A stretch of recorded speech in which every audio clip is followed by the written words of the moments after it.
It's starting from the So it'll beginning of our start, play. it'll start in moments going back 30 minutes Oh, in okay. time. Certain casinos require certain different amounts of. Yeah, we just didn't know what you meant. Now, the way they were wording it made me think like we haven't even started the 30-minute delay yet. Like now we're going to I'm start okay at the doing the moment. live stream on the 30-minute delay. I agree. I thought Can the I same get thing. either of you anything?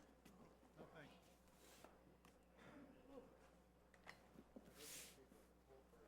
No, nothing like that. Are we on a break? I didn't hear it. About 5 minutes or so. Yeah.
got the web stream up and running. So with 39 minutes, 37 seconds left in this level, we're about an hour 39 from the break. Ready? Got this at halftime? I don't know, do we? We start or no? It's only taking- With 39:37 left on the clock, small, ante 500, small blind 2,500, big blind 5,000. Let's shuffle up and deal.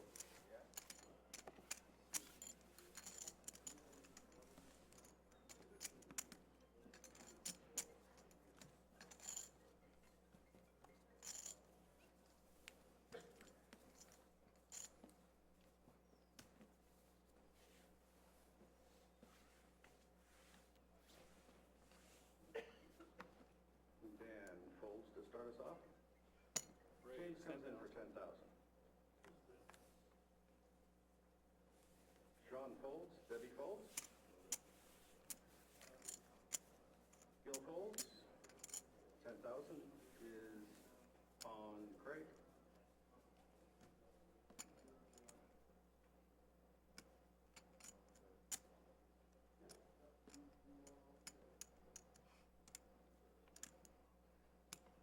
Raise 32. And Craig raises to 32,000. Ron folds. John folds back to James.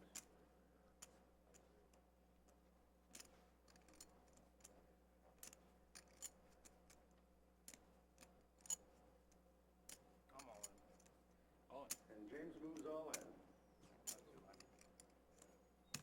James declares it's about 200.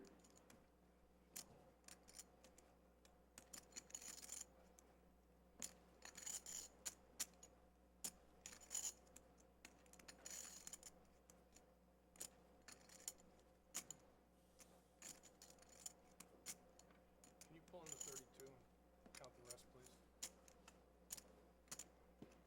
Craig has the dealer pull in the 32,000 so we can get a better idea of what the call looks like.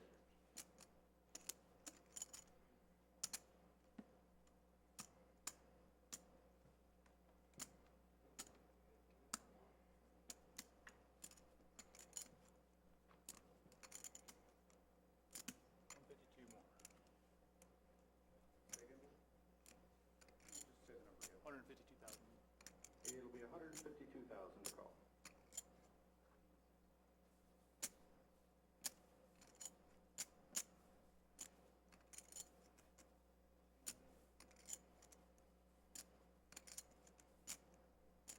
This is borderline.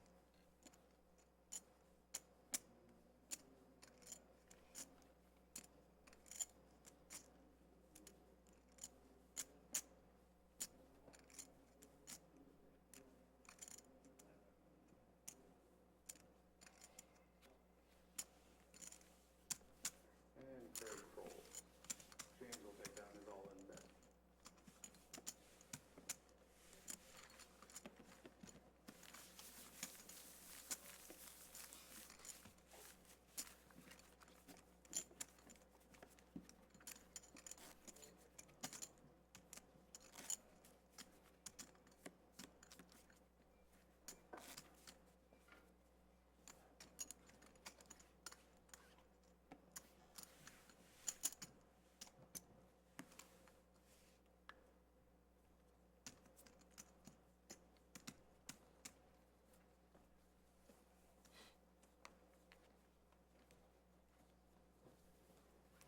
James gets chips stacked up, and he folds from under the gun. As does Sean and Debbie. Gil tosses them in.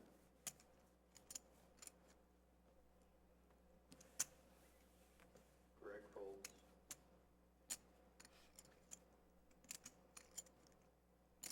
16. And Craig raises to 16,000. Ron folds off the button. John spins them in.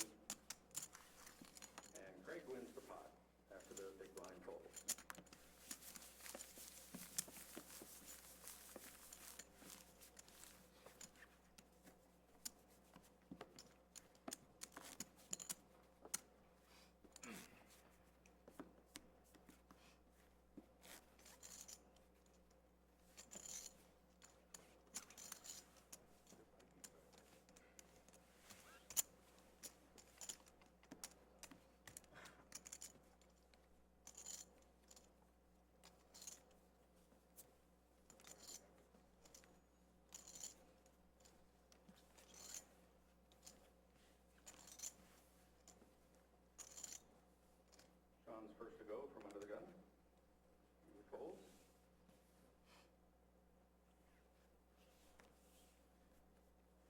Debbie and Gil both put the cards in.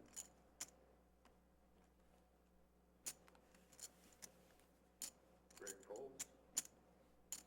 And Craig. Followed by Ron folds. Raise. John 15,000. raises on the button to 15,000. Dan and James both put it in, so John will pull in blinds and ants.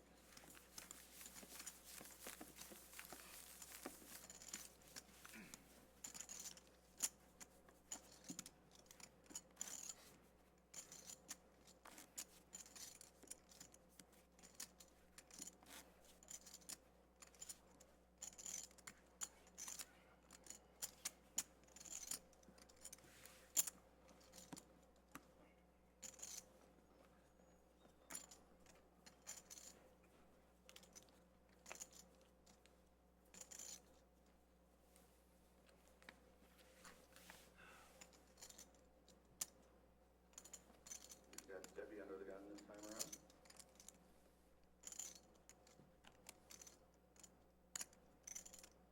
Raise. And she raises to 17,000.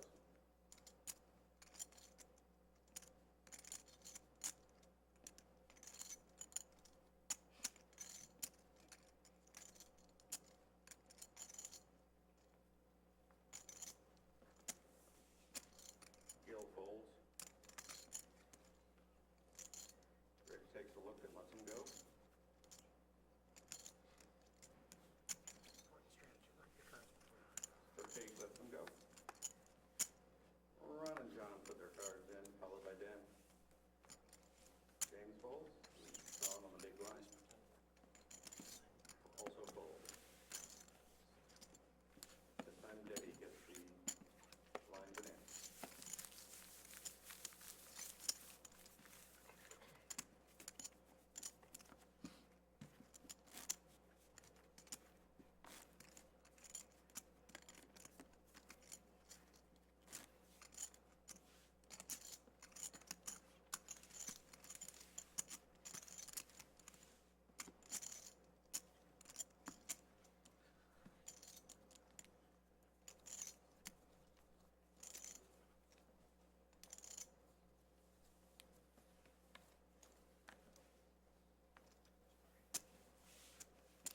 Gil folds from under the gun.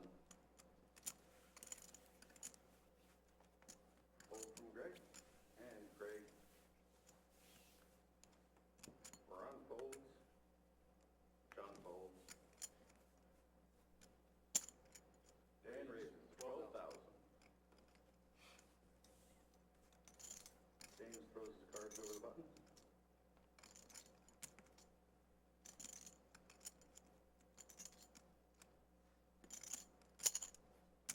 Sean puts his chips in.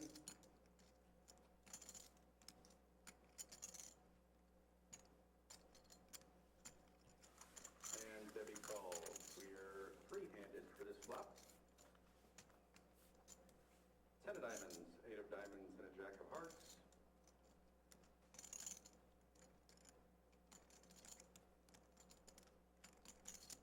Sean checks. Debbie checks.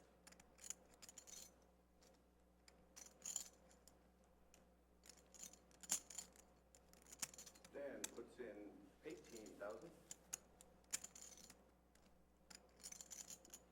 And Debbie calls.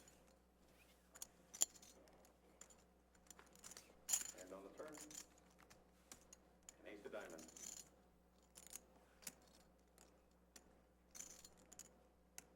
Debbie's got first choice.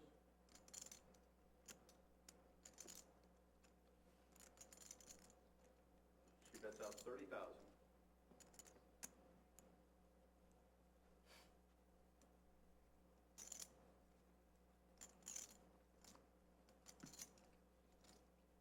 Come on. Dan moves all of his chips into the pot.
from under the gun.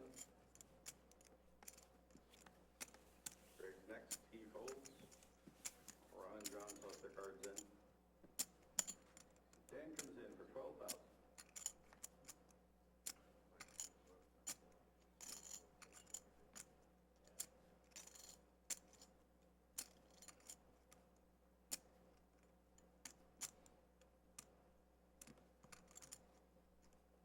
Raise 30,500. James races 30,500.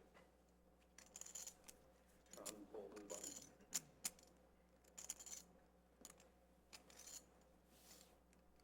And Debbie lets her small blind go, and Gil from the big. Dan folds, James takes the pot.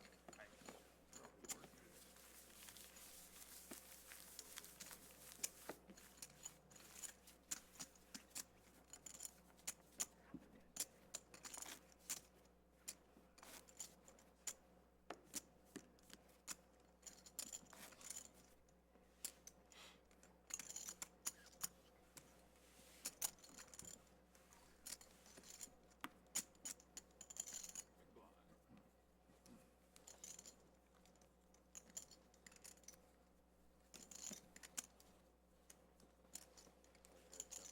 Craig Casino's under the gun this time.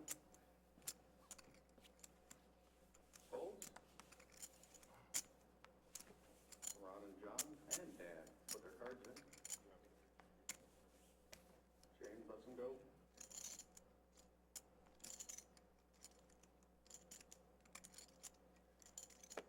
Sean brings it in for 10,000.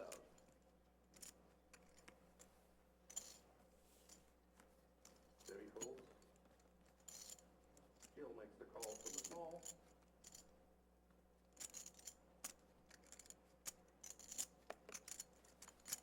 And Craig puts his chips in over the big blind. We've got 3 players. The flop. Ace of diamonds. Queen of clubs. King of clubs.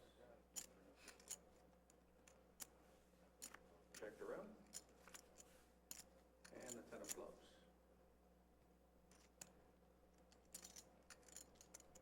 Gil. And everybody checks. And the river.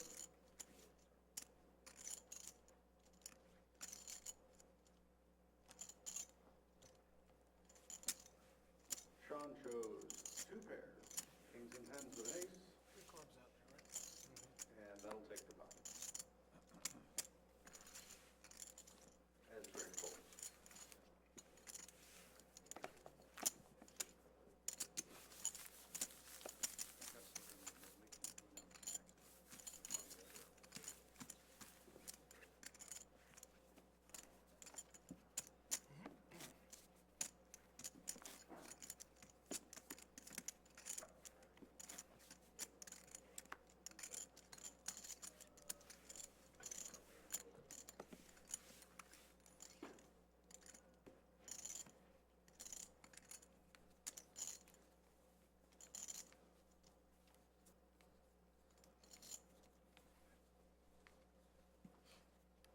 Ron Hines under the gun.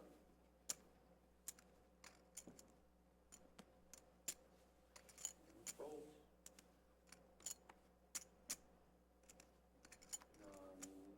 Catch and release. Dan lets him go. James comes in for 10,000.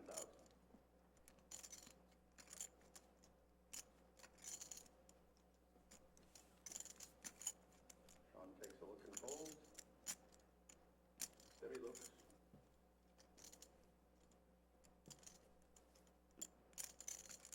And makes the call. All in. And Gil George is all in.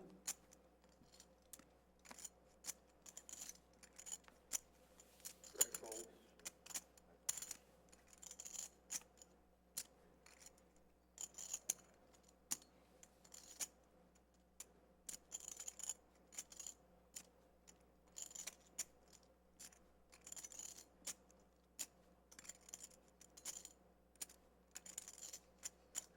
I'm all in.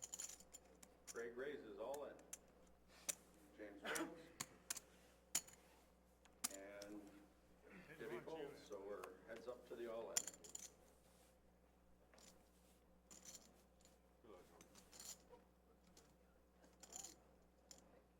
let's see a flop.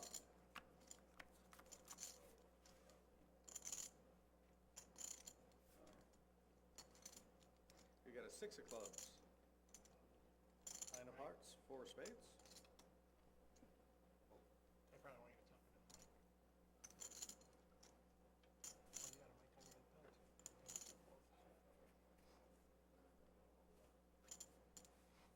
Oh, you got a mic on your belt. Left one out of here because. Second.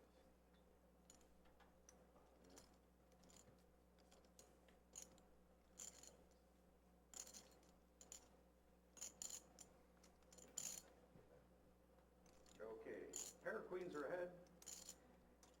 So far we need an ace. Let's see a turn. Talk him in. Talk him in. Got a king of spades. And the river. For a jack of hearts. Here's a bit of a pair of queens. Good to see And you. Gil takes nice place to this event.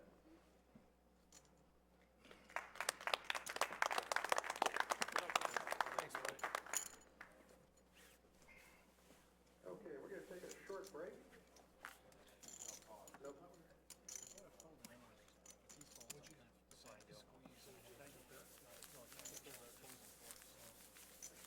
You mean you don't play king four? What's the matter with you? God, yeah, man.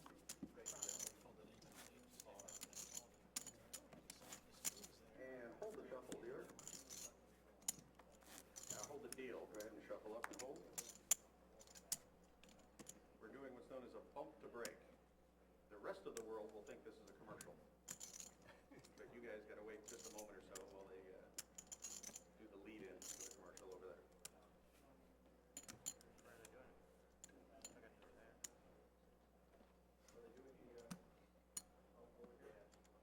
She's on her way. So you got a couple of minutes, grab a water, take a deep breath. Y'all doing okay?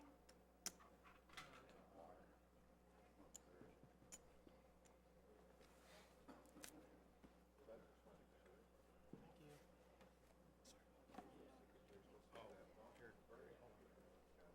anything? I don't want to torture you at the beginning of your grandkids. Y'all doing okay? Can I get you anything? Stop it at the right part.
Welcome back. I'm Amanda Leatherman here at the Indigo Sky Casino in Oklahoma. We're down to 8 players, and we'll be right back.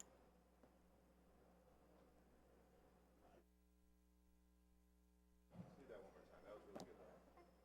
Keep it like that. Yeah, keep it just like that. Just whatever happened with that feedback. Still only 100,000 and then still come back. I would love it. Welcome back. I'm Amanda Leatherman coming from the Indigo Sky Casino here in Oklahoma, and we're down to 8 players. We'll be right back.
like really.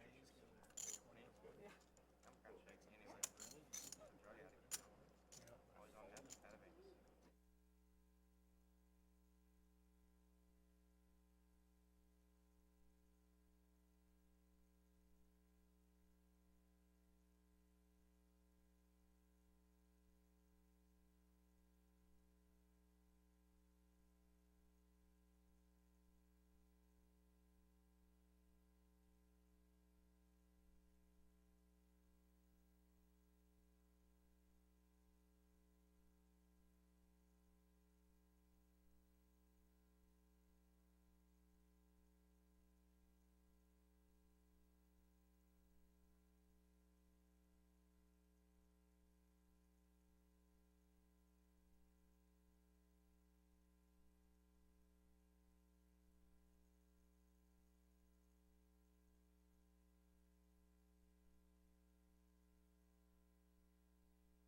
Welcome to our table. Thank you. Are you the person with the short arms? They warned us we gotta throw our chips out further for Oh, you. yeah? We said, send us dealers with longer I arms. didn't quite Get a say it like stick. that. Did not indicate she was making chocolate in a factory somewhere. No, no, a lot of guys have a habit of doing that, especially on big tables, just dropping them right in front. It's difficult. And it's actually written into the rules and etiquette violations. Is it really? That if you, it's one of the examples in etiquette violations in the new version. You know, repeated etiquette violations can be Yeah. a penalty. So how does Jason such- Mercier get away with this Such, and such as, Doc because Sands? it's brand new. And the examples they list include putting the bets out of dealer's reach. So, yay for the dealer. The thing is, I know guys who are like nice, thoughtful people. And they, what's like they don't, it's like the dealer will be like trying to get. They're inconsiderate, and they'll just watch him And do they, it. well, it's like it's not even registering in their brain, because I know the guy well enough to be like, yeah, he would not just sit there and be like, ha ha, you know, noticing this and thinking I'm not gonna help, Yeah. When I'm sitting on the end, I'm always helping, I'm always doing this. Are the you know, blinds but I'm just like, one thing about somebody is, hey, he's probably thoughtful, not that he's not thoughtful, he's a jerk, whatever. Okay. But it's like, the guys I know really well. I like how he was like first person or someone was saying, like, this dealer, blah, blah, blah, I have a problem, like, somebody. All right, and we're coming back now with 21 minutes, 24 seconds left in this level. With a 500 ante, 2,500 small, 5,000 big. Let's shuffle up and deal. On this table, I'll try to drop my bets close, because in case I feel like you raise and I need to swap chips Yeah. out, I want to be able to reach them easy. But then once the dealer shows me it is, now I get it close enough for them.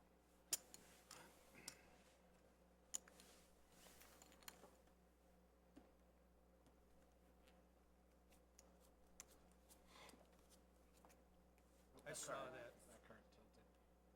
Sorry. Oh, Sorry. Okay, quick exposed card there, not a big deal. Nope, no, that's my card. And then she gets the next one. It continues, and Debbie will get the burn card instead. We got an ace of clubs exposed. That happened to Annie And Duke on action is national on TV, John. and she still ended up with pot this afternoon. Oh, yeah, it was great. let me see what I got. One John, comes Dan, and up, and James Holt. she had a frown on her face, then another one shows up.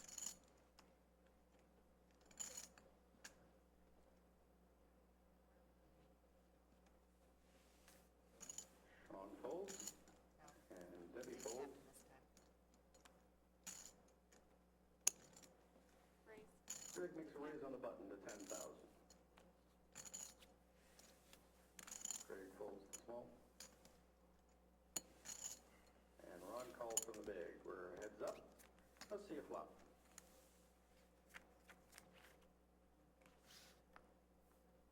Two of diamonds, king of diamonds, and four of clubs on the flop. Ron checks. Greg Craig comes in for 2,500. Lucky Oh, I'm sorry. raised. 10,500. That was a good fold when you made it. Yep. I promise I had you beat. And button moves, we're on to the next You hand. believe me? I do.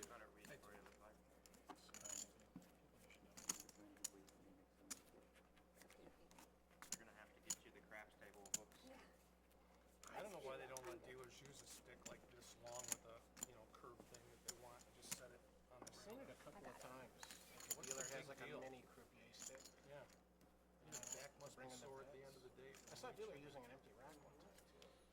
Because that works just fine. It's like it's Yeah. clear plastic, you can see right through it, so you know it's not like, it's not a Dan cheap Snowden stick. under the gun. He folds. James Darby lets his cards go. It's probably the fear that when the players are abusive, the dealer's gonna hit them with a stick. Tom Roberts Let them folds. deserve it. Yeah, they probably would deserve it, but Raise And 15. Debbie Phillips raises to 15,000. Greg Raymer tosses them in. Craig Casino folds over the button. Ron comes in, Ron Hines calls the raise.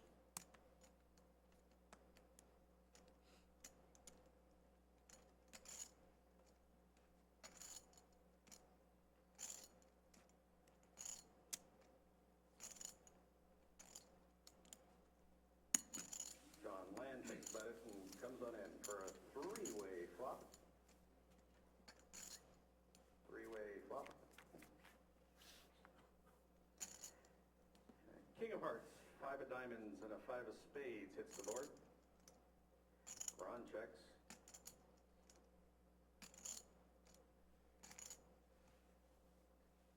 John and Debbie both check. Let's see a turn.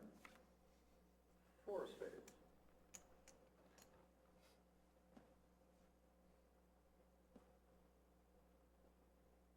Ron checks. John reaches for his chips and puts 10,000 out for a bet.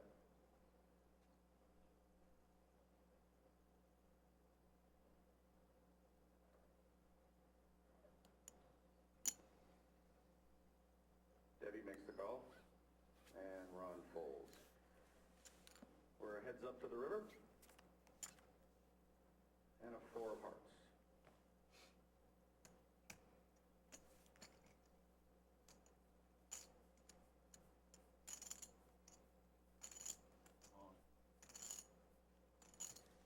John moves all in. I'm all in. And Debbie calls the all-in. Oh, Debbie's got kings full of fives there on the flop. That might have worked. Yeah, it helps on the turn. 80,500. 80,500 to Not bad. pays off to Debbie. 500 more, please. Very nice.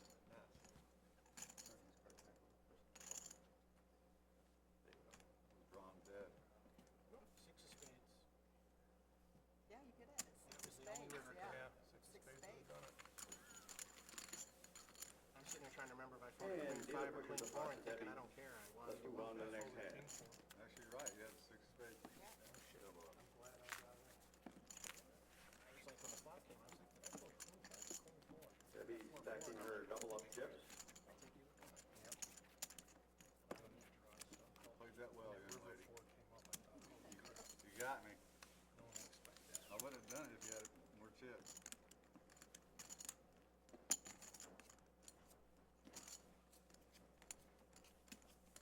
John gives Debbie a compliment on the hand. I've seen him at a bunch of tables. He's always a pretty nice guy to deal to.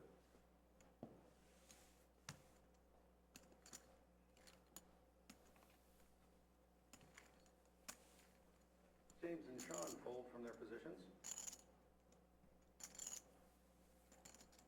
Debbie folds.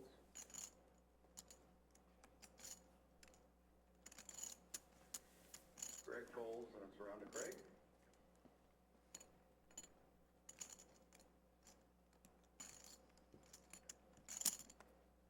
Holman thought he Raise. raises to 12,000.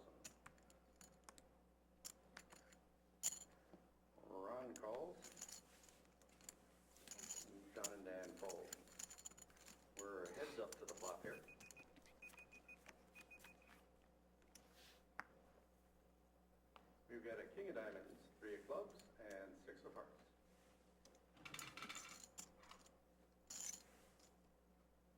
Greg thinks about it.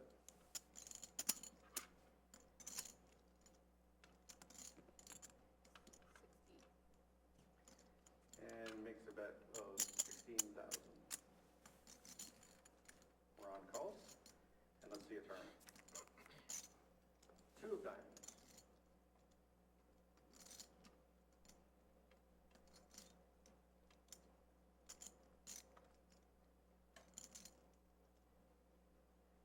It checks around, and let's have a river. 7 of spades.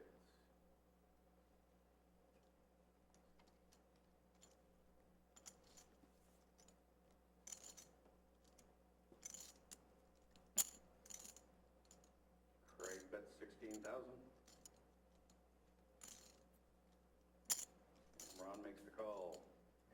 Shows a king, pair of kings, and they win Believe me either. over Ron's Wouldn't ace believe jack. me either. I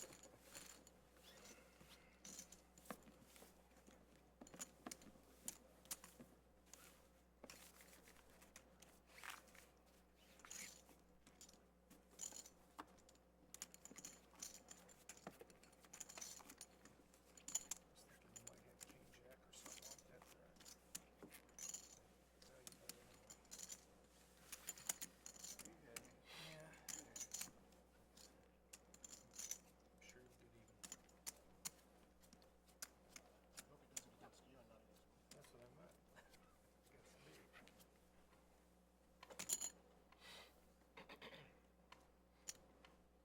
Sean gets first choice this time. He folds.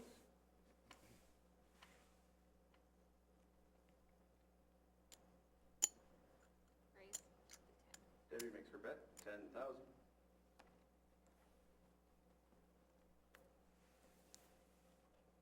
Greg folds. Call. Craig makes the call. Ron folds. John spins them in. Dan folds from the small. James folds from the big. 2 players to the flop. Heads up. 4 of diamonds, 9 of hearts, and 5 of spades. Debbie checks, as does Craig, and a turn. 3 of clubs.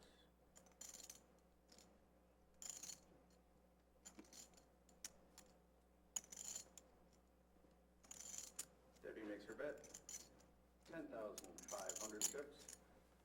Craig makes the call. And on the river,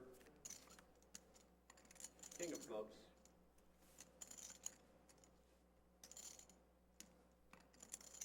Check. Both players check. We've got a queen high from Debbie. Pair of 9s for Craig. Show us. 9-4. He'll take the pot.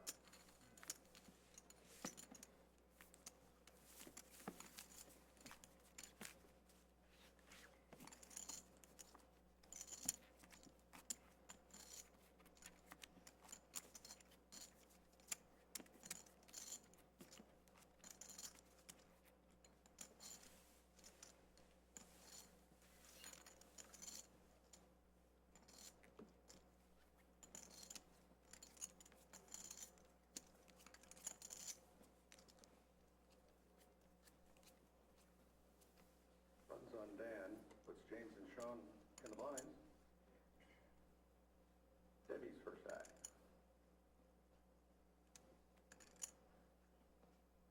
She calls.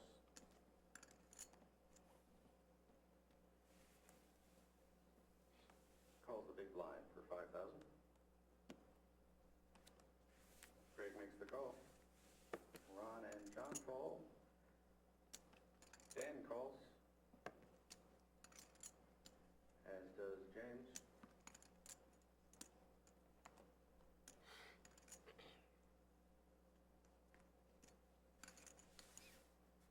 Up first.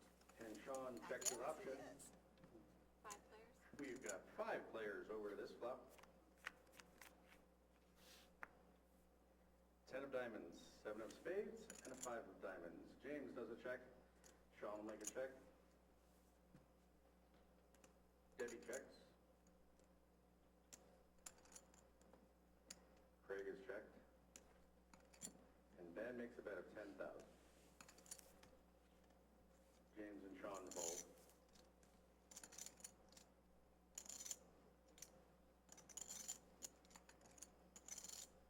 Debbie calls, and Craig folds. We're heads up for the turn. 9 of spades.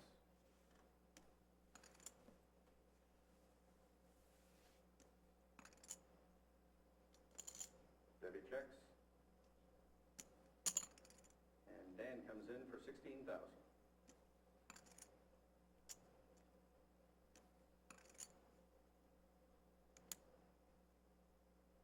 correct.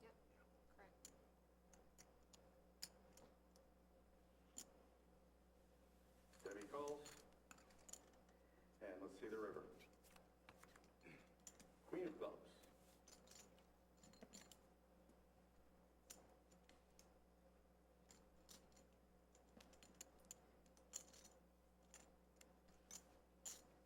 Debbie opens for 22,000.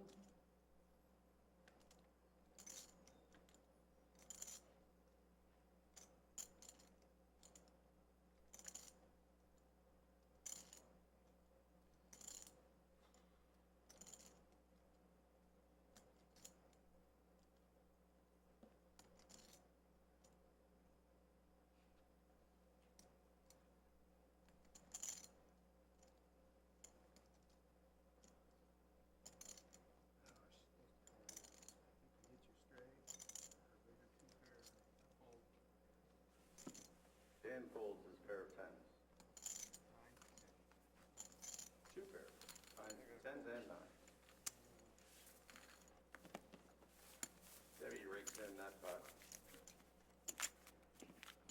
Buttons lead on James this time. Sean has a small blind, Debbie the big.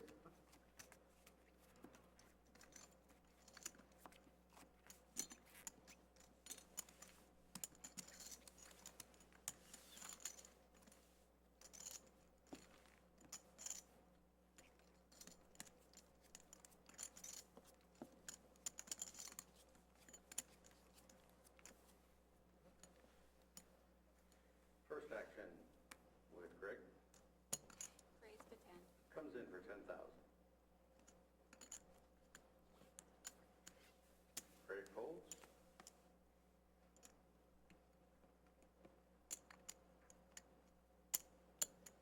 Ron makes the call. John folds. Dan comes in. James folds. Sean folds.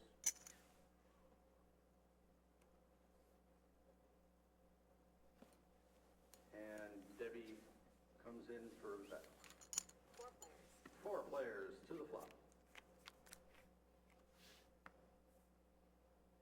Ace of diamonds, 5 of spades, 5 of clubs. Action Debbie, she checks. Check from Greg. Ron checks.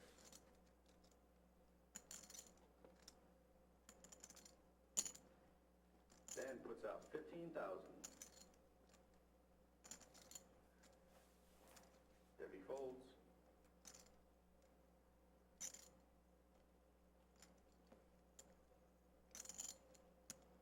Greg makes the call.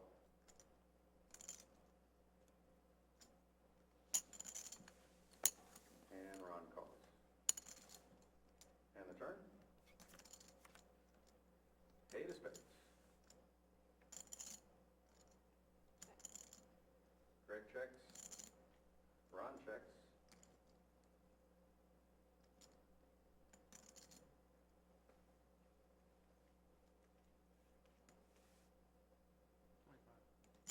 Dan bets 25,000.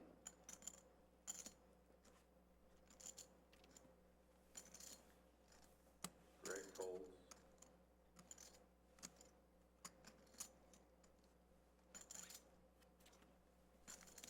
And Ron folds. Dan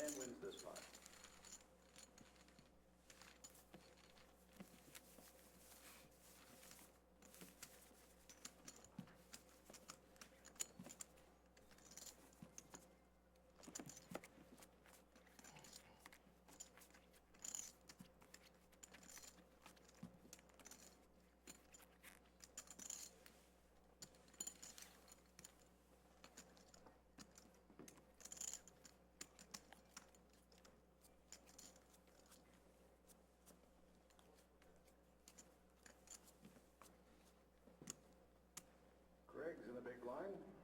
Craig's under the gun. He'll be first to act here.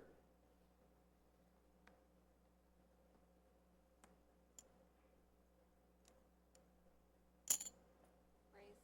Comes in for a raise to 12,500. Folds around to James. Who folds? Sean folds.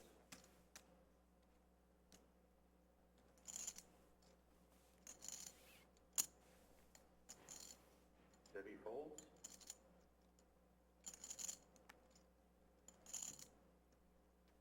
And Greg folds. Craig will take in the antes and blinds on this hand. And become the big blind as he does so.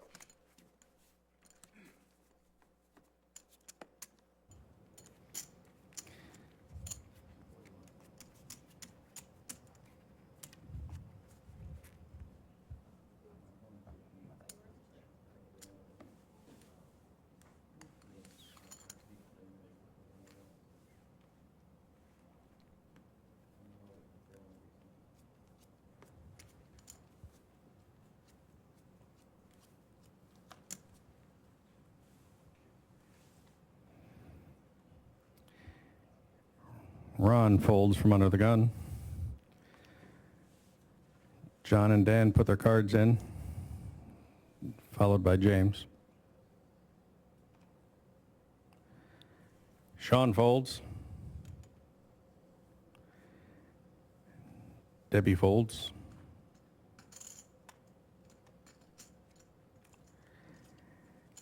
And Craig gets a walk with an ace deuce. That's the first walk of the day.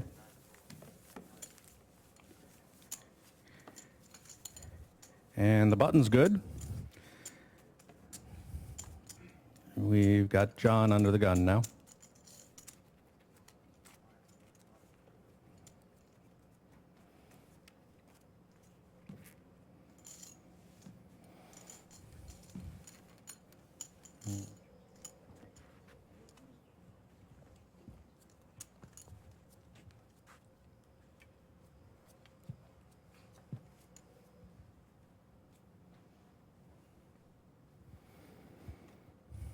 John folds, followed by Dan.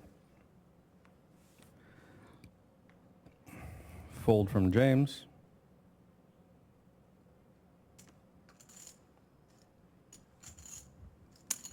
Raise. Sean bets out 12,000.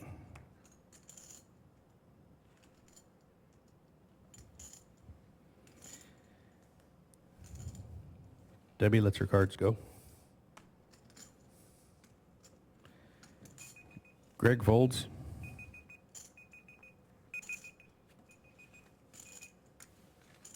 Craig folds. And Ron. Sean will take this pot.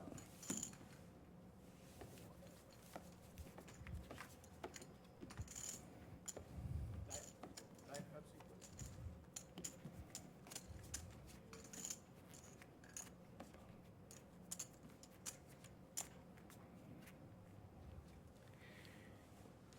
And after this hand, the blinds will be up. 1,000 ante, 3,000 small, and 6,000 big. 1, 3, and 6 on the next hand.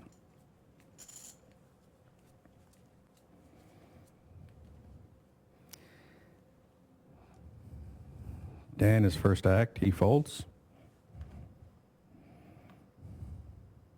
Raise. James opens the pot for 10,000. Sean folds. Raise to 20. Debbie raises it up to 20,000.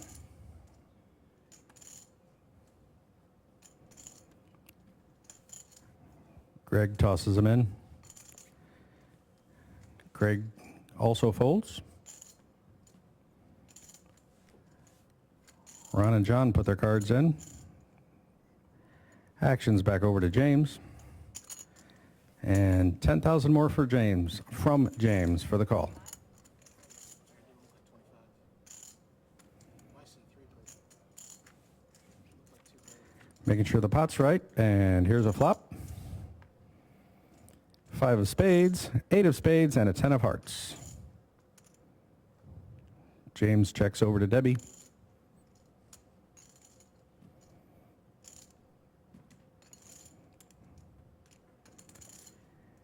Debbie counts it out and puts in 25,000.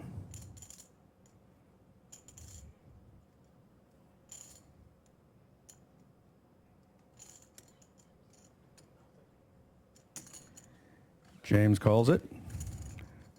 And on the turn, a queen of clubs.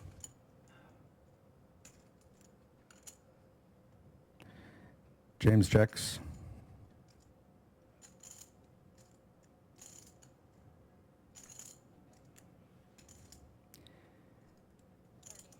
Debbie puts in 30,000.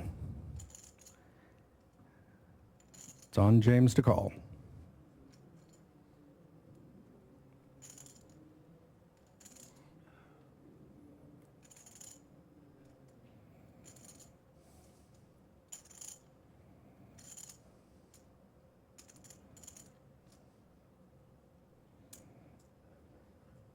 And folds. Debbie wins this pot. These are 1,000. What are they? 1,000 for the ante now, gentlemen. 1,000 for the ante, 3,000 small, and 6,000 big.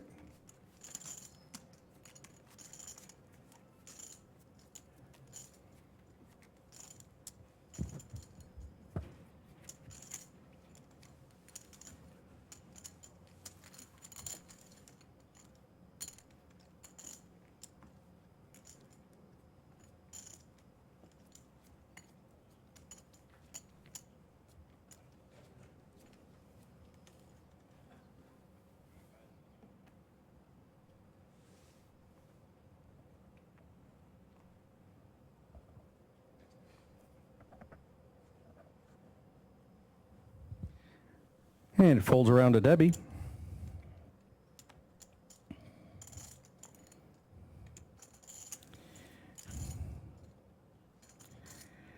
Greg folds. And Craig announces 18,000 for a raise.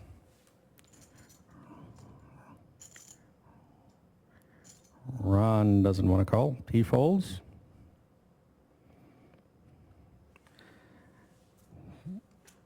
John folds. And Dan calls the 18. We're heads up to the flop.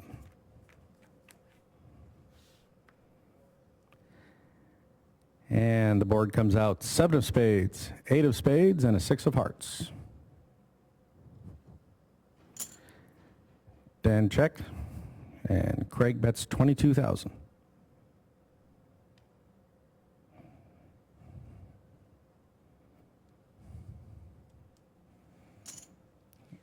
Dan makes the call. And a turn. Jack of spades. Dan checks.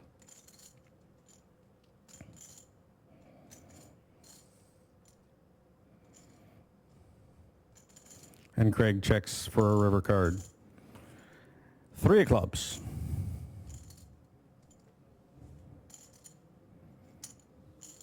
Dan puts out 20,000 and Craig folds. Dan will take the pot uncontested.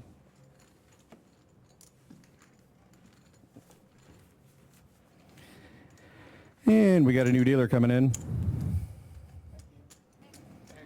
Not completely new. He's been dealing for a while.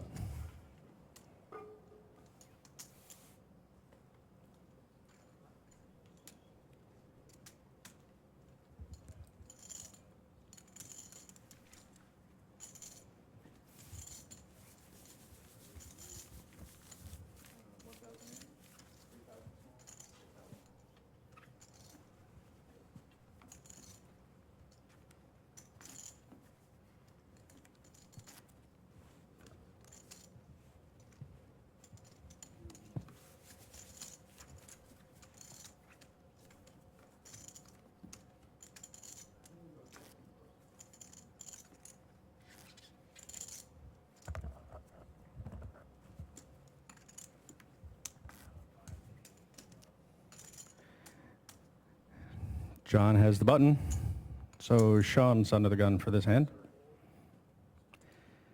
Catching Dan up to the new ante level. He's living in the past a little bit there.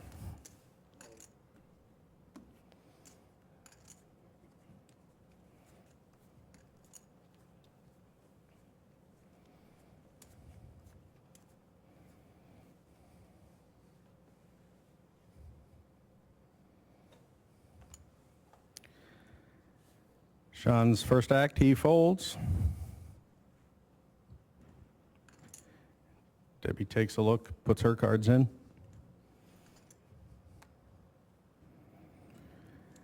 Greg folds, as does Craig and John. Ron. A raise, makes it 12,000. John will make the raise to 12,000. Dan folds the small, James the big. Antes and blinds go to John.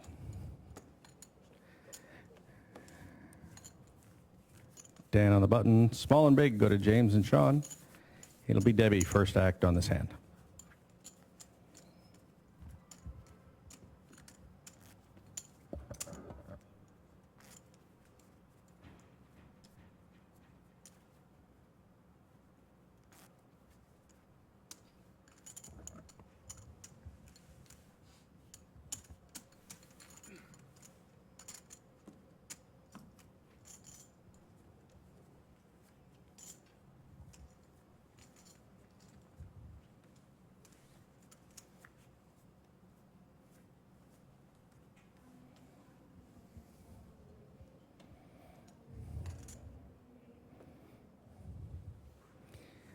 Debbie folds.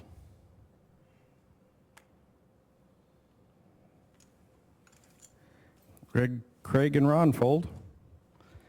John reaches for chips and puts out 14,000. Dan calls from the button. James folds.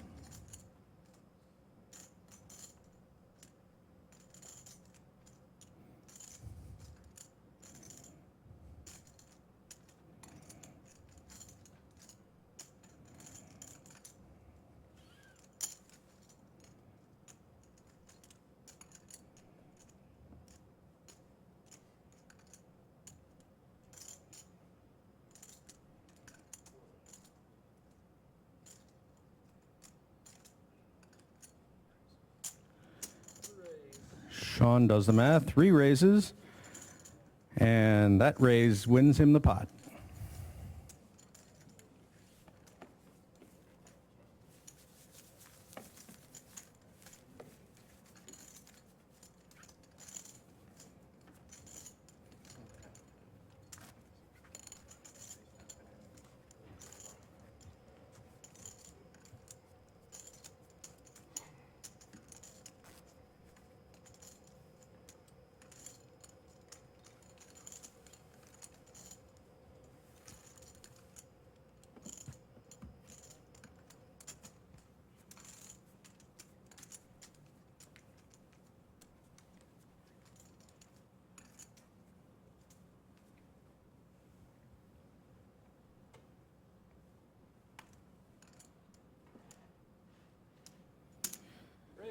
From under the gun, Greg raises to 12,000.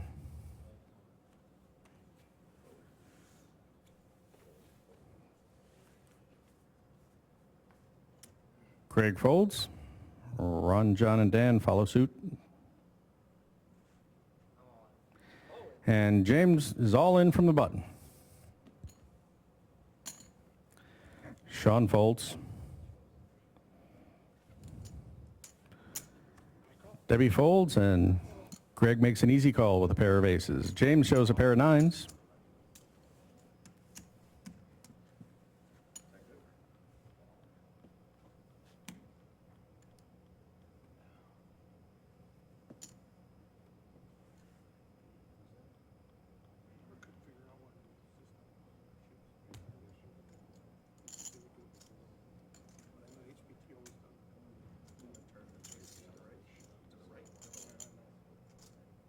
Spin them to the right.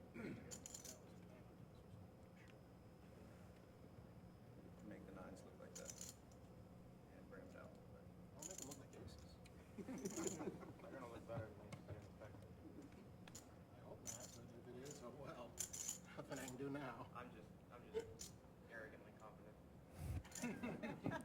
All right. If I thought it changed the likelihood. No, I think it does. Just watch the decimals and the percentages climb. And let's see a flop here.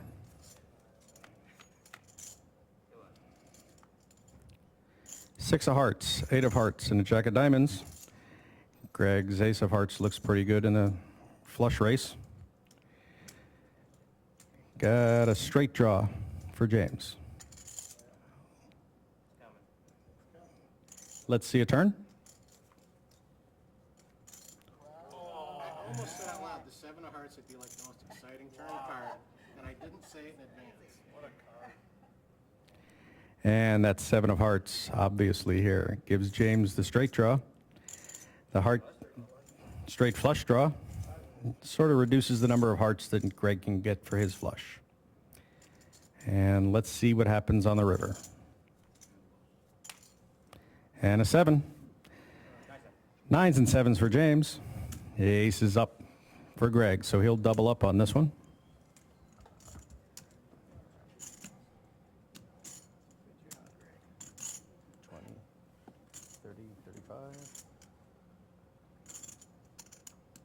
You stacked them in this way. 35, 40, There's 40, 50, 50, 60, what's this, 10? that's 65, 65, 5. no, Nope, a little more. 72, 5. And Greg will take 72.5 with that pot. Additional.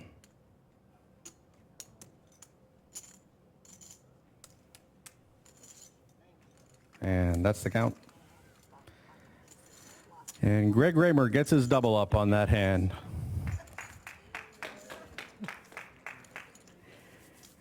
And a little applause from mom and dad sparks the crowd a little bit.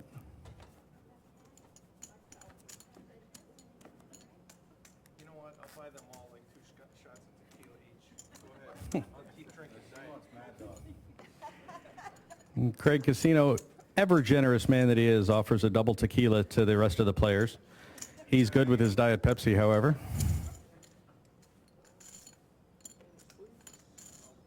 I'm sure he must have meant after the end of the day here. No, he didn't. I stand corrected. He'll even pay for top shelf. I figured I had that one right, without even asking. I'm the big blind, right? Yes, sir. Greg posts out his big blind. Craig has the action now. He folds. Ron, John, and Dan come behind him with his cards. James folds. Sean folds.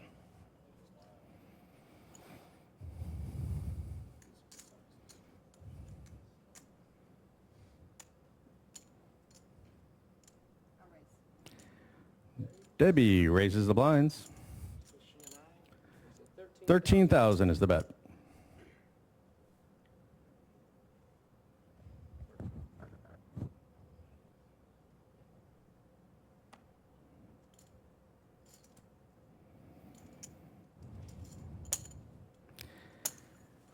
Greg makes the call. We're going to be heads up to the flop.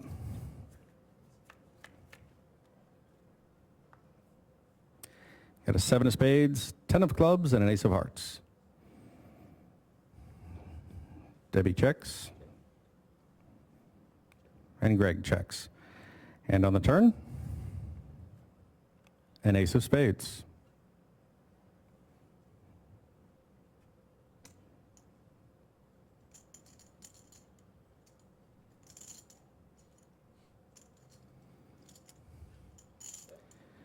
Debbie counts it out, stacks it up, 25,000.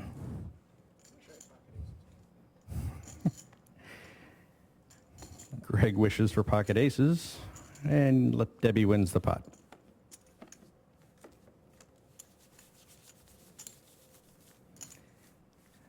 Not only the pot, but Debbie wins the button. Small and big go to Greg and Craig.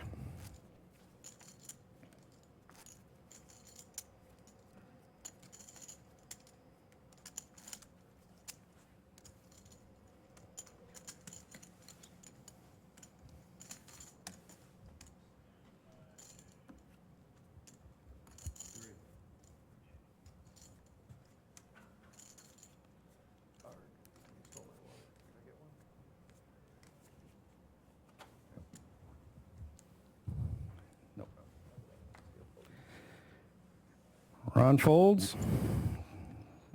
Dan and John fold, as does James. Sean folds. Debbie folds.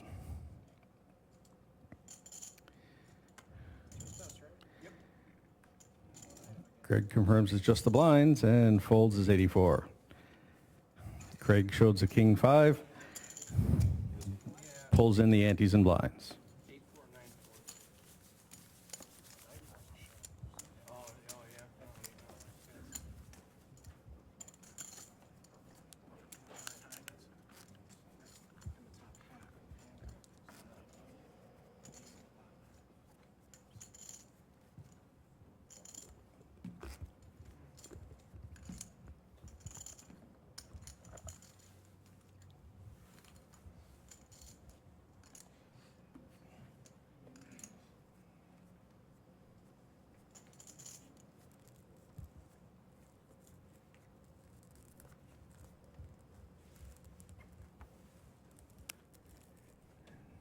John was under the gun. He folds. Dan makes a raise to 12,000. So James throws his cards in. Sean folds.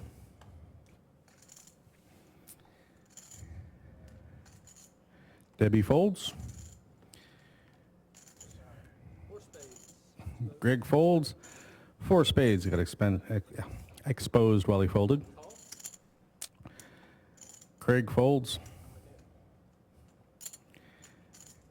And Ron calls. Greg gets a finger wagging for exposing cards. And let's see a flop. Queen of spades, 9 of spades, and a 5 of hearts on the flop. Action's on Craig. Ron folds. Oh, I'm sorry. Ron checks. And Dan bets out 12,000.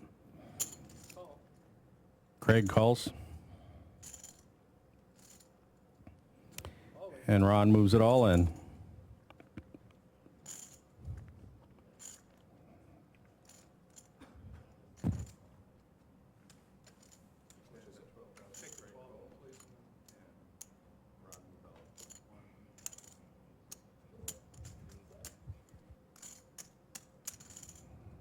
Craig asks for it to be pulled in, so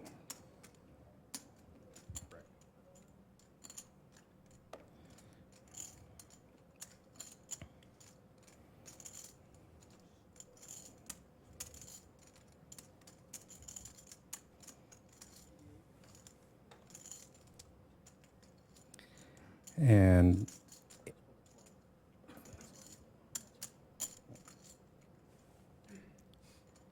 88.5 to call.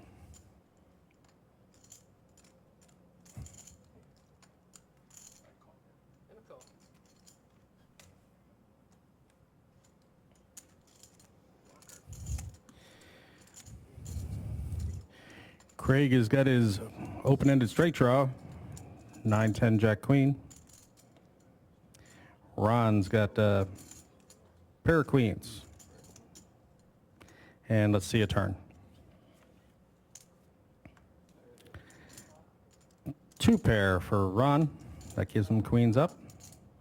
And that gives Craig straight.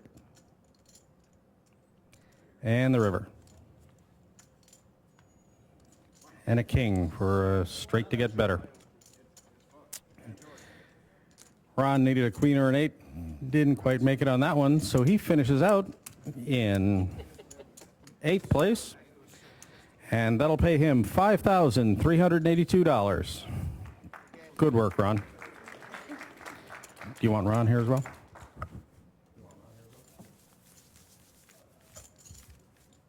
Just head over to the poker room. That's the last I heard. If I'm wrong, See you next time. you bet. Look forward to it.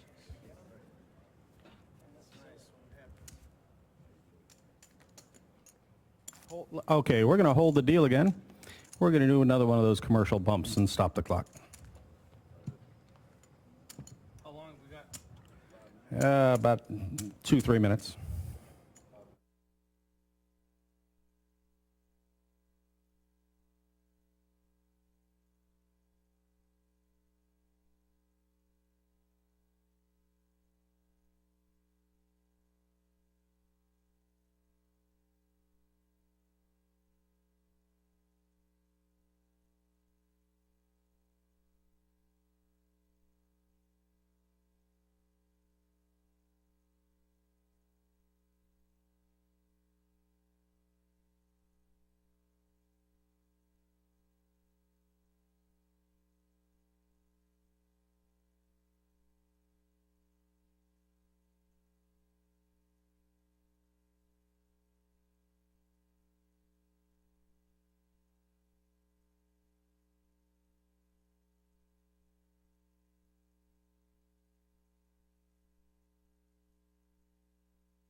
pitch to break. Welcome back. I have that. I'll do welcome back because it's in my head. Welcome back. Whenever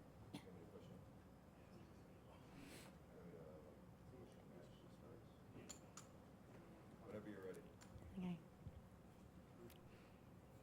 Welcome back. I'm Amanda Leatherman here at the Indigo Sky Casino in Oklahoma, where there's 7 players remaining at this final table. Let's get back to the action.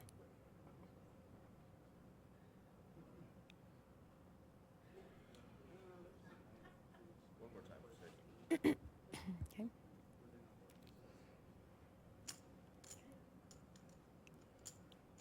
Welcome back. I'm Amanda Leatherman here at the Indigo Sky Casino in Oklahoma, where there's 7 players remaining at this final table. Let's get back to the action.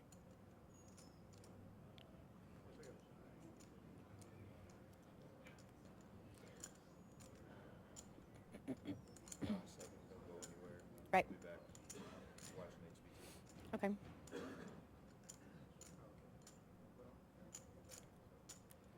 We're down to 7 players at this final table. Don't go away. You're watching the Heartland Poker Tour.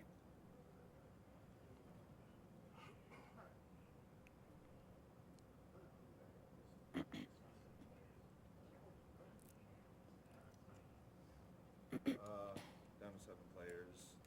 Don't go anywhere. The action's heating up. Okay.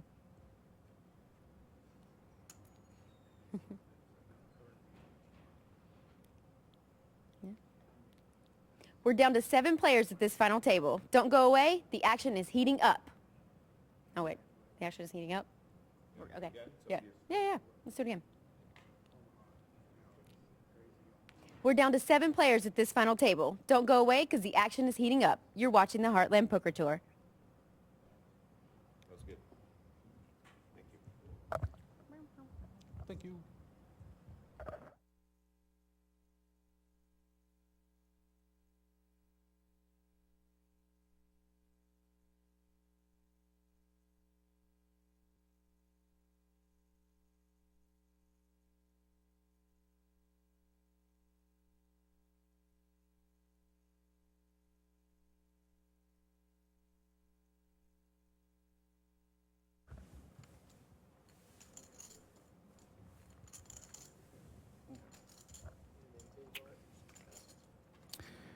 Welcome back, everybody.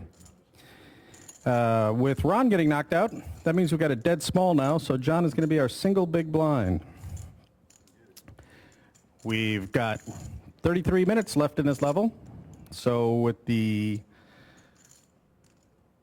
ante of 1,000, 3,000 small, 6,000 big, let's shuffle up and deal.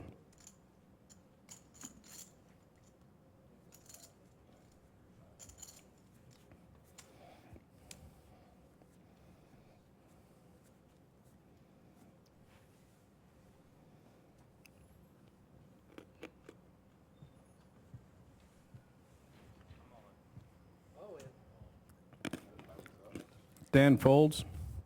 James goes all in. Sean folds. Debbie looks at her cards and folds.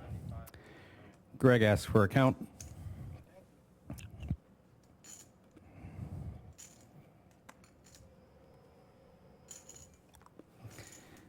And folds. Craig folds.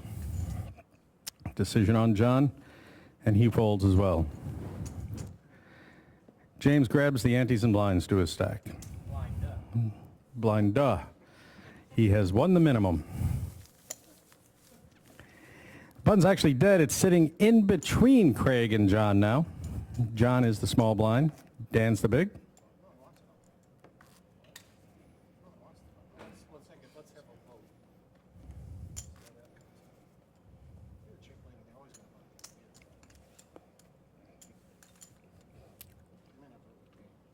I don't know, they might vote against you. That'd be one big.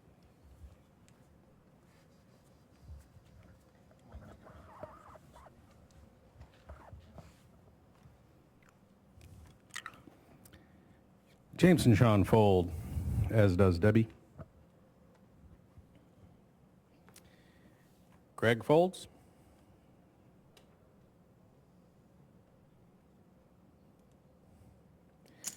Craig reaches over to his sack and bets out 18,000.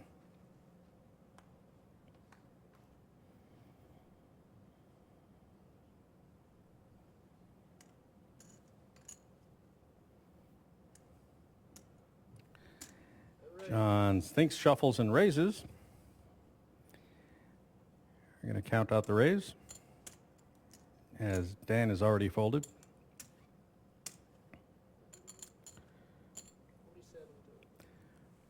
And John is raised to 47,000.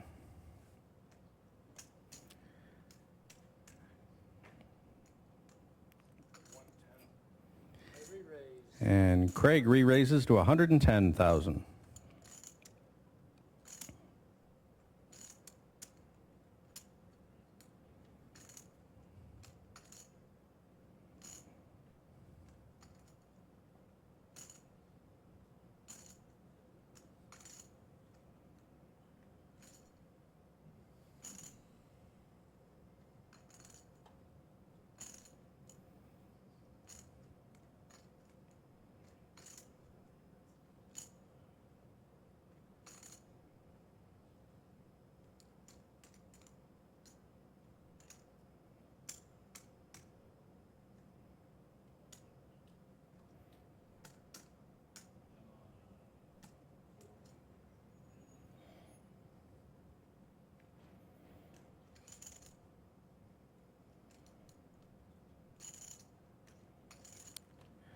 John takes his time thinking about it and folds. Craig pulls in the pot. Back into a normal rotation with the button now. It sits on John. And we're going to swap out dealers very quickly here.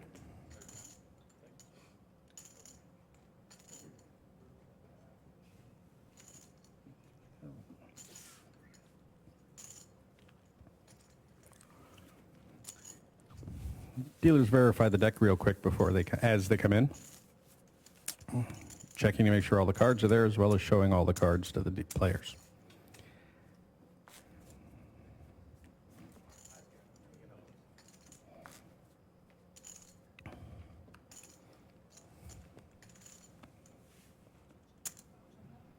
Oh, Jesus. I usually catch on by the end of the levels. Craig takes his own moment to live in the past and catches up with the right blind. And the action's on Sean.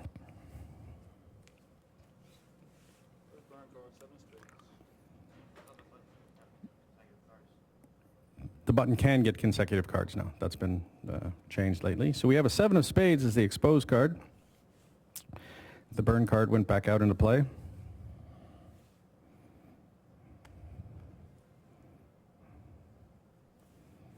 Folds around to Craig. He bets 18,000. John calls. And the blinds both fold.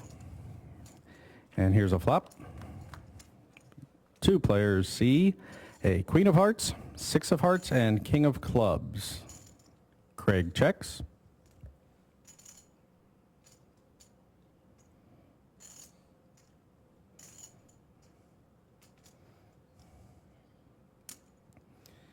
John bets 22,000 from the button. Craig folds, and the pot will go to John.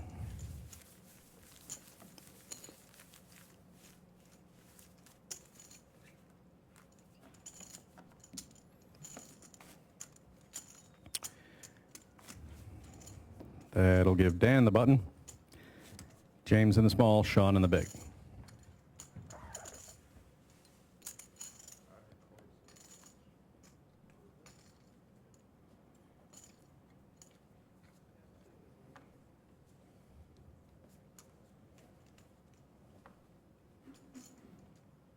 Makes Debbie first act.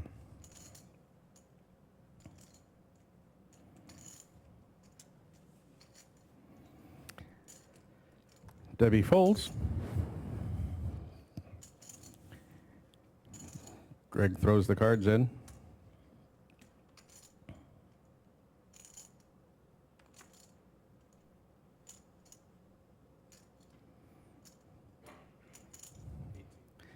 Craig surveys the field, puts in 18,000 for a raise.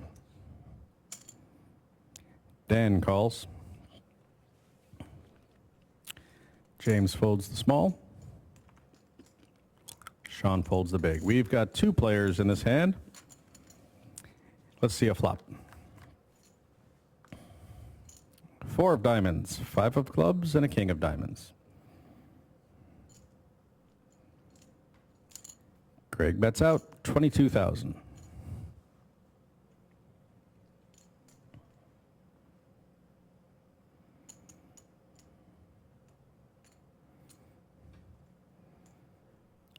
Dan counts out $45,000 for chips for a raise.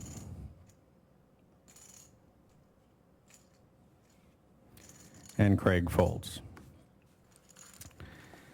Pot to Dan Snowden.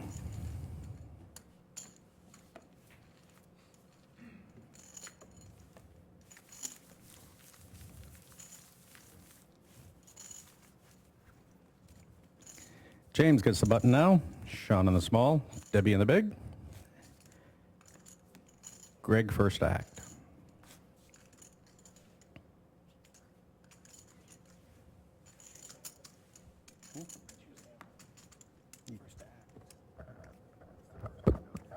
No, but I'm gonna act. I'm gonna pick Hamlet as my performance. So I'll do my soliloquy here. Okay.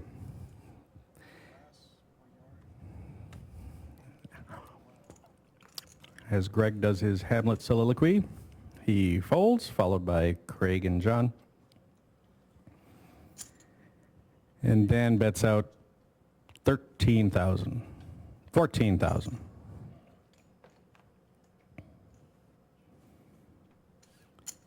James and Sean fold. Debbie folds. And pot to Dan. Button moves to Sean. Debbie in the small, Greg in the big. Craig has first act.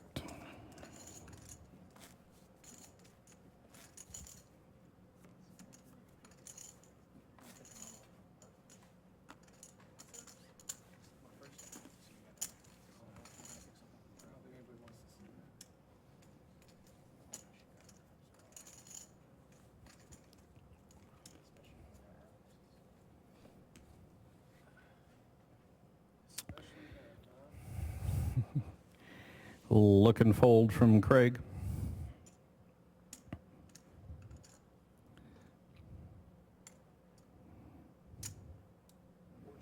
John makes it 14,000. Dan makes that call. James folds.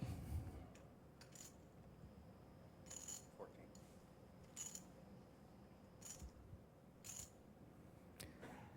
Sean and Debbie fold. Around to Greg.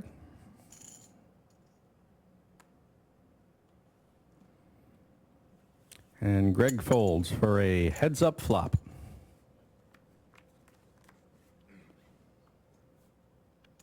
A jack of hearts, 8 of diamonds, and king of hearts makes both gentlemen check. And on the turn, a jack of clubs.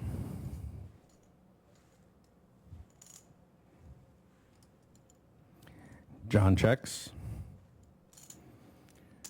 Not so with Dan, who puts out 12,000, and John folds.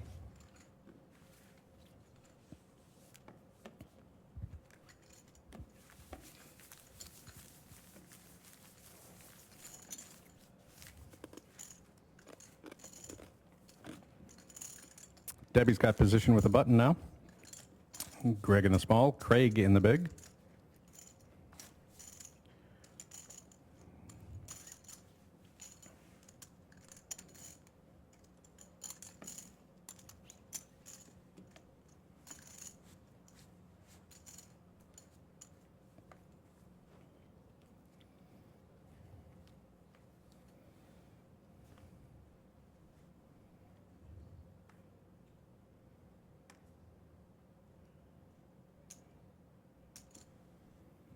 And from the gun, John raises to 15,000.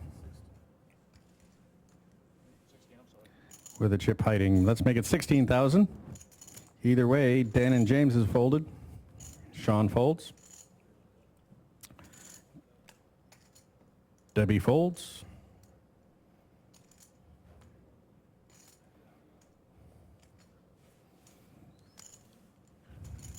Greg releases his cards, as does Craig. John will take the blinds and antes, as Greg gets the button. Small from Craig, big from John.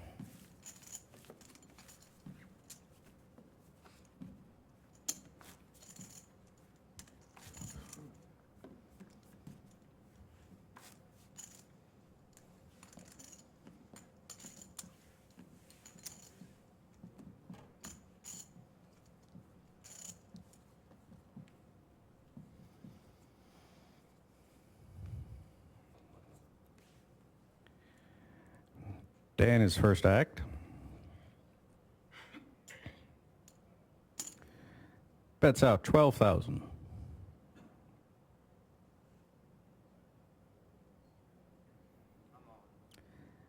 James thinks about it and moves all in.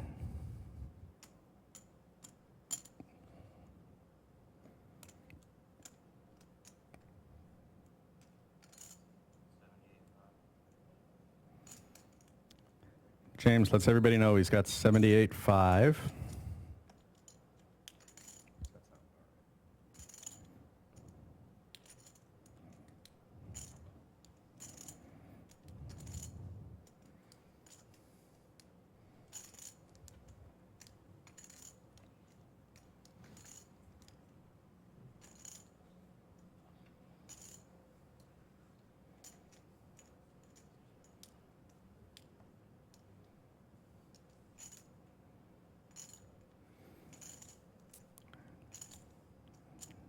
Sean thought about it, decided not to make the call.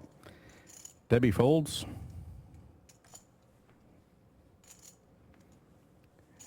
Greg tosses his cards over the button.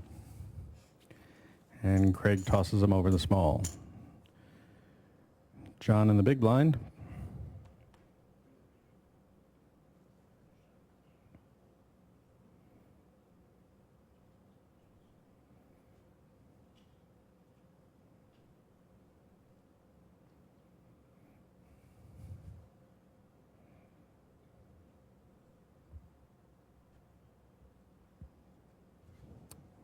John lets it go. Action's back on the original razor. Dan.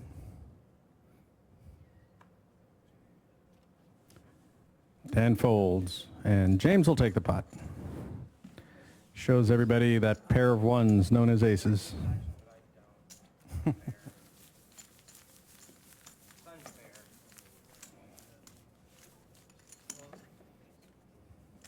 can't give yourself action. That's true. I can't give myself action. Button moves to James. We've got a 3,000 small coming out of John, 6,000 for the big coming from Dan. Head of my 5-6 suited, James. Give me that little wink of the nose when you have 5-6. Thanks.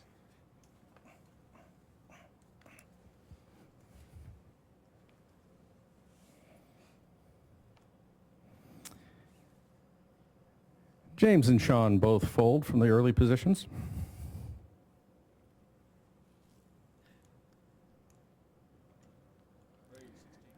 Debbie makes it 16,000.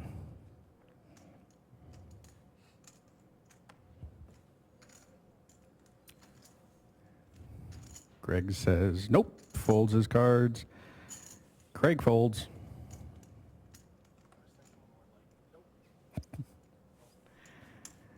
John calls, and John folds, and Dan calls. And the flop, 2 of hearts, king of hearts, and the 8 of spades. Dan checks.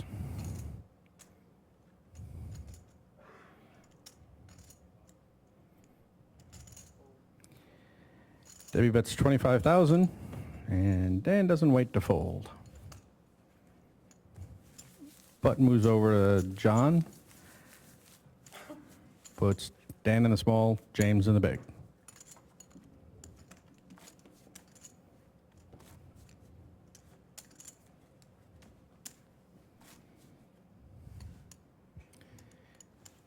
1,000 comes in for the ante from everybody.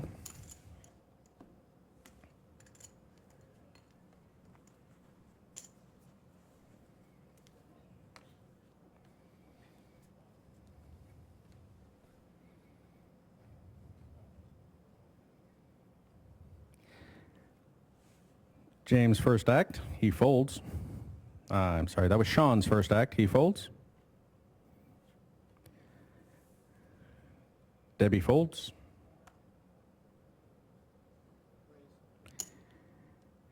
Greg comes in for 12,000.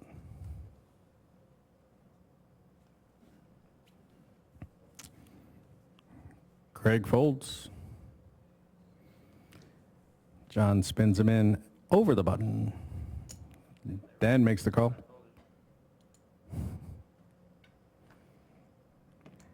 And James from the big blind makes the call. And let's see a three-way flop here. 8 of clubs, 4 of clubs, and a 3 of diamonds hit the board. Dan and James check to Greg.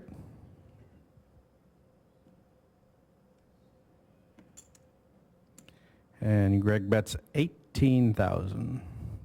Dan folds.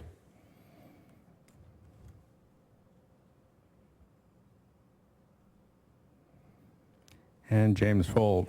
And Greg gets the pot.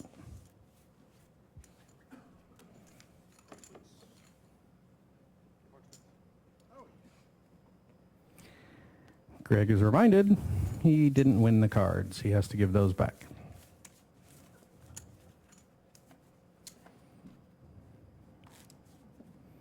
And if you didn't notice, that was his mom laughing at him.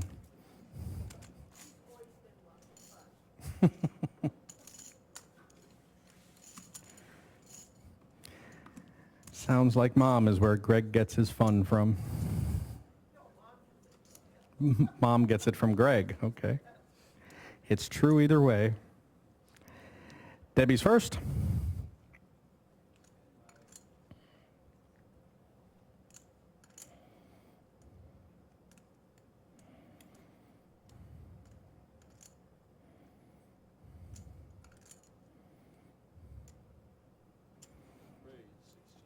Carefully counts and raises to 16,000.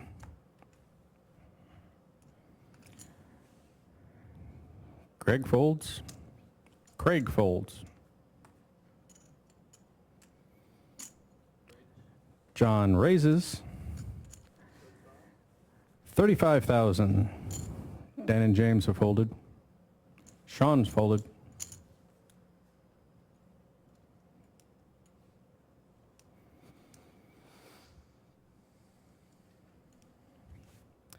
And Debbie folds. John will take that pot. Button moves to James. Sean and Debbie in the small and big.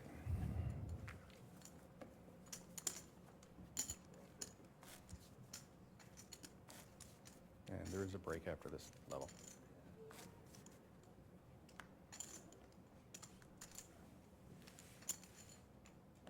Okay, you've got 12 minutes and 39 seconds.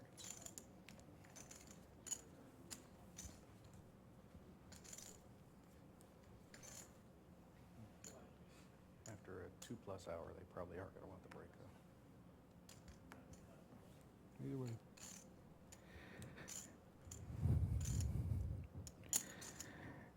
Craig folded first, and Craig raised to 16,000. John folds, Dan folds. James puts the cards in. Sean folds the small.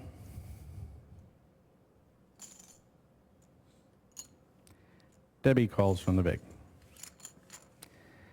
Let's see a two-way flop. 3 of spades, Jack of diamonds, King of hearts. Debbie's decision, she checks. Craig bets out 16,000.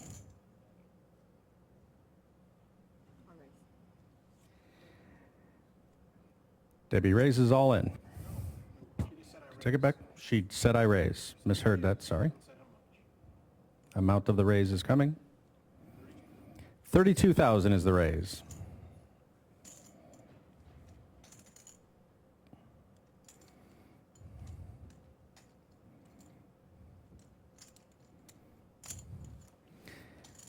And Craig calls. And a turn.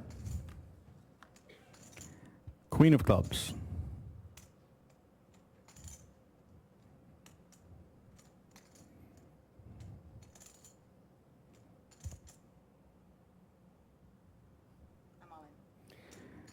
Debbie moves all in, and Craig folds.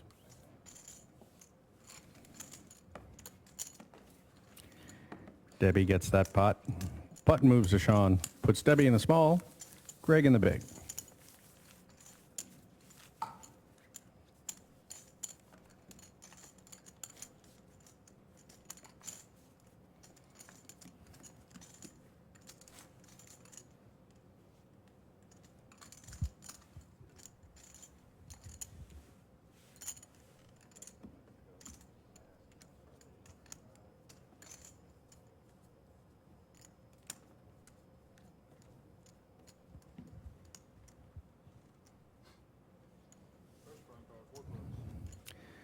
Four of clubs is the burn card.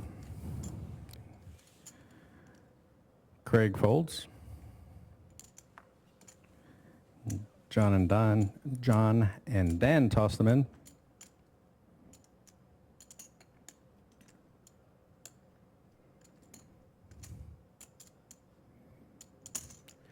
And James puts in 12,000. Sean folds.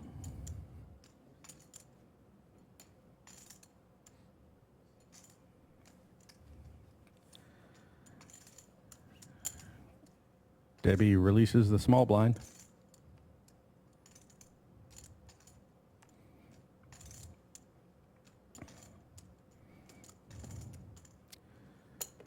And Greg comes back in for a rematch. Let's have a look at a flop. Ace of spades, 9 of spades, and a 5 of diamonds. Greg will check.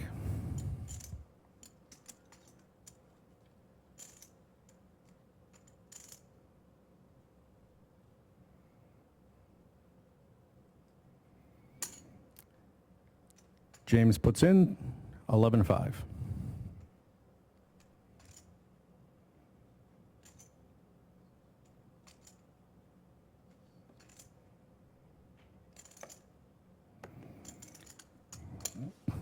Greg strings in his call, gets his change, and waits for a turn card. 9 of diamonds.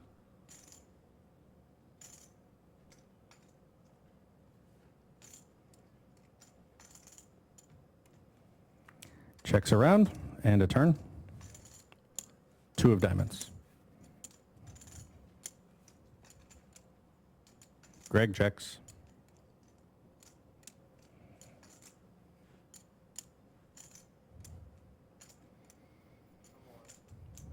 James moves all in.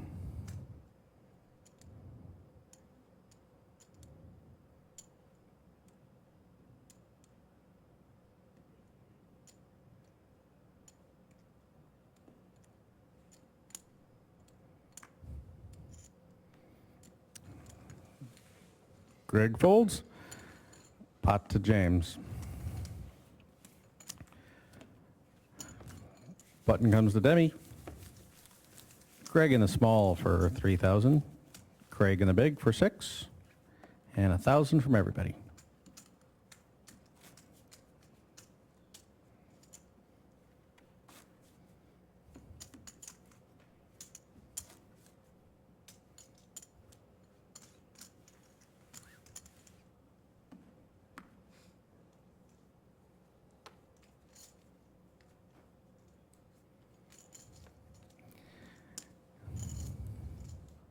John's got first action. He folds.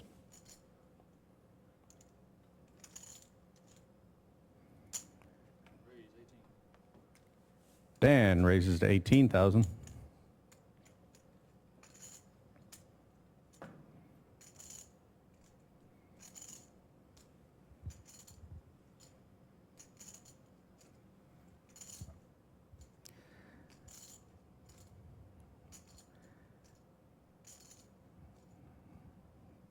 James folds.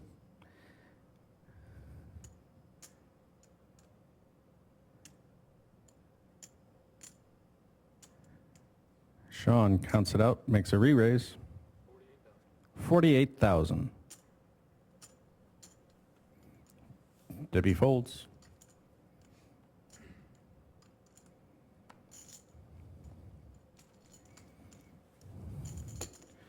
Greg folds,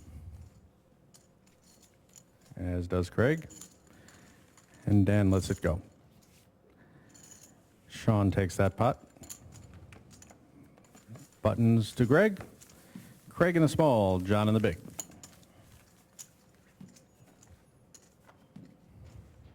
Break after this level. Yes, it is. Break after this level.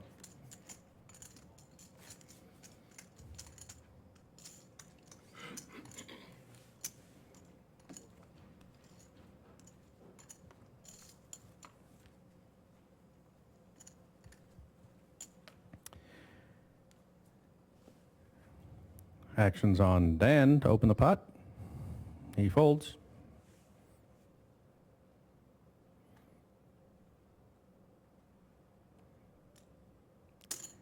James bets 12,000. Sean folds.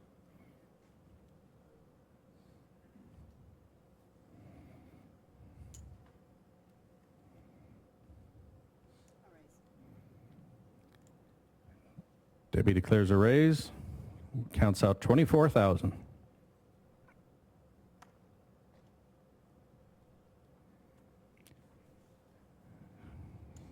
Greg folds, followed by Craig. John folds. Action is back to James.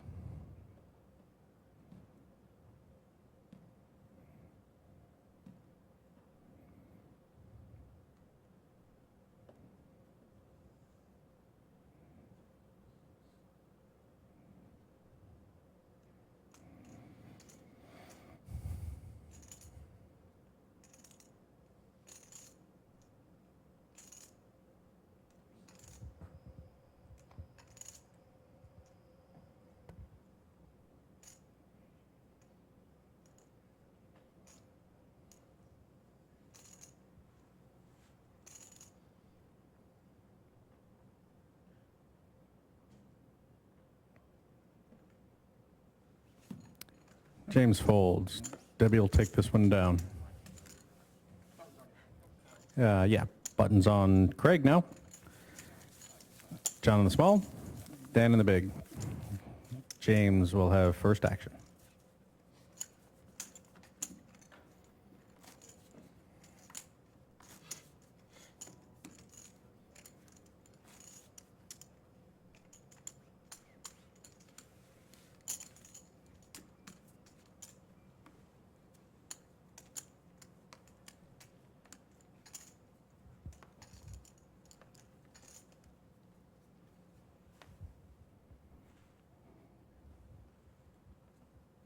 James folds. Sean folds.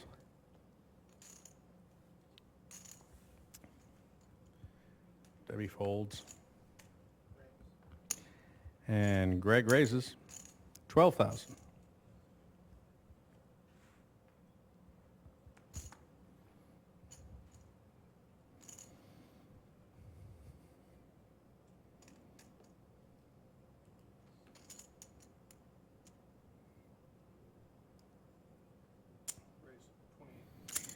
Craig makes the re-raise to 28,000. John folds. And the action is back to Greg.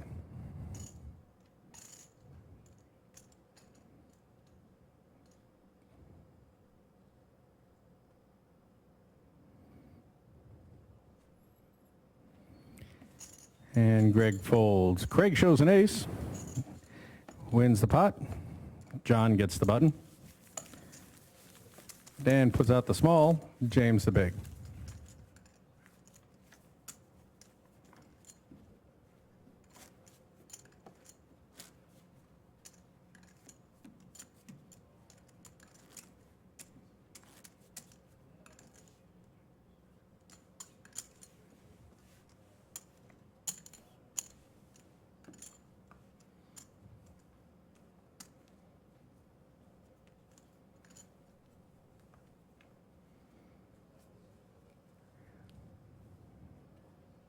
And that'll make Sean first act. He folds. Action moves to Debbie.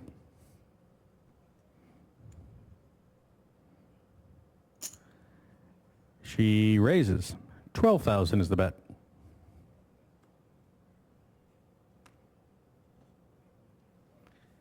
Greg folds. And Craig folds.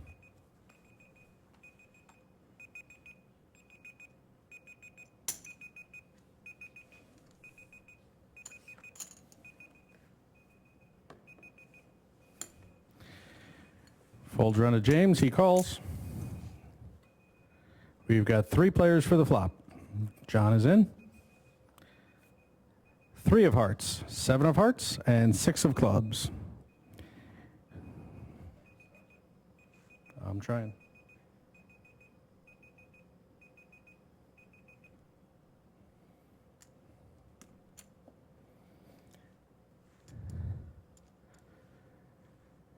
Got 4 players in the hand. James checks. Debbie bets out 21,000.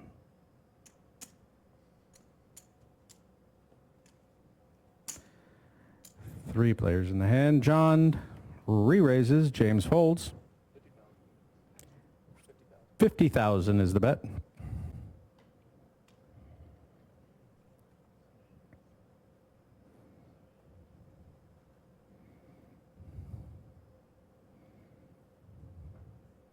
Yes.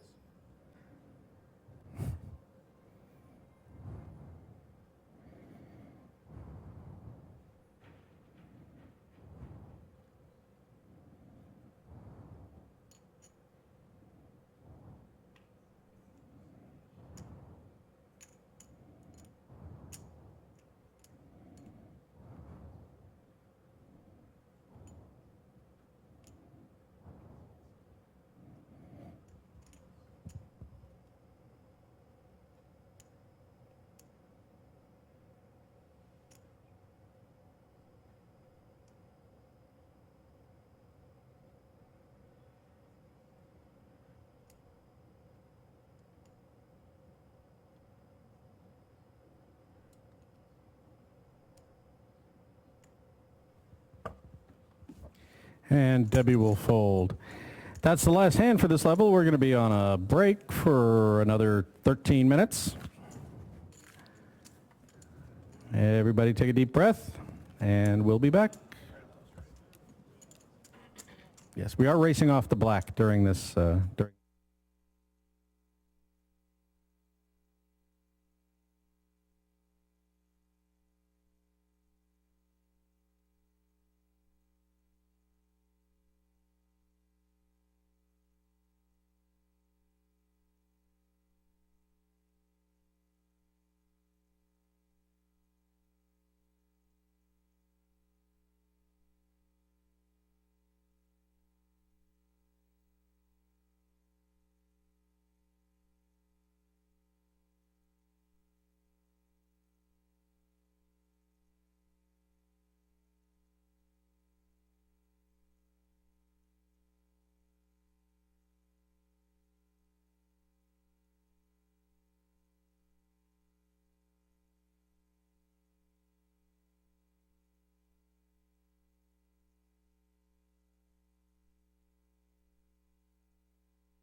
Okay.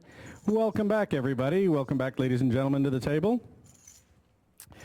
We're going to get started with the next level here at the HPT main event final table in Wyandotte, Oklahoma. We're on level 19 with 1 hour at the top. Ante 1,000, small blind 4,000, big blind 8,000. Let's get the cards in the air. Anybody else want to sell me some blue? I believe I don't have any. They gave me one. Made sure I got cut down a little bit. I got no volume. I got no volume now. That was scary when I jammed. You don't have any, right? Sean, you don't have any? I'm in last place on the And Debbie's under the gun here. She's first act.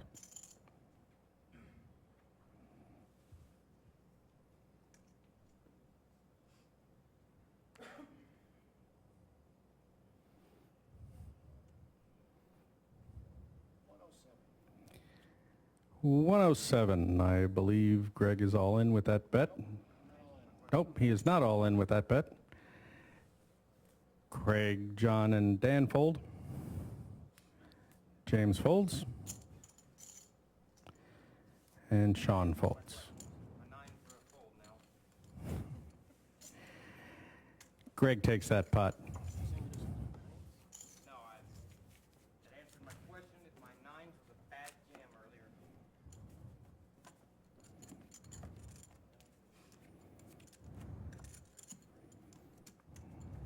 I told myself I wouldn't tend to better when I looked before I looked at the hand. I'm like, come over there.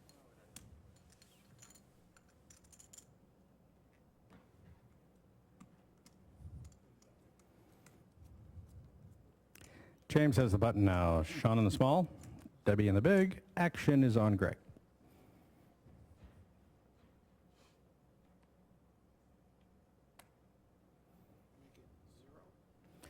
Greg makes it 0, tosses his cards in.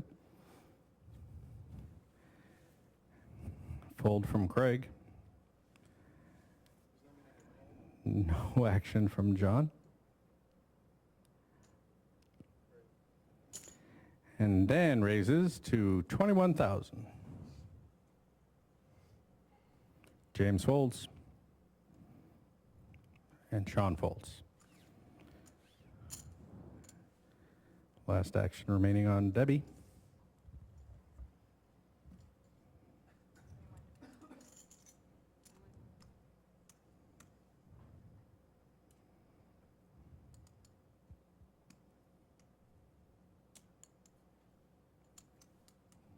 Debbie confirms the action and makes the call. We are heads up to the flop. 3 of clubs, 4 of diamonds, and 3 of diamonds.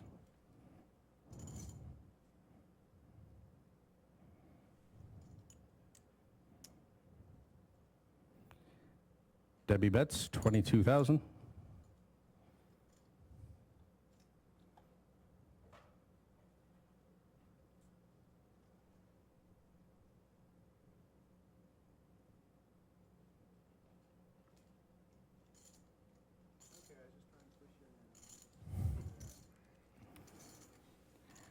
Dan admits he was just trying to bully Debbie a bit and folds his cards.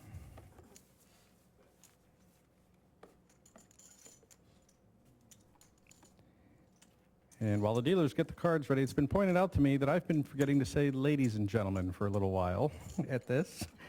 The lady noticed it, I'm sure. I apologize for that.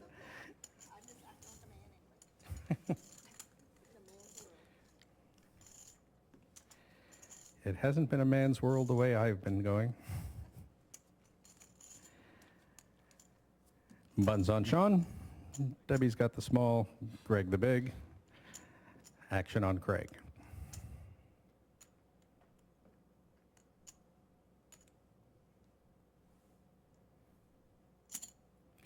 And he raises to 22,000.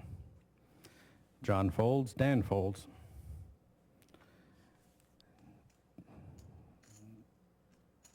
James has the fold.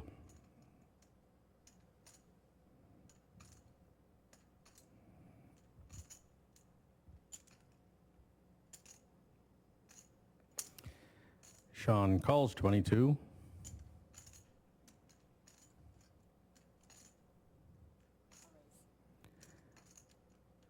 Debbie announces a raise.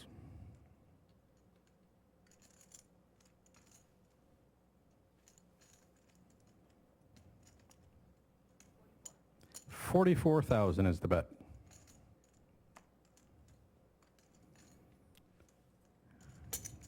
Greg folds, adroitly gets his chips into the middle, and Craig calls. We've got 3 players going into this flop.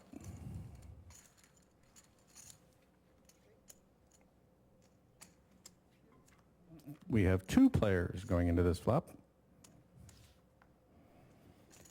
Jack of diamonds, 3 of spades, and a 3 of diamonds. Debbie checks, and Craig checks. 6 of diamonds on the turn.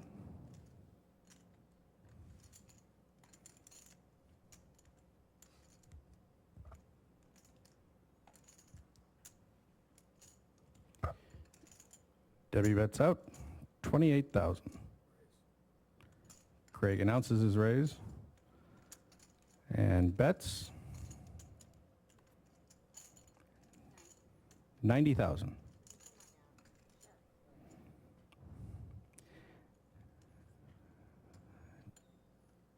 Debbie asks for her bet to be pulled in so she can have a look at what the call will look like.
And Debbie folds to Craig.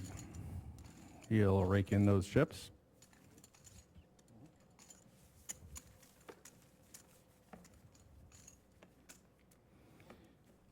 And another dealer change. 1, 4, and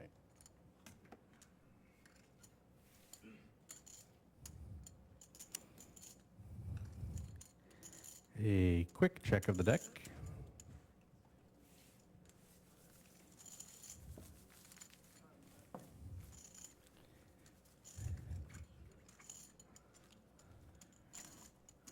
Wash them up, dry them out, and throw them around.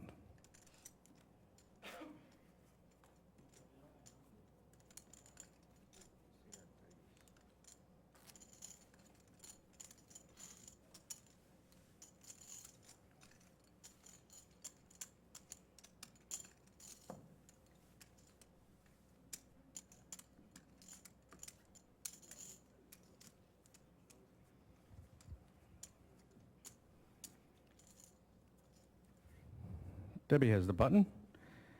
Greg is the small for 8 for 4,000. Craig is big for 8,000. John folds, as does Dan and James.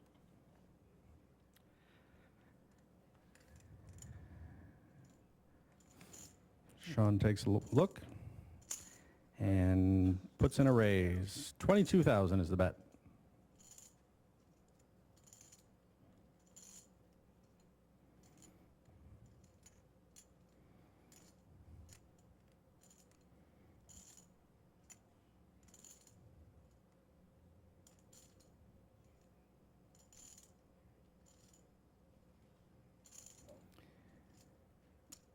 Debbie makes the call.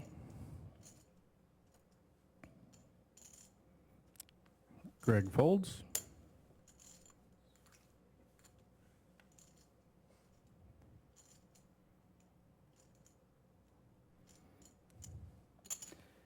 And Craig calls. There are 3 players in the hand. And let's see a flop. We have an 8 of hearts, 8 of diamonds, and a 2 of clubs. Craig checks.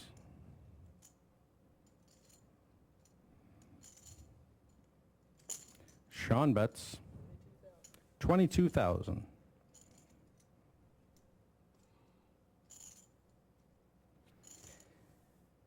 And wins the pot with that bet.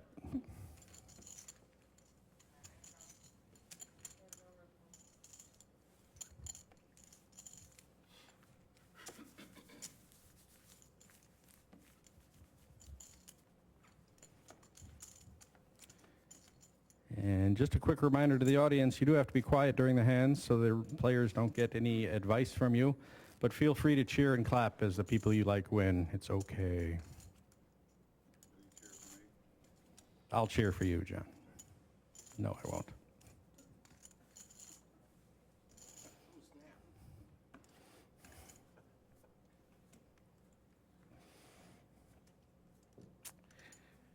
Greg's got the button this time. Craig with the small, John with a big. Yay! And the action is on Dan.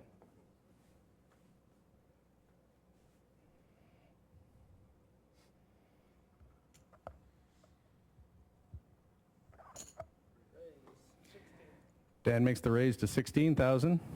James and Sean fold. Oh, you're not drawing.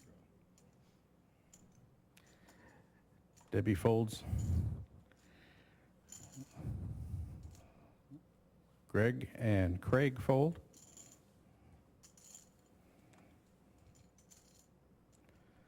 And John folds. Dan wins the pot.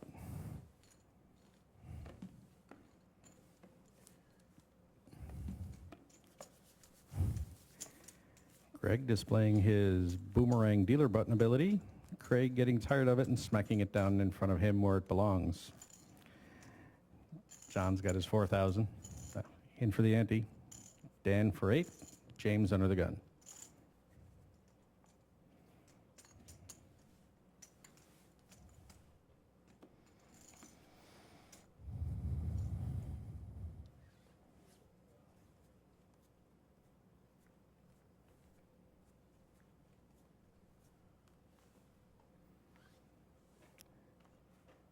James folds his cards.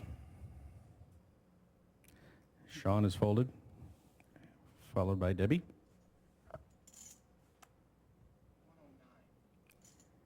And Greg bets 109.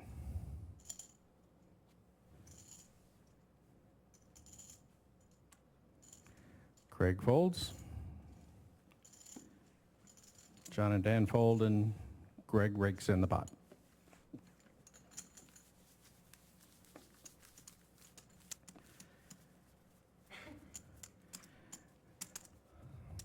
John gets the button. Dan is small, James is big.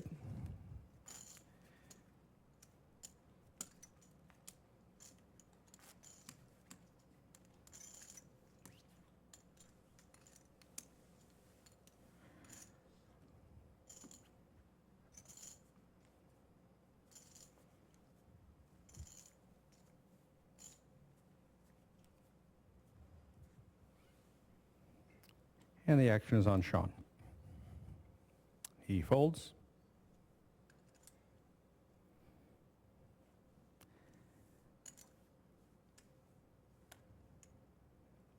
Debbie and Greg fold.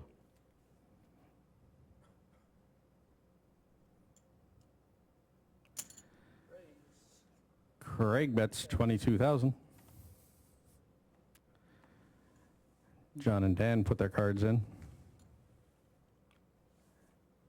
as does James. Craig shows an ace-king. He couldn't get action on this time. Button moves to Dan.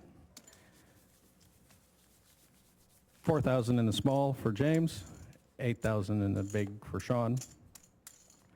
1,000 for an ante from everybody.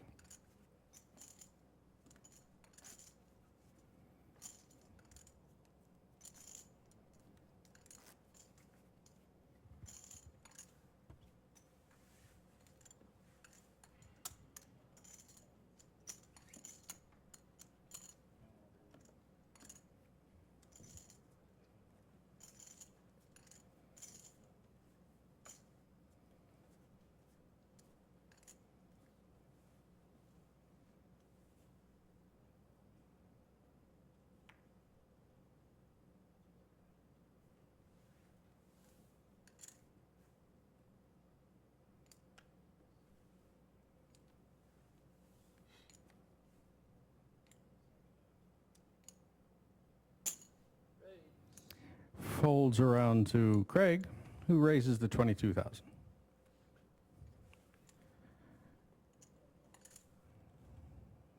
John, Dan, and James fold their cards,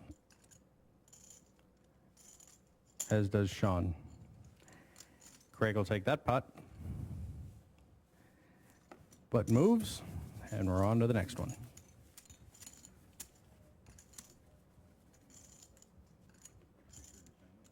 Yeah, grandkids.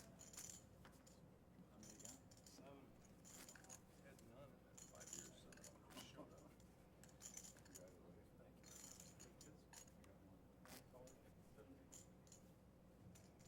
Good kid for you. You had to be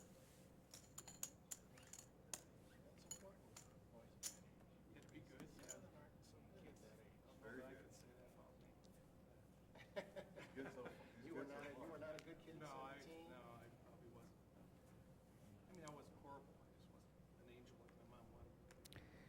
Well, that's Greg's got the action. He folds. Craig lets him go.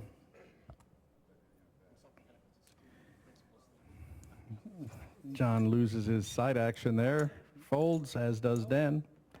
And James is all in. Sean folds. And Debbie folds.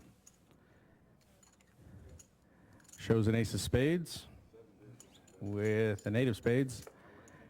Takes the pot and pushes the button over to Sean. 4,000 from Debbie, 8,000 from Greg.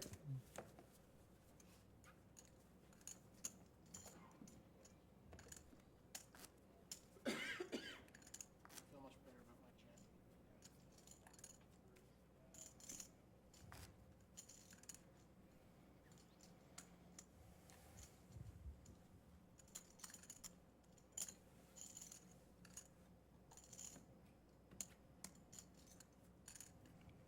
And if anybody would like something to drink, we have the lovely Pam right over there standing by waiting for you.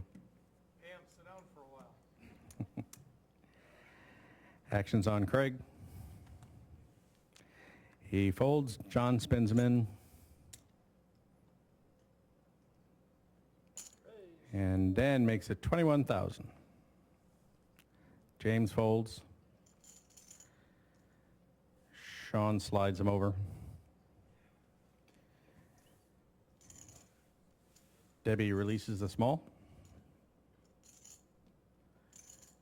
And Greg showed something and folds it also. A deuce in the big blind. He lets it go. Button moves to the lady. Small and big out, along with the antes.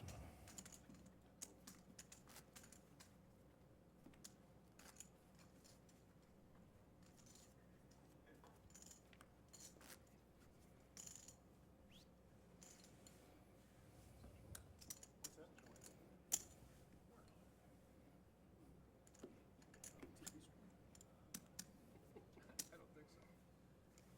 My wife's better. Over under another 30 seconds.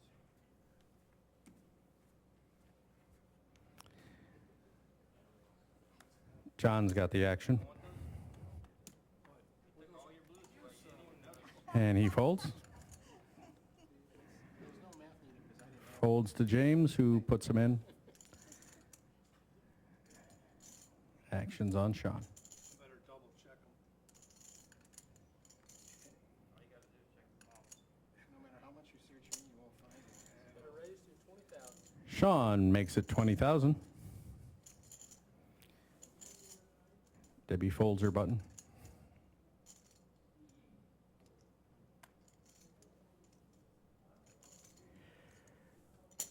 Greg folds. Greg calls the 20,000. We've got two players. Let's see a flop. Three of diamonds, five of spades, king of spades. Craig will check that one.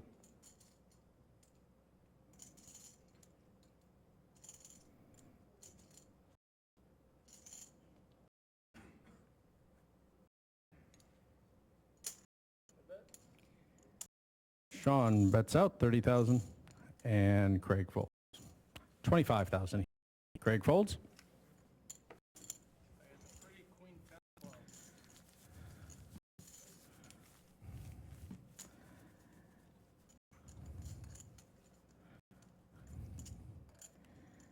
Craig displaying once again his boomerang button skills. Craig managing to tolerate it because it is Greg's button. He's not that 17.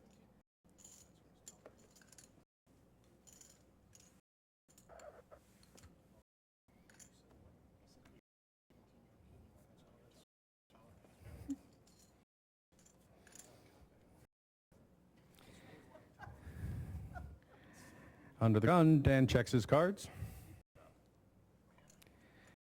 and folds. James puts his cards in.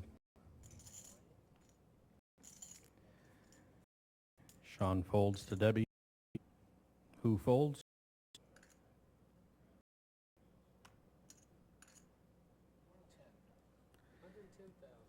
And Greg takes the action on the button to make it 110,000. Not good enough, Greg. Craig and John both say no thanks and moves the button over to Craig. 1,000 for the ante. John's got the 4,000. Dan's got the 8,000.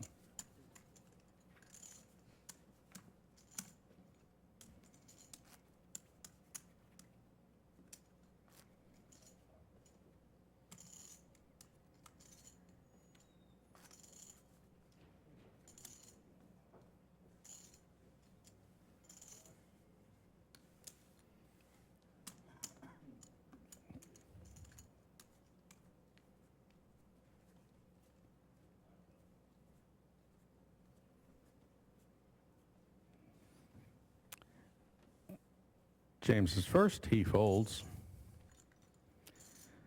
Sean follows suit. Debbie mucks.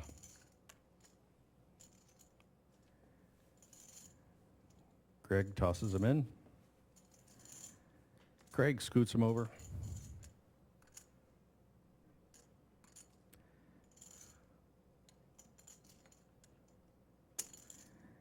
John raises to 24,000. And Dan makes the call for a battle of the blinds. And the flop. King of spades, ace of spades, 7 of clubs.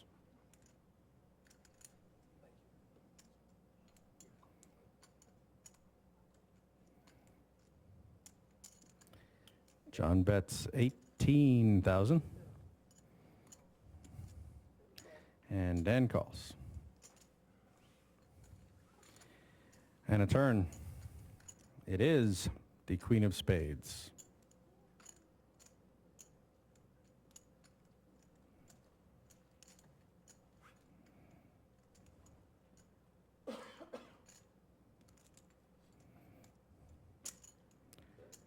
John bets, and Dan puts him in.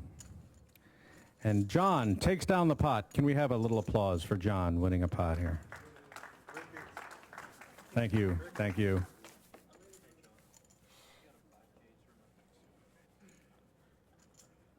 Sorry? I was trying to find that earlier.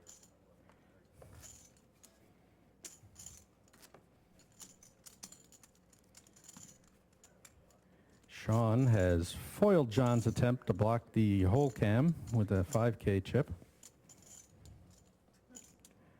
John gets the button. Dan with a small. James with a big.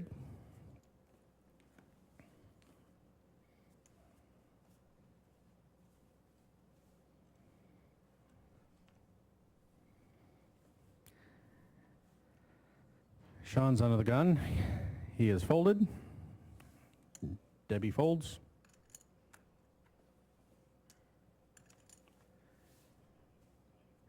Greg lets go. Craig folds.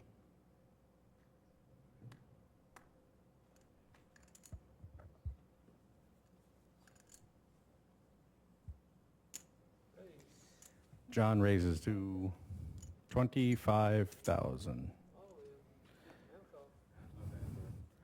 James moves all in. Craig calls. King of clubs, 8 of clubs versus King of hearts, 8 of spades. King 8 for both of them. Let's see a flop.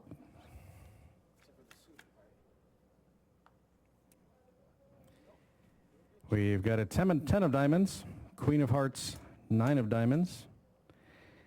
Now, Not any real action here without a club. It's gonna be a chop. Make sure we get some drama in on it though. Let's see a turn. Let's put a jack out there so everyone else feels good about their fold. And an ace of clubs. And a river. Jack. A 7 of diamonds. Let's chop up that pot. I would have turned this, I actually had These 7 two deuce. gentlemen will split the antes. Did you lose a PA on that? We'll move to the next one. Yeah. I did. I think it's because I made them cheer for you. During the series in 2013, I got knocked out of 3 bracelet events where I was all in pre-flop with ace king suited against ace king off. Really? It was like 3 times that summer that happened. It's just like, wow. I'm less likely to be knocked out in that matchup than if the other guy had aces. A lot less likely to win. Less likely to get knocked out. They're changing Barry's battery.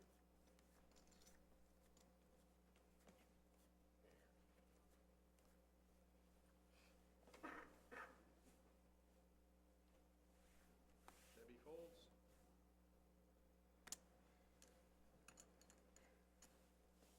Greg makes his fold. Craig folds, John folds, Dan folds. Oh, yeah. James is all in on the button. From the small blind, and Sean folds. Sean wins the big blind, the antes, and the button. Amazing. First time I've been involved in a small one. So as far as we know right now, it's in 2. So as far as we know right now, it's in 2. You're at 100%. Oh yeah. Shoving in that spot.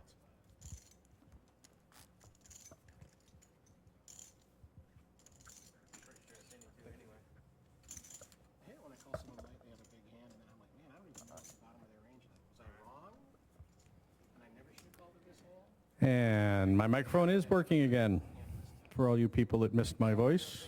We got Greg under the button, under the gun rather. Bluffing is extinct. He folds.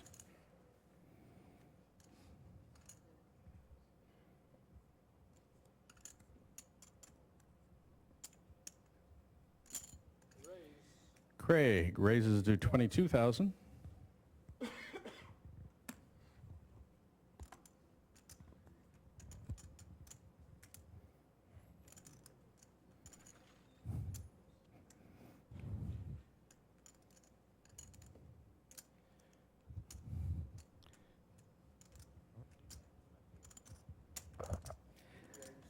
John counts it out, makes a raise.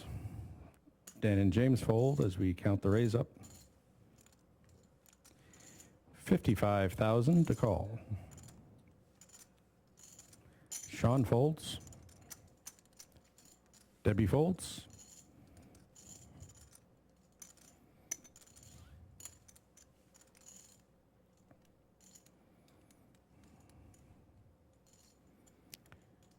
And Craig wants to see a flop. Did you take that other one back, or is it Craig putting too many? I might have put one too. We know that matched up one. Let's verify here. Well, that other 5K chip was kind of close to you, and I think you pulled it back in your stack. Yeah, it's 55 total. And when he was counting it, he tossed it behind the 2 stacks of 5, but it now came real close to you. Okay, pot's right. Let's get a flop out there. 5 of diamonds, jack of spades, and a queen of clubs. Craig checks the flop.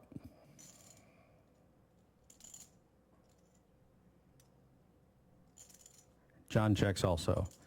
And for a turn card, it's the jack of hearts.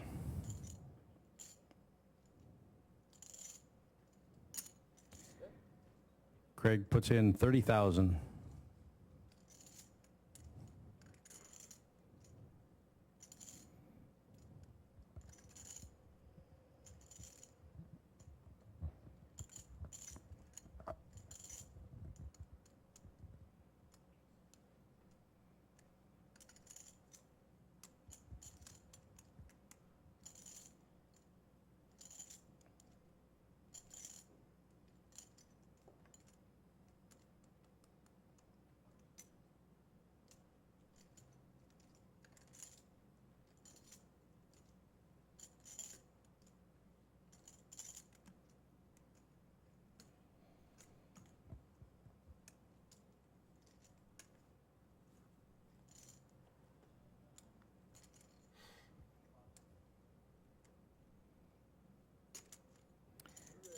John makes a raise.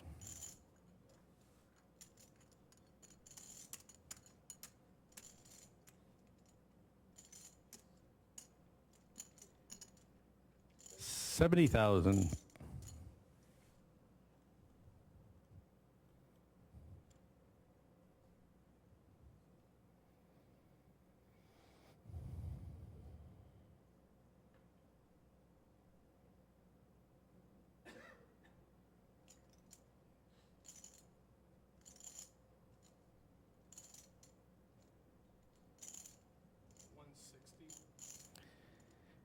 Craig makes a re-raise to 160,000.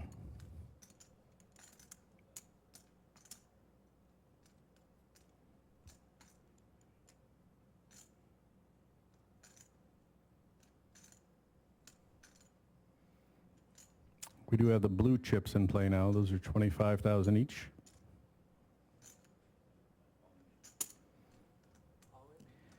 And John raises again. He is all in.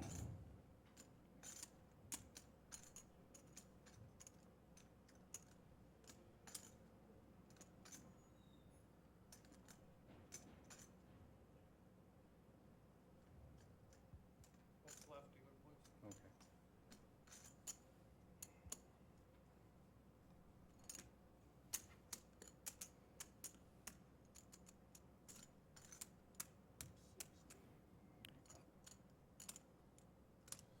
Craig asks for the bets to be pulled in. Wants a count for the call. 70, 80, 92,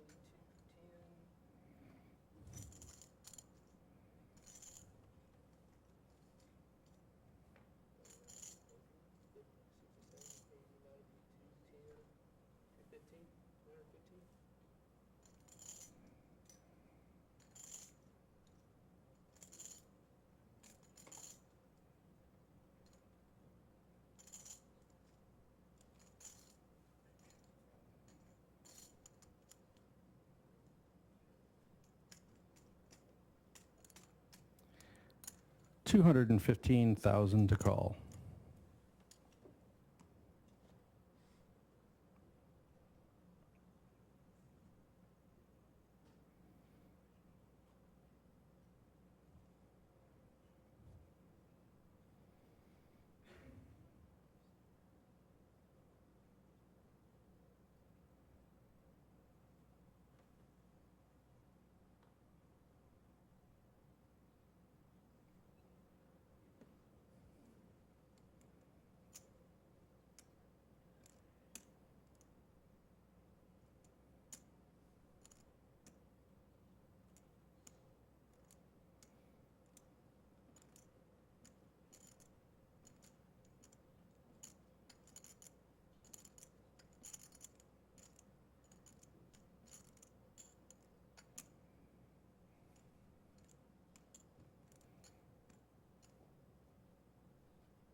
And Craig folds. John gets that pot.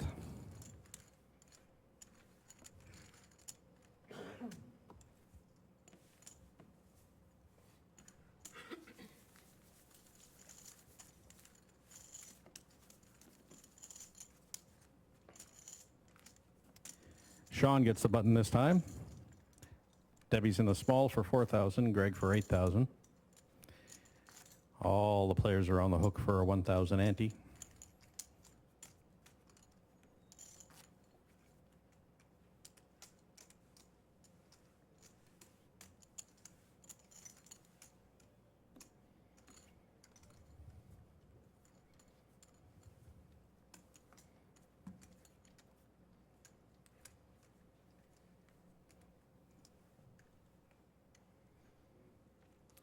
Greg's under the gun. He folds.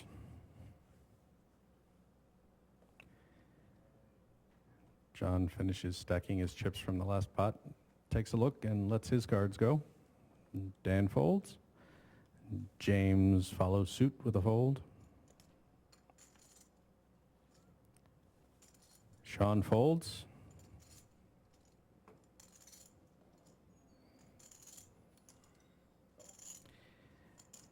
Debbie calls.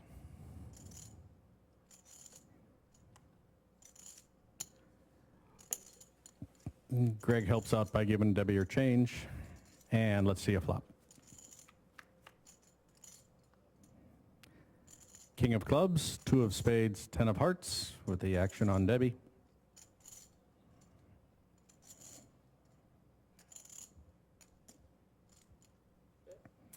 She bets 16,000.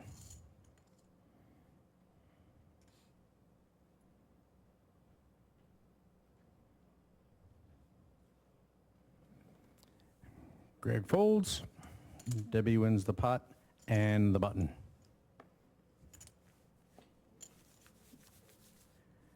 And a dealer change coming in.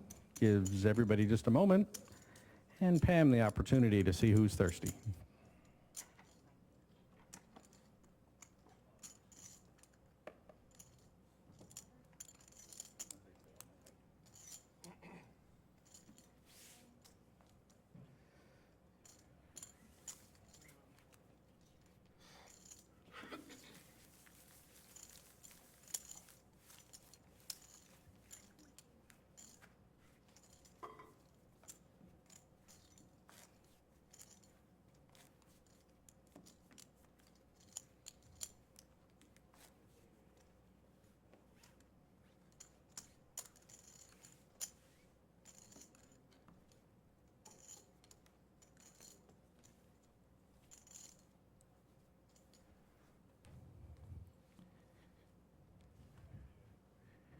Greg and Craig are in the blinds.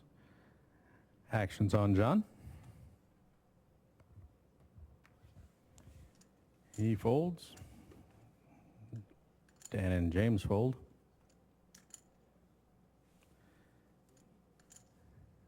Fold from Sean. And Debbie. Greg bets 115.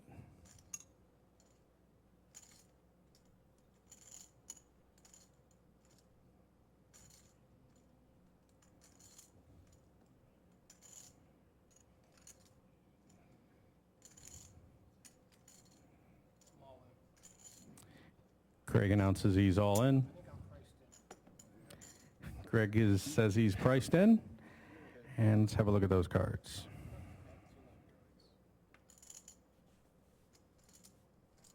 Okay. Greg turns over a 7-4. Craig had a 7 of hearts, 4 of clubs. Craig shows an ace of clubs, 10 of diamonds.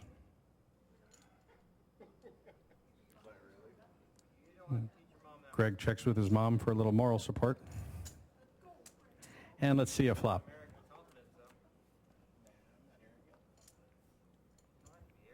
Got a queen of clubs, deuce of diamonds, 6 of diamonds. 4 diamonds. Greg calls for a 4 of diamonds. I have all those outs, so 4 diamonds. 7 of diamonds, same difference. 4 diamonds.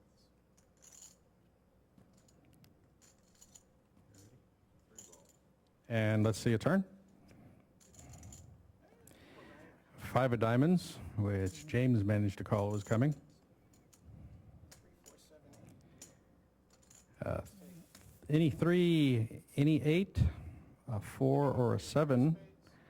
Three of spades. And let's see a river card. A 5 of spades. For a second, I thought it was the 3 of spades. And it's a pair of 5s with an ace-10 gives Craig the win. He's got Greg covered. So that finishes Greg in 7th place for $6,008. Greg Raymer, ladies and gentlemen, thank you very much.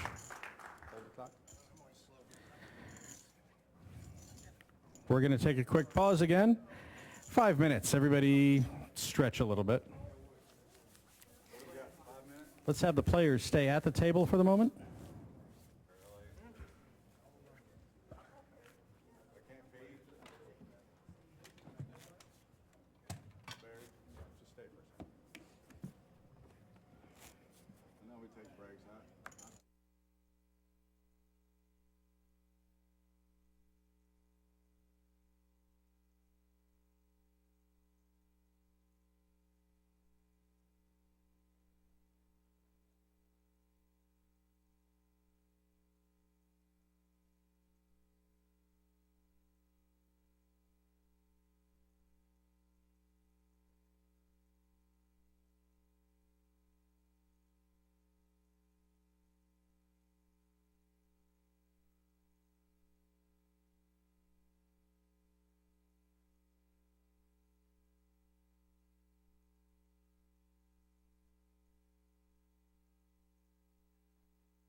How many final tables have you been at for HPT? This is number 5 that I've been at. But you've won 4. I won the other 4. So this like ruined my Ruined your batting streak. average. We'll Ruined talk my about it. batting We're going to talk average. about that.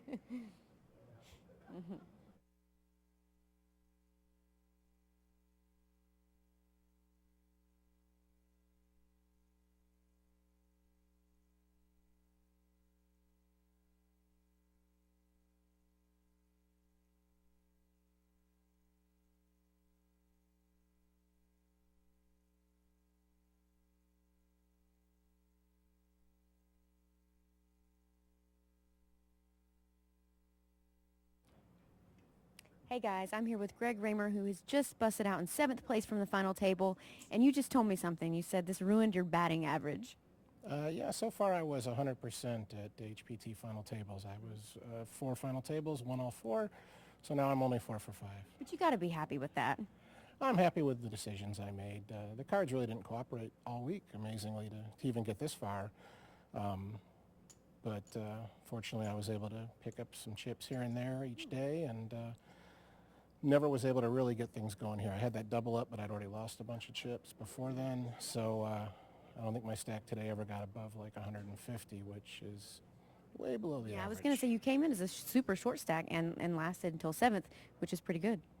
Well, I did the best I could. Unfortunately, a few of those other times, basically almost every other time I shoved, I would be a huge favorite, even when they called. And there was one other hand where I was like didn't want to call at all, Right. and this one. And so it was just, you know, the way the timing goes. Yeah, you're like 7-4, please, please, please don't. Yeah, you know, it's like when I shoved the other things like ace king and ace queen, they all folded. So I needed the call from ace 10 on those occasions. All right, Greg. Well, thank you so much, and we'll see you at the next one. Thank you. Thanks.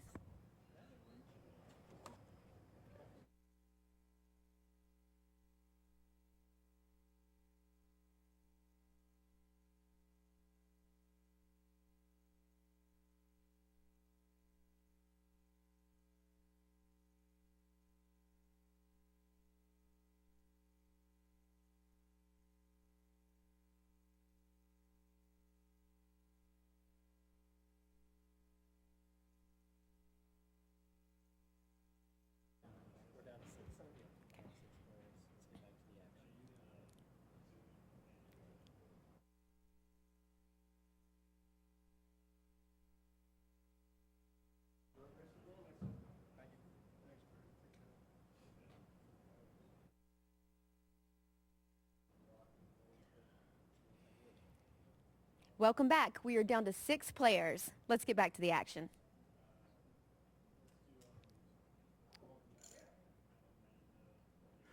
Welcome back. We're down to, or say we're down to 6 again, or no? Yeah, down to 6 again. And then get back to the action. Okay. And we're at Indigo as well. Right. I'm Amanda Leatherman here at the Indigo Sky Casino in Oklahoma. We're down to 6 players. Let's get back to the action. I hope they show that hand on TV. I wanna see that. Predict you like it. What's that? Predict you like it. Like to lay down? I predicted was 6 versus maybe. No, you're not right. With, did he say with Greg Raymer out in 7th place? Well, I can't imagine Say that 4 betting Greg with just anything went out much in value. 7th place. With Greg Raymer out in down to 7th 6. place? We'll be right back after this break. Okay. We'll be right back after this break, correct? Okay.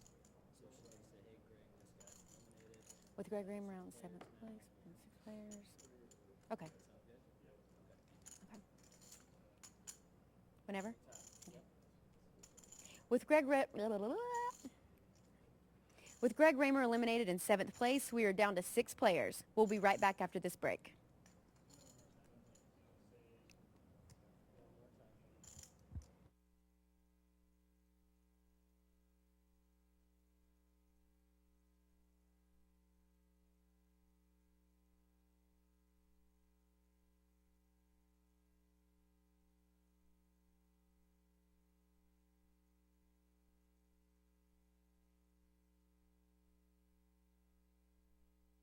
This officer now, and her husband is, and one of With Greg Raymer out in 7th place, the action is heating up, so don't go away. We'll be right back on the HPT.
And we're ready to come back. Welcome back to HPT's main event final table here in Wyandotte, Oklahoma at Indigo Sky Casino. We're in level 19 with 18 minutes, 59 seconds to go.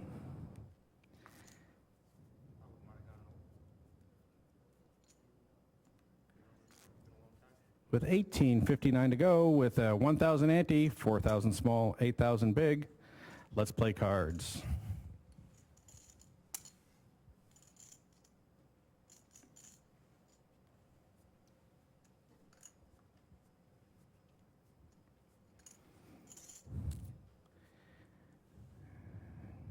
As we come back, Debbie's got the button. Craig small, John's big. Dan and James have folded, and the action's on Sean. He folds. Debbie folds.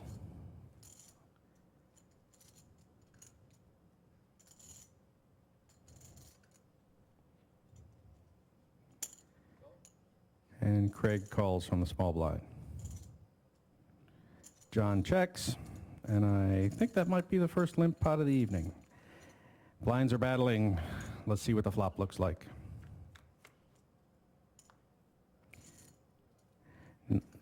Nine of spades, 10 of diamonds, 4 of diamonds. Craig bets 11,000.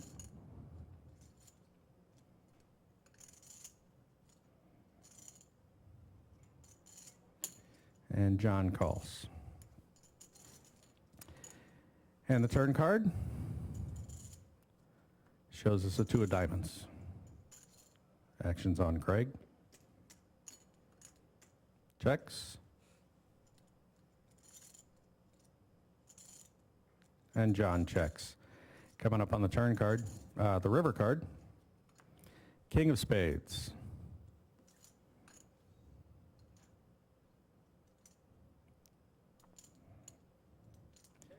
Craig checks.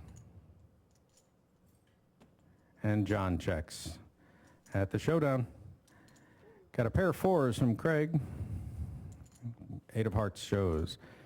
Craig wins the pot with a pair of 4s. He gets the button next. Actually, Craig was single billy gun last hand, so How did we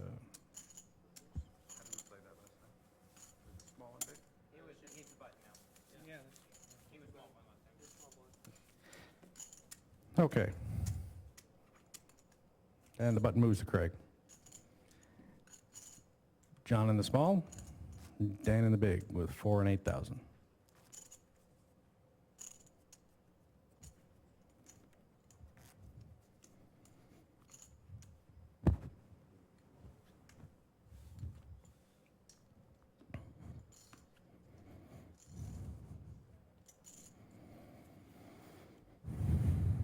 Hello, everybody. This is Greg Raymer here with you on the live stream. Unfortunately, I was not able to extend my play beyond 7th place today, so instead I James will and Sean have finish folded. the final table, talking to Actually, you guys the Debbie, and she folds. giving you my thoughts on the rest of the play. Obviously, Craig Casino here with a huge chip lead as the favorite to win. Craig bets 25,000. He's got more experience than John anyone and Dan else fold. at this final table, And and we're he's on to got the the next chip hand. lead. His toughest opponent would be Sean Roberts, who's sitting there Button to moves the over. immediate John has right the of the button now. dealer. Dan's in Since the he small. has about 3 James times in the as big. many chips as Sean, obviously that puts Craig at the advantage. But we're down to the final 6, so you can see the chips. We got the gray chips that are 1,000. That's the smallest in play. Pink are 5,000. Blue chips are 25,000. And Craig Casino is sitting there with like 900,000, which is like a third of the chips. So he's got double the average stack right now. And as we get opportunities, I'll tell you who's who amongst our final 6. Action's on Sean. So this is Sean Roberts, who has won an HPT and had at Sean least raises 1 or 2 to other final tables. 16,000. And he just raised under the gun, and he's been playing very well today. Debbie, the lady in the 1 seat, Debbie and folded. Craig have folded. Craig folded. This is Cowboy John, on the button with the black cowboy hat, as you would imagine. And he looks like he has close to 600,000. He won a big pot off of John Craig a calls little while ago. 16,000 from the button. So he would be the second And chip folds the leader. small blind. And this is James in the big blind. And we're playing 4,000, And James 8,000 folds with a the big blind. 1,000 ante. We've got 2 players coming to the flop. If you have any questions or anything, feel free to send a tweet to me. I am at Fossilman on Twitter. Got a queen of hearts, And I will 8 try of to get clubs, to it. 5 of diamonds. Normally when I do these live streams, I Sean will have checks my that flop. laptop with me. And actually, when we go on dinner break in an hour, I'll probably get my laptop out of my room and bring that down here. And John checks also. That lets us see a And, turn card. That way I can more easily access stuff Ace than of on my clubs. phone and so on. But feel free to send me your questions, and Sean checks, John checks, and the river. plus I look forward to running 6 of diamonds. my final hand on Poker Stove to see if my math was correct, that it was a good shove or not. Sean bets 16,000.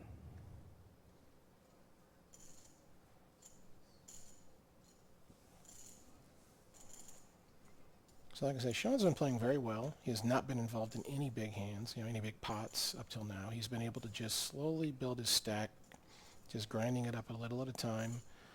Most of the time that he's made bets or raises, everyone is folded. But of the players that left at this table now, either John or Debbie are the ones least likely to fold in any given situation. John makes the raise. John raises, and again, he doesn't like to put his chips out very far. Hard for the dealer to reach. 37,000. So he makes kind of a small raise here. I mean, pre-flop, if you go from 16,000, to 37, that's, a significant raise. But here we've already got a lot of money in the pot. So 21,000 more, you got to always wonder what a small raise like that means here on the river. Is it like, okay, I think that this will look like I'm trying to get a call out of you, and therefore it's a better, raise if I'm bluffing? Or is it exactly that first thought, that like he's raising small because he doesn't want me to be able to fold, he wants me to pay him off? And Sean thinking Sean about calls. it, and calls, and we'll find out. Got 2 pairs, 6s and 5s on John's side. John is being, Aces alone for Sean. That'll be John's pot. so that was a milk bet, milking the cow, trying to get a little more out of it situation. And that's an important thing here when you're at these final tables, when you're not in the hand here. Let's say your other player, I haven't mentioned by name yet, Daniel Snowden there with the white hair. No, not Button involved moves in over this to Dan, last puts pot. James in the But small. if you're Dan, you want to be Sean paying the big. attention. And Debbie will be see, first to act.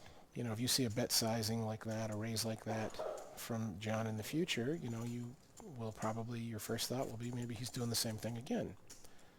And then you can get into the leveling game of, well, does he know that I was paying attention and noticed that, and therefore he's doing the opposite this time? Or is that just his pattern? And he's not taking into account what I may have noticed about the earlier hand.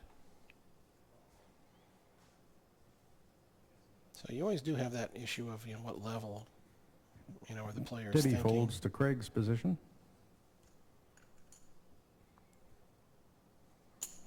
Craig bets out 16,000. So Craig's been, playing a lot of hands, which if you're the chip leader, that's often going to be correct.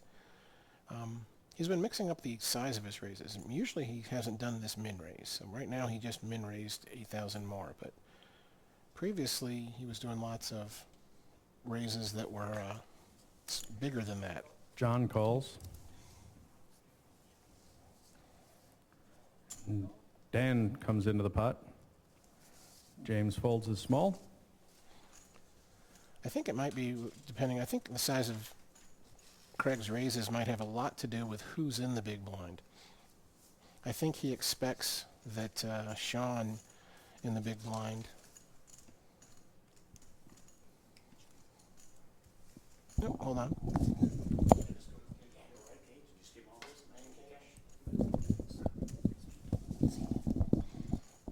Thanks for giving me a moment there, everyone. So I think in this case, he felt like, okay, Sean, is playing solid. if Sean has some bad, mediocre hand, he's just going to fold. I don't need to bet more. Whereas some of the Sean other announces players his raise. were a lot more, What's in the a lot more 16,000? inclined to call with marginal hands because they want to see a flop with that Jack 9 offsuit or whatever. That you know, Craig wants to raise bigger against their big blind to motivate the fold. And puts out an additional 64,000. So here we got basically a pot-sized re-raise from Sean. And Sean has been making most of his re-raises in spots like this where he's doing a squeeze play. You know, here Craig opened, someone else has called, one or more people, and now Sean is putting in the 3-bet. And we call that a squeeze play, whether Sean has a pocket aces or whether he's bluffing with a bad hand. And Craig definitely is of the opinion that Sean loves the squeeze play. So I'm sure he is not believing him right now. So in other words, Craig is thinking like, Sean doesn't have to have a good hand here. But he's going to give it up anyways rather than raise back. You know, and unless Craig has a pretty good hand, he really doesn't have any choice. Craig folds. In other words, it would be a Action moves to big John. mistake for Craig to like call with some marginal hand, you know, like, oh, I have ace 9, I have king jack offsuit. Let's call this much more to see if I hit the flop. Because if you're right and he's squeezing with a bad hand, well, then he's still going to make a continuation bet on the flop, and so every time Craig misses the flop, he'd still be giving it up. So if he has some mediocre hand, he either needs to turn it into a bluff and 4-bet, or he just needs to give it up. And once Craig folded, it seemed pretty likely everyone would, but And it folds back to Sean's raise, so he'll Sean- pull down that pot. Sean shows it looked like ace-king or He shows ace-queen. ace-queen of diamonds. Ace-queen of diamonds, there you go. So he had a real hand that time, but I'm pretty sure that Craig didn't believe him. But the squeeze play is such a great, and the reason it's such a great play is because that there is always some chance, if you're in Craig's situation there, and you had something pretty good, you know, you had an ace-10, which 6-hand is a pretty good hand. Well, what if, you know, you do re-raise, you know, and then now one of those other two players who called now shoves behind you because maybe they were trapping.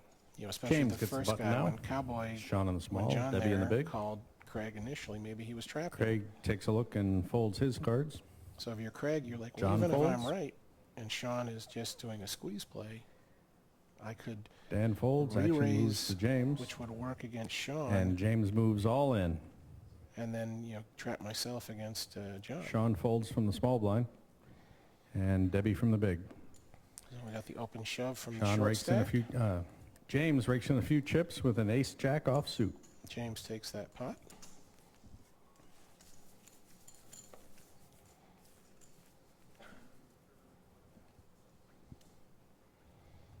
And James is hampered by the short stack, but I think he's also a pretty experienced player. You know, definitely has good knowledge of the game. So, yeah, we definitely have some good quality players at this final table.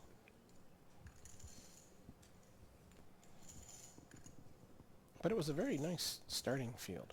Lots of, let's say, juicy spots. This at, time around, at my Sean has the button. various tables. Debbie's for in the the small. early stages of the Craig in the tournament. big.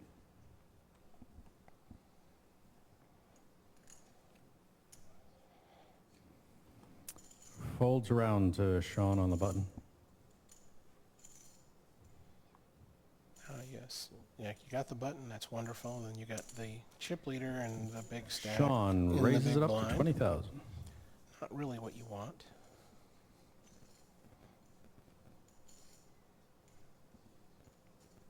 So Sean puts in about a 2.5x raise, and Craig also is. Craig gonna says, let's see a be, flop.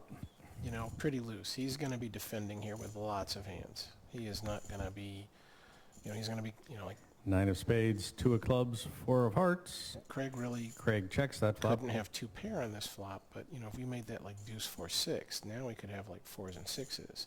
You know, he could have 3 5 Sean for the bets out straight. 30,000.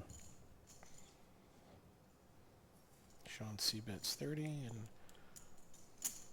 so Craig could. Craig makes the call. He's either hit this flop, And has let's a get a pair, turn out or there. he's floating. 10 of spades. Craig checks it, and Sean checks for the turn for the river. Well, I expected five of that turn hearts. to go check almost all the time. Like even if Sean has a really good hand like an overpair, Craig bets out 60,000. I think he would often check to induce this Sean bluff. makes the call. Pair of deuces from Craig with an ace. And a jack 9 for a pair of 9s from Sean. Yep, so that's what Sean And did. Is Sean rakes that pot in. he was willing to take the risk of giving the free turn card because he knew it would induce a lot of river bets from Craig. You know, he knows Craig's very aggressive. He knows that if Craig doesn't have anything, if he does have some Button kind of travels draw, across to Debbie. and he missed it on the Craig river, and John in that this he would small and often big. bet. And that's why you saw Sean just snap call there with second pair, because he just knew that, you know, frequently he was inducing a bluff. And, you know, that's part of the issue too with like Craig's river bet. I'm not a big fan of that bet by Craig with the ace deuce. I mean, he's got a pair of deuces. Part of Sean's range there can be like ace king, ace queen, some stuff like that. And he's not too likely to call you with many of those hands. Dan Snowden's got the first action on this round. So it's like, are you going to get called by worse when you have that ace deuce? Sometimes, you know, he might just call you down with ace king, ace queen. But, And he bets 18,000. you know, he's not going to fold a better hand. James If Sean folds. had had a pair of threes, if he had hit the 4 on the board, Sean folds. he's probably not folding any of those one pair hands that are have you beat. So really you're only getting value out of a very few hands. And Debbie raises on the button to 40,000. Ooh, huge raise. Craig and John have folded. Action is back to Dan. Oh, I'm sorry, that's a re-raise, so not so huge. From 18 to 40. And Dan makes the call. That's one thing I noticed with Debbie. I mean, when she 3-bets, it is usually Pull kind those of chips small. in and get a flop out there. And so you can't read anything into a small 3-bet. 8 of from her, hearts. because that's Jack just of what she spades. seems to 10 always of clubs. Dan checks. Now, if she C-bets small, that usually is a sign And of Debbie weakness. bets 40,000. Yeah, there have been a couple times where she C-bet like less than her pre-flop raise, and then she was weak. There was also a couple of times that she did the weak lead where like she has Dan called a makes that call. pre-flop raise, A turn card. and then she just bets into the pre-flop raiser on the flop. 3 of hearts. And I was able to pick up a pot from her Check, where check I from both players. called with Lets nothing, us see a river. and then better off the Ace hand of on the turn, diamonds. because I was so sure that she was just, Dan checks. you know, doing that weak lead that she didn't have much.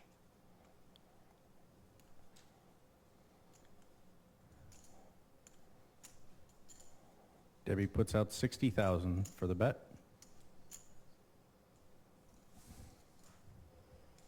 So check on the turn, and now she bets 60, and Dan makes the call. Debbie shows an ace king for a pair of aces. Ace queen, second place for Dan on that hand. all right, 2 big hands ran into each other.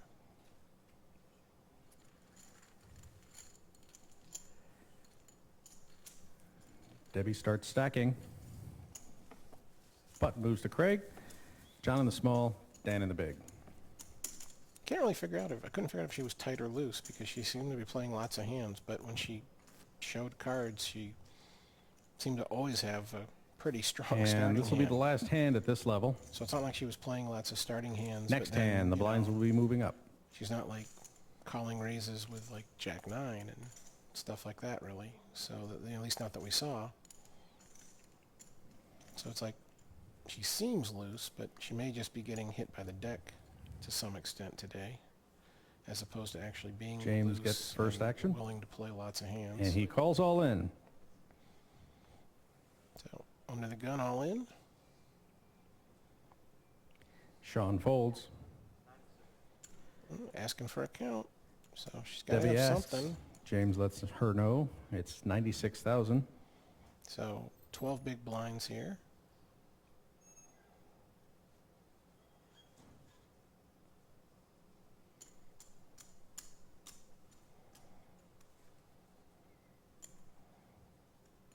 Well, you can make a decision before you finish stacking.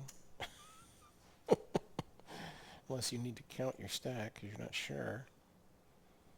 But, you know, you've got about almost 400 there. I can't tell that's two of the blue or more of those 25K blue chips, but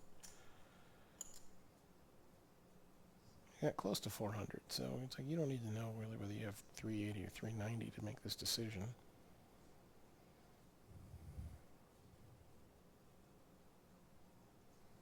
I didn't think she would end up calling when she takes that much time. Debbie folds. Craig also folds.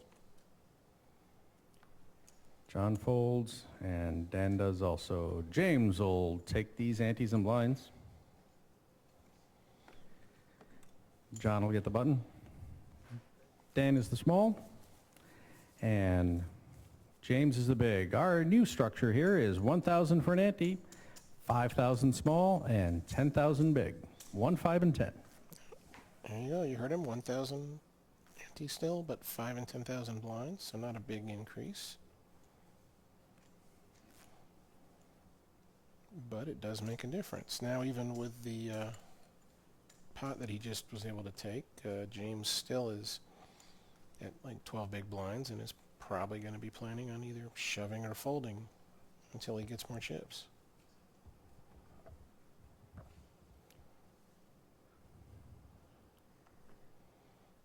Sean goes first with a fold. Debbie pushes her cards in.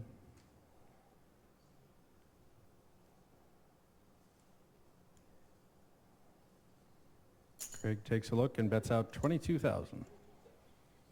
So you can see here, now Craig's doing a little more than a min raise. And that's partly because I think of who's in the blind. Action moves to John on the I could button. be mistaken. If he's changing the amount of his bet because of his cards, then I would call that a big mistake. You don't want to be raising more with certain types of starting hands and less with others. I mean, eventually your opponents are going to figure out the pattern. And they're going to know what kind of hand each And bet John size raises 70,000. John has definitely not been shy today. He has been getting involved quite Dan a bit. is folded. James put his cards in. And the action moves back to Craig.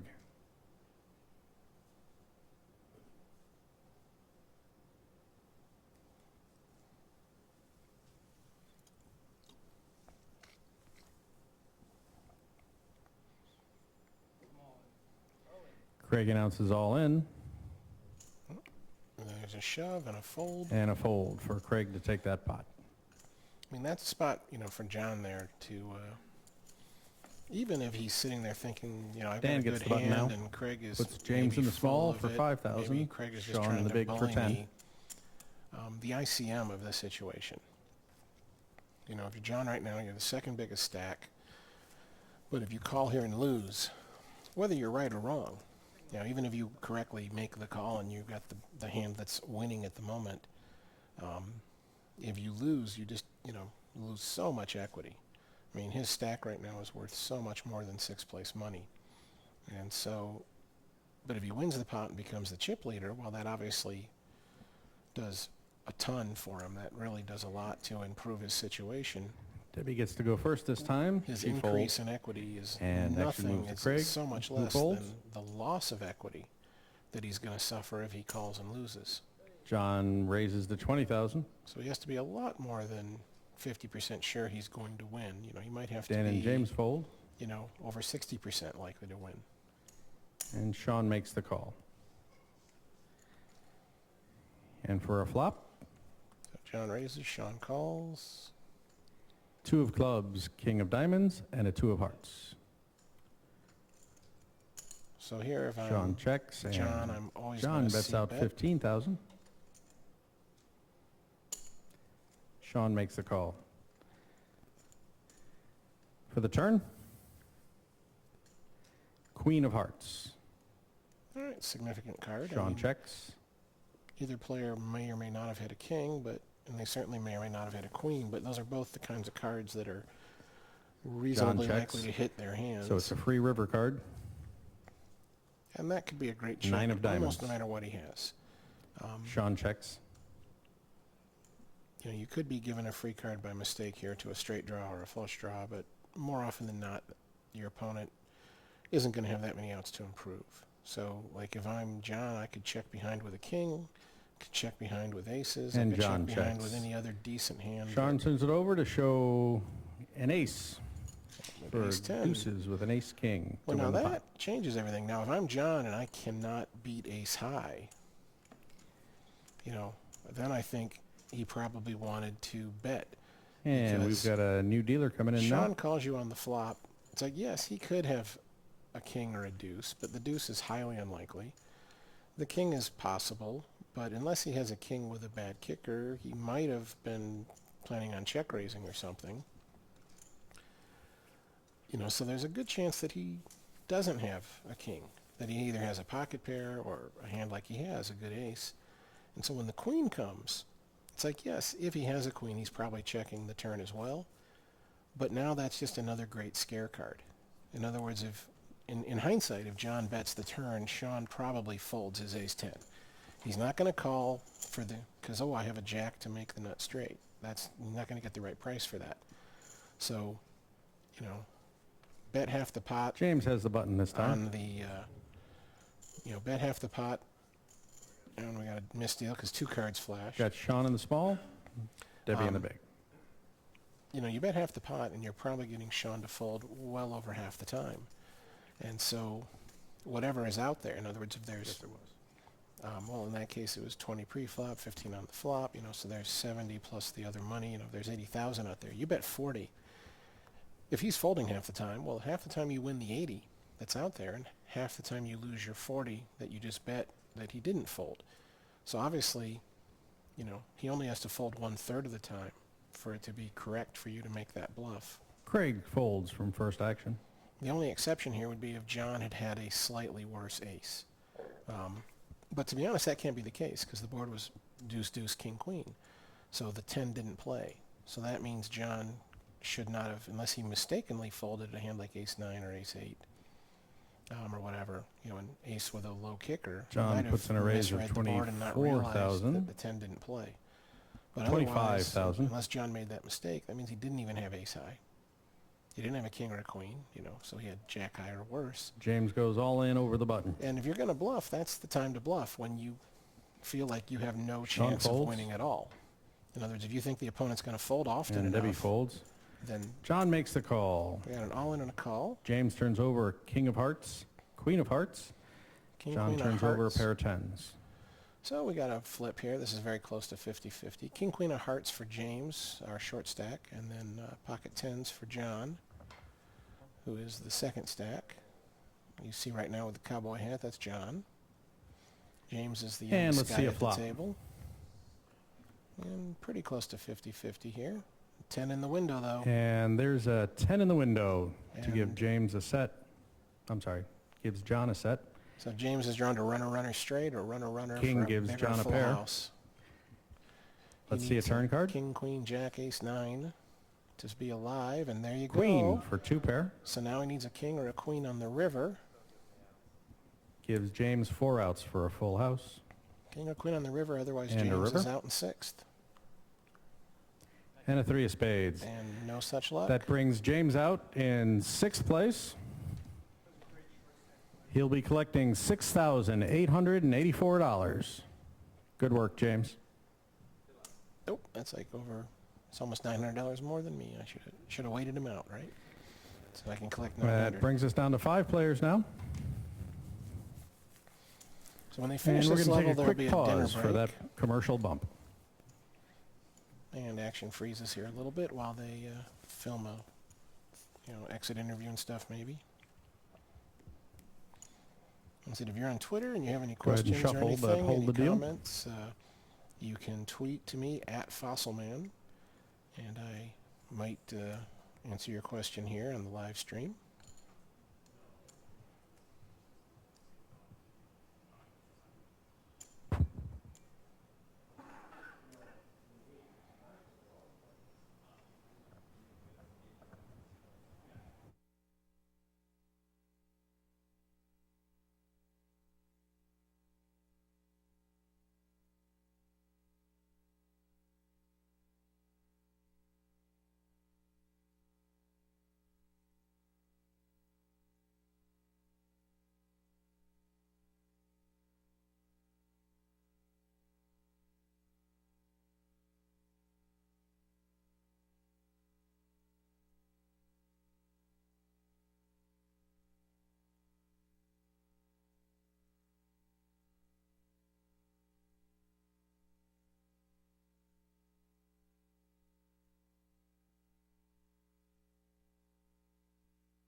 I got it. Down to 5, right?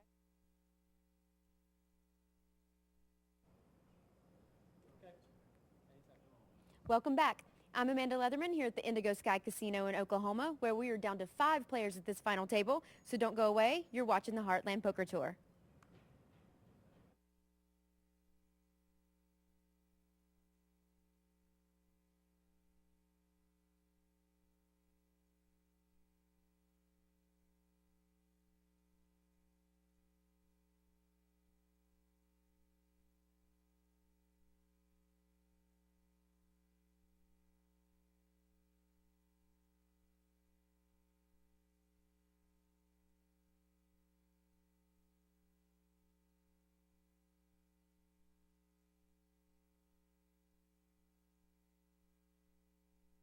So don't say the casino. Welcome back. I'm Amanda Leatherman here at the Indigo Sky Casino in Oklahoma, where we are down to 5 players. Let's get back to the action.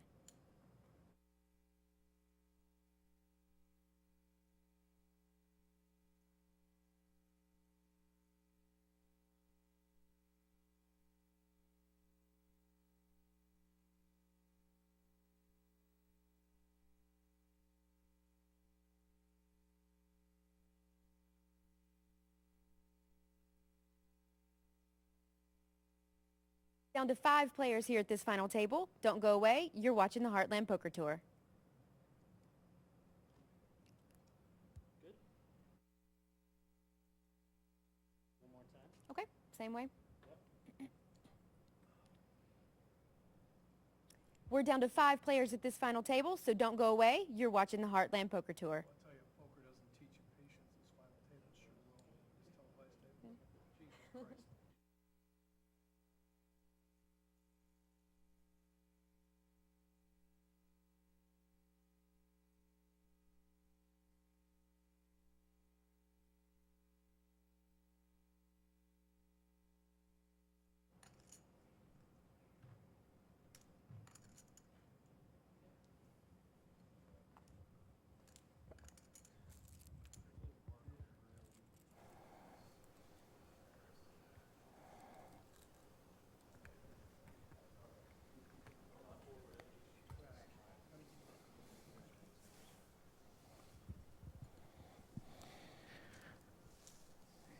And we're ready to play 5-handed at the final table here for HPT with 50 minutes and 11 seconds left in this level.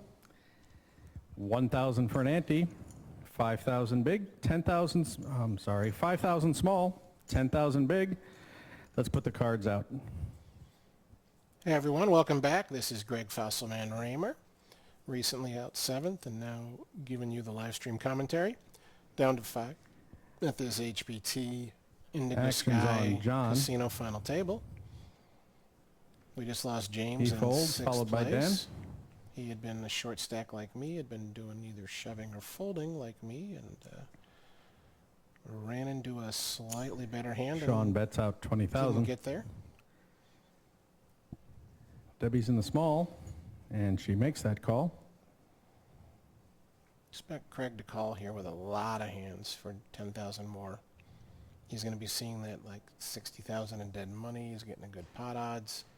So I expect him to call with a lot of hands and re-raise with his better hands. And Craig raises it to 75,000. And he knows Sean's opening on the button with lots of weak hands, and then he can squeeze out both Sean folds, and moving the Debbie. action to Debbie. She folds also. Looks, he showed a card, probably an ace. Craig shows an ace of hearts, But, and we move to the next hand. Buttons on Debbie. but see, that would have been a good raise for Craig to make, even if he had Craig's in just, the small blind you for know, horrible 5,000. cards. John in the big for 10. In other words, what I would And like to everybody see, puts out 1,000 for that ante. you know, from a player in Craig's spot with his chip lead and all that going for him, is basically hands that could really hit a huge flop. You know, like suited aces and pocket pairs and suited connectors and stuff. Like, go ahead and call the raise. Try to hit a huge hand, you know, and then knock one of these players out after making your hand. And then 3-bet with Dan your takes a premium look and hands. folds. And 3-bet with some of your crappy Sean hands folds. as well. You know, but I wouldn't want to see like a re-raise Debbie there, puts her you cards know, in. from a hand like, you know, pocket threes. Because then the problem is that given the stack sizes, Craig raises to 20,000. if Sean has a hand or just decides to make a move, let's say, he could now 4-bet shove and you wouldn't be able to call with the small pair. John calls, so we're heads up on a flop. Interesting. I wouldn't expect Craig to min-raise here from the small blind against John, 5 of clubs, 2 of hearts, 6 of clubs. because he knows that John likes to see lots of flops. Craig reaches and makes it 25,000 to John. So I would have thought he would have raised bigger with most of the hands he was going to raise with. And he c-bets 25,000 on this very And a low call. board. We'll get to see a Deuce, turn 5, card. 6, 2 clubs. 5 of diamonds. Another 5. Actions on Craig. Now there's obviously a really good chance that this board has not hit Checks either to John. player. John checks to the river. 10 of diamonds. Now you might notice John breathing real heavy, and often that would be a tell that he's got a big hand.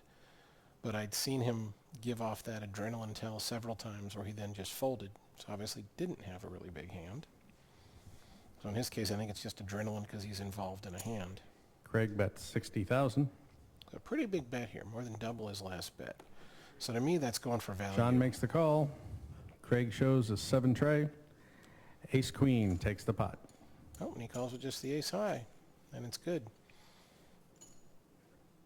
So now usually Craig would have been more likely to make the big bet for value, you know, trying to make it look like a bluff, you know, and make the smaller bets when he's bluffing. Or for Craig value, gets the button you know, now. a John has combination the of small both. blind. Dan the big. We'll get the cards out, and the first action will be on Sean. But now I feel better about a call I made against Craig on day 2, where he made like a big river bet, you know, and he had it, but it really felt like, you know, like really, it was really hard for him to have it. You know, like just so unlikely to have it, you know, given the play of the hand that didn't think he would. So he felt like he was betting big to make sure I folded. And I was Sean wrong, and folds. he had it. I paid him off and lost a big pot. But now I feel better about it. Debbie has other ideas, makes it 20,000. Craig folds. So we got min raised to 20 from Debbie.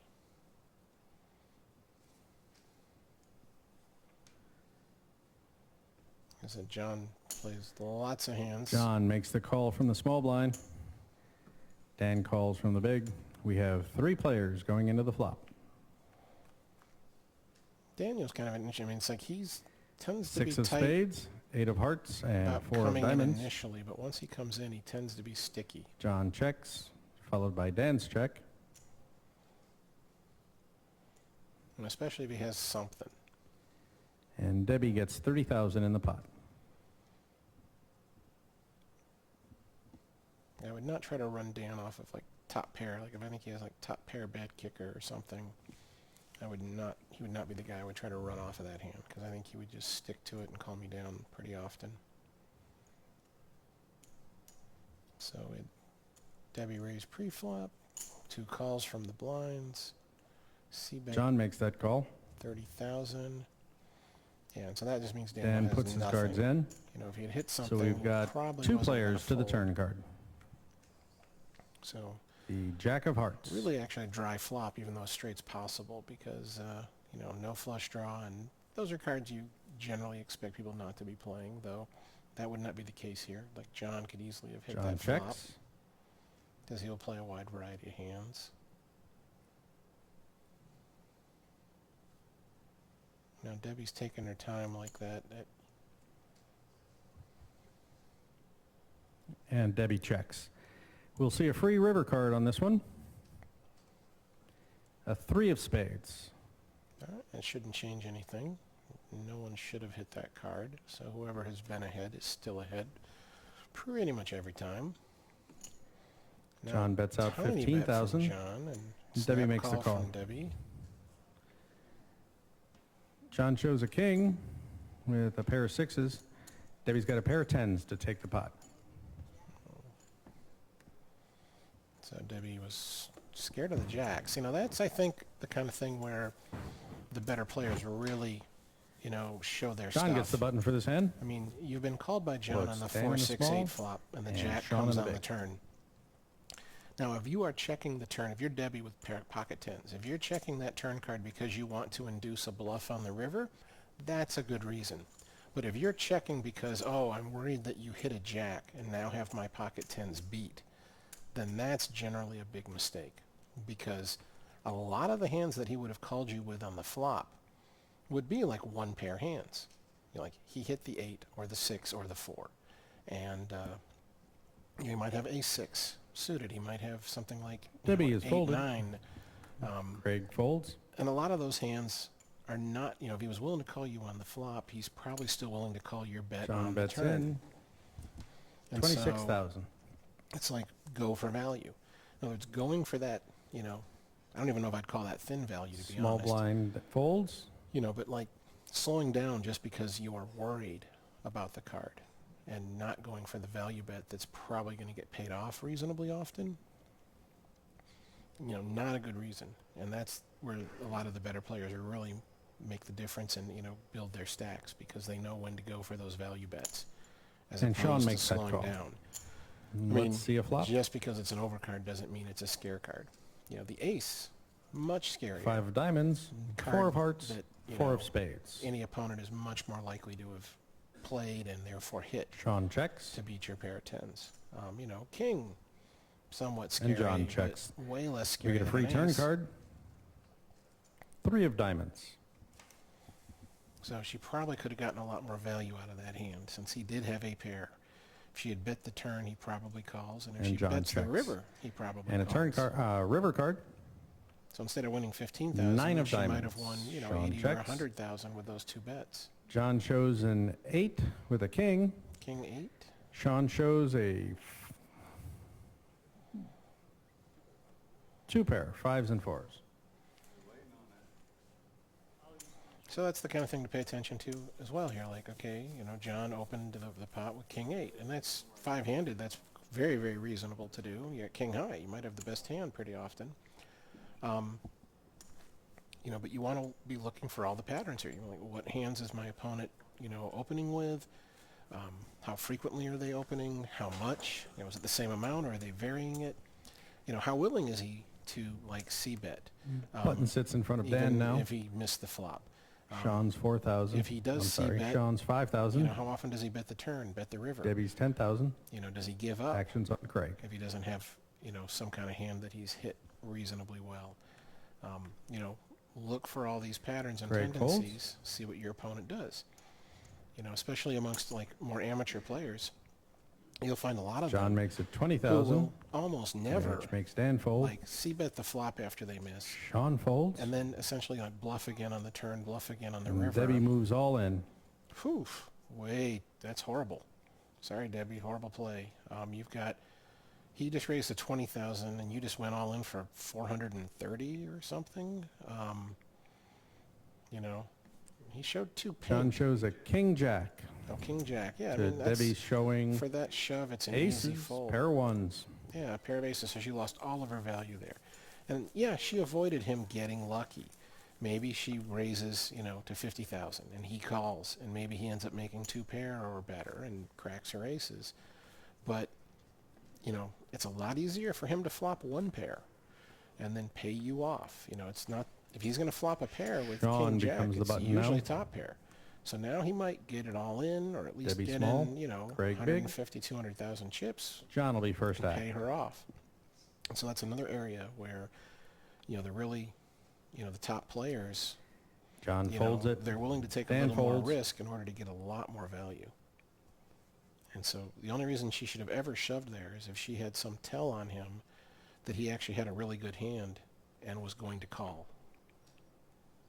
Sean caps his cards and raises In to the absence of such a 25,000. tell, it was just a horrible shove. Debbie folds from the small blind. And Craig from the big.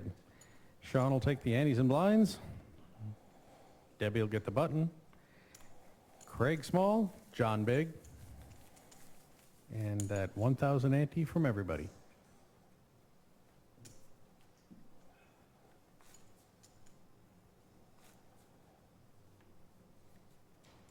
So now normally you might say, oh, here's Sean. When he's the button, he's got Craig Casino, the chip leader, in the big blind. So maybe he needs to not raise his button very often unless he really has a good hand. But the other thing you got to take into account, it's not just, generics. It's not like, well, he's a chip leader, he's probably not going to fold. That is a true statement kind of Dan generically, folds. that it's usually Sean and harder Debbie to have both steal folded. a big blind from a chip leader than it is from someone who isn't the chip leader. And you also could say, well, Craig is, a reasonably It's on loose Craig player. in a He's small willing blind, to mix it and up and he play lots calls. of hands. And a check. So just generically with Craig, 2 players to the flop. not the guy who's big blind you should try to run over. But you got to say, what's the whole King of situation clubs, here? 9 of clubs, and a king of spades. And I think one of the things going on here is that Craig, Craig has checks a lot of and respect John for Sean's checks. game. So for a turn card, Definitely considers Sean to be we a tough get opponent. a 6 of diamonds. And so is he more inclined to fold when Sean raises because he knows that Craig makes it Sean 15,000 isn't gonna and John make folds down. stupid decisions after the flop. He knows Sean isn't Craig going gets the to, pot and the dealer button. shove for 20 times a bet or anything And he's silly out like with that. John And in the small that's blind a huge and factor Dan in in the my big. decision. If I'm defending my big blind, if I think you're a good player who isn't likely to do anything, make any really weak decisions on later streets, I'm more inclined to give up my big blind and not defend against you because I'm not going to get that implied value of being able to either steal pots from you or get you to pay me off when I make the best hand. That you are not going to pay me off any more than you should. Sean's first That act you're not and going to folds. fold to my bluffs any more than you should. That you're going to make those decisions Debbie well. folds. Whereas if I think someone's a really weak player who tends to make these really bad decisions, Craig I'm makes it way more likely to 22,000 on defend the my button. big blind. So Craig opens for 22 on the button. Good number, just over the min raise. John and Dan fold the small and big. And I Craig would- shows the ace of hearts as we move to the next Craig hand. should be raising his button here almost John 100%. gets the button. Dan and Sean in the small and big. I mean, John, is not a tight player with his pre-flop starting hand selection, but in the small blind, he's still going to fold pretty often. And then Daniel is sticky once he gets involved, but he doesn't, he's not the kind of guy, it seems, who's going to defend his big blind there and see a flop with, 7-5 of hearts and, 9-8 offsuit and kind of hands where he's hoping to flop something big. I think he's, First action belongs to Debbie think on he's this waiting hand. more for the high cards and pairs and high card type hands. So I think he's going Debbie to fold his folds, big blind often enough that it's followed by Craig profitable to folding. raise every time on the button there.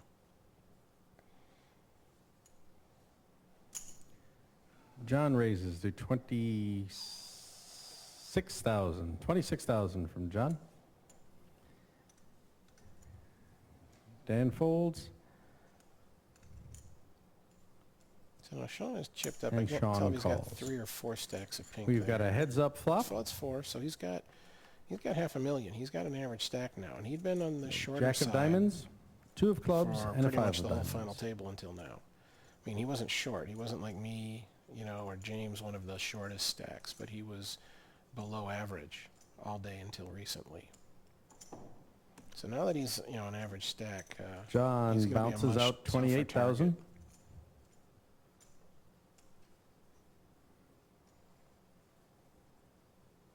Sean's getting a raise here, And Sean raises it to 60,000. just over a min raise.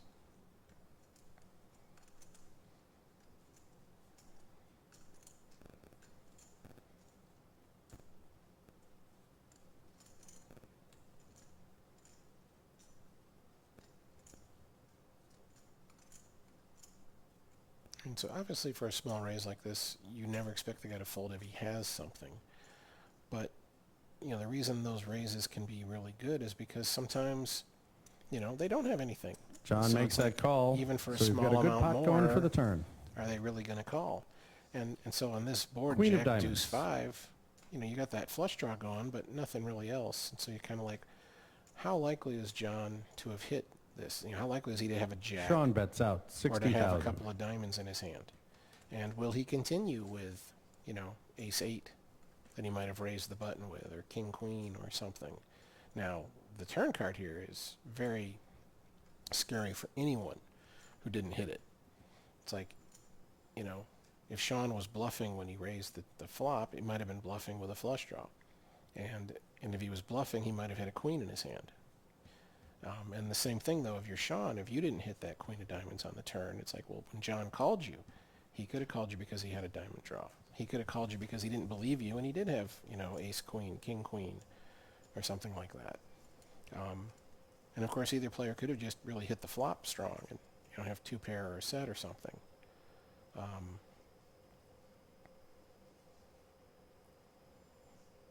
So interesting here, like as I look at John, his body language makes me feel like he's got a really big hand.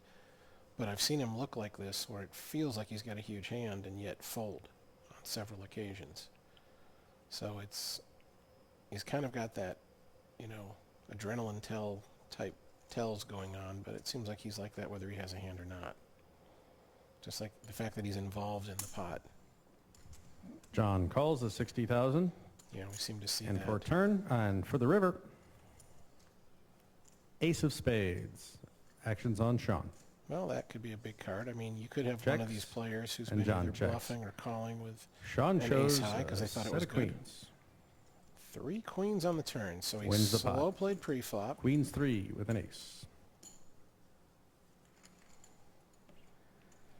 And then hits the Dan gets the heck button out now. of the Sean's turn. the small. Debbie's the big.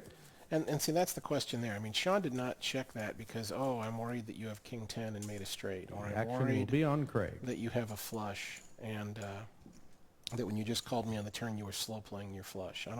That is not at all why Sean checked. Sean checked because he knew that if John had an ace, he would bet it. But if Sean bets the river, John is going to call with those same hands that have, you know, ace whatever, but many of them are only going to call. But if I check to him, if he has an ace, he'll bet, and then when I check raise, Craig he'll folds. probably call me. And if he doesn't John have an folds ace behind. or any other good hand, I might induce a bluff. Dan raises Because, to boy, 25. that looks like a great card to bluff with. Like, oh, maybe you just, you know, John didn't believe me when I check raised. He didn't believe me when I bet the turn. Sean calls. He had ace queen, you know, ace king. He had ace 10. You know, he had a hand like that where he just didn't believe me and he thought his ace high was good. And now he hit his ace on the river. You know, he's going to think it's the best hand. And Debbie calls. And so We've got 3 players coming if into you're the flop. John there, when your opponent checks the river, if you're ever going to bluff with nothing, 6 of hearts, 5 that of ace diamonds, is and a one of 6 the of best clubs. possible Sean cards checks to that. bluff with.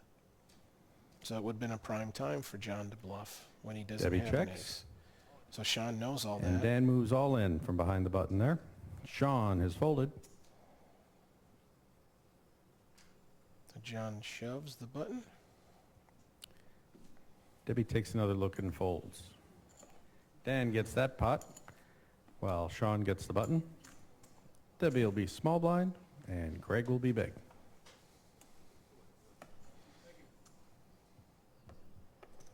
So there's about 2.7 million chips in play, so the average stack right now is 540,000. So as you can see, Dan there only has like half of that number. So he is our new official short stack. I think Debbie isn't, well no, that's right, she had a lot more than that. She shoved for the 400 earlier, so she does have closer to an average stack.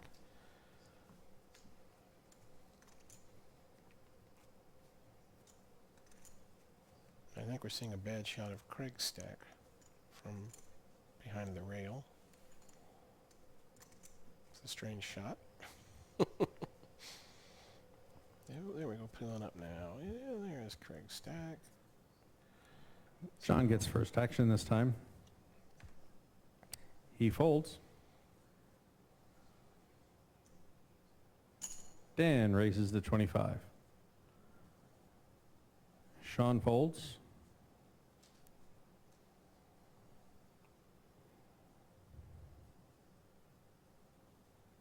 Yeah, so Debbie's a little below average there. She's got, you know, in the low 400s, 430, something like that. 430,000 it looks like maybe.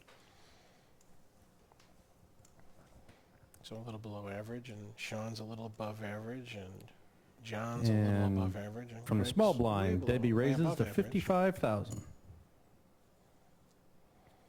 Craig's at like 800,000 Craig folds his big blind. or something, so like...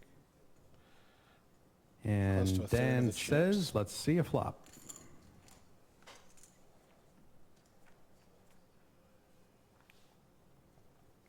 Four of diamonds, four of clubs, and two of hearts.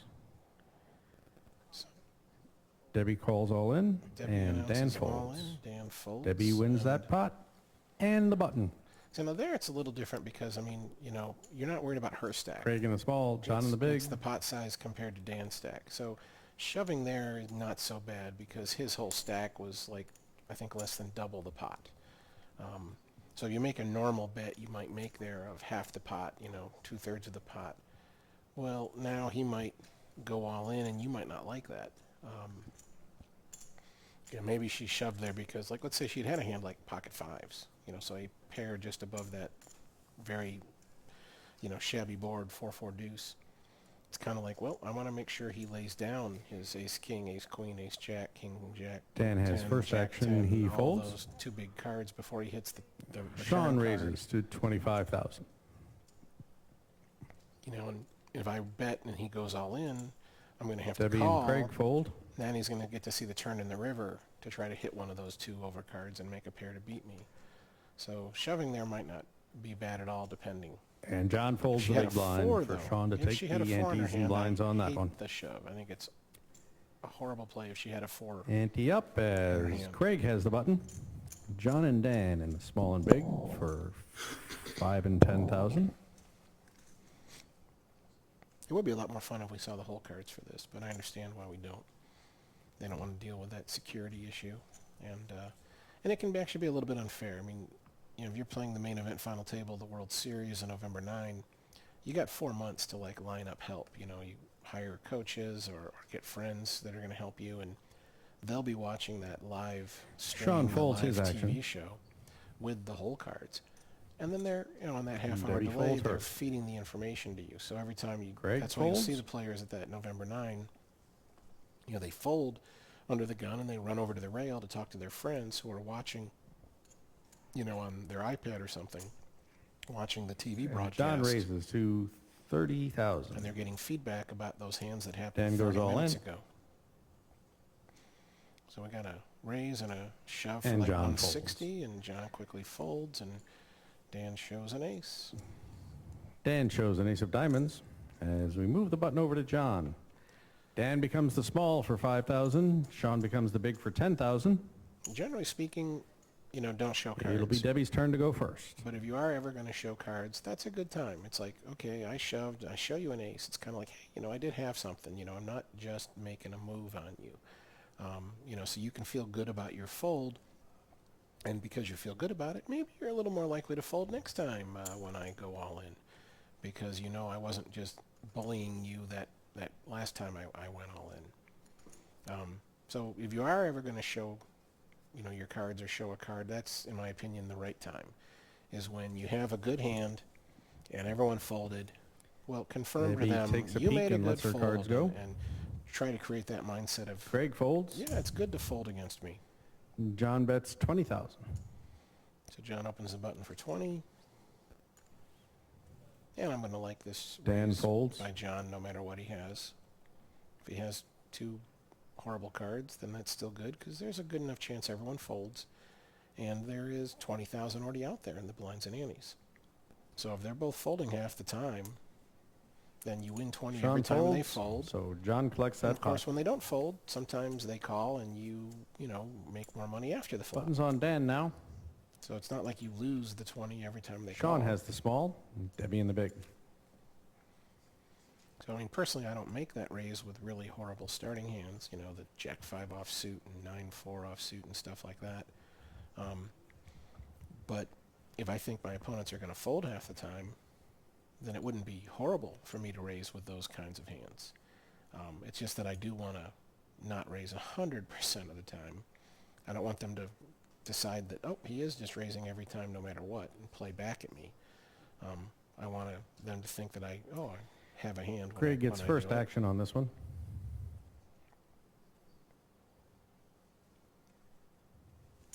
And he takes that action for 26,000. John folds.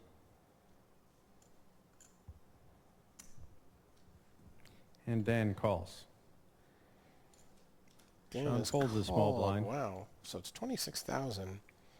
Dan has just called for like 1/8 of his stack, give or take. Maybe, you know, it's certainly Maybe it's more counts it than out. 10%. So we get to see a three-way flop on this hand. I'm not liking that play. That's too much of your stack to just see if you can Jack hit a of flop. hearts, 3 of hearts, and a 7 of hearts. And it's only correct for you to make that call when you have a hand Debbie that's so strong checks. that you're trapping. Well, then it's going to become obvious Craig to your comes in opponents. for 40,000. Dan Dan's pushes all immediately in. all Debbie in. folds. And Craig folds. Yeah, I mean, obviously, you know, in hindsight, you know, if you're Dan, you'd be like, well, what do you mean I shouldn't have done that? Look at that. I picked up Sean has the 26 button from now. Craig and 26 from Debbie and Sean's small Betty blind gets to be and the small. Annie's. And Craig gets to be the big But blind. the truth is, in most cases, if he had shoved pre-flop, he would have, you know, gotten the same result, except then, you know, Debbie doesn't call behind him for 26. But again, like if he has a hand where he had to hit the flop, well, you know, you're going to miss the flop most of the time.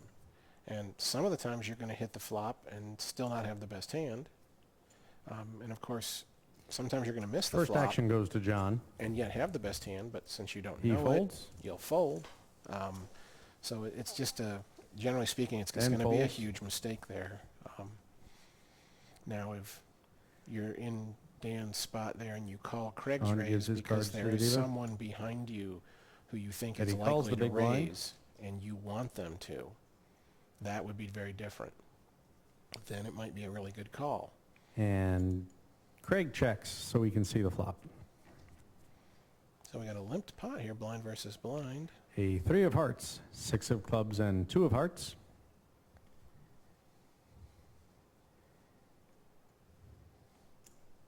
Betty takes first action with a bet of 22,000. So Debbie leads for 22, and there I tend to believe she Craig has calls something. that. Now, if she'd And we bet move to the turn. small, if she just bet like 10, 12, then 10 I of would have clubs. thought she was just doing a weak lead and didn't have much. But since she bet 22, I tend to think she has something. Debbie checks, followed by Craig, and a turn card. So she pretends 10 of like spades. grabs chips like she's going to bet and then checks. That's often, you know, like a behavior that I'm trying to stop you from Debbie betting. bets 30,000. Like I'm acting like I'm actually thinking of really betting, and then I check because I don't want you to bet. I don't want you to bluff at me because I'm going to fold. And this 10 on the river shouldn't have changed anything. So if Craig called on the flop because he thought he had the best hand, And Craig calls. the 10 on the river shouldn't make the difference. Debbie shows 2 pair, 10s and trays with a king. Craig folds, and Betty gets the pot. So I actually hit the 3. Oh, She you king bet me, 3 yeah. and I hit did. the 3. I just said Betty. I don't know why. Because you remind me of Betty Grable.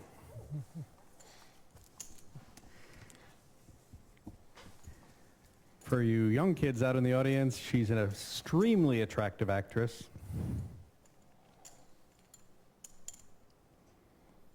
And by young kids, I mean the production coordinator in the back who just said he didn't know who she was in my ear.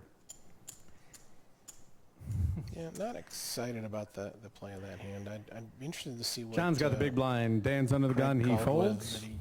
but it was deuce 3 6 10 10. So Craig could have had a deuce. Sean raises to and that's why he 25,000. called. He could have had like ace high, and that's why he called. Though I would often expect him to just raise pre-flop with ace high. Debbie folds.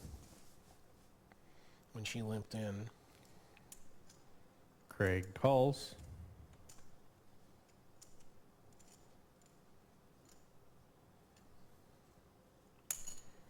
And John joins in on the fun for a 3-way pot.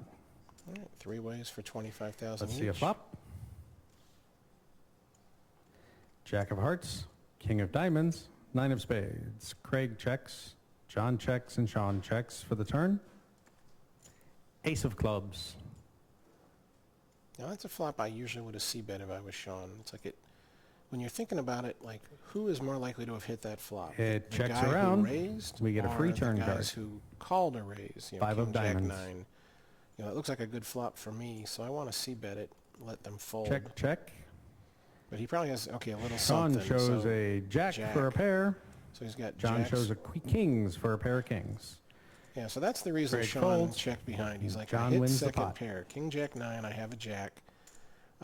Yes, I'm risking that an ace Craig or a gets the queen button now. might be dealt John on in the the small, turn or the Dan in the river, big. and it might beat me. But he's kind of We'll get like, the cards out. I want to play a Sean will small be first pot, act.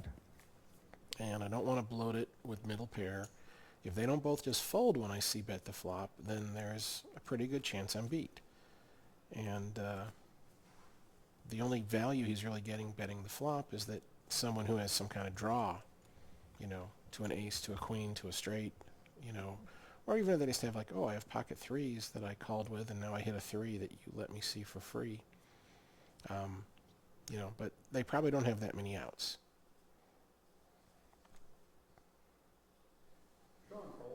So there's not that much danger giving the free card, and you might eventually induce a bluff as well. See, and that's where, like again, you know, a better player would often consider that a big part of Sean's range. They'd say, Sean's a good player. He knows what he's doing. If he had whiffed that flop, if Sean had raised, you know, with 4 or 5 of hearts, and the flop comes king, jack, 9, and they both check to him, he would usually bet that flop. Because he knows if he bets it right now, there's a reasonable chance they both fold. But if he doesn't bet it now, it's going to be harder to bluff them later, and he's probably beat. So let's give them a chance to fold. Maybe they hit a 9 only, bottom pair, and they'll fold. Maybe they have pocket 5s, you know, and they'll fold that now. So when your hand has no value, you would want to c-bet.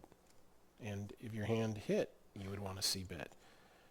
So that's where, even though the ace came, which is a scare card for John with his king, he flopped top pair with a king, it would have been a good value bet on the river. Because a big part of Sean's range would be exactly what he had, you know, a jack for middle pair, or like pocket 10s, maybe even pocket queens or queen jack kind of a thing. And so, you know, then he pays you off when you bet the river because he thinks you might be bluffing because he kept checking and showed weakness. You know, so think about what makes sense. You know, and what can you accomplish? You know, when can you get called by a worse hand? When can you get better hands to fold? You know, those are the kinds of things you need to be thinking about. Not, do I think I have the best hand? I mean, deciding you do or do not have the best hand is a very minimal part of the equation as to like whether or not you should like get aggressive and bet and raise, or whether you should, you know, check fold or check call.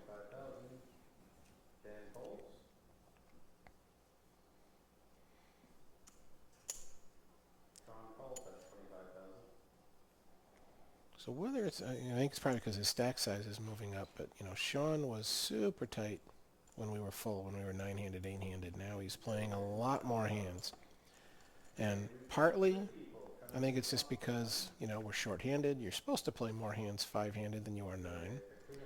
Partly because, you know, the lower payouts have already been gone, and so now it's, you know, getting closer to the big money, so let's try to start winning. But I think also because the dynamic is different. There is no, you know, short stack who's way, way, way behind everyone else, like I had been at one point. And you hate to get involved with a medium stack and maybe go broke in a marginal spot when you could have folded and waited for the short stack to go broke and then make more money. But Daniel there is, Daniel Snowden in the white hair is the shortest stack, and he's still got, you know, over 300,000 it looks like.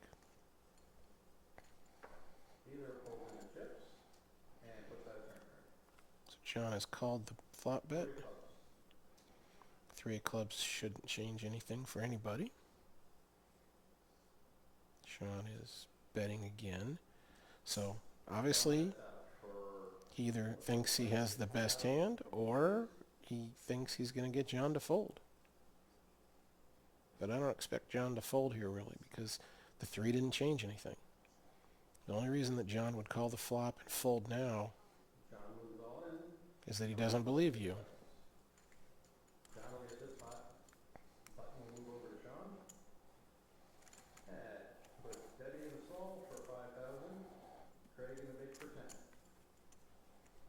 In other words, if Sean is just bluffing there, it's a good bluff in one sense and it's a bad bluff in another. The 3 didn't change anything. It's not a scare card.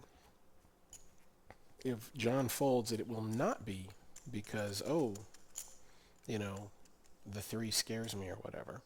It'll be because, well, when I called on the flop, it was because you didn't convince me. Like, I still thought my small pair, my ace high or whatever, was the best hand, and so I didn't want to fold, you know. And he also could have called with, like, a flush draw.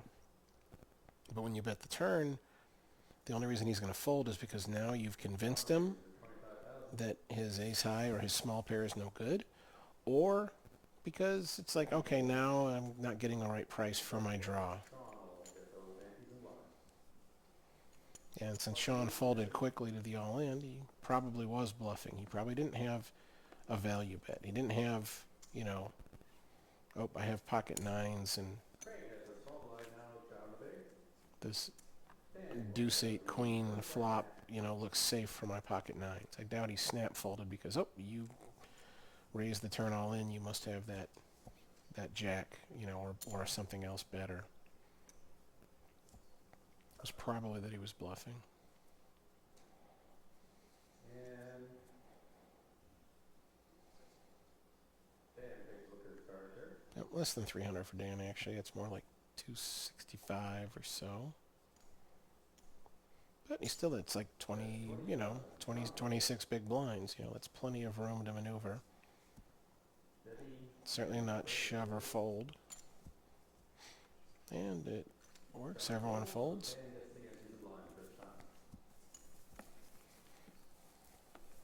And I got a moment here. I'd just like to thank Dave Howard. He's the poker room manager here at Indigo tonight, and he's managed to help us put this whole event together with the casino here.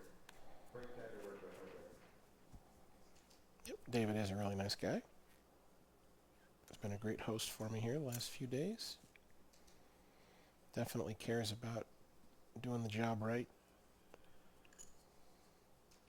If you're a player, I definitely think you will like this room, and if you don't, it'll probably be something that is out of David's power to do anything about.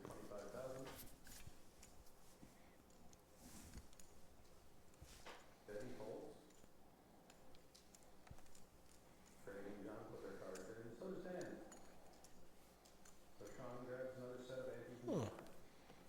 Well, it's a couple of times now Sean's raised and had everyone fold, which has not been a common pattern. We have not seen a lot of that really today, where someone can just put in the first raise and take the blinds and antes. In fact, most of the times that it worked that way, it was someone like me or James who was the short stack and we're just shoving it all in. Then we usually got everyone to fold. But just these ordinary raises pre-flop have been getting a lot of action today. You know, lots of people willing to take flops. And that action is a fold. Craig folds. But we usually haven't seen that much aggression after the flop.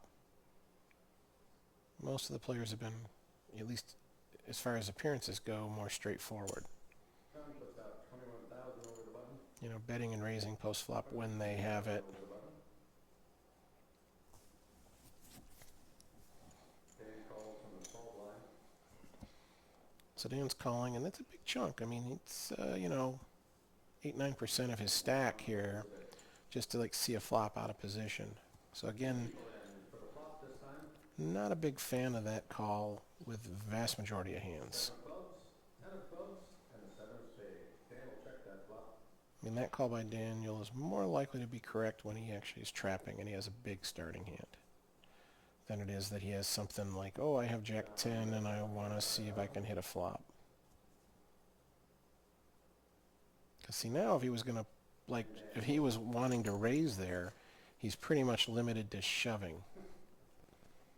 You know, now We'll move the button as Craig remembers the John just bet, you know, 11, 12% of Daniel's stack. So if Daniel wants to, you know, he could just call because he's trying to induce bluffs. You know, he's slow playing. It's a little wider than the normal tables to accommodate all the equipment. But if Daniel wanted to raise that flop for whatever reason, It is a little harder to reach. then the only raise that really would have made sense was all in. Actions on Craig to start the round. But that means, like, if you have the best hand, frequently you get the guy to fold and you don't get value. And if you're bluffing, Now you have to risk everything in order to try that bluff. You can't bluff and then get away from it, and survive to try again later.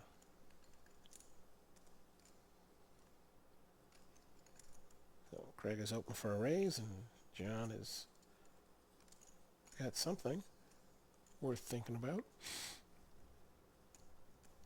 And here comes a 3-bet. John re-raises.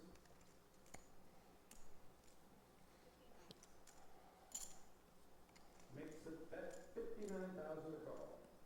Okay. Now Dan is all in. All in. So that should be a real hand. Dan should never think like, oh, I'm going to get John to fold. John, who just voluntarily 3-bet the chip leader for 60,000, is going to fold for a couple, less than 200,000 more.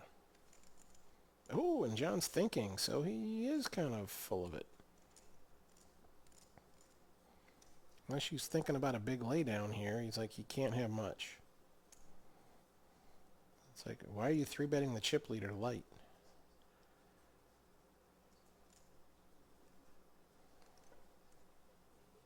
John asks for a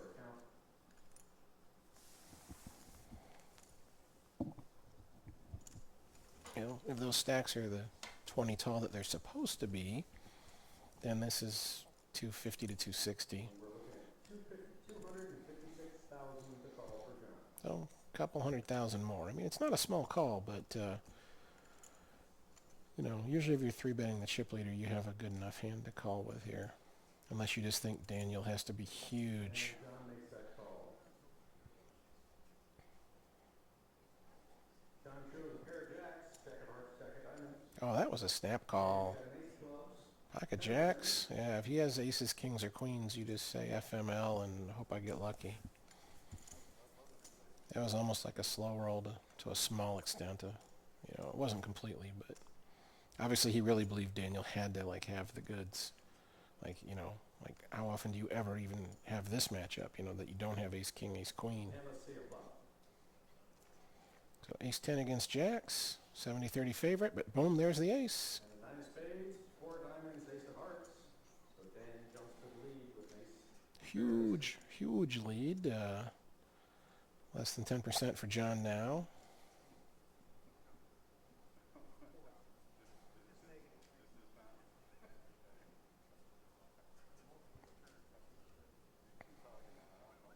No backdoor draws. It's either gonna be a jack or the ace 10's gonna hold up.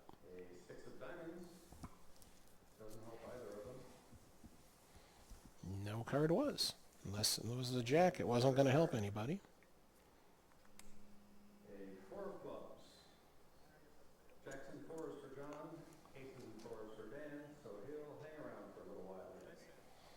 Well, I would have normally said horrible shove with ace 10 because obviously you expect to be in really bad shape against John's range.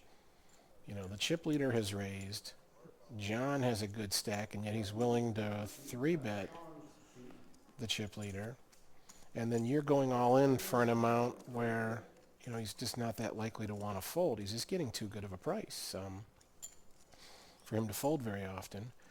And, he's getting close to 2-1 there to call your shove. And so you just really shouldn't be expecting too many folds out of him. But maybe I'm wrong, because the fact that he took that long to call with jacks means he maybe would have folded pocket 10s. And he might have folded, certainly it seems like he would have folded ace jack, would have folded maybe ace queen. So you actually are getting him to lay down a few of the hands that are having you beat badly, that have you in really bad shape. And if he calls instead of folds with, 9s, 8s, 7s or any of that stuff, then, that's fine. Either way, you're still getting to flip, not horrible. Makes it 70,000 to go. There'd be 3 bets to 70. Doesn't want to go. He folds.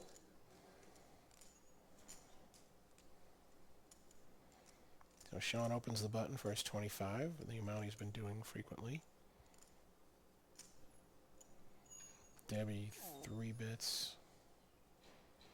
And that's a good number. You need to 3-bet a little bigger when you're out of position to help motivate the player to fold. But if you were in position, you'd be more inclined, you know, you can make a little bit smaller raises because since they're out of position, they're a little more likely to fold. So 2 of them for 70 plus the blinds and antes.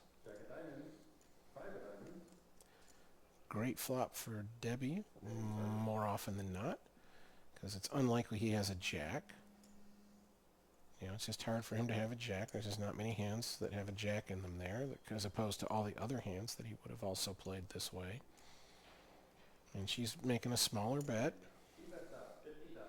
And I'm good with that, because if he didn't hit this flop, you know, he doesn't have a jack. I mean, is he really, you know, like, oh, I would call 50, but I'm folding for 100? The only problem I have with this is that Debbie has shown a pattern where she tends to bet smaller when she's bluffing.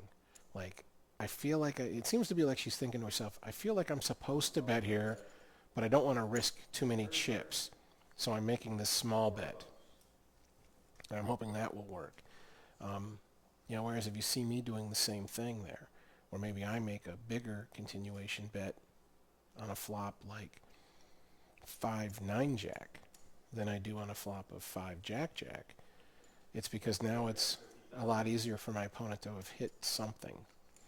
And, you know, so the bigger bet is easier to get them to fold. So here's Debbie betting again.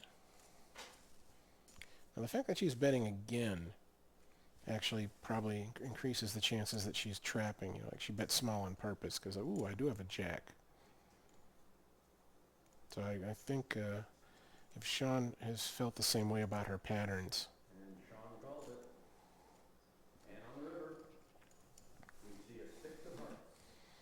Shouldn't change anything. No one should have 7-8, 7-3, you know, deuce 3 for the straight. Someone could have pocket 6s, but obviously that's pretty unlikely that they have 2 of them and one of the last 2 hit the river. Debbie checks. Acted like Shows jacks and 6s. And that'll take the 5. I think he had a 5 in there too. I think he had 5-6 actually. So he had hit the 5 on the flop for jacks and 5s, and he improved, so to speak, to jacks and 6s on the river. Obviously an improvement that usually isn't going to matter. So he just didn't believe her and was calling her down, and she was bluffing. I think if she had bet, you know, a normal bet size, like instead of betting 50 on the flop, if she had come out betting, you know, 80, 90, something a little bit bigger than her pre-flop raise, I think he would have been a lot less likely to call her down. And he might have given up on it and given her credit for the overpair. But that's only if he noticed the same thing as I did. And I think you've heard Barry, dinner break. This is the last hand before they go on a dinner break. I'm not sure if it's 45 minutes or an hour, but obviously our live stream will also be on dinner break, and I'm going to get some food and come back and continue doing the commentary after that. So it's here in Central Time. It is 7 o'clock right now, 8 o'clock East Coast, 5 o'clock West Coast, and something like 45 minutes to an hour from now. So since this is on a half-hour delay, 45 minutes to an hour after 7:30 Central Time is when we'll be back as far as your watch is concerned. I just don't know how long the dinner break is going to be, so I can't tell you exactly. Ace of clubs, 5 of diamonds, 3 of hearts.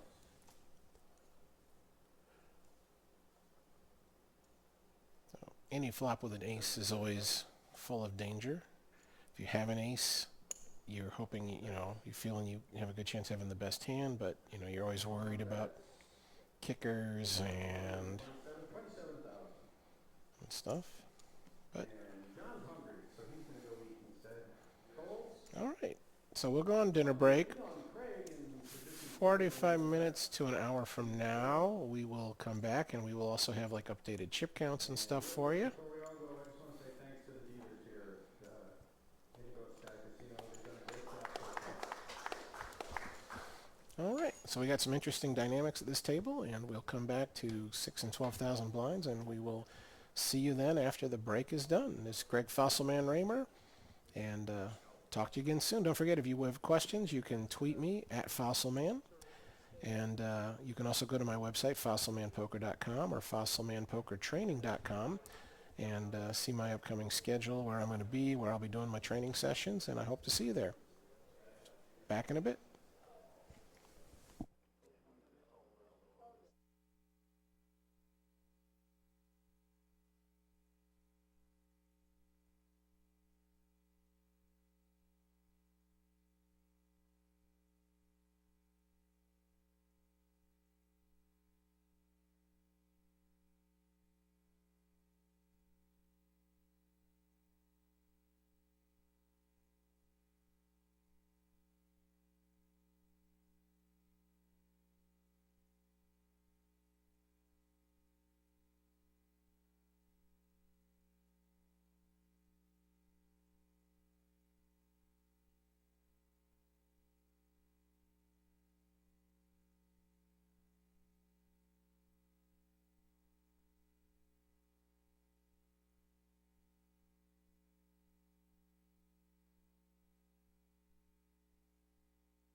chips between Craig in first and Debbie in fourth.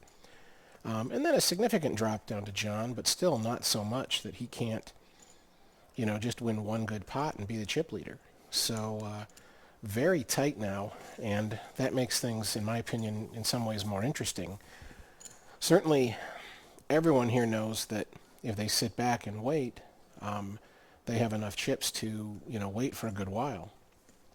But if they, do that, then they hurt their chances of finishing in the top couple spots. We've got 5 players remaining.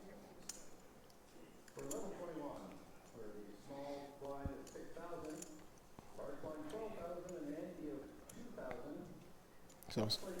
So 6, 12, and 2 now, and everyone is a threat to everyone else now. When you had short stacks, when I was on the table, when James, when we were the short stacks on the table, if one of us raised and you put us all in, it was going to hurt. If you're Craig and you lose 100, 150,000 chips to me or something like that, that's going to make a difference, but you're still going to be the chip leader.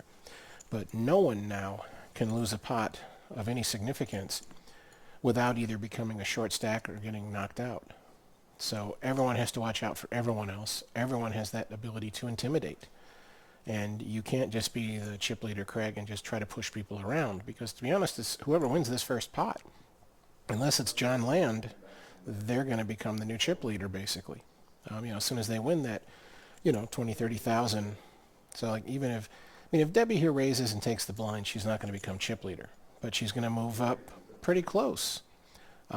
She's going to win 22,000, and she's going to be that much tighter with everyone else.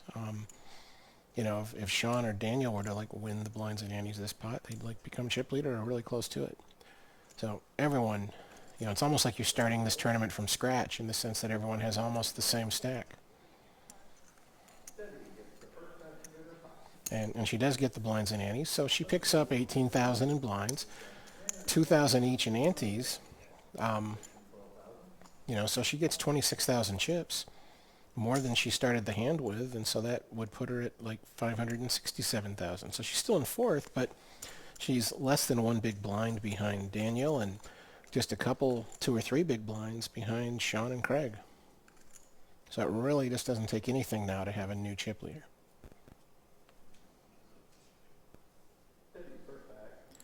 So we had a tweet here from Triangle Green 1 on Facebook, and saying to me that, hey, Craig Casino is my father-in-law. His daughter and I are watching the live stream, rooting him on. Is he going to win it? Well, he is still the favorite. He is the chip leader, and he is the most experienced player at this table. But to be honest, in terms of talent and skill, his biggest competition is Sean here, and Sean is in second place and barely behind him. So, I would have to play with both those guys a lot to say which one of them is better than the other, more than I've currently played with either of them, to really know that for sure, and both of them play well. And both of them are guys I don't like to have at my table because I'd rather have someone soft, someone easy to beat. And so, they're certainly the co-favorites, but given the stack sizes, really it's anyone's game. And some players might need a little more luck than others because of skill and experience, but you don't have to get lucky that much or for that long to go from this point 5-handed to being the winner.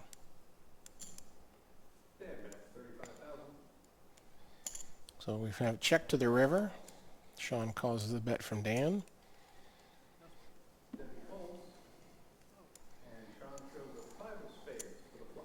So Sean just had there's 4 spades on the board, and Sean just had the 5-high flush. But to be honest, I like the bet by Daniel in that case, because the fact that Daniel couldn't even beat the 5 of spades means, he was bluffing. Or if he wasn't, he should have thought he was bluffing. And if you have a hand with almost no value, bluffing isn't so horrible, because that's your only way of winning. I may tell you that, that was a bad bluff because it wasn't likely enough that everyone else would fold, and therefore you shouldn't have tried. But I would have to be there, know your opponents, know the circumstances to really be able to say that with any kind of confidence. And so the fact, what he wouldn't want to do there is, you don't want to take Like if you were Sean, you wouldn't want to bet with the 5 of spades. Because if someone has a higher spade, there's a good chance they're not folding, but they're also not going to call and pay you off with something less very often. So here we have a limped pot. Sean limps the small, Debbie checks, and I can see Sean doing this with a lot of hands because Debbie has been sticky. She's been inclined to call raises and see flops. So he's like, well, I have a hand I'd like to see a flop with, but I don't want to raise with it because I don't think she'll fold often enough. Now here, this smells very bluffy. So Sean just decided, heck with it, I'm not going to make a play. But, I mean, she checks her option pre-flop. She checks on the flop of ace-queen 3, and now she bets the ace on the turn. It's like, what are the chances she has an ace or even a queen, to be honest, at that point? You know, she could have a queen that she's now betting for value. Kind of like, oh, well, there's an ace on the flop. Maybe I'm scared to bet my queen when you check to me. And, you know, it wouldn't be bad to check a queen on the flop, because if it's the worst hand, you won't get Sean to fold an ace. And if it's the best hand, how many outs can he have? I mean, you have a king comes, maybe he has a king and he beats you. But you're not risking much by giving a free card. So checking a queen in her position on the flop would be a perfectly good play. But she's going to have a lot of other hands where she just completely missed that she will check. And so when she bets the turn, it's hard to give her credit for a hand. And it wouldn't have been a bad spot to check raise, even with a hand that has no value at all. And we get a raise and take it here for Daniel. I'm not sure if he prefers Dan or Daniel. I've heard both.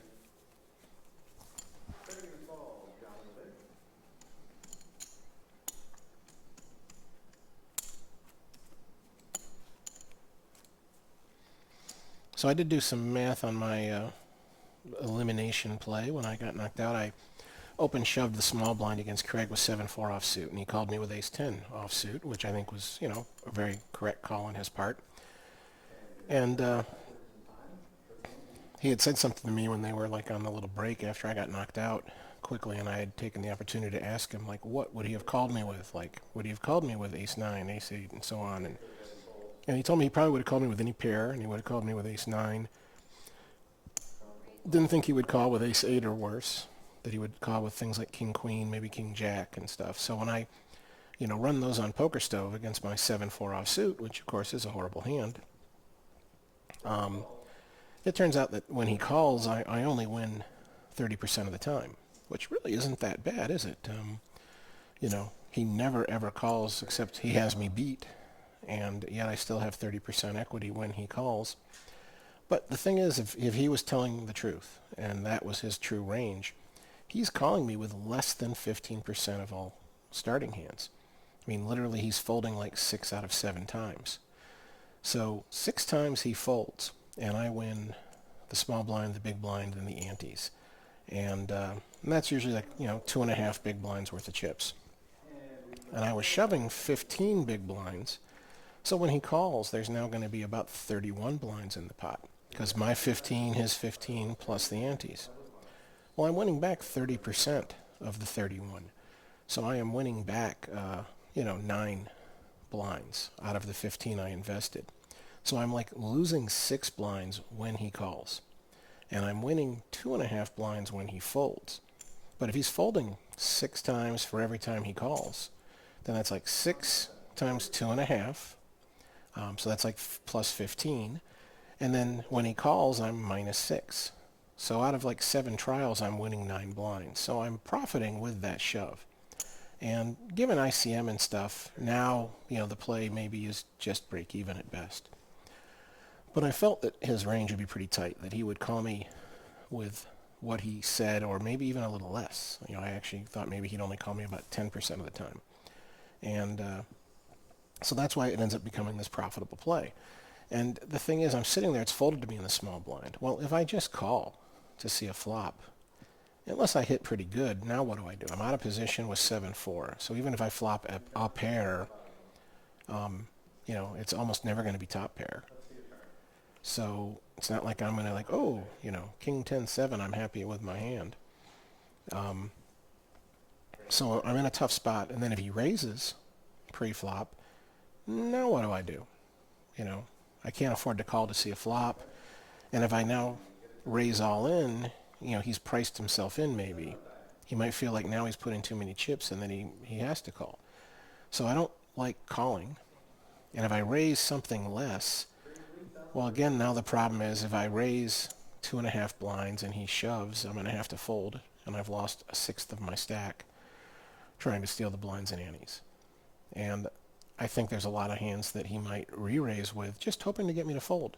In other words, when I shove, he's definitely going to fold a hand like Jack 10.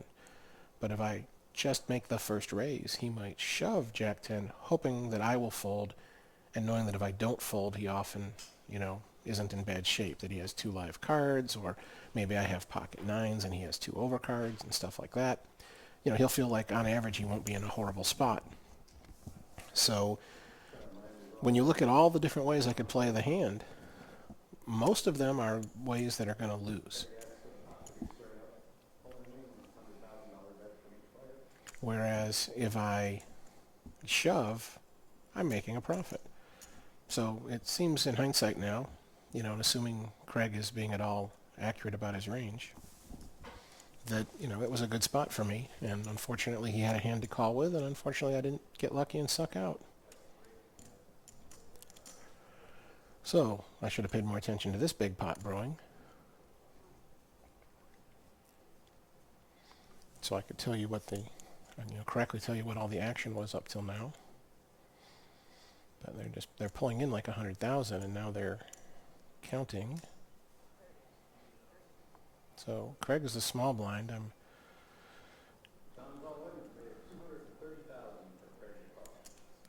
Well, they pulled in 100 each, then that means Craig's getting like over 2 to 1. And personally, if I'm getting over 2 to 1 pre-flop and I'm heads up against one opponent, I basically just never fold.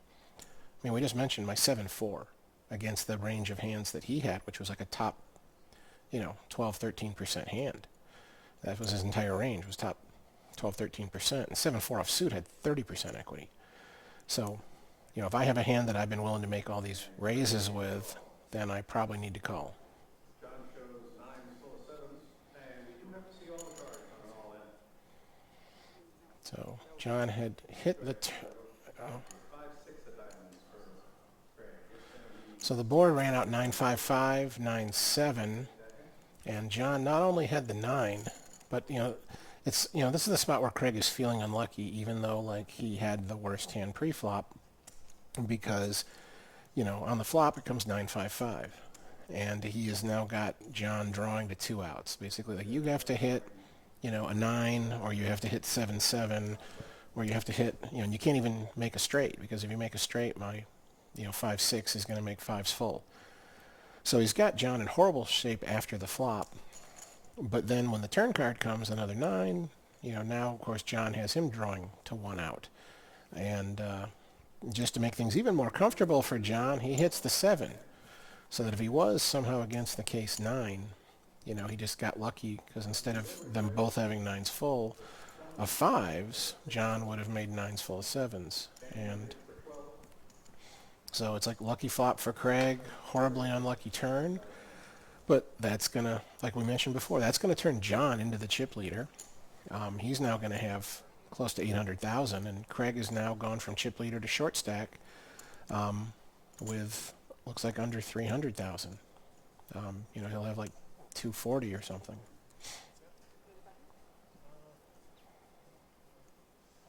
Now that was blind versus blind, so...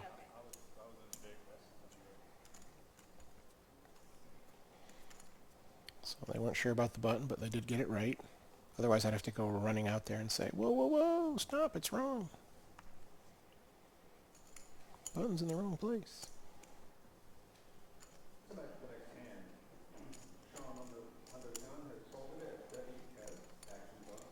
So Craig is down to like 20 blinds, and that's an awkward number.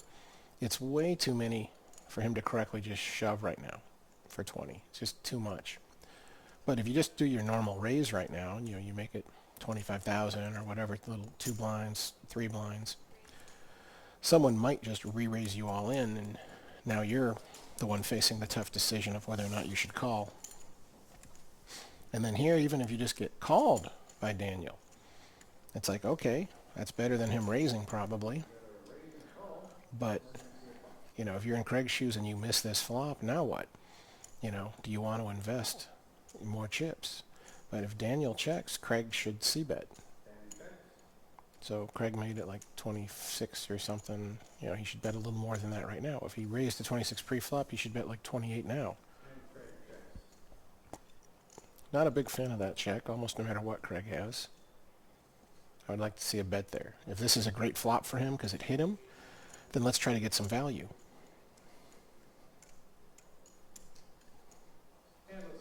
You know, if he missed this flop, well, there's a really good chance it missed Daniel, so let's give him a chance to fold. Now, Daniel could be sitting here with a hand like 9-7 that he defended with. He might have folded for the gut shot draw on the flop, but now he just made the straight. All in, yeah. Don't like it. Do not like. It's too many chips. I mean, he's going all in for like 4 times the pot. So he's risking like 4 units to win 1 unit. And if you have the hand, are you really going to get called? You know, I mean, unless this is a cold deck. Like if, you know, if Daniel has a straight, like just a deuce, just a 7 to make a straight. And if Craig has, so 173, well, it's not as bad because he has less than I thought, but it's still like 3.5 times the pot. So if you have 7-8, you know, and you have just the nuts, well, if he has a 7, you're probably going to get action from him anyways. You don't need to shove now. You can bet now. He might raise all in, you call. You can bet some now and bet again on the river, and it's easier to get called.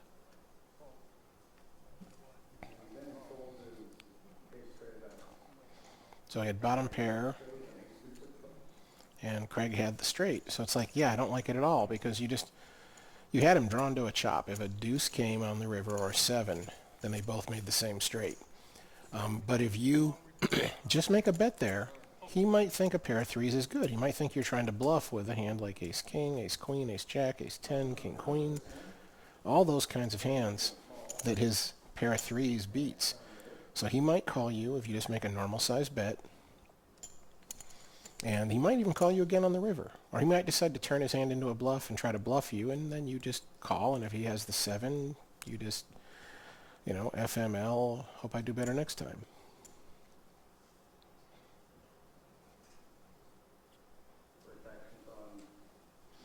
But, I mean, he might not have gotten any value. He might have just bet a normal amount. He might have bet 35,000 on the turn, and Daniel still might have folded.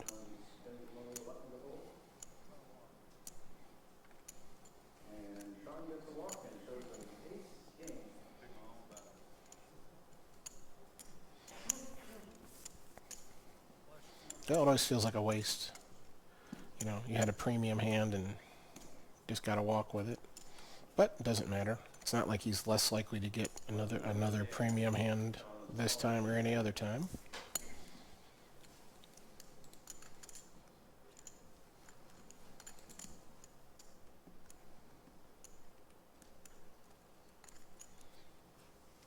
So as I said, this is Greg Fossilman Raymer here, giving you the live stream commentary.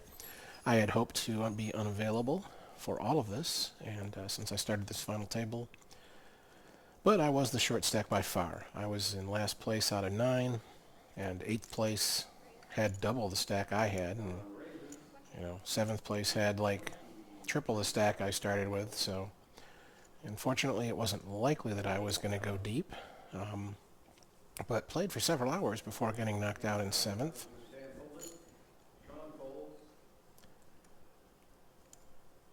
And you can a raise and an all-in, so we got like 27 from John and a all-in from Debbie, and it's probably again too much. Well, it's not. I mean, she has. Well, I mean, she had 350. It's a little big for that. You know, more. You know, so it was 14, 15 times his bet. But, you know, there could be some hands where that's okay, like, you know, he's going to fold often enough that it's profitable, but if you play the hand some other way, it may not be. But the thing is, if you got a really strong hand there, then you're like, well, shouldn't, you know, he made it 27, why don't I make it like 55 or 60, and then he might put me all in for my 350, and then I snap call because I think I have the best hand. John Cole passes the actual 10. I mean, 10 raises to 32. making the correct decision for your stack size is a key part of being a top tournament player. Calls to 32. So, open to 32, Sean calls. And Craig folds. So Daniel's raised and Sean's called, and this is no surprise. I mean, some people would say, oh, like you should be folding or 3-betting if you're Sean. But, you know, if you've got an opponent who you think, you know, you make way better decisions than him, you know, here in the flop, the turn, the river, then you shouldn't be afraid to, like, see a flop. Just call and see the flop, and then, you know, get him to make mistakes. You know, when you get something happening, you know, where people are going to shove for way too much, when they're going to take what could be a good hand and turn it into a bluff. And they make some of those big mistakes that you can take advantage of. Then, you know, why not just play smaller, just call and see a flop with them and, you know, beat them by making those better decisions. And sometimes you'll find yourself like, oh, like, yeah, I mean, maybe I'm better than this guy, but if I'd raised pre-flop, he would have folded that hand, but now, oh, he hit the flop huge, and I hit the flop not quite as good, and I lost a big pot because I played it this way. But you can't think about that. You got to say, what was, you know, which way of playing the hand was the most likely, you know, to give me the most chips? You know, not what actually happened this time.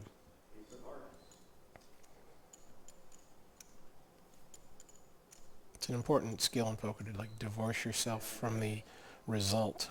Sean shows a king jack for a pair of jacks. And a head of tens, pair of tens. Sean collects the pot. Oh, see, that's an interesting spot too. It's like Daniel had pocket tens, Sean had 2 overs, you know. But if Sean 3-bets, Daniel probably shoves, and then Sean's not gonna call with king jack. So whether you agree with him or the play or not, in hindsight, it did win him this one. But the important thing is to focus on, you know, the likelihoods.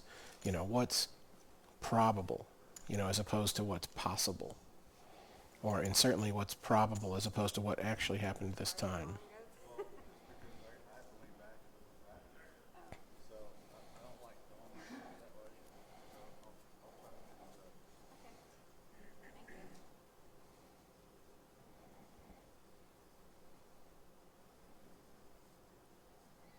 Daniel will be first to act. That's why Sean's sitting there. 35 from Daniel. So, you know, a big raise by today's standards. Basically 3 times the big blind. And Craig, given his stack size, yeah, this is kind of a big... I mean, he's got a couple 100,000 chips. Yeah, so he just called like 1/7 of his stack. It looks like, to see this flop. So that's a little too much. Don't really like calling off that much. You know, 14% of my stack just to see if I can hit something. C-bet for 30. This is why it sucks to be short stack, because, like, let's say, you know, Daniel and I both are really deep right now. I might check raise here just because, for whatever reason, I think Daniel missed the flop. You know, maybe I think I have a towel on him. You know, I'm not 100% sure, but, you know, it feels to me like, oh, he's not happy with this flop, that he probably didn't hit it. You know, so I could check raise and try to bluff. But here, given, like, the stack size, if Craig was going to check raise that flop, he would have to check raise all in. And so now every single time he's wrong, he's busted and knocked out in 5th place. Whereas if either this was really early in the tournament when everyone had chips, or, you know, if Craig was still one of the big stacks, then he could check raise there, and if it didn't work, then oh well. But, you know, he could give up at that point and fold the hand. So, I mean, that's one of the worst things about becoming a short stack, is that it really limits your options. You know, and for me, in this tournament, at this final table, I was pretty much, you know, I was either had a stack size where my first move was going to be all in, or I had enough chips that it wouldn't be my first move, but, you know, the second move, someone else would raise, and then I would be going all in. And so, I mean, really, those are my options. And so when you're sitting there with like 20 blinds, you really can't just like raise, you know, and then play the flop. I mean, you can, but you need to have a really good hand, otherwise you probably shouldn't be making the first raise. So you have to have one of, you know, you can't just come in with like, oh, I have 6-7 suited, let's raise and see a flop. You know, if I get called, we'll see a flop, and then I'll try to outplay my opponent. But now the problem is, if you don't hit the flop, then every chip you put in the pot is essentially a chip lost, and you just can't afford it. What might be, you know, just a little annoyance of a loss to a big stack is now, you know, a third, half of your chips. So given Craig's stack size, he really should be looking for that spot where one of these other players opens for a raise and then he goes all in. And you either need to just have a good enough hand where, like, even if they call, you're perfectly happy with that, or you have to shove against someone who you think is just going to fold really often. And it becomes profitable because they're folding more than they should.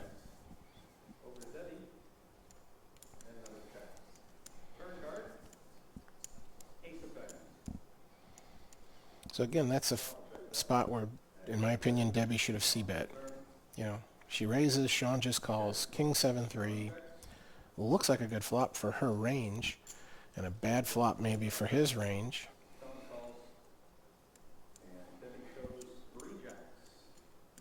And, you know, so she finally gets there on the river and bets. She probably had the best hand on the flop. And, you know, I doubt he checked a king, though it's possible. And, well, I mean, I shouldn't say that. He probably checks everything on the flop, whether he hit it or not. But it's possible he had a king that he checked intending to check raise. She checks behind, and now the ace slows him down. He doesn't bet his king. She checks behind, and now he just decides to check call and induce a bluff on the river, and he actually had the king. All of that's possible, but, you know, the truth is he probably just called her because he had a little something, you know. Might have paired the 7 on the flop, you know. Might have had the case jack, made a pair of jacks on the end. You know, might have had just a medium pocket pair like 8s.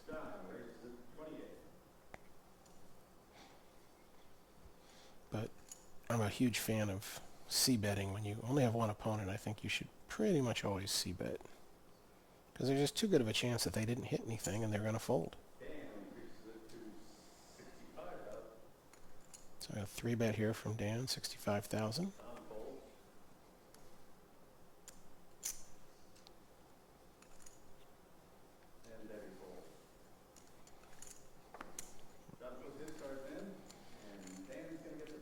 John makes the first raise and quickly folds to the 3-bet.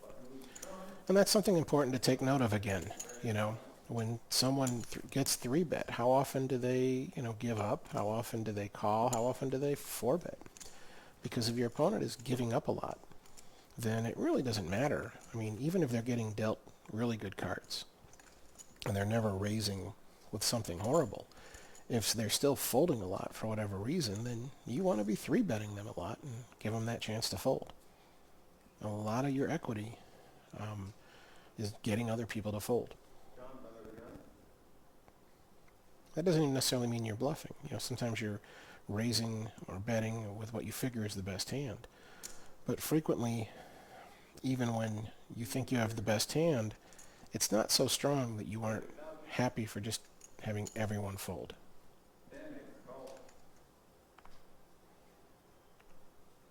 So 2.5x to 30 from John. This time Daniel calls instead of re-raising. Not a bad spot for Craig to shove here. I think there's a perfectly good chance that John is light and doesn't have much.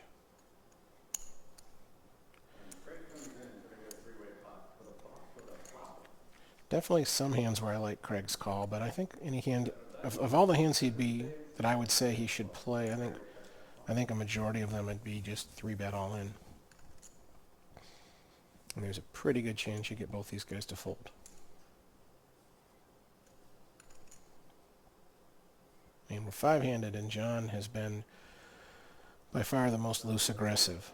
So even though he just, had to fold the previous hand when Daniel 3-bet, there's still a good chance that he's coming in this time light. Doesn't have that much of a hand. I mean, if I'm John and I see, an ace, I'm probably making the first raise. But if my kicker is bad, then I'm going to fold when Craig shoves. So Craig's all in now, and it's not a ton more. It's like 120,000 more, give or take. So this is not a big call for John. If he has something, he pretty much has to call. It's Jack 7-7 with, I think it was 2 clubs. So if I'm John with, the flush draw, if I'm John with certainly with a 7, but... So 152, so yeah, it's like 120 more. And John's getting a really good price. So if he has any kind of draw, he probably needs to make the call here. If he has any hand that might be the best hand. So if he has an ace with a big kicker, if he has any pocket pair, if he hit the jack, he probably needs to call all of those hands. Because I could see Craig making this shove with any made hand or any draw. 7-7 jack. Craig might do this with 9-10 or 8-9, where he's just got a gut shot. He's like, yeah, I think there's a good chance I can make you fold, and if not, I have some outs to the best hand. So obviously, again, in hindsight, Craig won a lot more chips.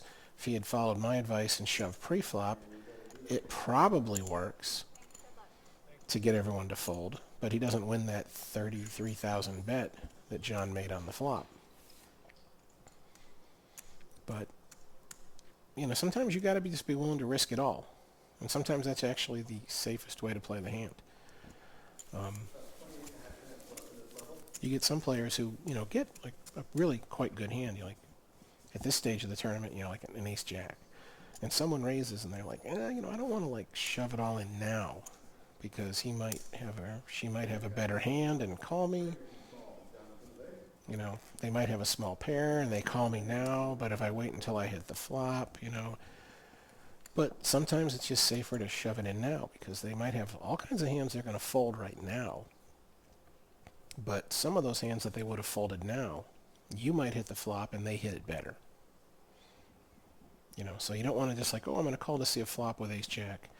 And oh, I'm so glad I waited and didn't shove pre because now the flop came jack 7 deuce. But, oh, unbeknownst to you, your opponent has pocket deuces. And they would have folded to your pre-flop shove.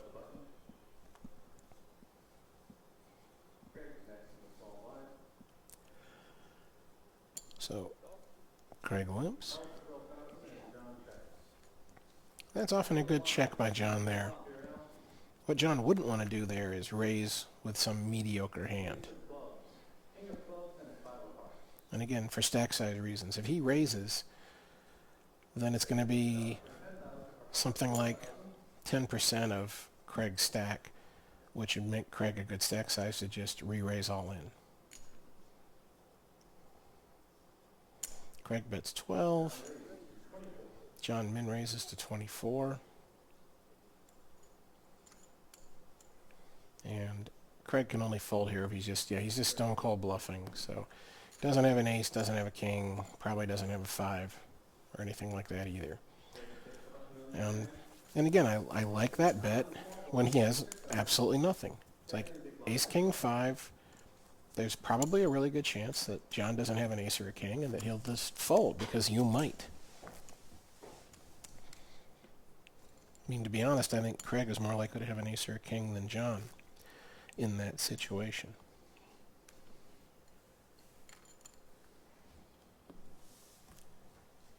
So if you want to ask any questions or anything, you can send a tweet to @FossilMan, and I will see it and get to you. But of course, there will be a while because you send me a tweet.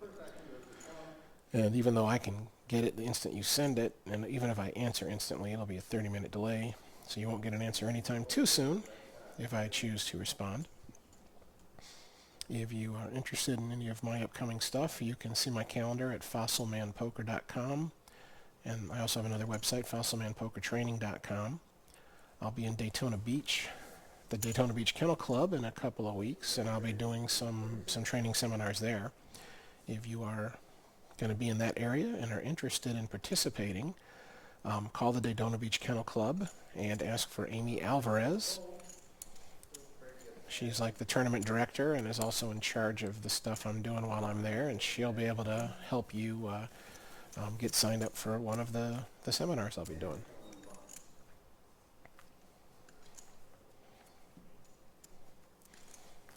So sadly that means I will have to miss the next HPT in Kansas City because I've been booked for this other appearance at the same time.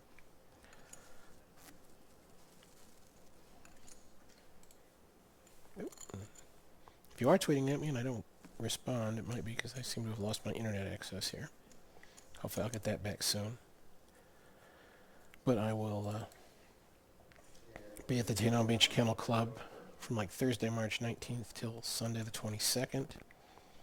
And I'm doing a seminar from 11 a.m. to 3 p.m. on Thursday, March 19th. And then I am hosting tournaments the next that evening and the next few evenings. So you can come play with me and try to knock me out of one of those tournaments, and you can also come to my seminar at 11 a.m. to 3 p.m. on Thursday, March 19th.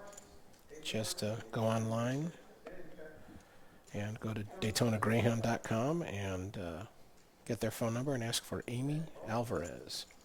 And she may not be there when you call, but then just call back. Ask when you can call back to get hold of her. And she will tell you what, if anything, you can do to attend the seminar. To be honest, I'm not sure if they're selling tickets or giving them away. So there may be a price, or it may be that you can just sweet talk her into giving you one for free.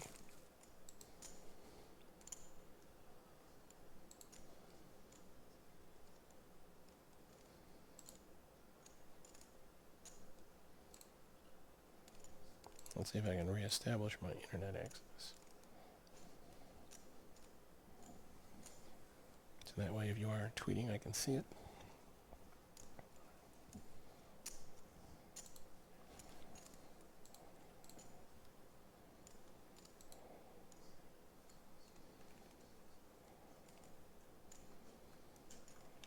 Okay, I'm back. I'm back online, so if you do send tweets now, I will see them and I'll see what you might have sent a little while ago.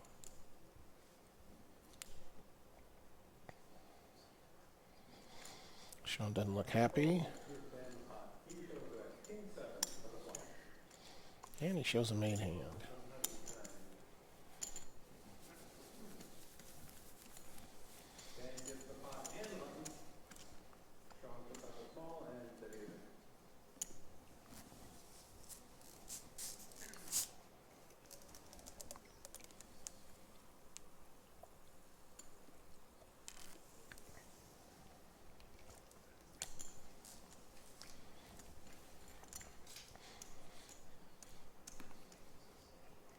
Well, for the most part, people are showing each other respect. They're getting lots of folds. Not getting much in the way of all-ins.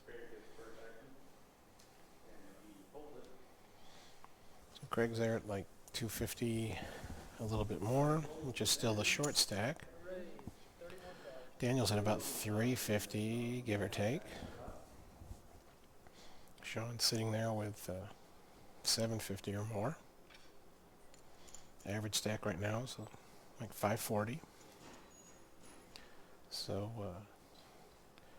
Craig's a double up away from average stack. Sean's re-raising from the small. 69,000 from Sean in the small blind. Debbie looks like she's got a little over 400.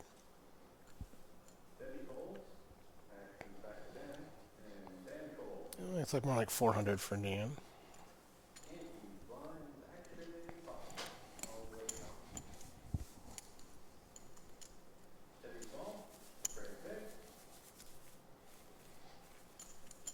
And this is something, again, you pay attention. How often, does my opponent continue when I 3-bet?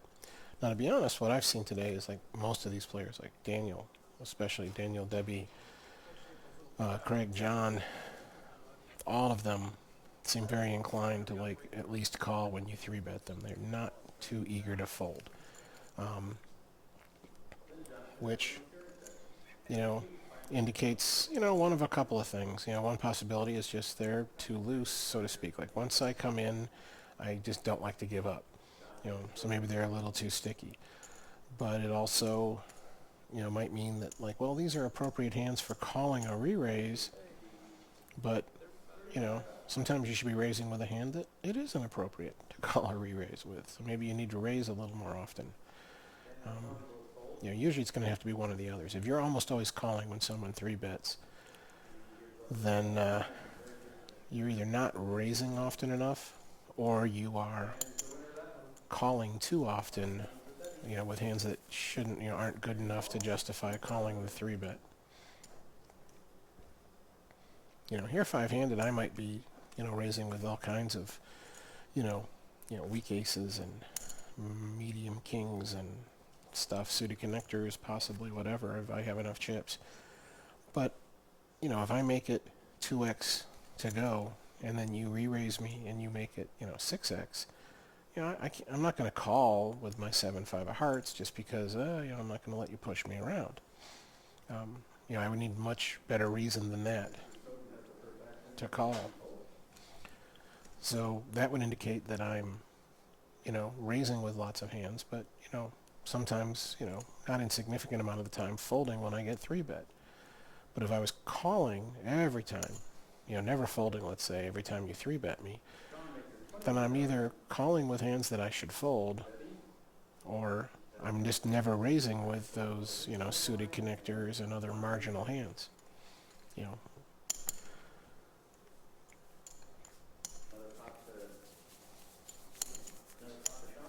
So it's the kind of thing that, you can, pick up some interesting information. Like if you see someone always calling the 3-bet, you can't be sure at first until you see their hands, what kind of hands they're actually playing, until they actually turn some cards over. You can't see which mistake they're making, but you would know it must be at least one of those two, if not a combination of both. Whereas if someone was like always folding every time they 3-bet, well then they're probably raising with way too many hands, but they're failing to call with or continue with a bunch that they should.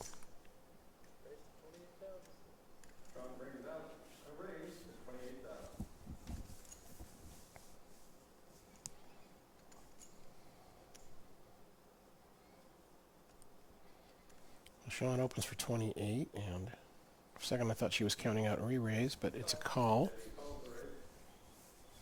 And again, that's a tough call. I mean, that's a big percentage of her stack. It's a big piece of her stack to call for 28. And then she has 3 players behind her who might re-raise. I mean, there's definitely hands where she should play it this way, but a lot of her playable hands would be 3-bet rather than just call.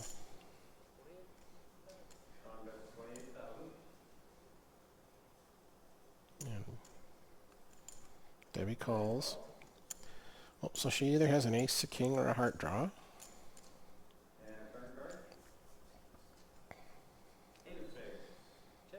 That shouldn't change anything.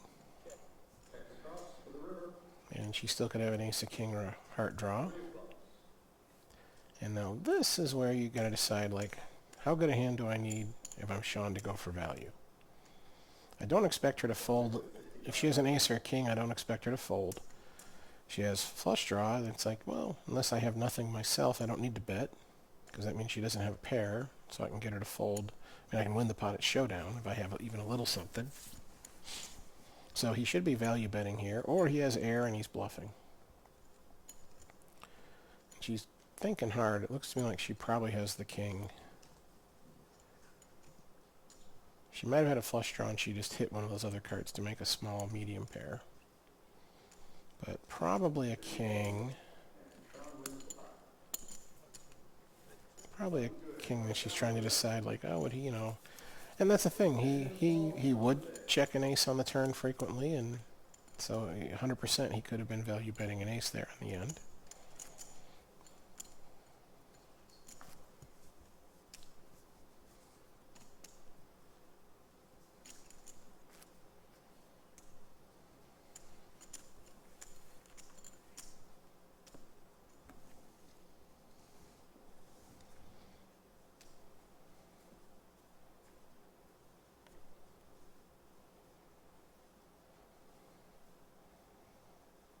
Betting first, then she folds.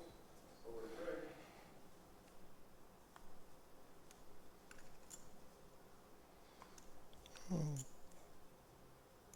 Looking like, Greg raises to 32. so like 270, something like that. A little over 20 blinds for Craig. So that's enough for him to just raise, you know, with a lot of decent hands. And now he has, you know, a couple more big blinds. So if he had 22, now he has 24, so. Yeah, it looks like he has about 6 stacks of gray, so that's 120,000. The stack of pink is 100, so, you know, plus a few more on top of that, so like 2 1/4, and then, so, you know, he's up there at 275 to 300. A little under 400 for Daniel, the next shortest stack. Well, no, W would be the second shortest. She has like 300. Just a little more than Craig. Things are definitely like slowly moving towards Sean and John right now.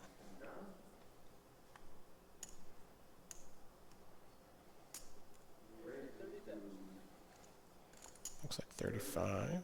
Oh, 30,000. Sean calls in the big. He's so much more active now that he has chips and it's getting shorter handed. Which is absolutely correct. You know, you play almost twice as many hands, you know, 5-handed as you do 9-handed.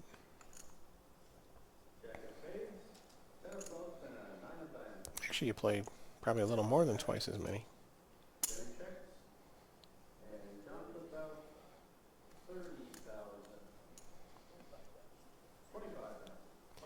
And that's a great flop. I mean, it's a c-bet small. You raised pre-flop. You know, you certainly could have the nuts. It's 9-10 jack. You could have king queen, and everyone knows that.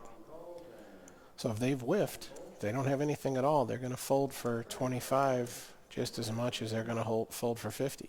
So there's like no need to make kind of a full-sized c-bet.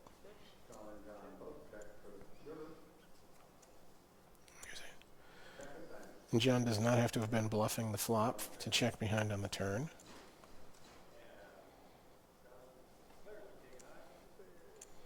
And he says king high, which is interesting because that means it has to be something like king 8 or less.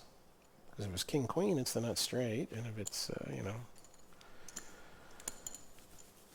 So you know that that's not a great starting hand. Again, but 5-handed, and you're the big stack. You know, king high might be the best hand right now.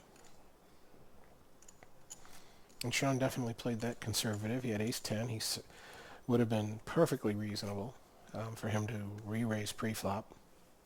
But I think part of the issue there is like he doesn't want to take the chance that if he 3-bets, that John might decide to 4-bet him all in. And if that happens, ace-10 isn't going to be enough of a hand where he's going to want to call all of his chips.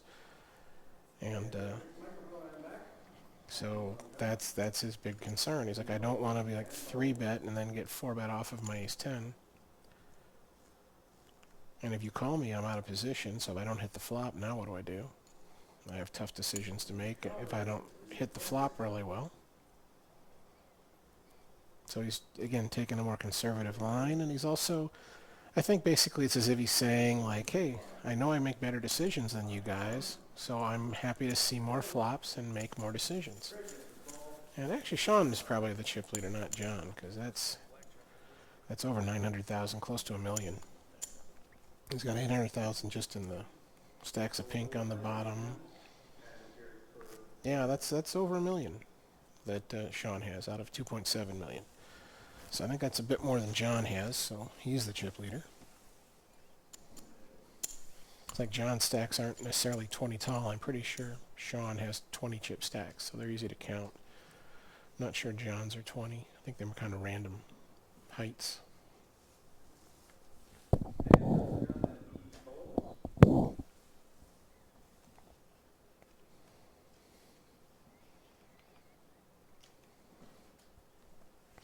Well, you guys can be glad you're listening to me and not face-to-face talking to me, because I had this like cheese tortellini with this, Alfredo-type sauce for dinner, and lots of garlic in there.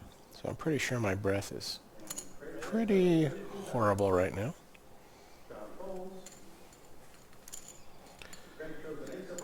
Greg open raises the small blind, gets a fold, shows an ace. And if you're ever going to show a card, that's a good spot, because you're like saying to him, like, hey, when I raise, I have something, so feel comfortable just continuing to fold. When I raise, folding is the right play because I have it.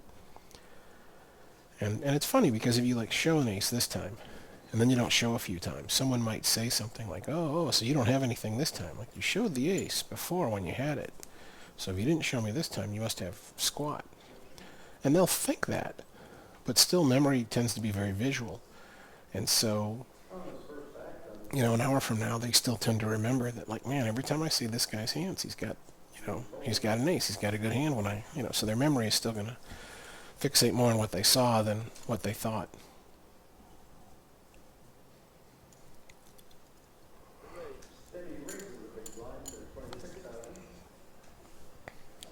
So 26 from Debbie. Quickly folded to Daniel in the big, who says call.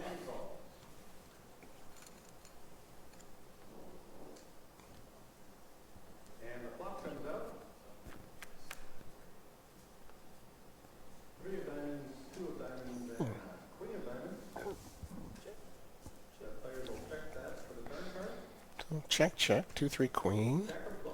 Again, she's heads up. She was the pre-flop aggressor. I like the C bet. He's going to have to fold most of the time. He's not going to have a queen or a diamond most of the time, so give him a chance to fold.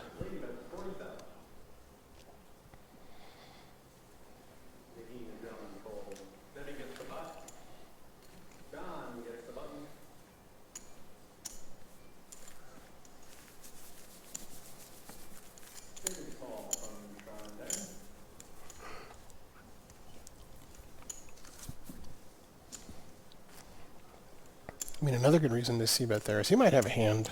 Let's say he has Jack-9 offsuit with a 9 of diamonds.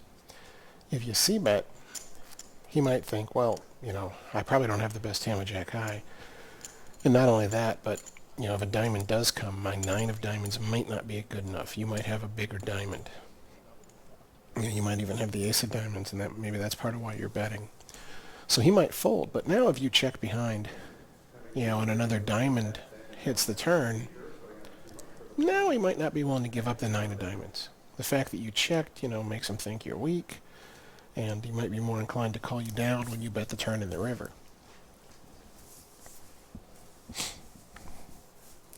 Which would only be a good thing if you had a bigger diamond.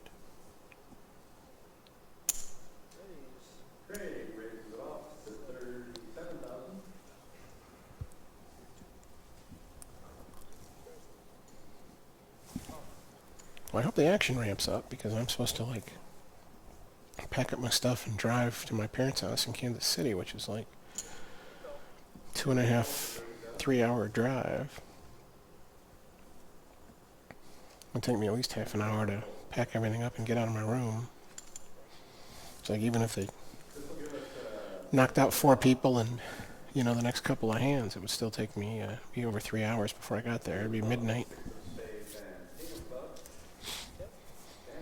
But, this is going slow. We had a huge delay after I got knocked out.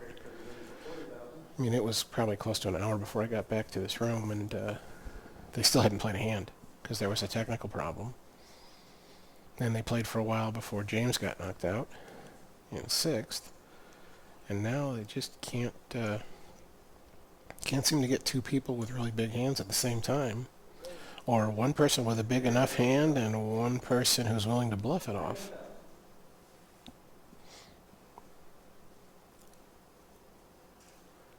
So 40 from Craig, 90 from Dan.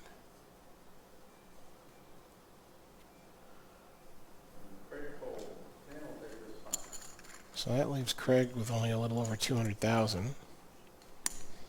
So now he's starting to get to that point of all in or fold pre-flop. He's not there yet. He's still got over 18 blinds, like 19 big blinds.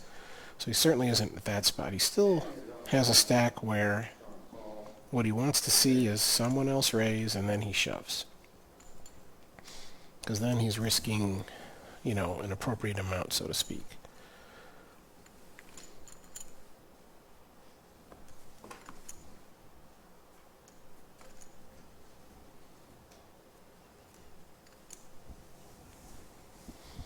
But if he has to go through a couple of orbits here without playing a hand, you know, then instead of 19, he's going to have like 15, and then he'll be, you know, the cutoff where you start shoving or folding is somewhere between 10, 15 blinds, depending.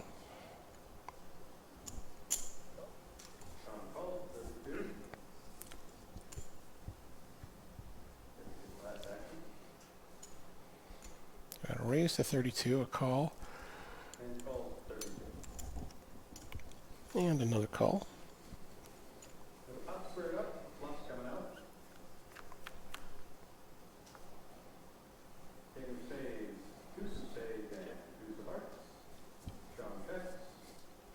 Flop is reminiscent. When I got here, I played like one of the little prelim events.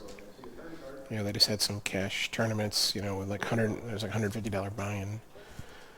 And I was able to win this little tournament last Wednesday, but when we got heads up, I had gotten a little bit of a chip lead, and I had raised pre-flop on the button with queen deuce suited. My opponent called, and the flop came queen deuce deuce, and we ended up getting all the chips in the middle eventually, and it turned out he had the other deuce, but he had deuce six, so he was basically drawing dead on the flop, and so I just cold decked him half to death. And, well, cold decked him completely to death, knocked him out, and had him covered by a little bit, won the tournament. Actually, no, I didn't have him covered. He had me covered, but he only had me covered by, like less than one big blind.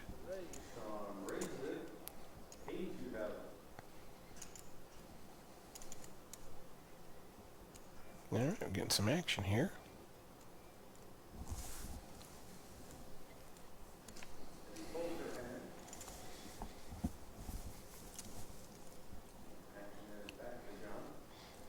Well, 24, it looks like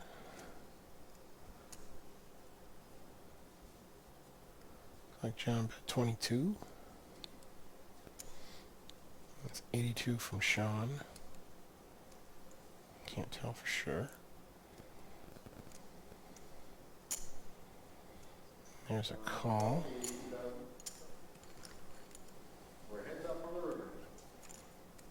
Oh, a small turn bet. King 2, queen 8, but now 3 spades. And again, that's something that either player could easily have, was a flush draw there. John could have bluffed the turn, betting a flush draw, and then called the raise to try to catch. And Sean could have been check raise bluffing, and now he's slow playing it or trapping by checking the river.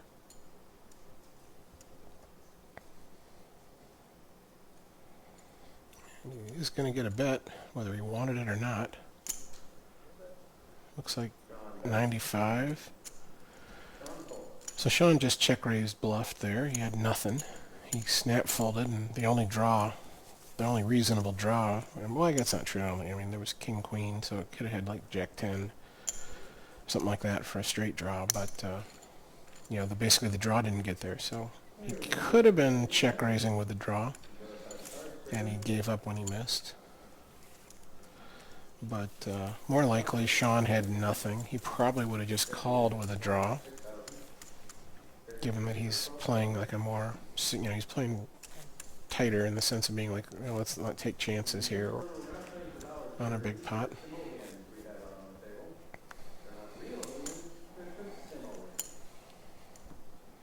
Pretty bad, Barry.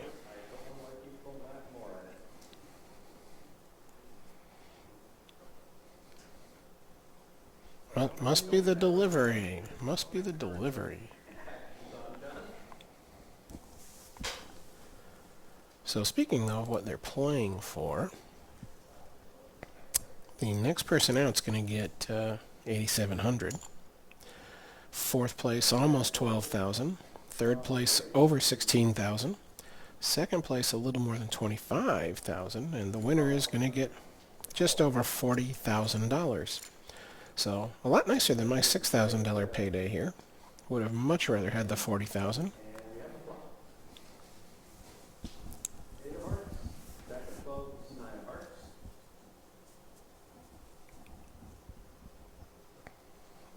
So 8-9 Jack with 2 hearts. Debbie leads into Craig. I think we had a limped pot pre-flop. He's eyeing his stack like he's thinking of shoving. He's got maybe a little over 200 there. And he does say all in. Oh, I guess maybe Sean limped the button. The pot didn't look big enough for there to have been a raise. And Debbie's asking for a count, so she has something.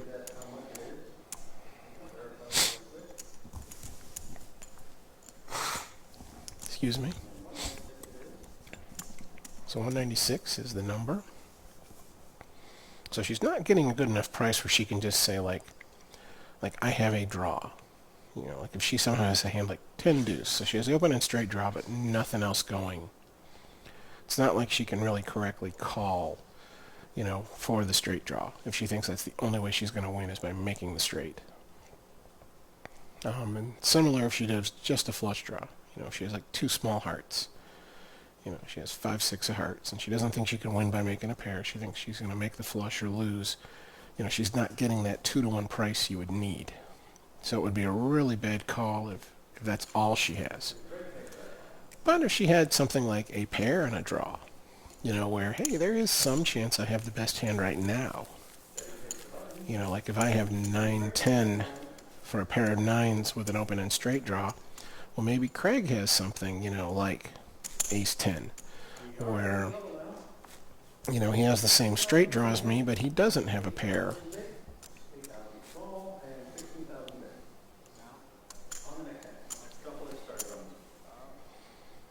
All right, so this is the last hand of 6 and 12,000 blinds. The next hand will be 8 and 16, and that means that you know, we're down to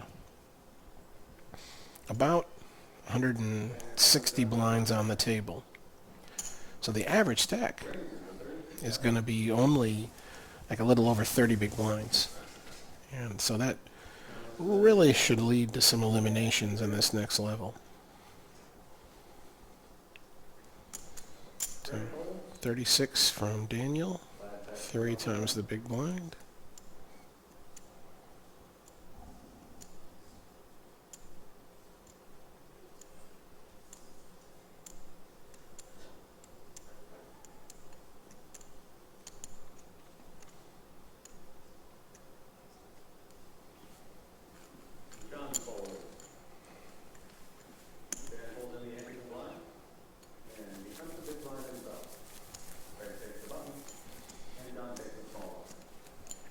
It's amazing to me how often John gets this body language, like he has a big, big hand and then folds. I mean, obviously it means he doesn't have a big hand. I don't think that he's folding premium hands in that spot, but it just means that, you know, obviously I read him really badly, because when he does have that, just kind of like that tension, that aura to him that makes me think strong, he frequently doesn't have much of anything. And there is no doubt there are just some players that you will find easier to read that I can't, and there'll be some players that I find easier to read that you can't. So there's a little bit of that always happening out there. So we're up to 816, so raises 2.5x. Everyone quickly folds.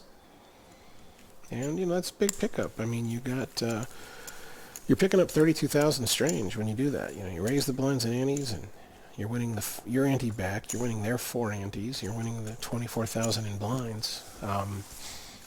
You know, and the average stack is a little over 500,000. So, you know, you are winning something like 6% of an average stack every time you just steal the blinds and antes. John has a button for the round. Dan and Saul and Sean and Dave. First action belongs to Debbie.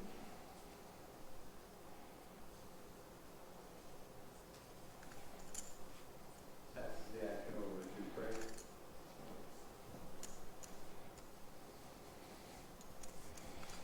So Craig's up to about 300,000. Craig raises the blind to 38,000. John folds and Dan folds. We're getting quick folds from a lot of people now, but not Sean.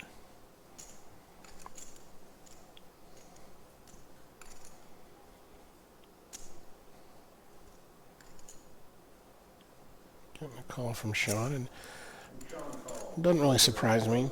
Don't expect Sean to 3-bet there very often, because Craig has a very awkward stack size for that. You know, he makes it 38. Your normal re-raise might be something like, you know, 90. But then Craig might, you know, go all in for 300, which now you could be in a spot where you really don't like having to make that decision.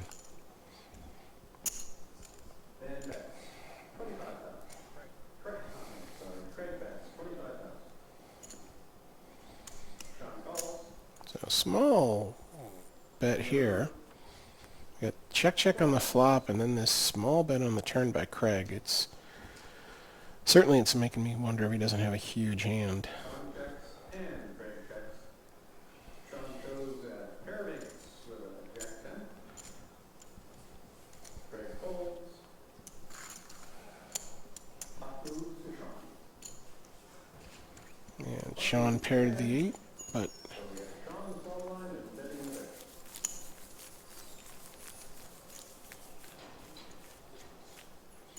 never saw the card, so I don't understand what Barry said. He showed a pair of 8s with a jack 10, but there was a jack on the board, but not a 10, I didn't think. Thought the board was 5, 6, 8, jack 4.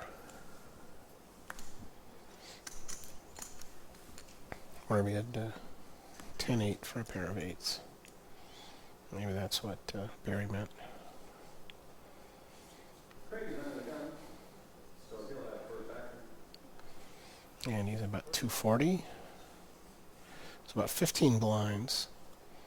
So if he shoved here, it wouldn't be horrible. It's low enough that it can't be a huge mistake to shove. Craig raises to 38,000. John's way to the table. Dan folds. That's the action of John.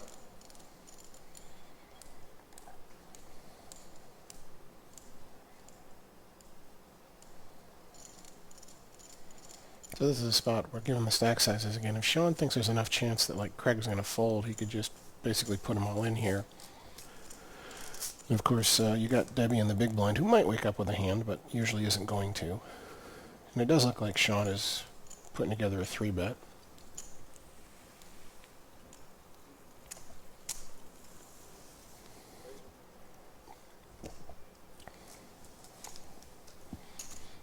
Sean makes it 100,000. Makes it 100, which is essentially telling Craig, like, I'm not going to fold. Craig shoves in. We have ace-king against, Craig shows an ace of clubs, queen of spades. oh, ace-queen. Sean shows a pair of nines, 9 of clubs and 9 of hearts. All right, well, these are just two really good hands. I mean, for 5-handed play, these are good, both really good hands. So basically premium hands at this point. So ace-queen against nines, and just see what happens. But nines is like too good of a hand. There's no way Sean can fold. But if he just calls, the problem is the flop might have come just like this with the jack, and now Craig might put in a bet, go all in, and do you really want to call off with nines?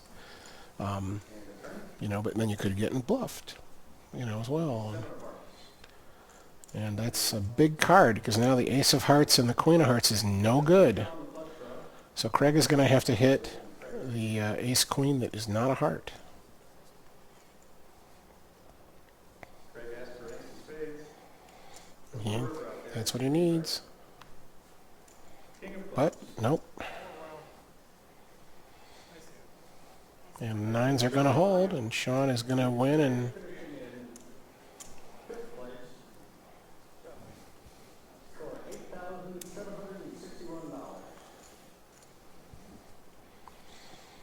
And obviously, anytime, you come to any final table. I mean, I was the short stack, and I was still disappointed not to win. Craig comes in as the big chip leader, so finishing fifth, anything that wasn't a win was going to be a big disappointment, but fifth in particular is going to taste real bad to him right now, and he is not going to have fun on the flight home with that result. But still, I mean, he's accomplished a ton here because he now has, retaken the record for the most HPT cashes of all time. He has solidified his lead on the all-time money board. He had me by 25,000. Now he has me by, 27, 28,000. So he's a little bit further ahead. And I think this also might solidify his lead as the most HPT final tables of all time. So I could be mistaken about that one. And I've looked before. I know where to find the money stuff. I don't know where to find the other stats online. So if anyone knows that, feel free to tweet it at me and let me know. Been the final table slayer today. I've been dealing 4 players went out today. The other 2 dealers knocked out 1.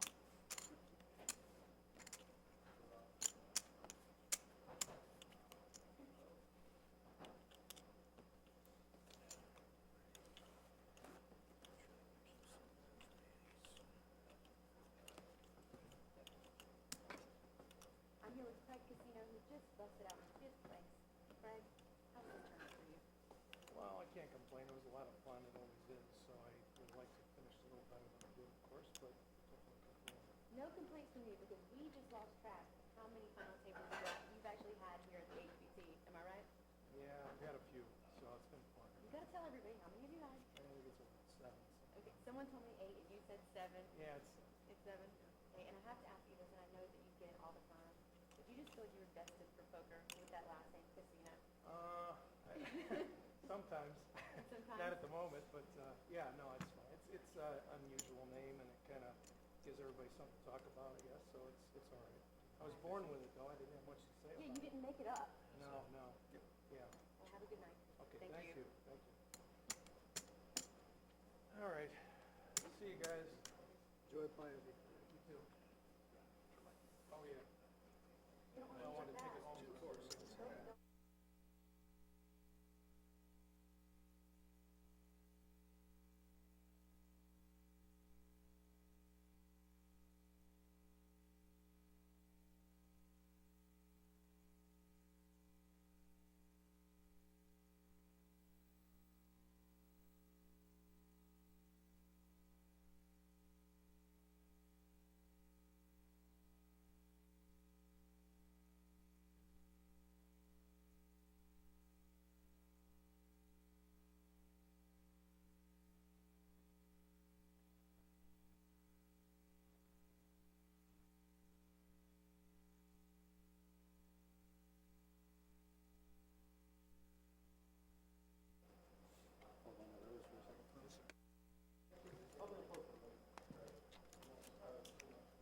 We just lost Craig Casino in fifth place, so that.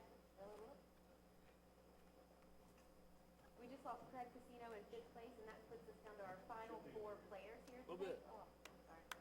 Oh, these machines are putting off a lot of heat Final though, 4. so turn it way down. Feet are freezing. The rest of me is hot. These lights are pretty hot. Yeah. Man, Sean. Wow. We just lost Craig Casino, a 7-time final tableist here on the HPT. We're down to 4 players. Let's get back to the action. Me too.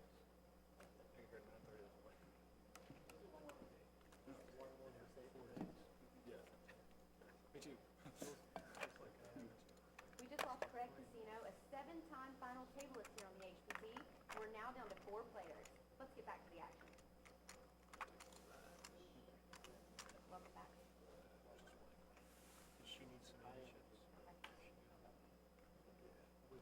Welcome back. I'm Amanda Leatherman here at the Indigo Sky Casino in Oklahoma, and we're down. Energy was good? Welcome back. I'm Amanda Leatherman here at the Indigo Sky Casino in Oklahoma, and we are down to 4 players at this final table. Let's get back to the action.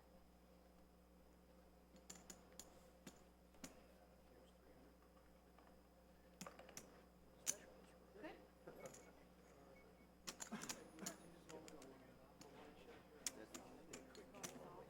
Yes. Is that a stack of 20? Yes. 245. Yeah. 245. Was that 245?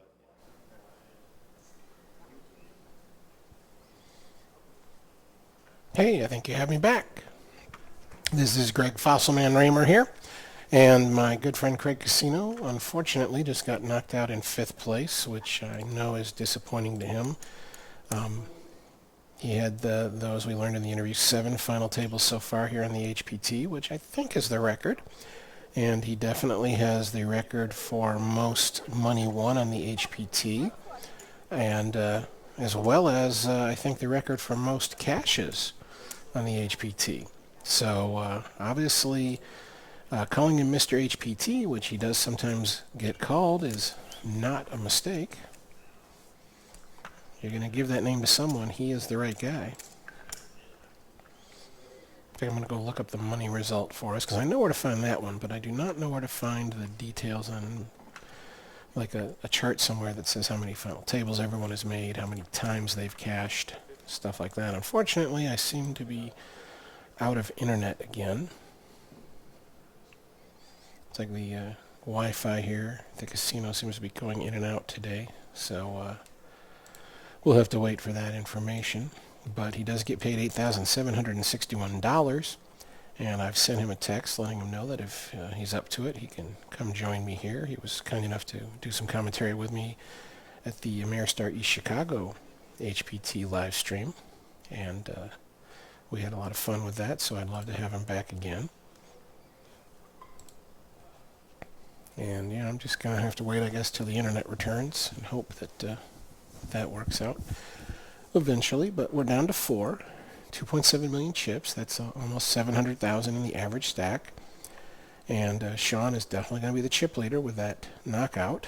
I see close to 700,000, not counting the blue. I don't know how tall his blue stack is, but he's probably over 1 million. And maybe John is an average stack, and Daniel and Debbie are both the short stacks. Sean is defending his Indigo Sky Championship from our first event here. Oh, I should have mentioned that before now. 15 seconds left in level 22. Ante 2,000, small blind 8,000, big blind 16,000. Let's play poker. All right, so yeah, John has he's not way behind, 900,000. 450,000 or something there for Daniel, maybe, give or take. And when I get a look at Debbie's stack, I'll give you my guess about that one. And that's like 1.1 to 1.2 million for Sean. And as was mentioned, he is the defending champ. The other time the HPT came here last year, Sean was the winner of that event. So I think that would definitely be a first of someone winning an HPT and then coming back and winning the next HPT at that casino. So I'm pretty sure no one has done that. Because no one's, yeah, I'm definitely, because no one's done that in the last few years. And before my run in 2012, when I won 4 HPTs, there was no one that had final tabled more than twice. Sean will be first act this time.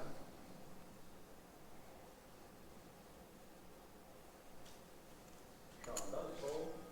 I know some of the technical guys can hear me. So Craig has said he will come join us after a while. He's going to maybe do a little this and that. He has to get paid, if nothing else. But we'll need to set up something so that we can listen to him. There's a headphone here that he can hear the tableside talk like I can, but it doesn't plug in for the microphone part.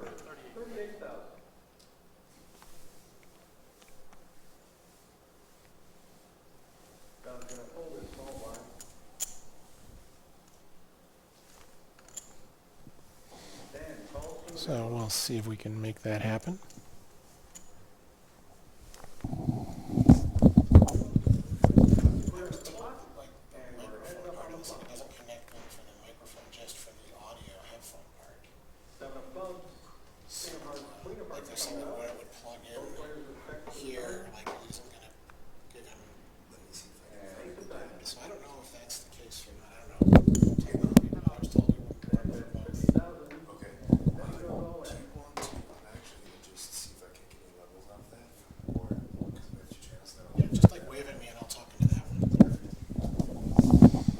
All right, you might have overheard some of that. We're trying to figure out, there was like a little technical issue. This other headphone here may not work, so I need to like try not to talk into my microphone and talk into this other one to see.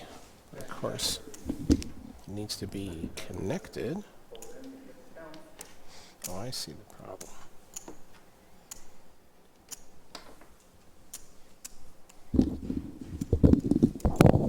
All right, let's see what happens when I talk into this one and whether that's working. And okay, so maybe the issue is actually that you can, maybe the action will be that you can hear him, but he won't be able to hear the tableside talk like me on his headset.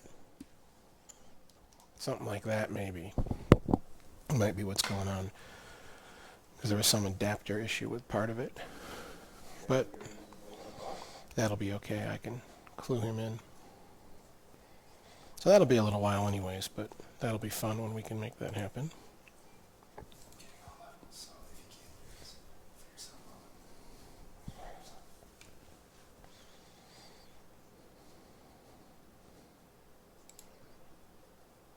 All right, and I got my internet back too.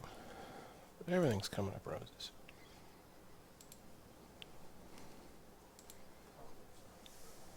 And Dan makes the call. Then he shows a pair of sevens. Dan is on the flush draw and straight draw. Oh, 10 of hearts and 6 of hearts. another all in. He needs a jack or a heart or a 10. Oh no, she has a set of sevens. I'm sorry. So he needs a jack, a heart other than the ace of hearts, or a jack. So he has 7 hearts, 3 jacks, and that's it. 7 hearts, 3 jacks. He has 10 outs because a pair of 10s is no good against a set of 7s.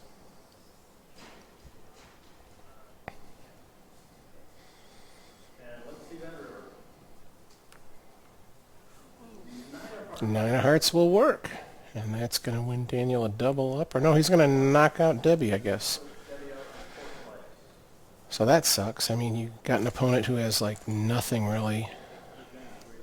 You know, has this horrible starting hand of 10-6 and beats your set of 7s.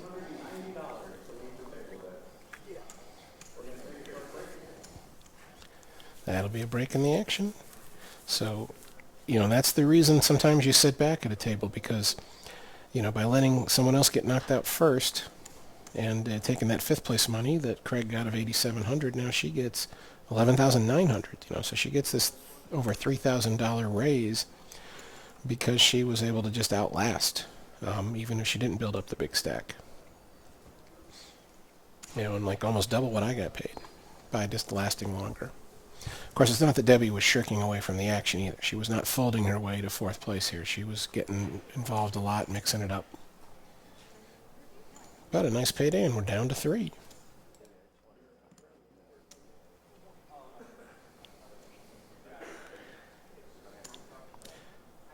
And then looking at the chip counts, I mean, she started here when they were 4-handed. She had 222,000. Daniel had 464, so he's up to almost 700,000. John Land, 700,000, and Sean 1.3.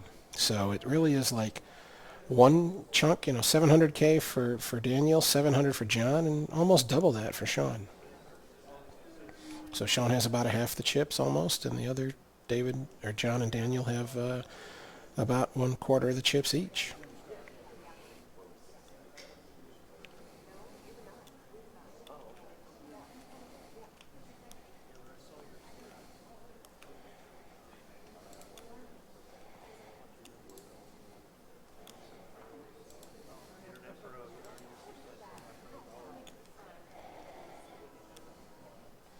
See, that was an interesting fact I'd forgotten about too, that not only was Debbie the only lady who made the final table, she was the only lady who entered. 90 entrants and only one lady. Seems unlikely.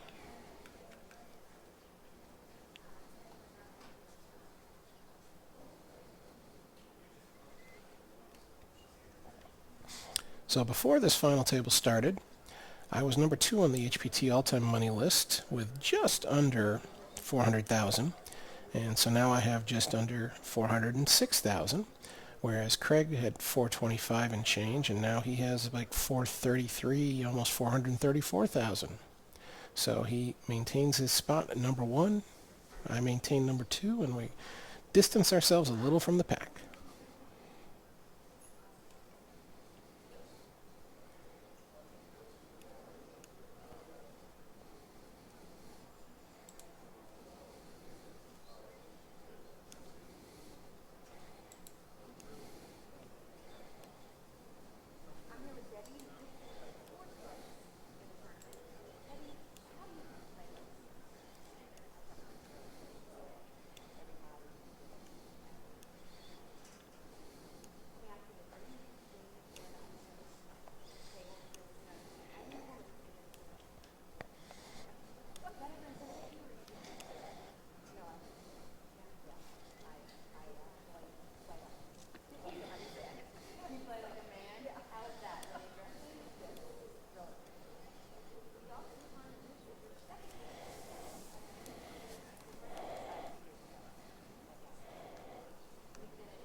back three-handed, and as we discussed before that little break, we have Sean with almost half the chips, and John and Daniel with about 1/4 of the chips each. And this can be such a great spot for Sean because, you know, if these guys might be very amenable to being bullied. The next guy out gets over 16,000, but second place makes 9,000 more than that, makes over 25,000. So if you're John or Daniel, you might be thinking like, let's let the other guy mess with Sean, and then I can get this $9,000 pay raise. So if Sean thinks he can bully these guys, so Daniel tried limping in from the small, Sean raised, Daniel folded. He had king queen, a very, very good hand, and one that Daniel is likely not to be ahead of at the time. He probably wouldn't limp with an ace, probably wouldn't limp with a pair, and if he did, his plan would probably be to limp, and then if you raise, he's going to re-raise. And we just haven't seen any of that kind of stuff from these players where they might do that. So, I mean, king queen's a good hand, and obviously Sean should raise there, but he probably should be raising with a whole wide range of hands there after Daniel shows the weakness of just limping in.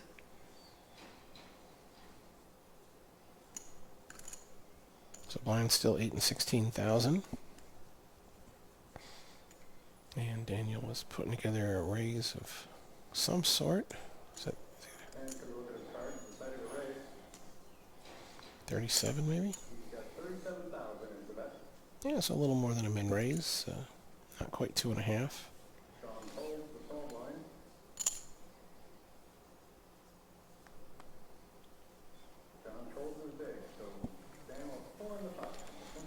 Well, not looking like we're going to see big pots too quickly here.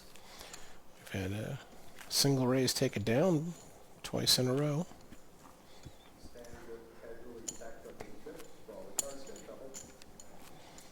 My internet's gone in and out, so if I try to get information, it's not necessarily working well, sorry. And I'm seeing it too late, but Scott Doherty here has tweeted at me. Thank you, Scott. I appreciate the kind words about my commentary. And he's cheering for his buddy Craig. Scott from Sioux Falls, South Dakota, saying this, but unfortunately, too late for that now. Though if I tweeted, he might not have seen it yet. I don't know if it's been half an hour since Craig got knocked out, so it might not have made it to the live stream yet. But of course, as I'm saying this, these words are half an hour delayed as well. So no spoiler alert needed.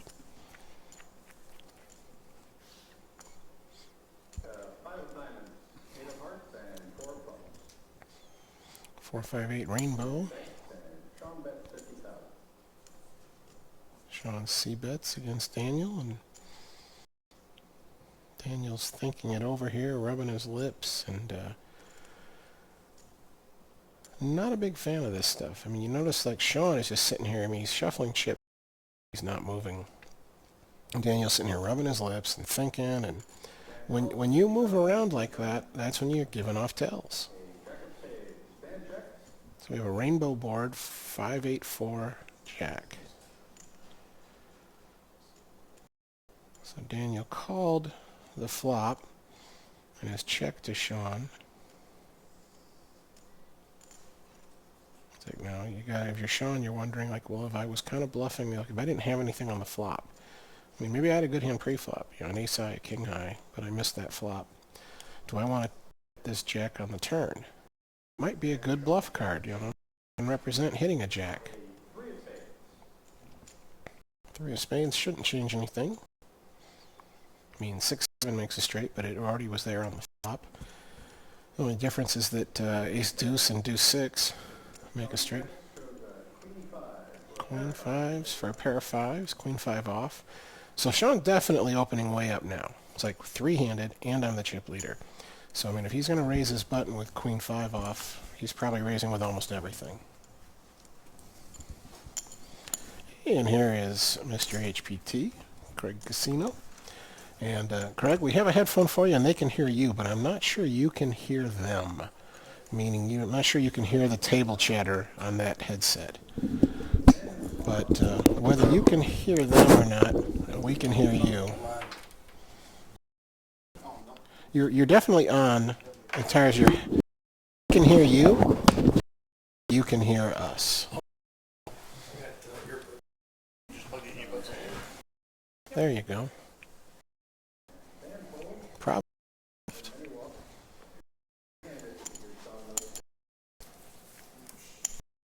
Oh, wait, no, I don't hear anything. As soon as you did that, it took away my audio. Now it's back, so there's some problem with that splitter. I can talk without listening to that. You know, if you got, I'll just respond to you. That's funny. It's like it's a splitter. It ought to like let both of us listen in. So what do I talk into? This. Oh, that's working. That's that headset still has a working microphone, but apparently we have some problem here with the splitter that we thought we had it solved, but as soon as he plugged in, it went away for me. Well, hi, Greg. Fancy meeting you here. Hey, Craig. Yeah, thanks. I already gave him the lowdown on how you are the all-time money leader and have extended your lead, and how you are the all-time final table leader, and you're also the all-time cash. No, Stan's the all-time final table leader, actually. Oh, is he? Yeah, yeah. He has more than 7? He's got 7 TV tables. I've got 7 final tables. So I had 1 final table back in the day when only the 6 made it to the final table. Okay. Before it was Yeah, 9. yeah. So they said, how many final tables? I finished 7th in that one, so I So counted that's as 7. Yeah, I mean that one's just kind of like, well, wait, you know, like, I mean, shouldn't this, you know, it's like finishing 7th, 8th, 9th. It's not like it counted less back then. It just wasn't on TV. Yeah, that's the only thing. So final table's a final table. You know, you got 300 people there, and So, you make the final table. I mean, You're pretty happy. I mean, we either say he's ahead or you're tied, and that's just a matter of definition, how you want to count things. Yep. But it's not like he has 8 or 9 or whatever. No, So, that's true. So, you know, whether we call you guys tied or not, you know, in some official sense, it's still 7. Yep. And most cashes now. So you beat Stan on that one. Yeah, I'm And up there for a little while. You beat me in now. Colorado for the money, or before that actually. You won something. You like min cash somewhere else before Colorado to retake that lead. Yep. Then you extended it in Colorado and extended it more here. Oh, thanks for bringing it up. I've had a good run, so no complaints on my end. It's just hard to believe that you can go to the final table today with the most chips, and you could knock out the first 3 people, and then only one more person goes out before I got knocked out. I mean, I went card dead, and I lost full house to full house. I debated laying it down, but with my chip stack, I couldn't do it. So it's just weird the way the game works out sometimes. Oh yeah, I mean there's all that weirdness for sure, but you know the thing is that once you knocked out the short stacks, everyone left they had enough chips to be super dangerous. Yeah. So I mean, like, you know, if you had lost the pot to me, if I had hit that river card, obviously that hurts, but you're still a chip leader. Yep. You know, you're still in great shape compared to the field, compared to any standard. So it's like losing that pot hurts. But like once you knocked me out, once James was out, you know, then anyone left, you know, had close to half your stack at most of the time. That's true. And so you really can't afford to double them up because now you're, you know, yourself medium short stacked.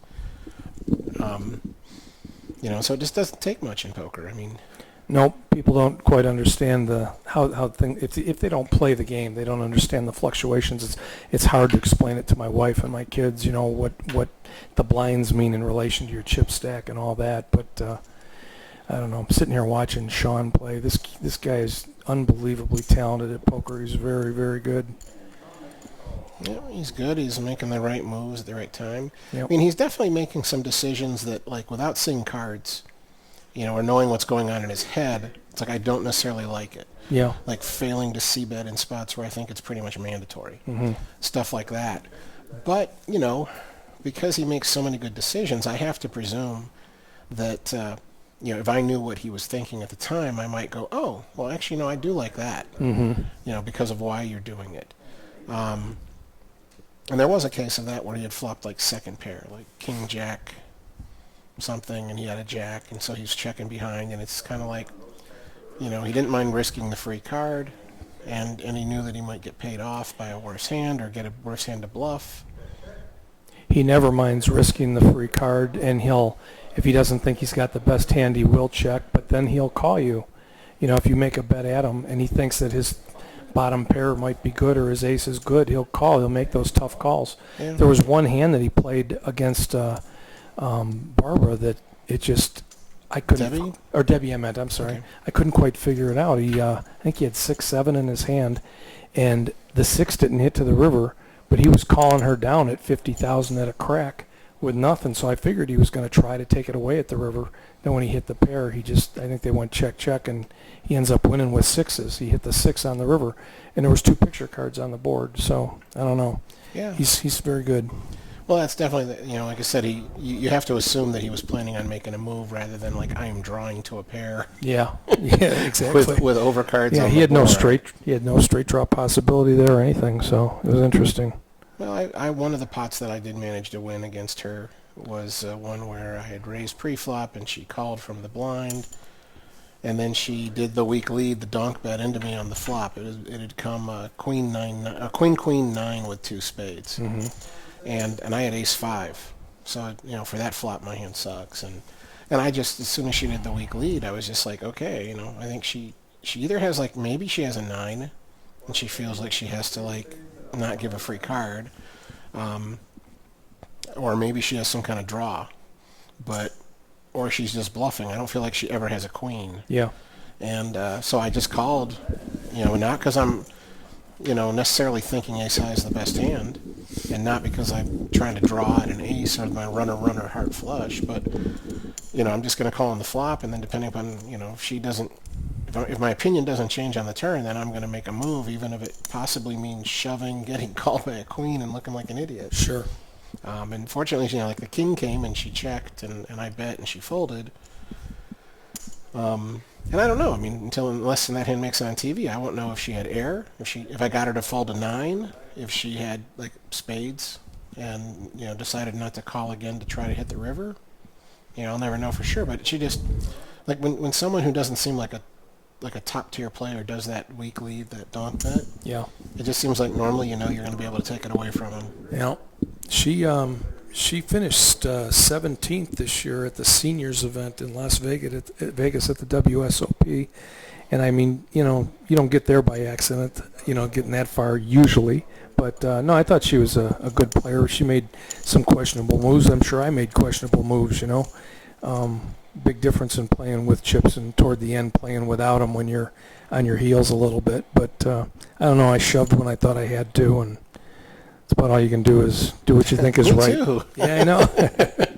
Yep. And I had a chance to do the math now since I had my laptop and could run Poker Stove and stuff. And if you were correct, or this is the range you would have called me with, then I had calculated that my play was the best way to play the hand, because I thought every alternative way of playing the hand lost me money. Yeah. Since my hand sucks so much, it's like if I limp in and you raise, well, now what?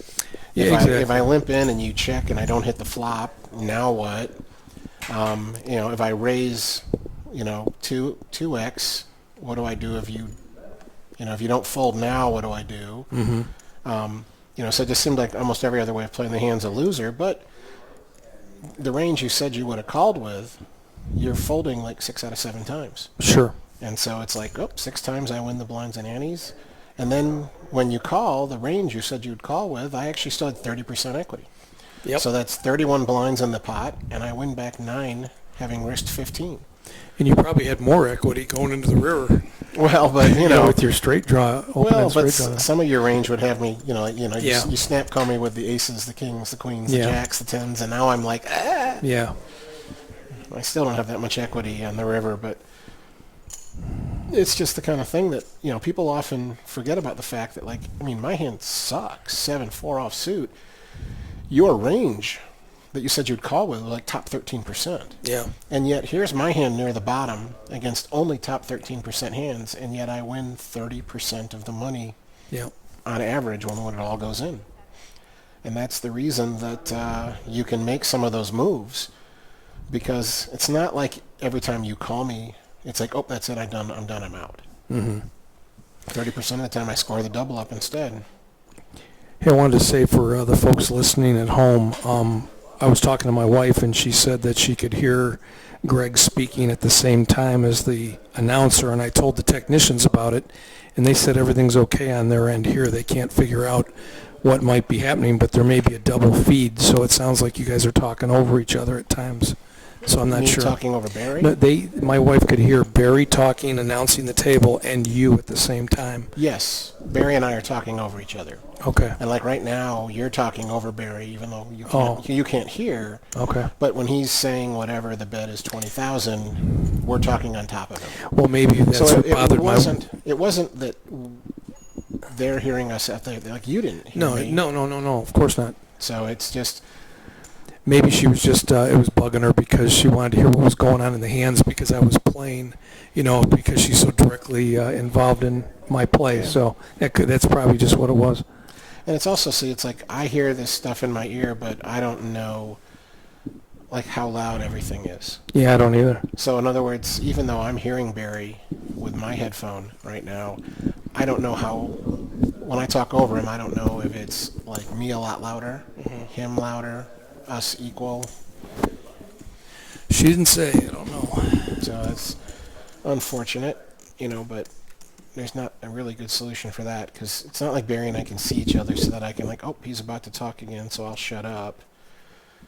And it's kind of awkward that if I stop talking every time he starts talking, and he can't hear me, so it's not like he could know I'm about to finish a sentence. Give me 3 more. Yeah, Give no, me he is 3 no. more. He no idea. can't say give me 3 more seconds and Greg will be done and then I can start.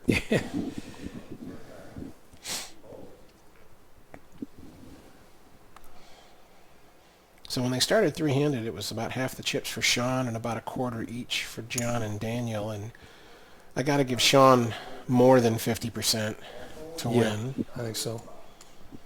I mean, John is, the next most likely guy to win just because he's so much more loose and aggressive than Daniel. In other words, he's more willing to mix it up and, maybe, turn some kind of draw into a bluff, but then he might get there. Well, you better watch it, Greg. If Sean gets his third HPT win here, he's going to be right on your tail with your 4 wins, so Yeah, that's all you have right. to keep an eye. When he gets 3 in this season, I'll start worrying.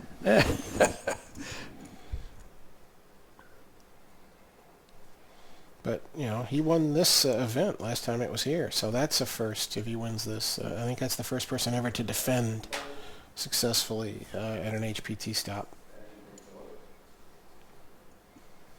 And I feel like that has to be the case because, Yeah, I think you're right. Because there's only 4 multiple winners, so you'd have to think that is the case. when I won my Forex, there was one guy who had won twice, and that was it. And so anyone who's won since then, I would have remembered it if it was like, oh, he won the same event back to back. Yeah, Jeremy Dresch has 2, I think, and Cowboy Mike Harris, he's got 2. That's it. And you had some positive tweets here from Scott Doherty in Sioux Falls, South Oh, Dakota. that was nice. And Triangle Green won. So I guess it's Triangle Green what? I guess your son-in-law? Yes, my son-in-law's band. Triangle Green Band. So his Yeah. Twitter name is Triangle Green 1. So he had tweeted that he and your daughter are watching together. Oh, cool. This one here. That was nice of He's him. saying, hey, you're my father-in-law, and his daughter and I are watching online and rooting for you. That's And he nice. said, is he going to win it? And my answer at the time, especially when you were the chip leader, Yeah, he was should. like, well, not that he should, but it's just, he's clearly the favorite. Yep. It was like, even at one point, I think I was answering it, it was like Sean was getting close to you, and I was like, but you were still the favorite to win. But, we both know that that doesn't always work out. Said I've gone from chip leader to broke in 2 consecutive hands. And the time I'm thinking of, I got it in as a huge favorite both times. Yeah. They're like, oh, I'm a 3-1 favorite and I'm a 4-1 favorite, but I lost them both. So Yep. It's like, oops. And it was the same guy. If it hadn't been the same guy, I wouldn't have gone broke because there was no one, like I could double up A and then get broke by B. Only the guy who I doubled up the first time could have possibly had enough chips to bust me because I had such a good lead. Yep. And it wasn't like he played stupid. He got it all in with ace-jack and then with jacks. But I had kings both times. That helps.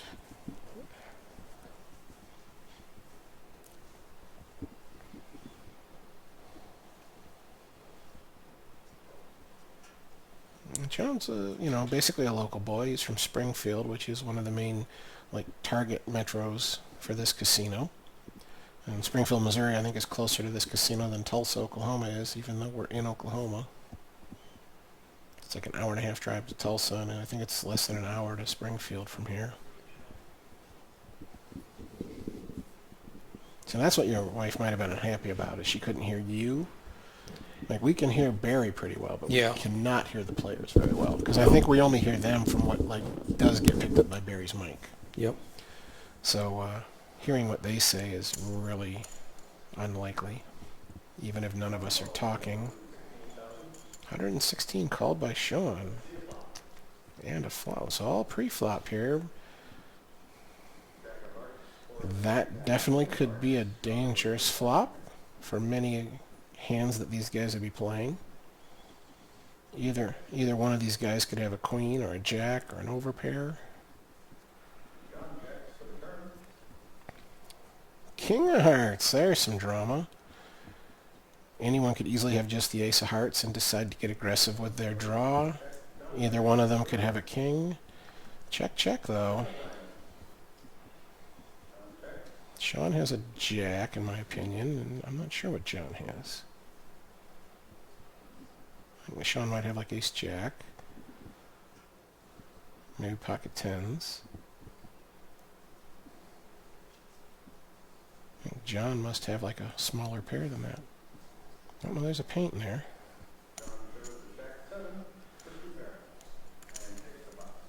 Well, so he had the jack for John, jack 7, that he got super aggressive with pre-flop. I didn't see Sean's.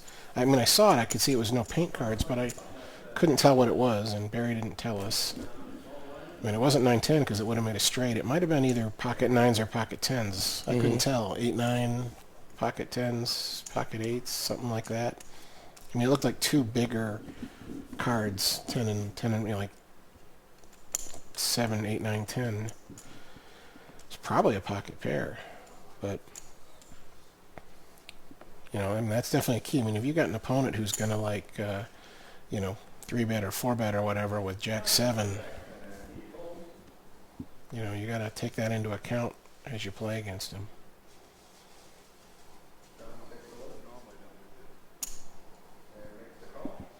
It does always somehow feel so much worse when a guy takes, a really crappy hand that maybe has a 1 overcard to your pair and then hits it on you. And you're just like, come on, the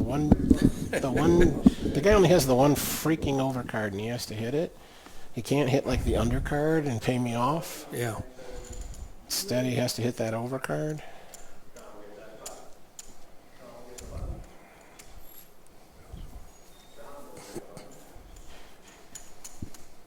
But this is why, after Sean, why John is the second most likely to win this, because of that aggression. He wins he picks up, over 100,000 chips with, a very, below average hand. And so the fact that he's managing to do that means that, he's got a reasonable. He doesn't have to be dealt cards. Yeah. To turn this into a victory. It's just that overall, Sean's going to make better decisions based on what we've seen. So I imagine it's too late for you to. No. How about the Diet Pepsi? No, you know what? How about can't get Coors Light? There you go. Play no more poker tonight, so Craig can have a beer. That's right. I deserve it. I gotta drown my sorrows. Plus, unlike me, you're not driving tonight. No. Yeah, I'm just staying here. I'm okay. Don't leave till the morning. Yeah, I mean, it's not like you can catch a plane at this point. No. If it had been the really, really horrible day, you could have made it to the airport in time to catch a flight. But, yeah. But, yeah, I mean, if this goes late enough, I might spend the night here. But otherwise, I'll just drive up to Kansas City to my parents' house tonight. So I'll have more time with them tomorrow. What time is it now? 10? Yeah, it's like almost 10. It's been going on for 10 hours already. And, but if this goes to like midnight, I probably won't, because I still have to pack up my stuff, and then it's like 2.5 hour drive. Yeah. So I wouldn't want to and then plus, my dad goes to bed at like 8, my mom goes to bed at like 10. You know, I mean, she already knows I might be calling to tell her, hey, I'm still coming. Well, it was nice to see him here. Yep, I'm hoping to give him lots of reasons to fly to Vegas this summer to That'd be good. watch me at the World Series. That'd be good. Make a few final tables. Yeah, I'd like to be good to see a few of us older guys make that final table once or twice. Well, I don't even mean that one, just any of them. Oh, Eddie. Just like, Got the main? Yeah, bring them in early for Yeah. the, you know, whatever, for the Monster Stack Yeah. thing or the what are they, the Colossus or any of those other events. Like, yep, let me come play that final table and they can fly in to watch. And then a couple weeks later, bring them out for another final table. And, Yeah. you know, I'd love to be doing that over and over again this summer. Haven't had a good series for several visits, though. Just always seem to run like the worst I run all year long. Yeah, those are difficult fields, though. When you're getting 3,000 chips, you know, you get 3,000 chips for every 1,000 buy-in. So if it's a $1,500 tournament, you're getting 4,500 chips. You gotta be hitting hands from the beginning, pretty much. You can't, you know, you can hang around a little while, but if you don't get some hands early on and start chipping up, so you can start taking advantage of it, you know, you're out. I mean, it's just the way it is.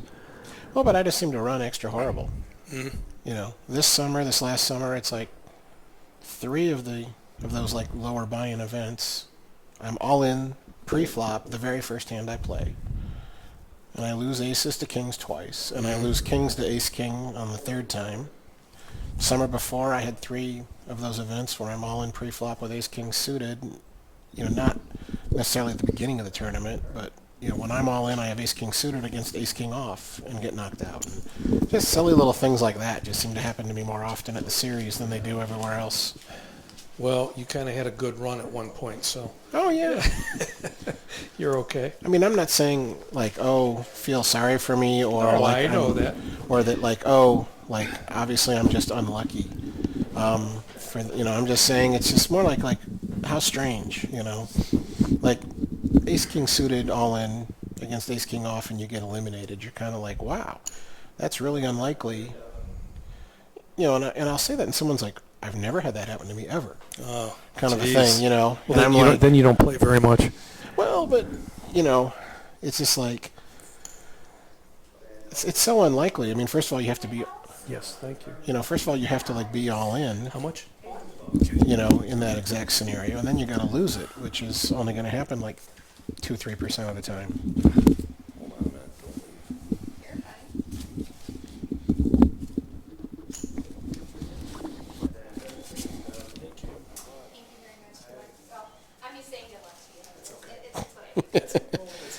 Good luck in the commentary that you don't say anything silly while the whole world's listening.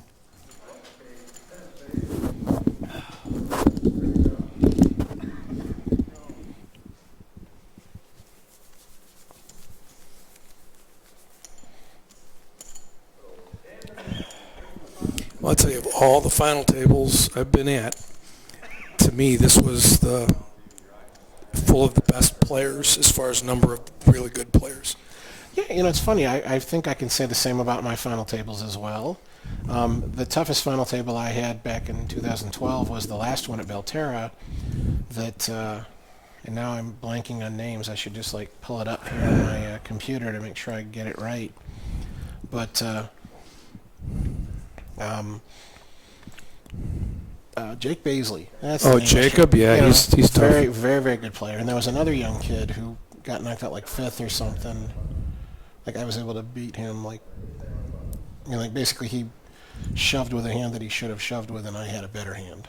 Like he shoved ace-queen in a spot where he should, like, over the top of my open raise, and then I, like, oh, but I have ace-king, I call, and, Yeah. you know, it was something of that sort. You know, where he was way ahead of my range and was correct to shove, but I mean, he was playing really well Yeah, the whole Paisley's tournament, and Jake was a good player, and so I had considered that to be like the toughest of those 4 final tables.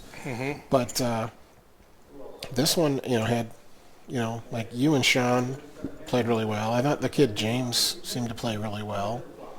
You know, Gil can play really well.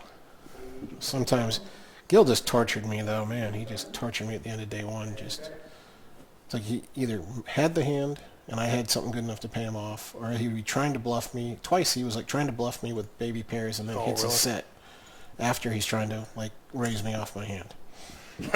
You know, so it's like, it's not necessarily that he's doing anything wrong, but he's just picked a bad time to bluff and then gets there, you know, Yeah. drawing very slim.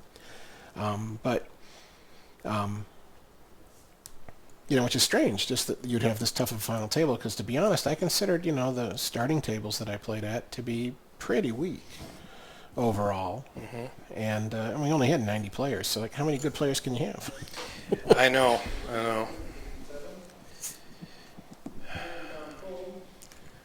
I guess I should let Stan know that I'm out.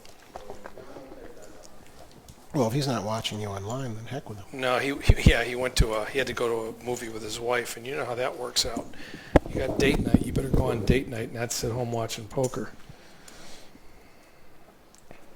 Well, I would mention the other young gentleman by name at that final table who I thought played so well, but my internet's out and I can't remember his name, so I can't like go to Hendon Mob and pull it up. But the internet keeps coming and going here Yeah.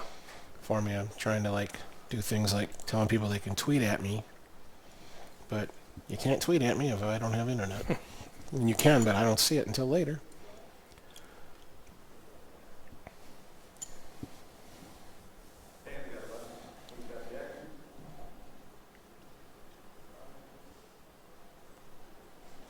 That's why my voice signal here keeps going in and out too. Like I'll have 4 bars and everything's great, and then all of a sudden it's like, it shows me connected, but like, oh, can't send a text message, Yeah. can't make a phone call, even though you're on the network. So I probably should change carriers. It's like, I had this company because they were the best when I was traveling overseas all the time, but I don't do that now.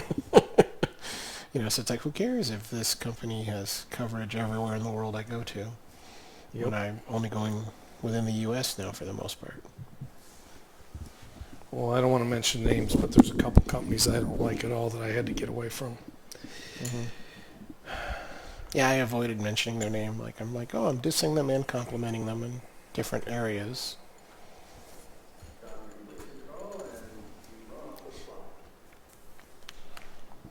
It's funny how they all say they have the best, most thorough coverage, though.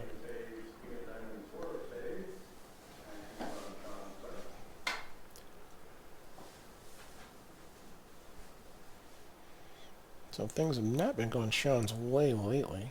John seems to be the one who's gaining the ground. But Sean still has like 1 million chips there, so he hasn't lost too much.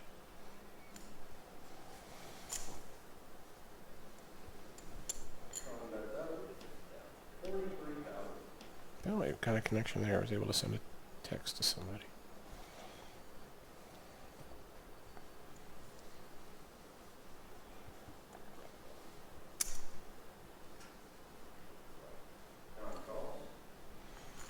Well, someone did kind enough here.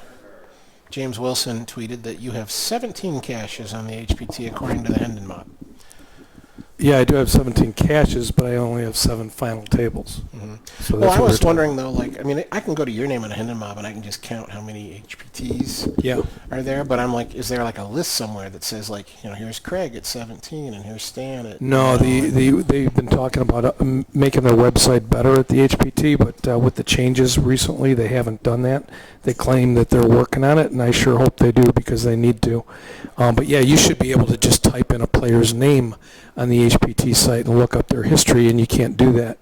So it's that's a most basic thing that they need to do. But yeah, they don't have most caches, most final tables. All they have is money leaders, and they don't even have how many wins. You have to find the player and count their wins to figure that out. So we really need to upgrade that system. Well, it's just, I'm sure they have all that data. Like, here's the 6 or 9 final table finishers. Here's the 9, 30, 50, whatever number of people who cashed at each event. I'm sure they have all that data in a file or a document, and then just have someone convert that into a nice little database of that compiles things. Would be nice.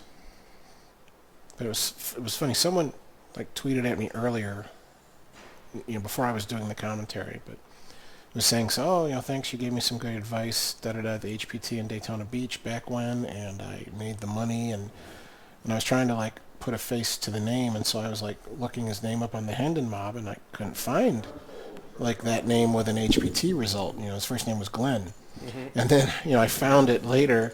It's in the Hendon Mob, but there's, like, a typo, and so the name is Flynn, F-L-E-N, instead. So they spelled it with an F instead of a G, which are right next to each other on the keyboard. And so, yeah, he's Flynn, in his last name rather than Glenn, his last name. But they didn't have a picture for Flynn either, so I still can't put the face to the name. But that was pretty funny that Flynn. That's probably not the one. That's like how they nickname you in elementary school.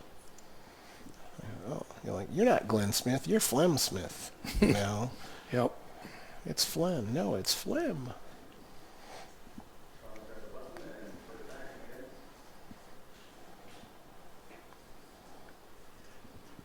One of the best sandwiches I've eaten in my life has your name in it.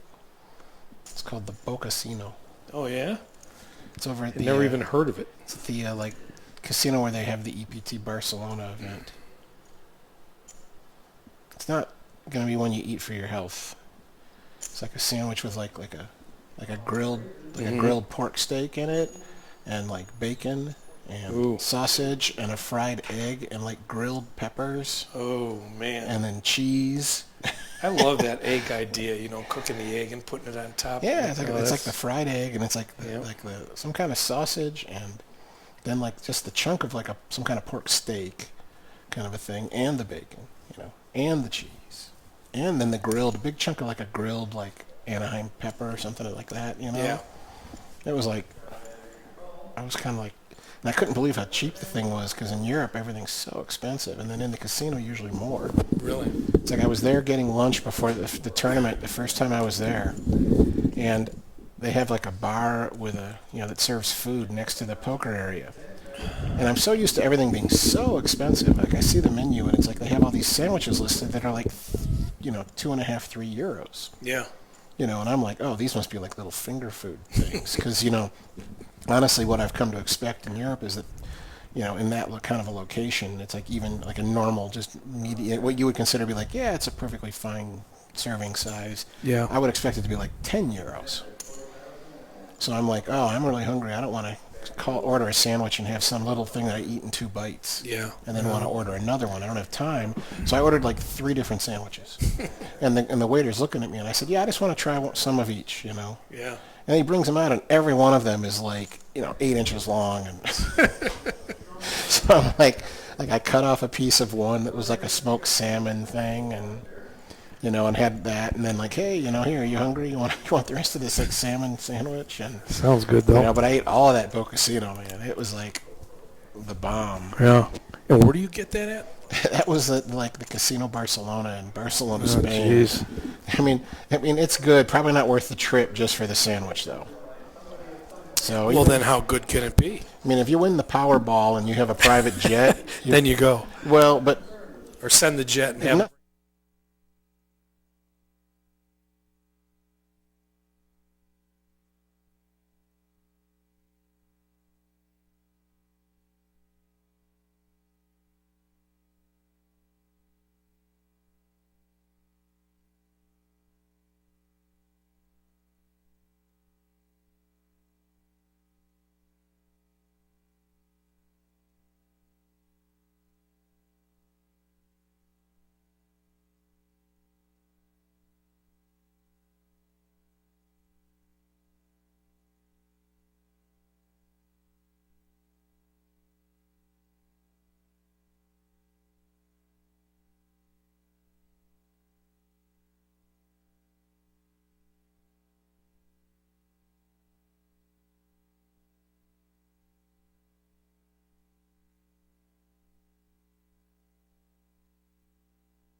hand at all.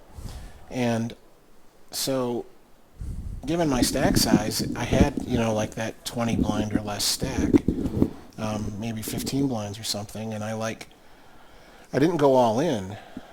I raised to like 600,000, and I had like 30,000 behind. And the funny thing is, like, when it folded back to him, he's like, "Are you all in?" And I said, No, I have this. And I pointed, like, I'd pushed most of my chips forward, and I then, no, I have like this left, and I had this little bit of small chips left. And then he's like, "Oh, okay." And he says, "I call," and he tables his hand.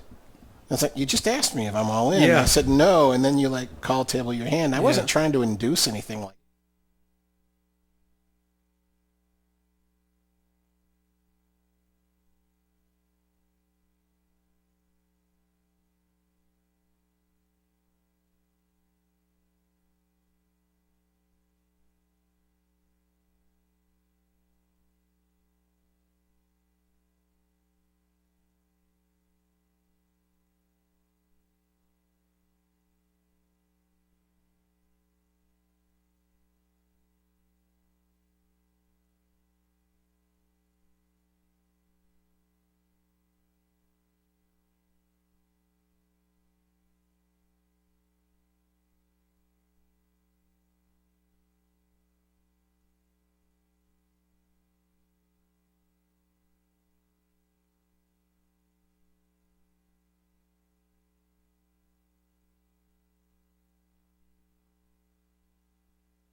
You can look down the bottom, well, not anymore, but the bottom of your screen is still Sean. He's gray shirt leaning on his right arm. Here's Daniel Snowden in the small blind this hand, and looks like he's getting ready for a call. And Sean checks his option, and that's John Land there in the cowboy hat.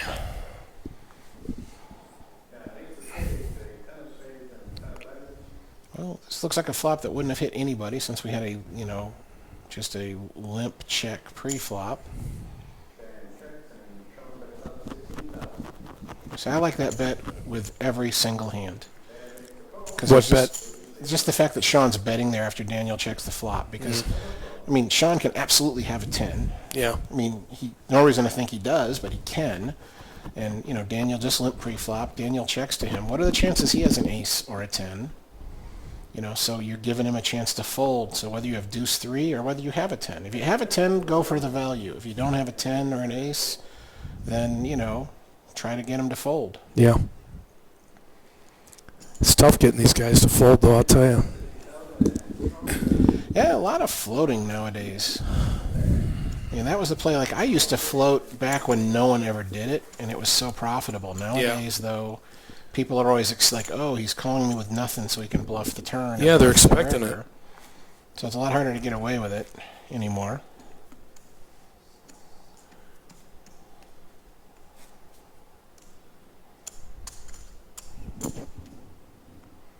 That was one of the big pots I lost there on day 2. Like the guy you knocked out, Nimmo, the red-haired guy. Yeah. That was here, right? When Yeah.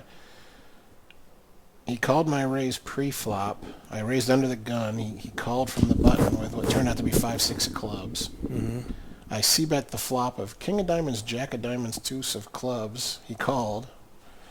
10 of clubs on the turn. I check to him, and he bets, and I call, and I just feel like he's completely full of it. Mm-hmm. And then the river is like a 4 of clubs or something, and I called his bet again, and he shows me the runner flush, and I'm like, well, I like, unless he was planning on floating and trying to steal it from me, no matter what the turn card was. I mean, if he was calling on the flop because he had runner flush draw, then that's horrible. Yeah. If he was floating, then it's like his timing was bad because I just was never going to fold to him. But but those are that's like one of the pots that really hurt me. It's like, oh, the guy's trying to run me over and catches the runner, just like Gil caught, trying to run me over and then catches the 2 outer.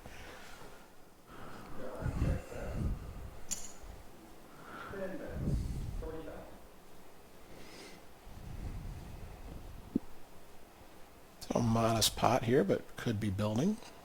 I mean, this definitely could be an action board. We could have 2 guys with each have an ace. People can have 2 pairs. There's the flush draw. There's no real straight draws, only gut shot straight draws. So we got well over 100,000 in the pot. And queen of clubs looks like it's going to kill the action. Pocket kings. Ace. That was the hand that hurt me today too. I had pocket kings and that 3 people called and it comes ace 5-5. Yeah, you're dead then. Chance though I threw away the best hand. Like, we all checked to Daniel, who bet the flop, and I called, and I think maybe John, or maybe that other guy Ron, called behind me. And then I'm definitely giving it up with 2 of them. Mm-hmm. Then some random card on the turn, and Daniel bet again. We both checked to him, and I'm like, well, it's always a chance that he was just betting because he was last to act, and we all checked to him. Yeah. Though he probably had it. But there's a chance he didn't. And that's why I wished I'd hit a lot more chips, because then I could have chosen, to maybe call him down if I think there's enough chance that he's just trying to run me over. Sure.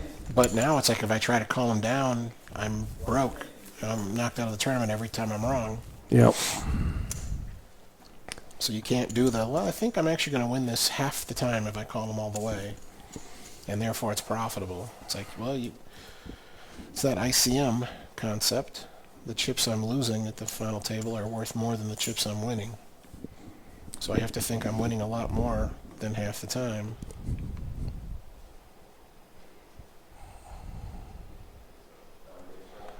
But I'm looking forward to seeing that hand on TV, hopefully. So I'll just know. I'm like, oh, good, like he had ace 5. Mm-hmm. Not only did he beat, but if I tried to bluff, there was no chance. Like 0 chances. If I see like ace 4, I'll be like, man, I might have been able to like get him off of that. There's a couple hands I'm looking forward to seeing. Oh yeah. It was a bummer when you called me though, because it literally was the worst hand I raised with. Every other hand, if you or whoever had called, it would have been like a reasonable chance that I have the best hand. Either I definitely would have the best hand almost every time, or there was a pretty good chance I would. Well, you were never really out of it, that's for sure. As long as the ace or queen or ace or 10 didn't hit the board on the flop, I really thought I was probably going to lose that hand, to be honest with you. Yeah, I mean, I only have 30% or whatever, but I certainly felt like I had more like 40. As I say, when you've been running bad and you're on your side of it, you definitely feel like, oh God, I'll be lucky if I win this 1 out of 3. Yeah. Like I'm the favorite, and I'm gonna feel lucky if I win this. When you've been running bad, because that means you're losing all of those when you're running bad. Well, what was really bad is I knew I had that ace queen, and Sean threw up those 9s, and I knew my ace queen was not going to make it. You just have that feeling when things aren't going well. When everything's working, you just know it's coming. So that was when I knocked out Josh Aryeh third in the main event in 04. I had ace queen against his 9s, and he was like, yeah, he's going to hit. He hits all of them. Yeah. And then boom, queen. Oh, God. Flop queen? Yeah, I mean, we're all in pre-flop, but the flop comes queen. Jeez. Which really isn't it's not much better than 1 queen. Yeah. It just somehow feels more final. Yeah. And then, of course, even if you're Josh, you're like, well, I could catch a 9 on the turn and then still lose this.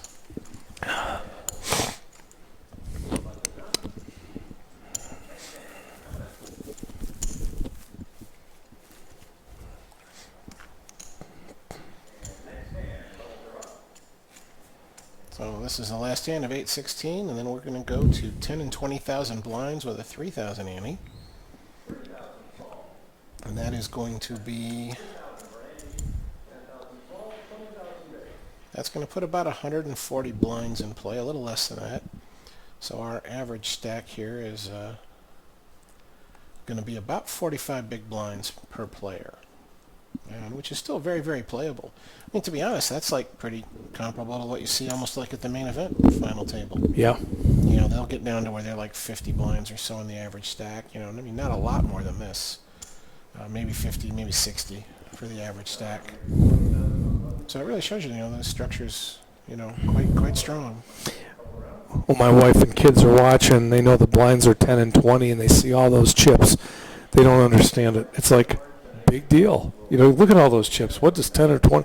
They just don't understand how fast it whips around the table and how much money's going in if you don't take any of the pots. Yeah.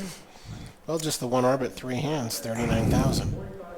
And, so if you, were the big stack and you for some reason like, oh my God, I have to like leave the table and get blinded off for the whole level, it's like you'll be out by the time you get back. There's an all-in by Dan.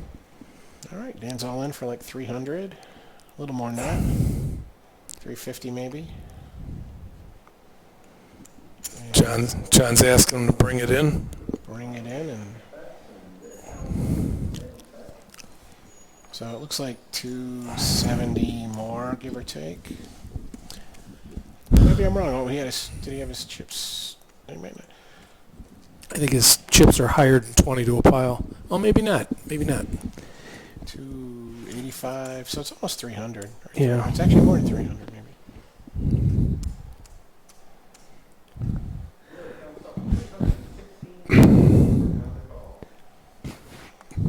Oh, he can't call here without it hurting if he loses. Yeah, he's folding.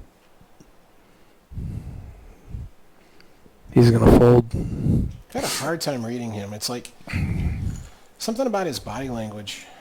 It's like every time he's thinking, he's got kind of that adrenaline twitch going that makes me think he must have a huge hand. Yeah, I saw him breathing heavy on a number of occasions, and but then folding, so it's like obviously it's not that he's making big laydowns. Yeah. So it's like obviously I just have got the wrong read. Yeah. On him in that regard, and that does make things tougher when you're just constantly, just misreading somebody. And I've had those days where it's just like every time I put the guy on a bluff, he's got the nuts. And every time I make a big laydown, he's bluffing me. And, you're just like dead opposite in all of your reads. So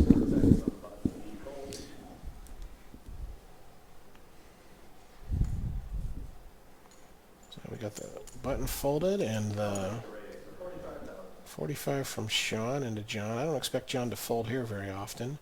It's like he's got position and pot odds, and he likes to stick around. He's a very sticky player. I suspect he's thinking more about whether he's going to re-raise than about whether he's going to fold. And he looks like he is going to re-raise.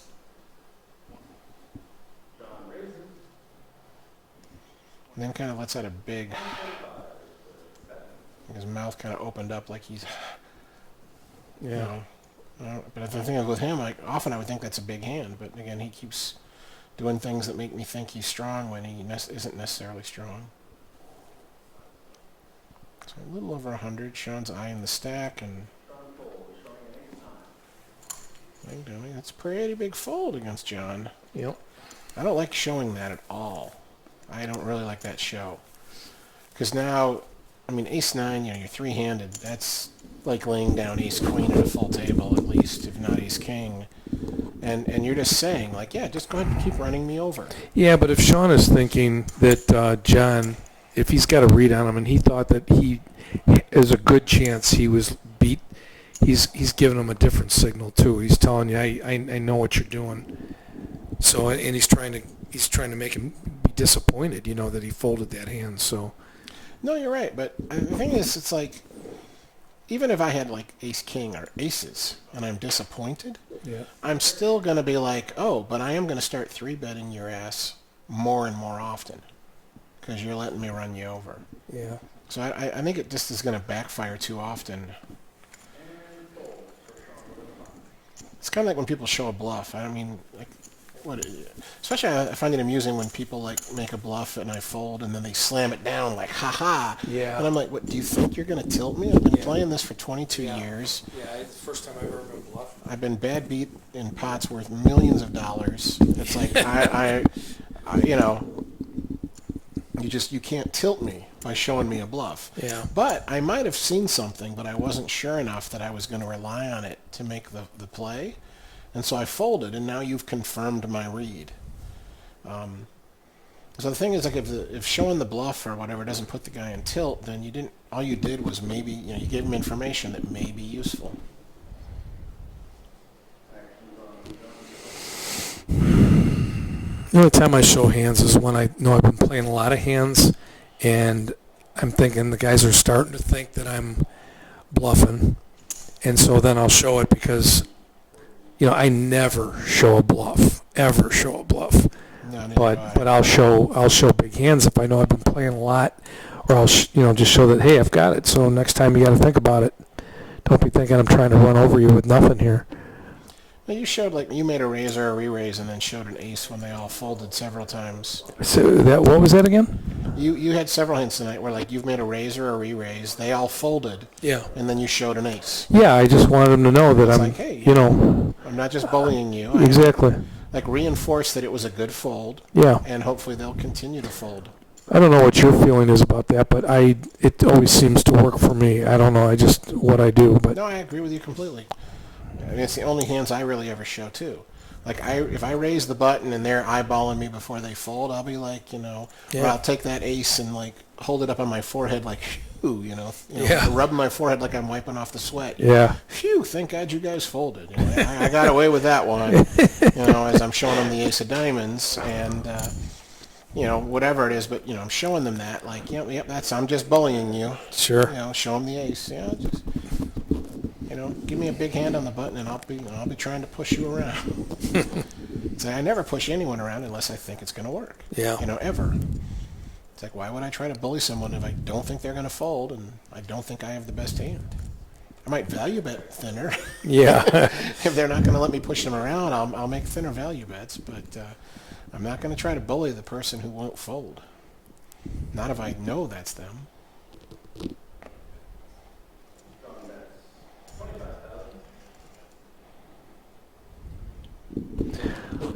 Well, there's an awfully small bet. Yeah, but the board is so strong. It's I like, know. like, Please call me. Well, it's also like, but what can he call me with? Like, if he doesn't have, you know, I mean, it's ace. Is it king or queen? You know, Yeah. It's like, if he doesn't have that ace or that king or queen, like, what can he call me with? And snap call by Calls. Sean. Probably has an ace. Oh. Nope. John had the ace. I guess Sean must have had the king.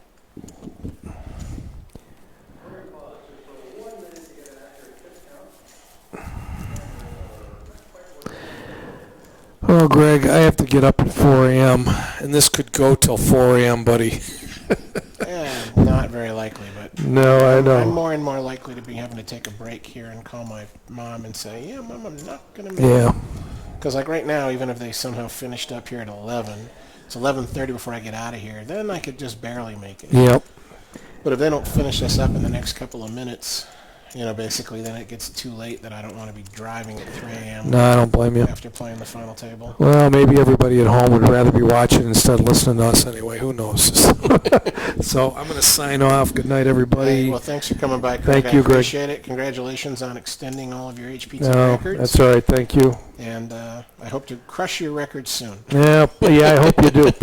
Well, I don't really hope you do, but pleasure playing with you. Thank well, you. No, you hope I do, but you hope you crush back. I like the competition. I think that's the best way. Is Yeah. not- you don't want it to hold up forever because no one else catches you. You Yeah. want it to hold up forever because you keep moving it on. exactly. I mean, I think what's helped me personally is Stan coming up out of nowhere in the last 3.5 years or so. He's got 16 caches now, and we go back and forth with that. And I think we're trying to one up the other one. I think it just makes us play better, but I don't know. Who knows? Anyway, have a good night. Thanks, you too, buddy. Thanks, Greg. And travel safe in the morning. Take care. All right, well, that was Craig Casino, who finished in 5th place and got a little bit unlucky in several hands. But it's one of those things, too. It's like, and I know this feeling myself, if I start complaining about, like, oh, how this or that hand was so unlucky for me at the final table, it's like, well, wait, what about that hand, that big pot you won where, it was a lucky spot to get into that got you a big stack on day 1 or day 2 or something? So, when you're making the money, you really got to be careful complaining about your luck, so to speak, because obviously it wasn't all bad luck. And I still don't seem to have internet again, so I apologize if you're tweeting at me and I'm not responding. I will see it later if I get internet back, but until then, I think since we are on this break, I probably will take a moment. I was supposed to drive to my parents' house in Kansas City tonight, but I didn't expect it to really go this late. So I'm going to be gone for a little bit, give Mom a call and tell her not to stay up for me.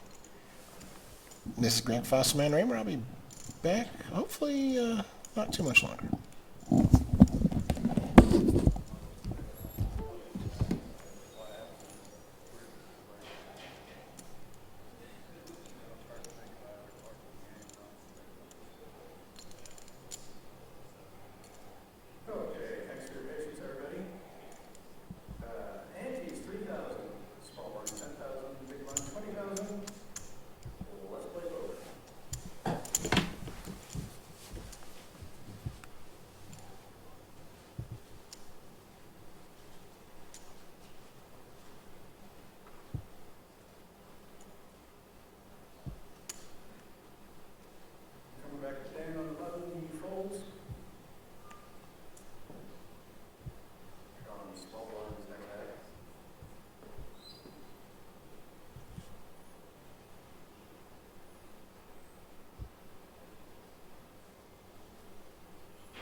they're back in action since I left, but no one's been knocked out. Doesn't look like any huge movement in chip stacks for that hand or two I missed. So this is Greg Fossilman Raymer with the live commentary for you. And you can follow me on Twitter at Fossilman. If you have questions and stuff you want me to answer during the show tonight, tweet at me and I can get back to you if it's a reasonable and appropriate question. You can also check me out at fossilmanpoker.com and fossilmanpokertraining.com. So ace jack deuce, couple of hearts. So check the John on the button who bets and quickly wins. My next seminar will be at the Daytona Beach Kennel Club in a couple of weeks. I'll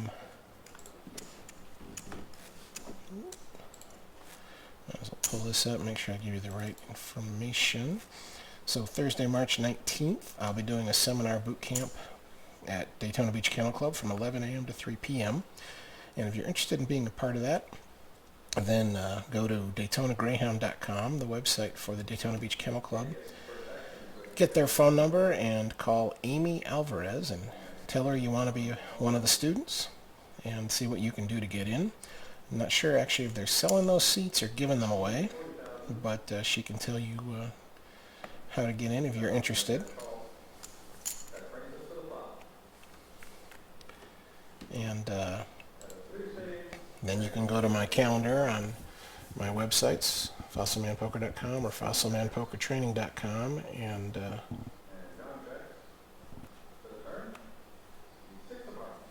see where else I'm going to be in the future for the rest of the year. Hopefully I'll come to your area soon. And if you don't see anything for your area and you want me to come to your local casino, please feel free to tell your casino, your poker room manager that hey, you know, please book Greg Raymer and book him to come here and do one of his seminars. Myself or my business partner, Alan, will be happy to talk to that poker room manager and make arrangements for that to happen.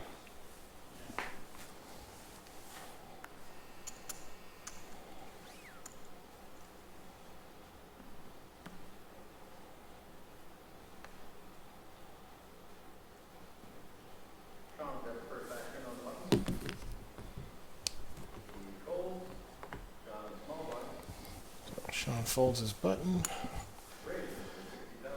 John makes it 60,000, 3 times a big blind.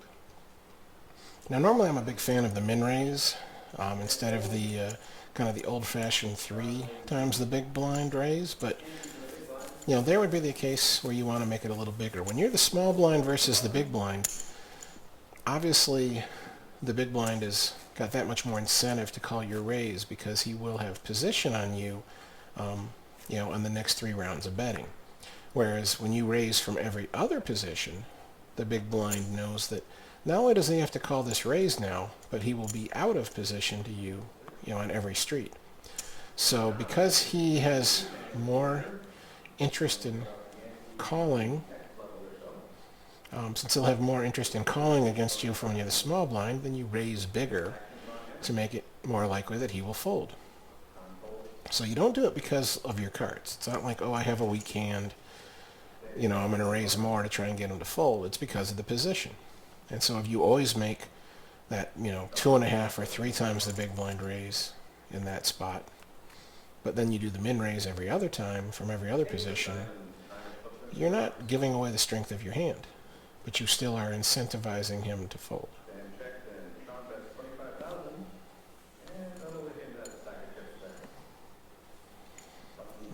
Sean takes that one down. I love this part of the tournament. I love this 4-handed, 3-handed heads up. Just love it. Really wish I could still be in there, not just because of the more money and stuff, but, you know, but just, you know, so you don't get many chances to play 4-handed, 3-handed heads up, you know.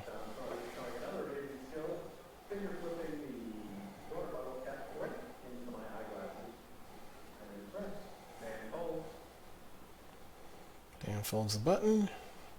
Sean calls from the small. John checks this time.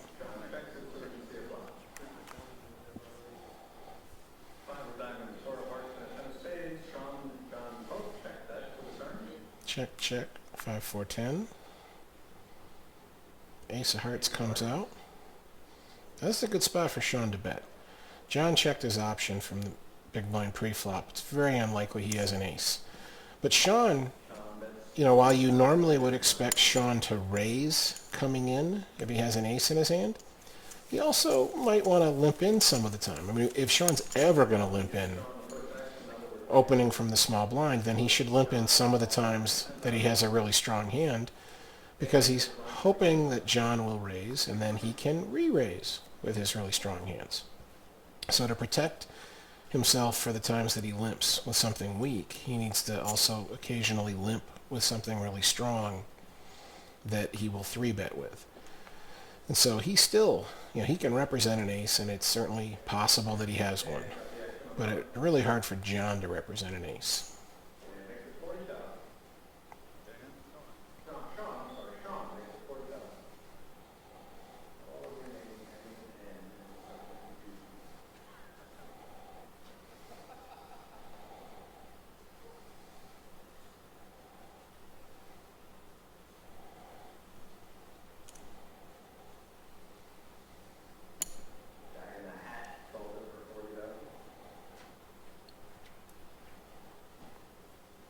John calls the min raise from the small blind. Daniel looks like he's thinking of more than that. Nope, Dan says all in. Sean folds. John already called once, but see, normally you'd expect him to fold immediately. Like if he had a good enough hand to call this all in, that's like 260 or 70,000. You'd think that he would have done more than just call when Sean raised. I mean, basically, he should either be snap folding or he was trapping when he flat called the first raise, and therefore he can snap call this one.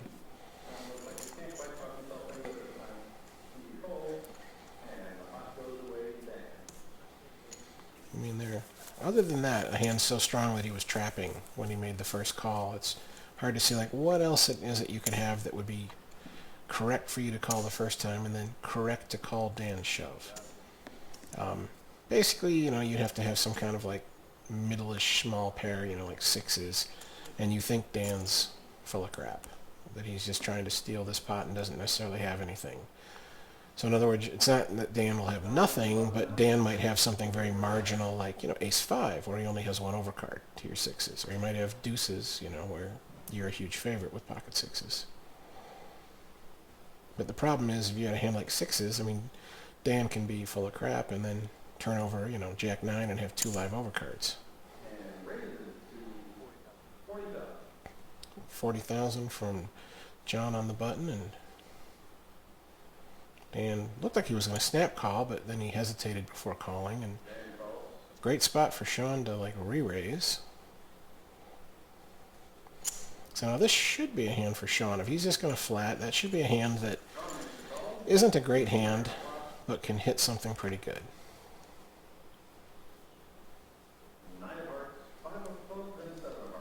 Well, 6-8 would be such a hand that you don't want to 3-bet and have to fold if you get 4-bet. But now you flop the nuts.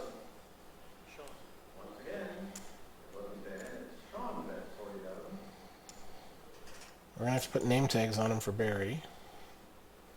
But that means Sean's going to have to have his name tag on his back instead of his front where Barry can see it. So Sean bets 40, which is relatively small. The pre-flop raise was 40, so it's obviously less than a third of the pot. So it's a small bet. And you're, donking, so to speak. You're leading right into John, who was the pre-flop raiser. So if a bad player does this bet, I put them on something very marginal.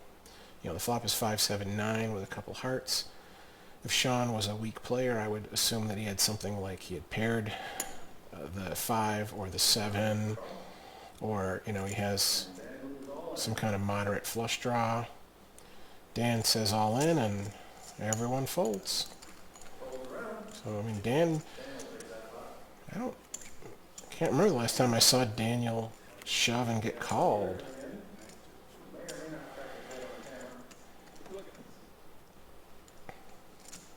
So obviously, you know, they just respect the heck out of his shoves, or he's got great timing and they just have air every single time.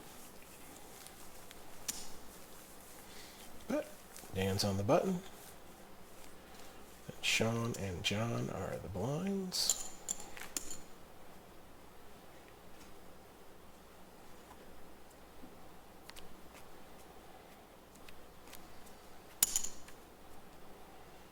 Haven't seen any crazy plays for a long time, really. I mean, there have been a couple of times someone may have, like, you know, raised or re-raised with a weak starting hand, but then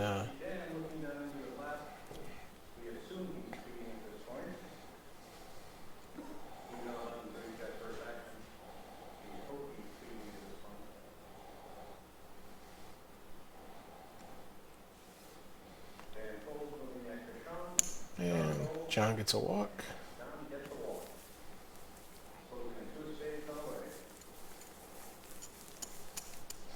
Yeah, why show that? If I get a walk and I have a good hand, I show it. But that's what I'm trying to say to them, like, oh man, look at you guys. You gave me the walk. How'd you know? You know, but in other words, I'm reinforcing you made a decision that I like. You know, even if I had aces this time and wish you hadn't given me a walk, I am still, in general, would like you to give me a walk. Most of the time,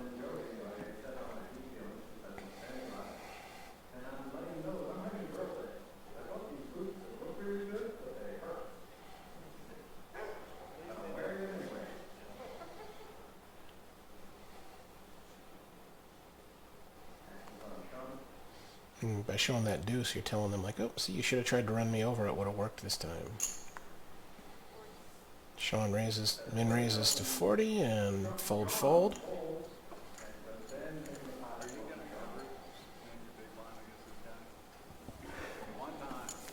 And we're just getting lots of small pots here. Yeah, which is great if you're the guy who's getting a little more than your fair share of them. Then you should be very happy to play small pots. And there have been plenty of times where I'm in that circumstance. You know, I get heads up against an opponent who, you know, is just going to kind of let me run him over.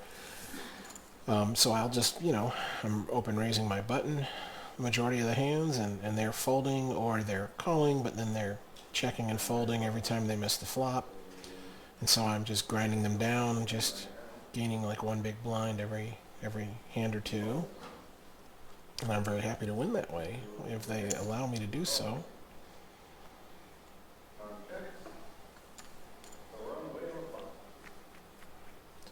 Dan limps in. Sean checks, and we have the kind of flop that hits two crappy hands. Sean makes a big bet of 50. Full pot size bet, and Dan quickly calls. So Dan has something. He either has a pair or a 3. Or like 6-7 would have been a good hand to, you know, for Dan to play this way so far.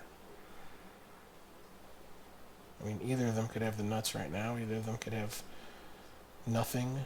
1 pair, 2 pair. Straights. Everything's within play here, really. They can still have all those hands in their ranges.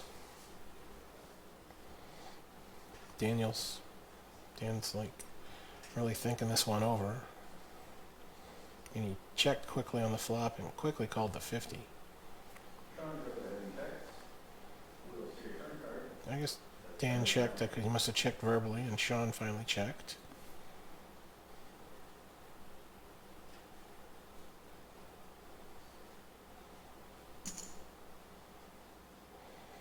And Sean's probably got a 5. He's got an 8. Oh, 8s and deuces. And that is good. 8s and deuces are good. So he probably didn't have the best hand when he bet the flop with the bottom pair.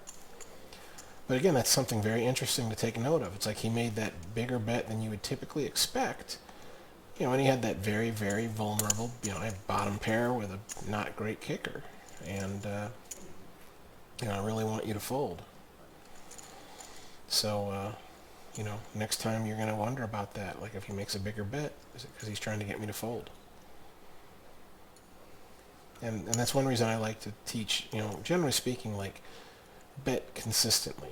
You know, given the same situation, you always make the same bet. And by sim situation, I mean like size of the pot, you know, and stack sizes, not situation like your cards. So ignoring completely the cards you're holding, if the situation is otherwise the same, you know, I'd want you to always bet the same amount every time you choose to bet, because then you aren't coming into some pattern where you bet more with some hands and less with others. And I might figure that out.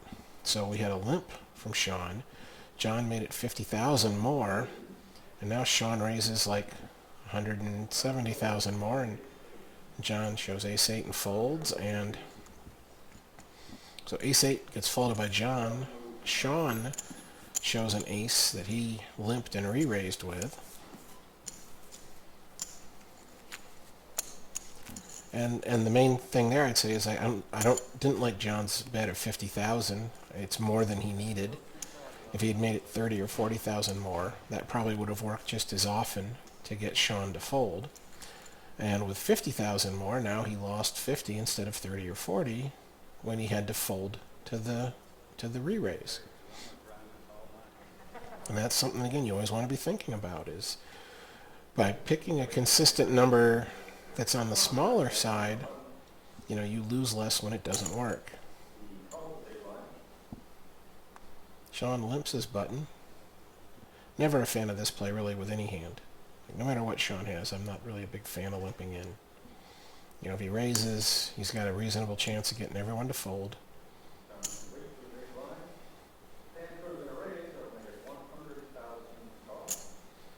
So Dan raises 100 more. Sean folds. John shoves. Wow. Well, I think... What the heck we got here? Dan shows a pair of sixes, 6 of hearts and a 6 of clubs. So sixes for Dan, that's reasonable. 10 of spades and a 10 of hearts. Pocket tens for John, wow. I'm surprised that he just limped there with the tens. I mean, Sean has limped the button. The only thing that makes sense to me is that John either thought Dan would make a move, or John was afraid that if he raised there, that Sean would re-raise, and that he wouldn't want to call that re-raise with pocket tens, that he would give Sean credit for a better hand than pocket tens. And so he didn't want to raise with tens and essentially turn it into a bluff if he's going to fold to the re-raise that Sean might have made. And I wouldn't have thought John could limp in there because he expected Dan to make a play. I mean, Dan didn't make a play. He had a pair, and he's like, this is a pair, but it's vulnerable. I don't have that big of a stack, you know, so instead of just set mining by calling, you know, with sixes or checking his option with sixes, he's like, if I don't flop a set, now what do I do? So he decided I'd rather just take it down now and win those 3 blinds and those antes, which is all quite reasonable, though I don't like 100. 100 is too big, I think. John raised. Yep. John left it. Dan raised 100. Sean. John moved all in, and Dan called. Yeah, that sounds right. Limp, limp, raise, fold, raise, call. It's as simple as can be. And just a spoonful of sugar. And there's a 10. Boom! Oh, and a 6. Well, if they had somehow just seen a cheap flop, it all would have gone in anyways. So if Dan had checked his option, it all would have gotten in the middle. So whatever the outcome here, nothing is going to change because of how they played the hand. 9 of spades, no help. Be funny right now though if Sean folded 7-8. You know, I mean, if Sean folded a hand like 7-8, 8-jack, king-jack, it'd be funny that he could have like, you know, had them both flop sets and he wins. You heard it. Over $16,000 to Daniel Snowden, our third place finisher here, HPT Indigo Sky Casino.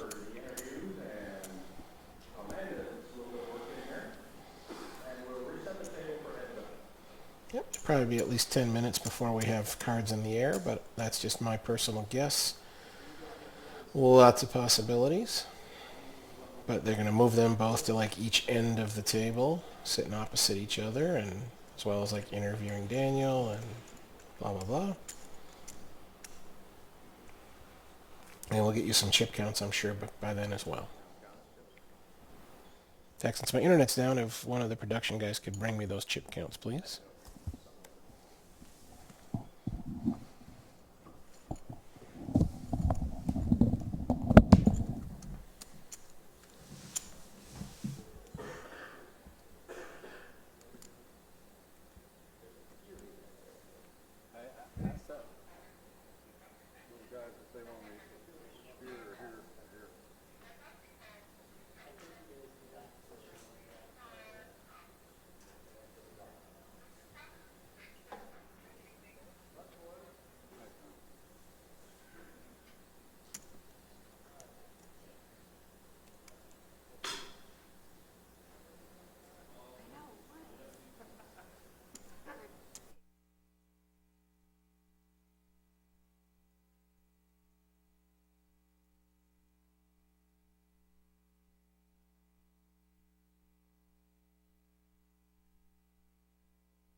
I'm here with Dan, who just busted out in third place.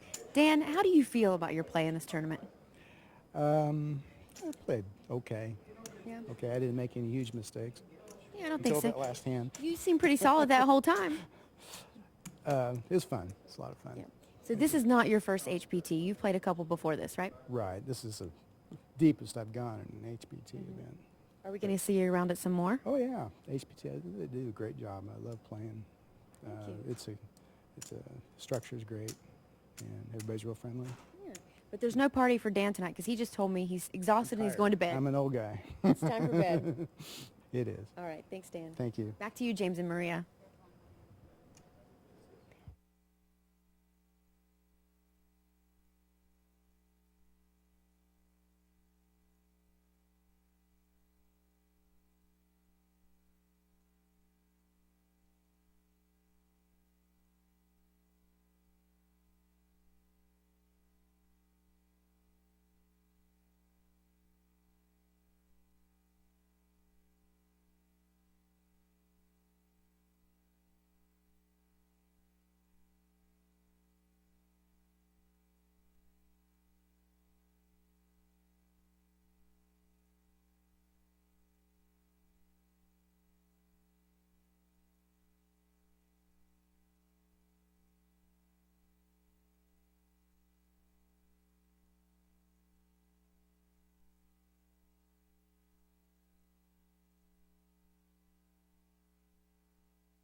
there any way we could swap the shades out maybe? That one's killing me.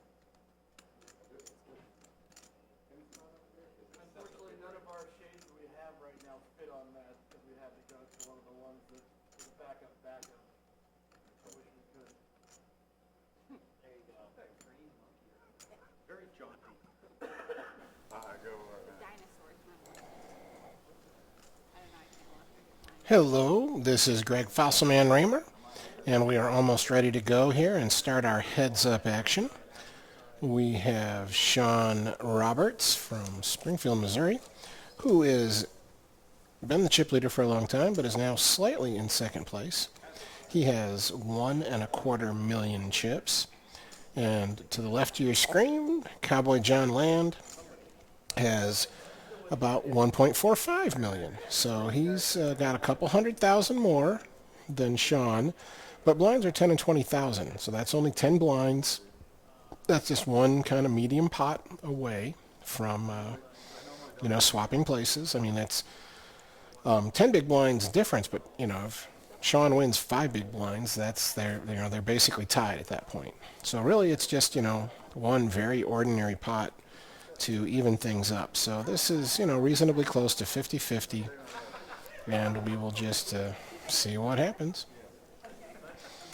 And John is definitely has been by far the more aggressive player of anyone else at the final table, and more so than Sean. But Sean's a very, very good and experienced player who's already won a couple of times here on the HPT. And, so it's not like he's not going to understand, how to ramp things up for heads-up play. I would have sipped on it. I just like cinnamon. Next time, you get it over from the crowd stuff too. I like a margarita. But we will see how things go here. They are playing for a prize difference here of $15,000. So essentially this is, they've both won $25,000 at this point, and they're now playing a freeze-out, a heads-up freeze-out for $15,000. And, that's something that most people don't do very often, just like, oh, let's just play heads-up, high variance, poker. And, where we're sitting here with, 70 and 80 big blinds each, and 60 and 70 big blinds each, and let's see who wins. And we're back to play now.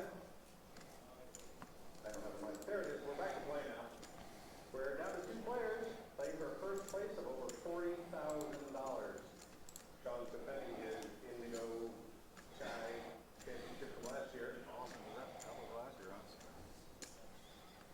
John is playing second with a $3,000.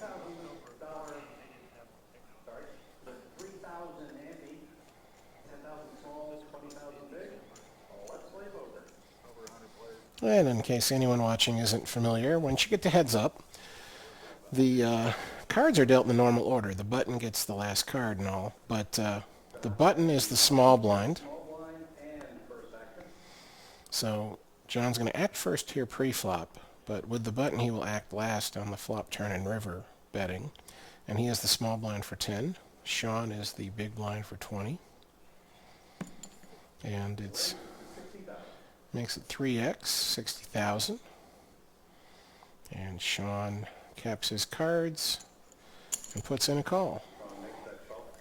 And, heads up, you play so many hands that, these guys, they both have wide open ranges right now. Like, for example,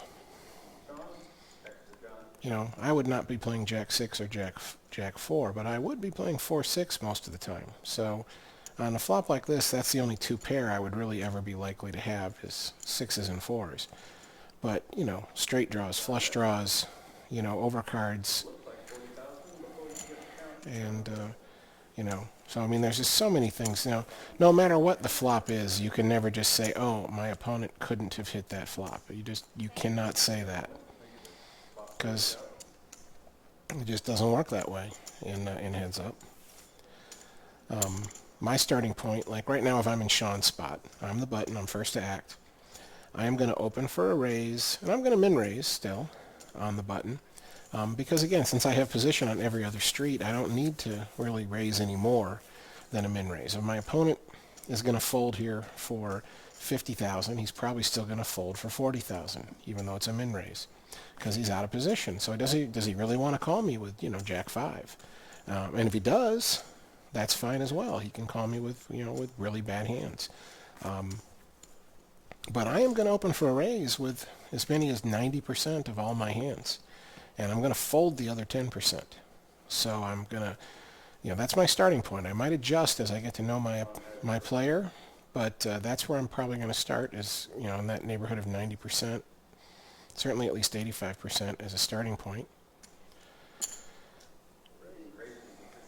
So Sean is also, looks like they're going to go for the 3x, which is good news for us because this won't last as long with bigger raises.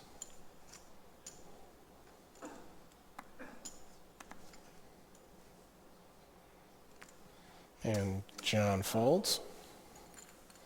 And that's never a bad sign. Your opponent folds the first time you raise your button. You're like, okay, good. That means he isn't someone who thinks he has to play every single hand. And there are some players, including some really good heads-up players, who feel like basically, you know, like if I'm the button, I'm never folding. I come in for a raise every time, 100%. And if you raise my big blind, I am usually folding. I'm usually not folding when you raise my big blind either. You know, I'm either calling or re-raising. And there are some very good, strong heads-up players who play like that. I think that's a little too much. But obviously if I'm playing 90%, then if they play 100%, they can't, you know, even if I'm right, they can't, how wrong can they be? It's not that, you know, 10% more hands. You know, and maybe they're right and I'm wrong. So this time we had an open call from John. I like Sean's check there. It's like, unless I have a really, really strong hand, I'm like, I want to encourage my opponent to limp his button. So I don't want to raise here and have him decide that open calling is a mistake, because then he might be open raising instead. And Sean bets out. 3-5 king. And so Sean either has something, he has a pair, he has a draw, or he has a hand that really, really sucks for this flop. Like, you know, 7-9 with no flush draw. And so it's like, well, I have nothing. Let's fire a bullet at this board and see if I can get my opponent to fold. It's a super interesting card, because if either player had the flush draw, they just got there. If one of them just thought, you know, I don't need a pair, and ace high is good. You know, and Sean checks again. So Sean probably doesn't have anything. Or he has like a 5 or a 3. So he's either was bluffing with air and has given up, or he has like a 5 or a 3. Could be trapping, but not very likely. Well, John could have lots of things. He limped in and then he called that raise on the king 3-5. I mean, he could still have a deuce in his hand to make this straight. He could have made the flush and he slow played the turn by checking behind. You know, he could have just made aces on the turn. Lots of possibility. His range is very broad right now. Lots of possibilities. Now he's betting something like 60-something thousand. Sean's not snap folding, so he doesn't have like that 9-7, you know, total airball on the flop that is still missed. He has something, so he probably has a 5, maybe a king, but like, hey, the turn card was both the ace and the third spade, so that could slow you down with a king. So he could have a king and he's thinking of making this call. He could just have like a 5 and he's thinking of making this call. I mean, part of the problem is that if, you know, the 5 can't really be any good here unless John was floating, unless John was calling on the flop with nothing at all, planning to steal the pot later. It's really the only way like a 5 or a 3 can be any good.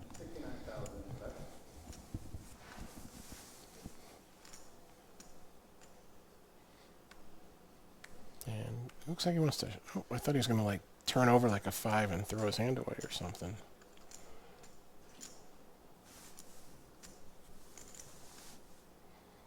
Does look like he's folding. Shows. Oof. God, you got a super aggressive opponent, man. Do not be showing him big laydowns. I just don't like it. I mean, it's only going to work to your advantage if you 100% are correct. You know, he showed a couple of big laydowns now to John, and I'm just thinking, like, man, I mean, it's like, what if John was running you over on either of those occasions? Even if you were right one time and wrong the other, he's going to take this as an incentive to continue to try to run you over. And it's just so hard to make big hands. You know, you don't get big hands very often heads up. So, you know, someone trying to run you over might get away with it. It's like, don't incentivize him to do it even more. So John is building his lead. Having himself a really good tap. Nope, but now he's looked at his cards and he's getting serious. So he isn't folding. The question is he probably trying to decide whether he's going to call or raise. See, and he started breathing heavier. It's usually a sign of a big hand, but like I said before, I've misread this on John over and over again, where he starts like breathing heavy and showing the adrenaline tell signs and yet folds.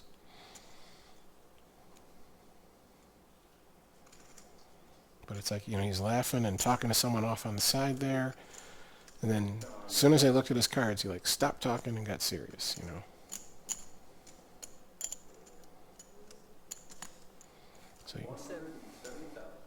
So unless he's a great actor, this is like never a bluff. You know, he thinks he has the best hand.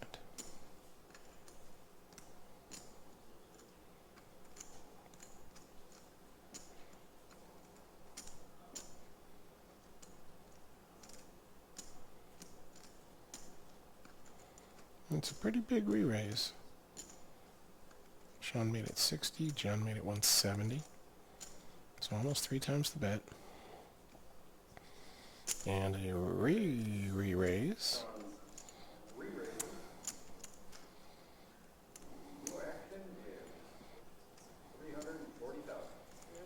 So 340 on top of the 170, so we doubled that bet.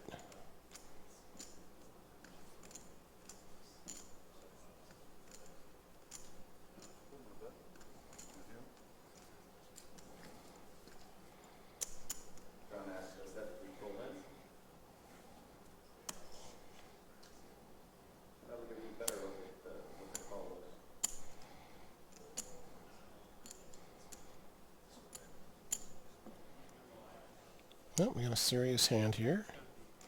Okay, 4th or 5th hand heads up.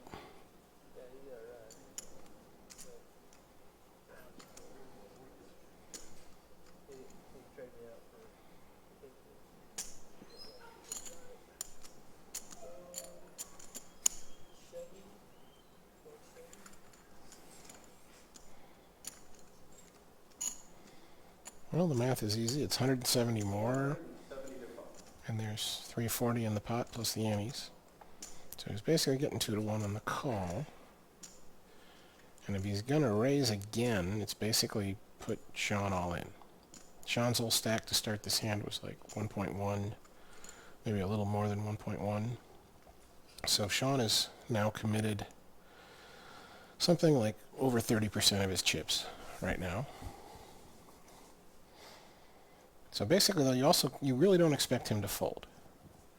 You know, if I was, you know, all of a sudden on John's shoulder advising him, I'd be like, you know, without knowing his cards, I'd be like, okay, if you shove here, don't expect Sean to fold, because he's committed 30% of his chips. He's probably not folding.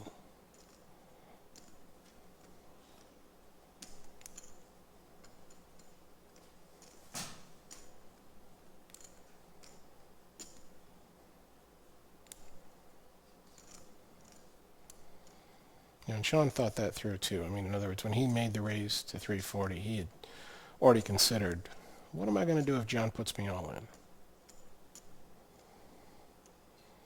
Now he's cutting out a call. That's like the 150 or 1 something, yeah. So that's like enough for a call, basically. That must be 175.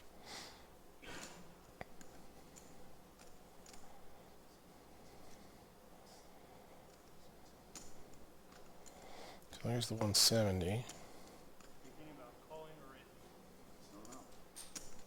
Sean just asked him, are you thinking about calling or raising, Sean says, I don't know. Well, you know what you're thinking about. You may not know yet what you're going to do.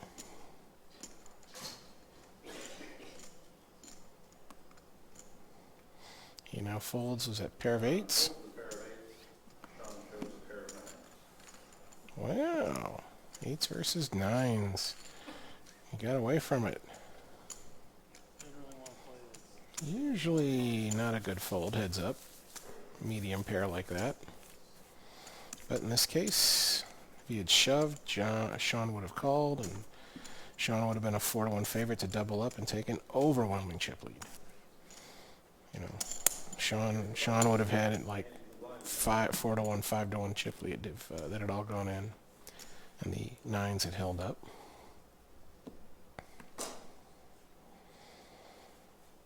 Yeah, but those are both huge hands. I mean, you know, a 10-handed table, you know, a good rule of thumb would be you're going to play about 15% of your hands.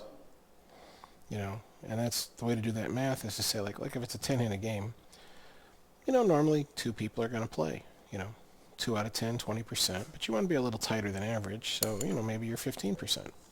Heads up, though, 2 out of 2, that's 100%.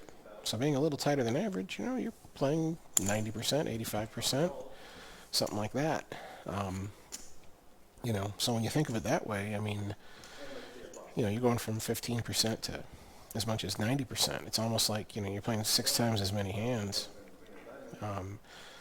So a pair of eights heads up is kind of comparable to having like a pair of queens or kings at a full table.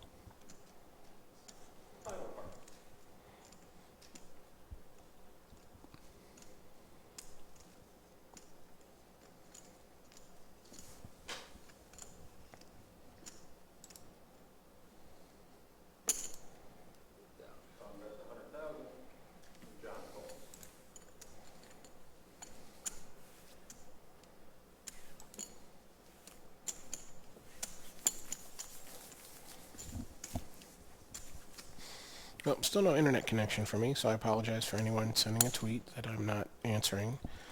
But since I can't see your tweet, I can't respond to it.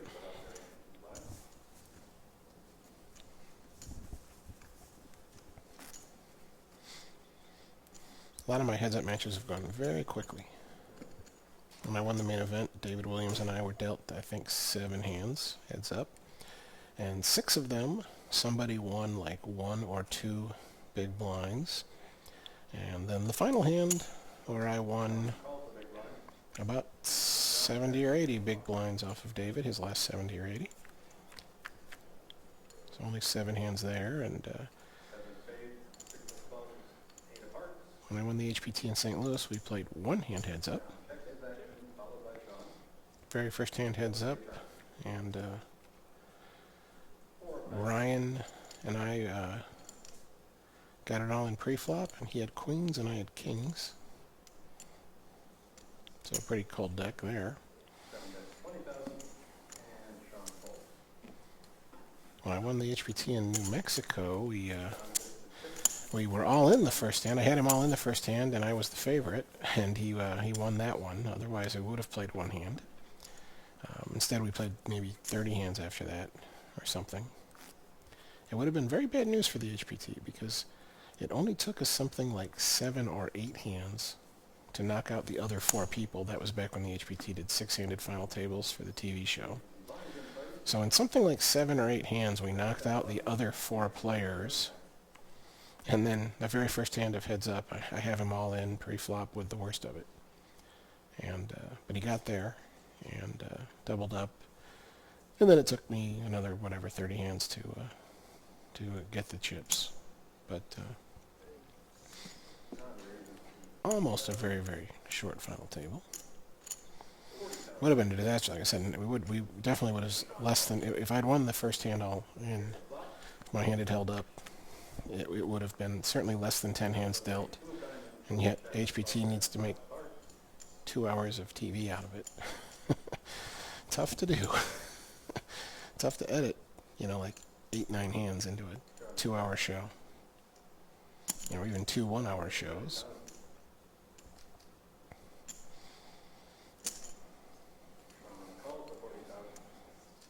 40,000 bet by John. Sean calls. Deuce 5 jack and ace. Not a brick on the turn. 3-4 just made the straight. Someone who was betting or calling with ace high just got there. Does not look to me, yeah, I was going to say, that body language says I don't like that ace. Ooh. See, normally you might think like, you know, there's no chance at a full table, you know, you're playing this pot out heads up, you know, but 9 people, 10 people were dealt into the hand. You're like, what are the chances my opponent has a 3? You know, but heads up, you know, could have jack 3, 4, 3, let alone ace 3. Like normally if you did see your opponent turn over a 3, you're expecting pocket 3s or like ace 3 suited. But heads up, you know, they could have all kinds of, you know, 3 with, you know, a 4, a 5, a 2, an ace, a jack. I mean, just all kinds of things are possible, heads up. Because some people just play every single hand, so. And if they don't play every hand, they're still supposed to play a lot of them.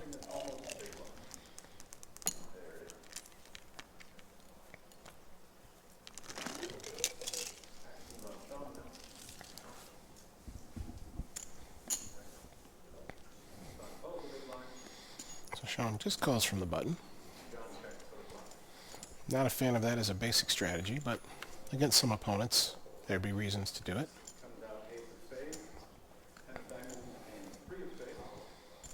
So ace 10 3. Sean's going to bet 20. I expect Sean not to have an ace very often.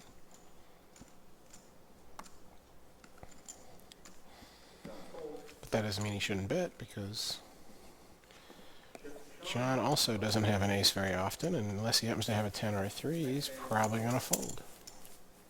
I mean, it just depends. I mean, if you get an opponent who will, you know, call you down with, you know, king high and stuff like that, and will float you with nothing to bluff you later, you know, those are the guys. I mean, it's tough to play heads up against those guys because it's so hard to figure out where they're at ever. But when you get, you know, the less experienced players who, you know, like on that ace 10 3, they're just never going to call you unless they have an ace, a 10, you know, or like a flush draw, you know. Then it's just like you just keep making those small bet, and they keep folding because they're like, oh, you know, I only have queen high, I only have, you know, I don't have anything, you know, and they're like, how do you keep hitting all the flops? You keep betting, you know, I can't hit anything. And you know what they have to understand is that, you know, you don't have to have hit anything to keep betting.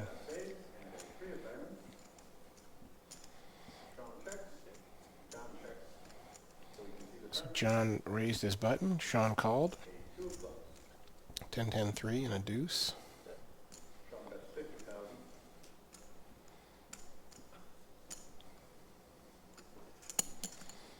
So John either has something, whether it's a pocket pair or an ace high or whatever, that he's decided I'm going to check this flop and induce a bluff, or he was trapping.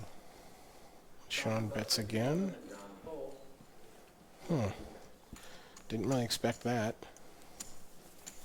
It's kind of like if you know, the 9 on the river really is unlikely to have changed anything, and there was no real reasonable draw. You know, you can't really be calling the 50,000 on the turn with a draw. So it's kind of like, you know, I mean, you have to change your mind basically. To call the turn and fold the river, you have to change your mind. Like, okay, I'm calling the turn because I think there's a really good chance you're bluffing. But when you fire again on the river, now I don't think you are bluffing very often, and therefore I have to give it up. But I think Sean's too good a player for you to try to read him that way.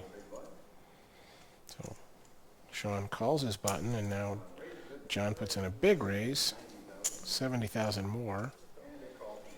Sean quickly calls. So Sean's, I mean, when we were, you know, multi-way here, 5, 6, 7-handed, and Sean was doing this, he was keeping the pot small. He's calling these raises, you know, to try to outplay his opponent on the flop. But I think he's going to have a harder time doing that here now. The ranges are so wide open. You know, it's a lot harder to read John and put him on a hand. So it's going to be harder to outplay him. John bets 95,000, which is a perfectly good bet size here. He had 90 to go pre-flop, so this is like one chip more. It's a very innocuous dry flop. Sean is getting out a raise to 20 or so.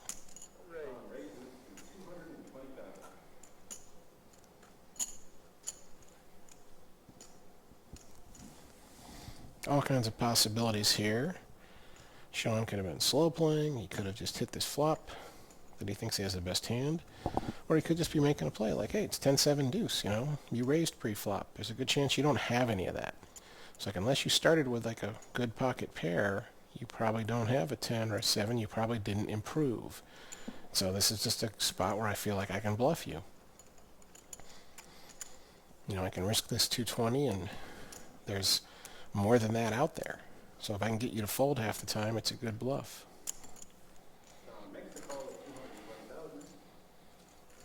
But, or sorry, not 10-7 deuce, ace 7 deuce. A big difference. Yeah, I'm horrible at confusing it with the last board or something.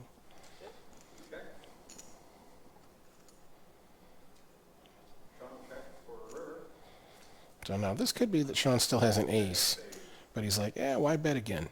You know, if I'm beat, I'm not going to get you to fold with my, if I have some kind of medium ace, you know, like ace 10, ace 9, you know, ace 5, whatever.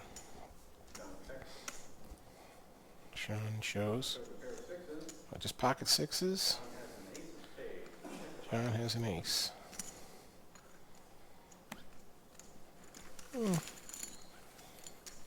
So I guess Sean knew my sixes are no good, but I'm trying to get you to fold. Like, you raised pre-flop.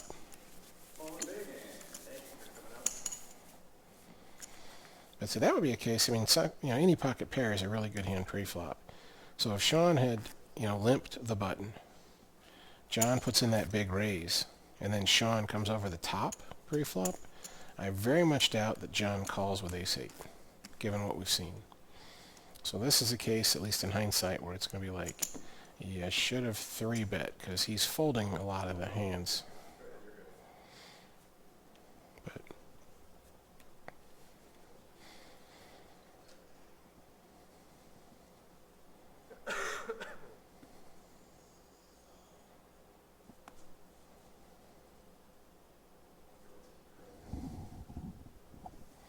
John coming in for a raise. Looks like I'm min raise to 40. Sean folds. See, I like just sticking to the very consistent, you know. Even if you didn't like my min raise for heads up, then fine, make it a bigger raise, but do the same amount every time. And then also decide, like here, if my opponent limps the button and I'm going to raise from the big blind, pick one amount and always do that amount. And that way, you know, you're not giving away your hand.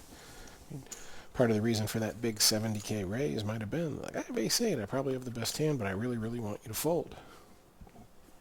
So I have a hand that I figure is best, but it's not anything amazing. I'm trying to make sure you fold.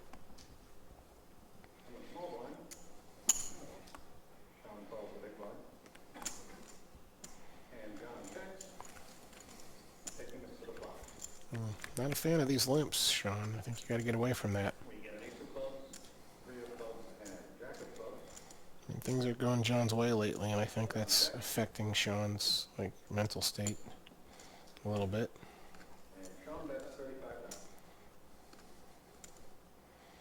So ace jack 3, all clubs. Check, bet, call.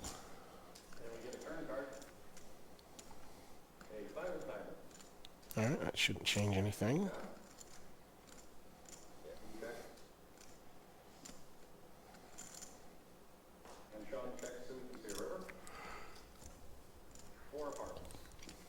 Well, there's a chance, certainly. I mean, Sean limped pre-flop. John can have a deuce.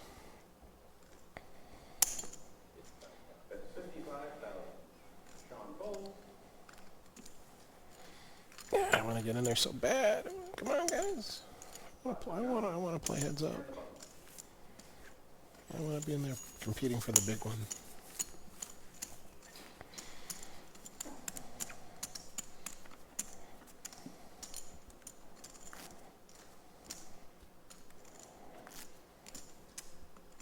And this is the last hand of this level.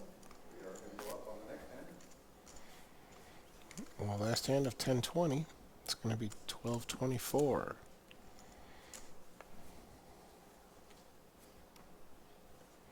Which will leave about 50 blinds in an average stack. If they were equal in chips, they'd each have like a 50 blinds, which is, you know, a lot of play. Call no big blind.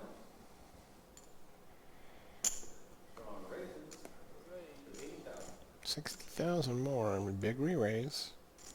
So kind of the same things apply that I said before when John did this. He made it like 70,000 more after a limp. You know, it just smells like, oh, you have something, but you really just want me to fold. Yeah, but you gotta win 50 blinds from the guy, give or take. It's like one at a time is good if he's letting you just grind him down. But, you know, when he's making it more complicated, you need to, you know, not just like, oh, I have a good hand, I'm just trying to lock up, you know, this one big blind victory.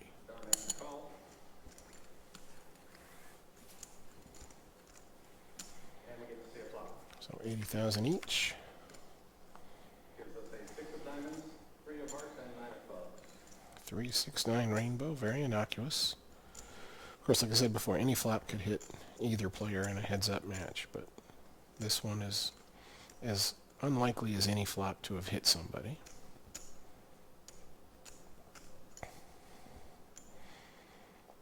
Sean's coming out with 80 or 90. Something like that. 95.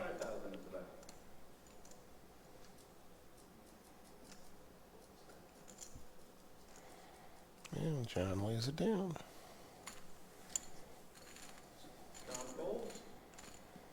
I think the bet sizing is a little too much there for Sean, but We are playing at 3,000 for the ante, 12,000 small, 24,000 big. 1224. Times the next here, 3,000 for the ante, 12,000 small, and 24,000 big.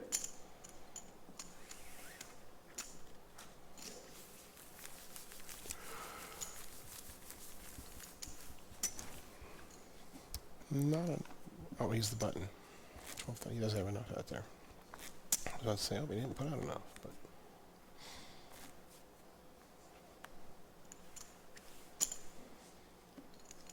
this is why I love min raising the button. It's like you're risking the minimum, but you can get your opponent to fold his worst hands. And if you get, you know, an inexperienced player who's just too tight, you can get him to fold quite a bit. And he raises to 75,000. Sean folds. Big line in the ante to go over Sean. And Sean will raise and take it. And the blinds come out.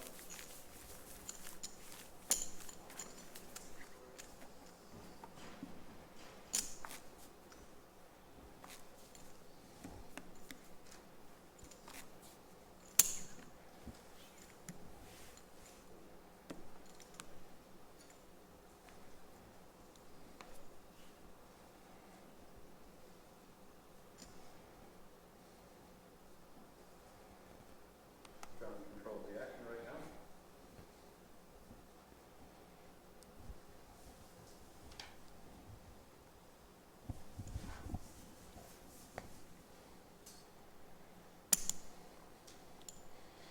Open limp from John. Now, these guys started out raising their buttons, and now they're limping. So I think both of them have gotten a little gun shy. You know, like they've come in for a raise and it didn't work out. Now they're like, "Ooh, I don't want to take chances now with these mediocre hands." Unadulterated aggression is good in heads-up poker. In fact, if you take a player who's pretty good but passive and put him up against an opponent who's horrible but aggressive, In a heads-up match, the horrible aggressive player might be the favorite. John calls it and brings it to a turn. 8 of clubs. So we had the open limp, and then Sean bet the flop. And John checks for the turn, for the river. John called the flop, check the turn. Flush draw got there on the turn. John bets for 100,000. John folds, so I'm not sure why he had a look of exasperation, like, I mean, you'd think he had missed a draw. But I mean, when he called the bet on the flop, the only reasonable draw was the flush draw, and that got there, so he couldn't be like sighing because, oh, why can't I hit a draw? John gets the button in the small blind. John gets the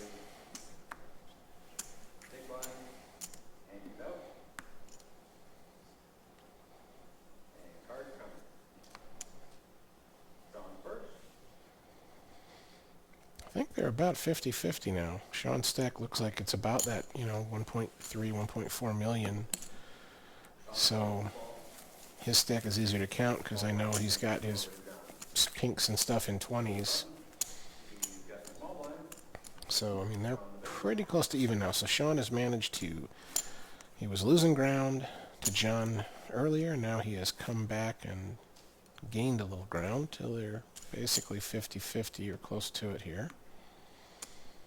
So for anyone who wants to go to bed soon, you can hope for an all-in right away while they're basically tied.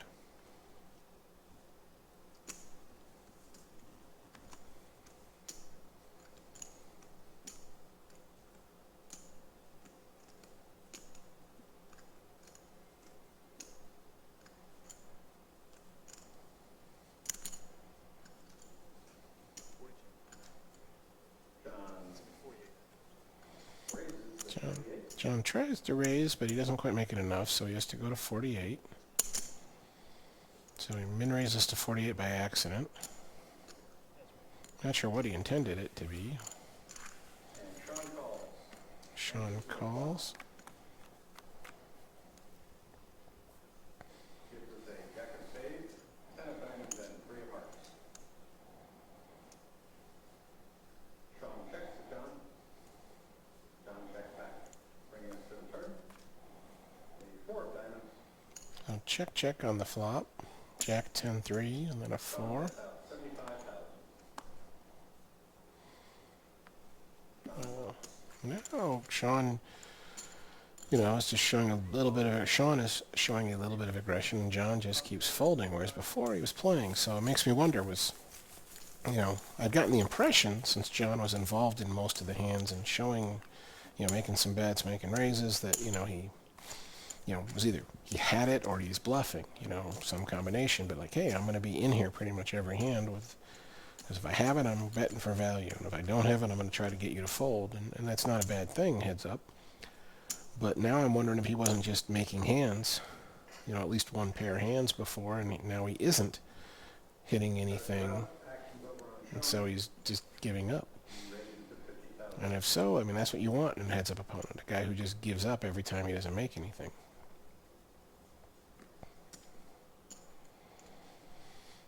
Sean limps. Oh, I'm sorry, Sean raises to 50. John calls. Gives us a queen of diamonds, 6 of diamonds, 6 of spades. 100% Sean should c-bet here because there's just such a good chance that John didn't hit anything. Sean bets 50,000. And I always c-bet heads up the same amount I raised pre-flop. John calls. So I'm 2xing pre-flop and then 2x on the flop. 6 of hearts. If my opponent calls and I decide to bet the turn, it's always 4x, and again, 8x on the river. Now, I'm not always betting the turn, not always betting the river, but if I do, it's always those amounts, if that's been the action up till then. Sean bets 100,000. So here's like double his last bet. I like it. Pre-flop, he made a bet. On the flop, the same bet, and next bet he made was double the amount. Let's see that river. And the river is a... 8 of diamonds. Oh, not another 6. It's an 8. John checks. Sean shows. John checks and shows. He's got a flush. Flush. Flush with a 10. So He made a flush, and John didn't have a pair, so he doesn't have sixes full. But Sean had like 10 high or something, it sounds like. I didn't get to see the cards, but it seems like he burying us to flush 10 high, or queen 10 high, using the queen on the board. John says, I had you, but, I mean, he only had to have 10 high beat. He didn't have to have a pair. Jack high, king high, ace high. All those were good. So if you're going to raise here, make it 50. 48 even better, but 50. And folding is good. Nothing wrong with folding some of the time. You should be folding 10% of the time, or maybe even a little more, depending upon your opponent. Maybe less, depending upon your opponent, but...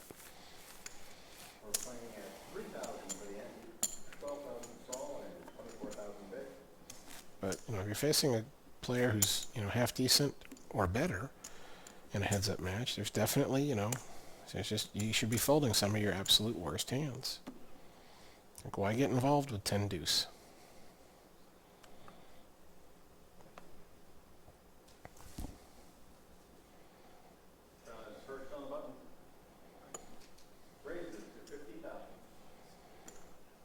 That's what you should just be doing every time, pretty much. 9 out of 10 times, make it 50. 2x.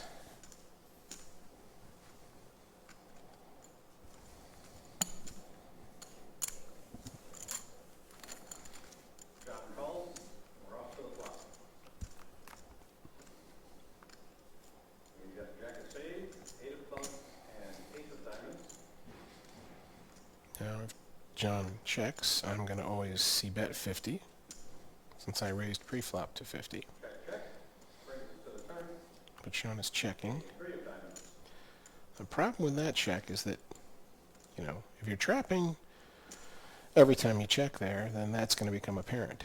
If you're not trapping every time, well, then you may have just induced a bluff here. Like, John might be betting right now, not because I have an ace or anything else, but because you showed weakness.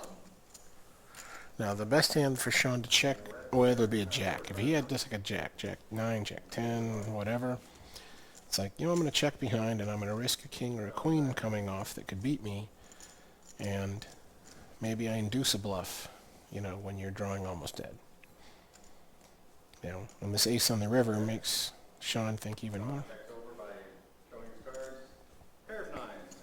It's almost the same thing as a jack, to have the pocket 9. So in other words, that's really what he was doing. He was like, checking behind, I'm taking a chance.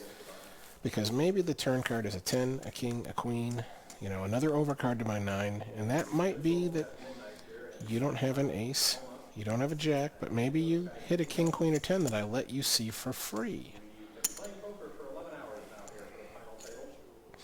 But Sean is willing to take that risk, and there's no doubt we've seen it many times, he is willing to take those risks.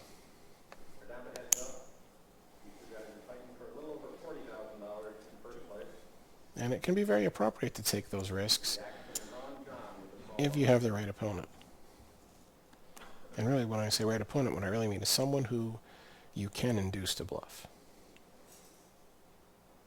So, like John might have made that bet on the turn there with a hand like 2 cards lower than the 9s. He could have had, whatever, 3, 4. Some hand with no pair and no draw, but you just induced him to try to bluff you.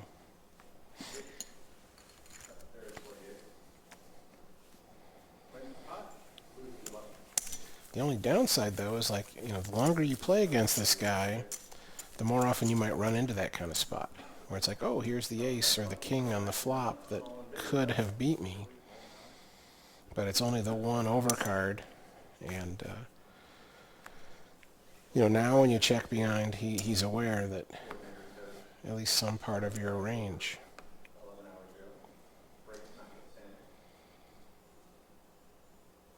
So you do got to be careful that you're balancing your range. You can't be doing things always the same way with a certain kind of hand and always this other way with this other kind of hand and so on.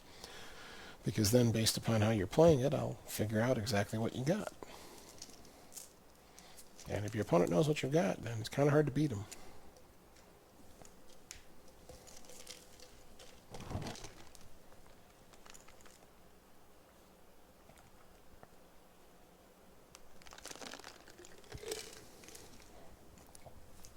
John grabs the stack of blue chips. And the man says 150,000. 154,000. Sean raises with his blue chips. Oh, big pot brewing here.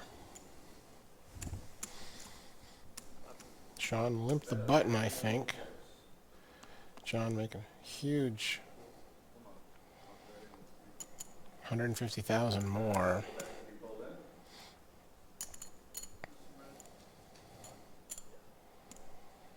Yeah, so Sean limps the button pre-flop. This is pre-flop, right? I didn't miss a flop.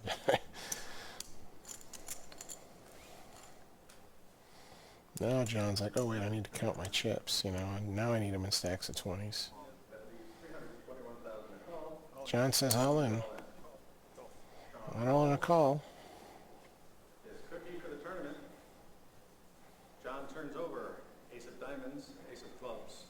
Whew. Sean shows jack of diamonds, jack of clubs. So just a cold deck here. These are two huge hands, and it's pretty... No shock whatsoever that it all goes in. But John is the massive favorite, obviously, with his aces. But to be honest, if we had somehow reversed these hands, if John had had jacks, if Sean had been dealt aces, it probably all goes in as well. So I refer to these as 50-50s, whichever side I'm on. Diamonds, six of hearts, 10 of diamonds. And the diamonds doesn't matter. They both have diamonds. They both have clubs. So at this point, Sean cannot win this pot unless he catches a jack. He has no straight draws or anything else working. He needs one of the last two cards to be a jack, or he's going to lose a huge pot. Six of clubs. I think Sean is the chip leader right now, so he'll still be in it. If there's a jack, we're done. If not, John is the huge chip leader. Eight of diamonds. Aces are going to take this pot. So now it's going to take us a little bit here. Barry, our tournament director, is going to break these stacks down into 20s, get them all evened up, and there you can see the look of, I got dealt a huge starting hand, heads up, and it wasn't any good.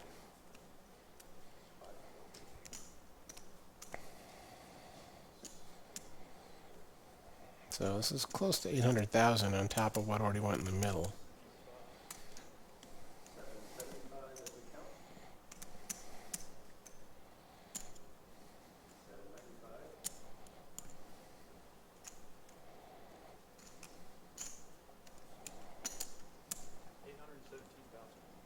$817,000 comes over to John.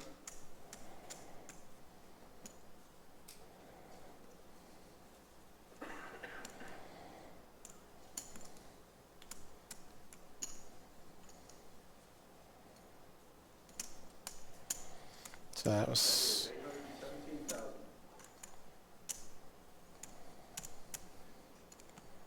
So I'm not sure how much was already pulled in of those 150, 500, the stuff that happened before the all-in.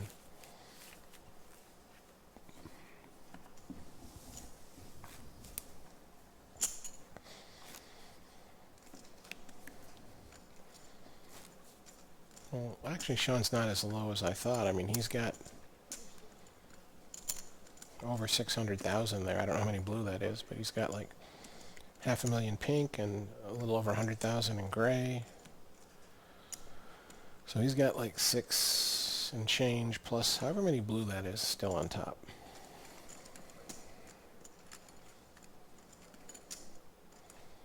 I think that's Barry said 750. That's probably how much Sean has left. So man, he was way further ahead than I realized that he could.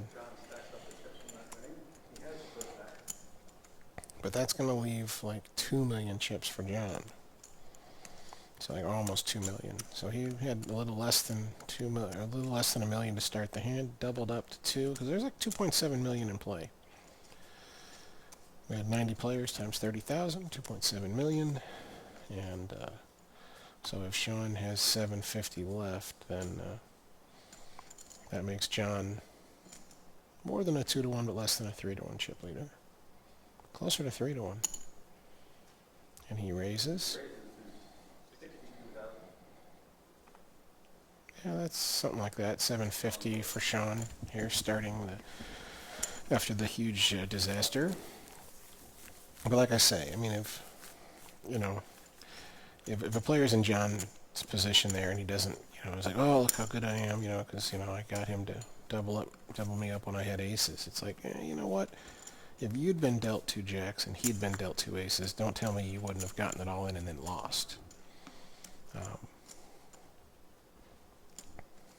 That's the big difference. So whenever there's 2 hands, and then given the stack sizes and given the cards, like the money was all going to go in probably no matter what, then, I just call those 50-50s. It's kind of like, it doesn't matter. Whoever got dealt either one of these hands, we were going to get all the chips in the middle. And so the fact that I had the best starting hand or the worst starting hand, and the fact that I won or lost, whether I was ahead or behind when the chips went in, I still refer to that as a 50-50, as a coin flip. It was like, yep, I like won or lost a flip. So whether I was the 4-to-1 favorite or the 4-to-1 underdog.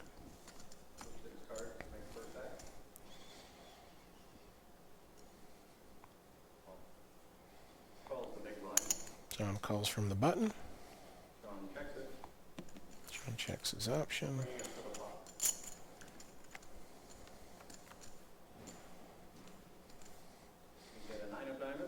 Ace 9-9. Well, either player could have a 9 for sure. Neither of them is too likely to have an ace since there was no raise pre-flop.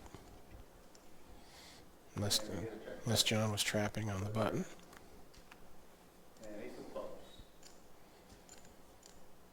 Like I said, if either player shows an ace here, this is really going to be like high card. Like someone's going to have king high or queen high or jack high, and that's going to be higher than what the other guy has, and it's going to be good. Like aces and 9s with a queen,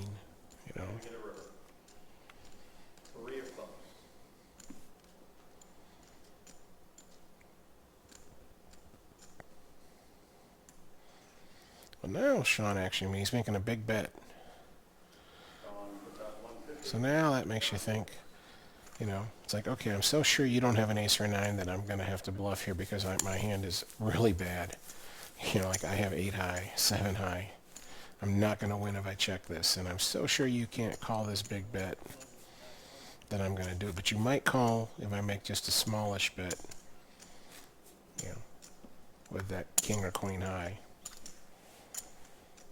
Or he was going for value because he had an ace, or he had a 9 and he was going for the value. Like, I think you'll call this 150. Well, I bet 100 if I think you'll call 150 when I think I have the best hand. So that might have been what he was thinking. It's hard to know.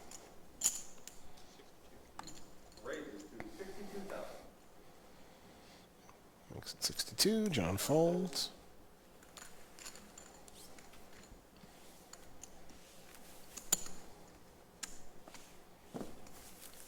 Well, I'm tired. I'm hoping we see another aces versus kings type hand. Just keep getting those dealt. We'll deal those out one after another until someone has all the chips. So I'm not pulling for either one of them in particular when I say this. I'm just saying.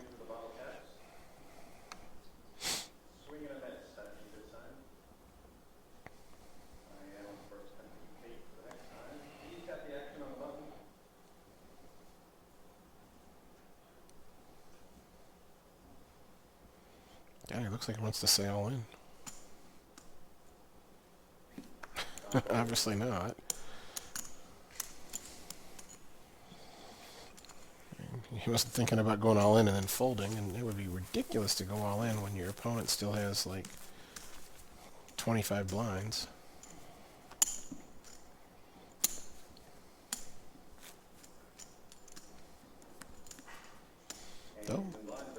Though the funny thing is, I mean, there'd be some hands where like it wouldn't be a mathematical mistake. Like let's pretend there that John had King 10 suited. And he shoved all in for 25 big blinds. I mean, the funny thing is that even if he like shoved all in and then showed his hand to Sean, that Sean would be making money. Because then Sean would, even though Sean would correctly call with every pair and every ace high and every time he had a better king, he would still have to fold the vast majority of the time. So you would win the blinds and antes. And then when he did call, you wouldn't be in that bad a shape. Because now that Sean's calling you with ace deuce and stuff like that, against all of those hands put together, Sean's not that big of a favorite. You know, he's not much more than a 60-40 favorite against that range. Or I should say Sean isn't that big of a favorite, even though now he's only calling when he's ahead and never calling when he's behind. So the funny thing is that, you know, mathematically speaking, John will be making a profit if he just shoved King 10. And since he's not going to shove and then show his hand, now Sean might not make the right decision in the sense of you decide not to call with a pair of deuces and not to call with ace 4 and hands that are beating the King 10. And so then the King 10 would be even more profitable because he'd be folding even more often.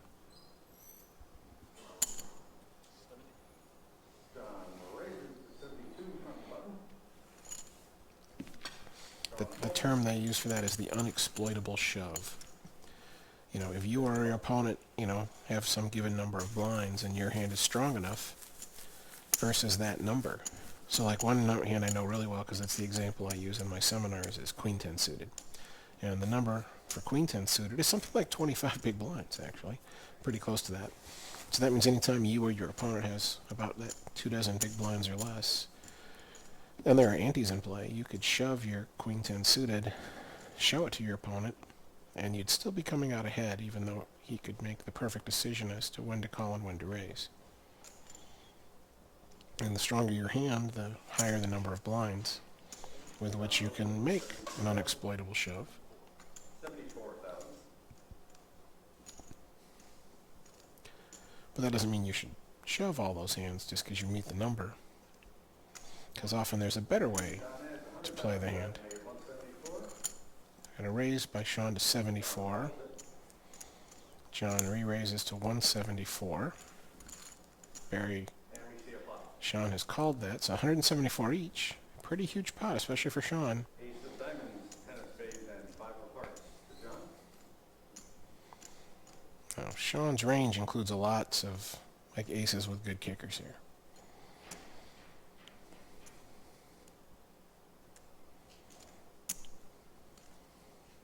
John bets 140, 145. And for Sean to just call, you know, he has to have lots of aces in his range, ace-x hands, because he wouldn't want to call here with a small pair. Because I was about to say, like, what would you do with pocket sixes, and now the flop comes ace-10? You know, call and bank a 6. But, you know, realistically, can Sean call that bet on the flop with some kind of, you know, pair of deuces, pair of sixes, you know, stuff like that? So a lot of Sean's range here is ace, you know, with another card.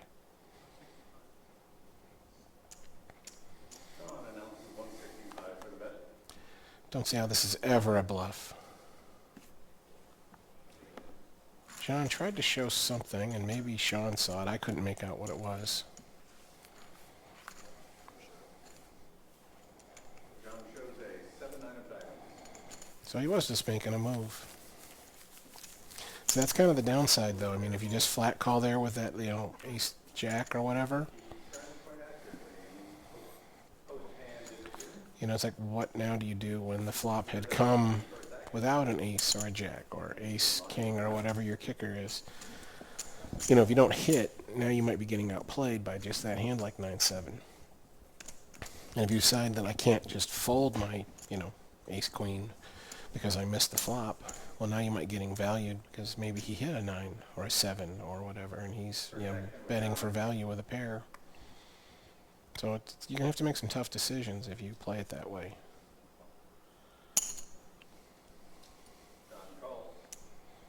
John calls. Sean raises 50 from the big blind.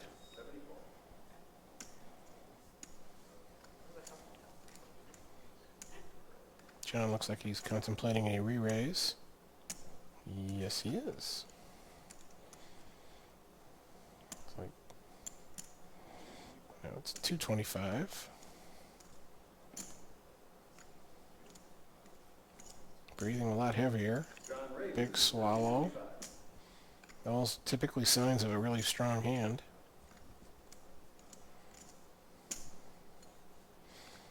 So again, I make this mistake with John that I keep seeing things that say strong hand, and many of those times he has then gone on to fold in a spot where he would never fold a strong hand.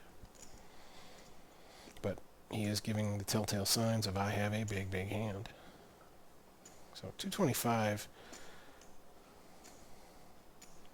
I mean, realistically, this is like quarter of your stack. I mean, you either have to shove or fold here. You really can't do anything else. Well, now he's just calling the... See, now, if it was more of his stack, I could see the stop and go play. But...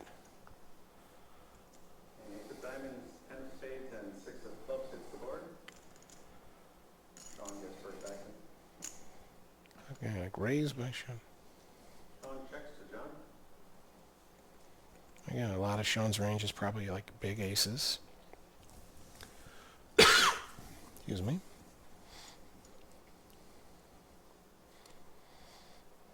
But, I mean, I can't take him off kind of medium pairs, it seems. I can play those this way also.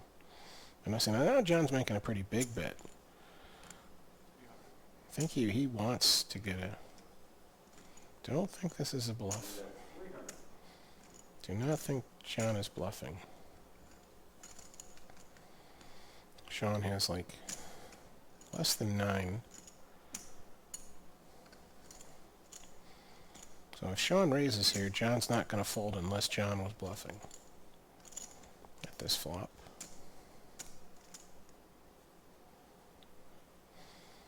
And after that move, you can't sell a strong hand now. So I do feel like Sean now has like a pocket pair. He had some kind of medium pair.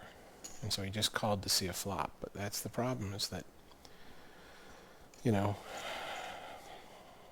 got a medium pair, there's lots of overcards that might hit. You just don't know if they hit your opponent or not.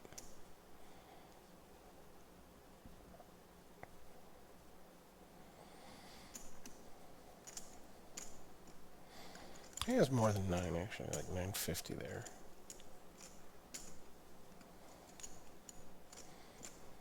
It's sure taking a long time. So then you start to wonder, like, well, I mean, like, if he had some mediocre hand, is he really thinking of doing any, it's like if he was gonna, like, raise as a bluff, you'd think he'd have done it quicker.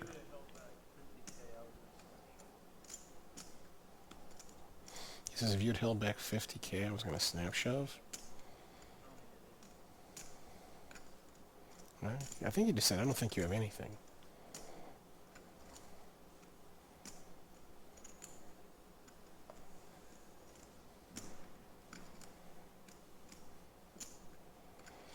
Usually when you give a speech like that, though, you're going to fold. So they're like, what are you going to do now? It's like, you can't represent a big hand. Unless you're that good of an actor, you can't represent a big hand. Sean folds. Turning a pot to John. Button moves. And we move on to the next. You didn't have anything, did you? That's what I heard. You didn't have anything, did you? Well, we'll definitely see that one on TV. There's going to have to have been some problem where the cameras didn't record it before we don't see that hand on TV.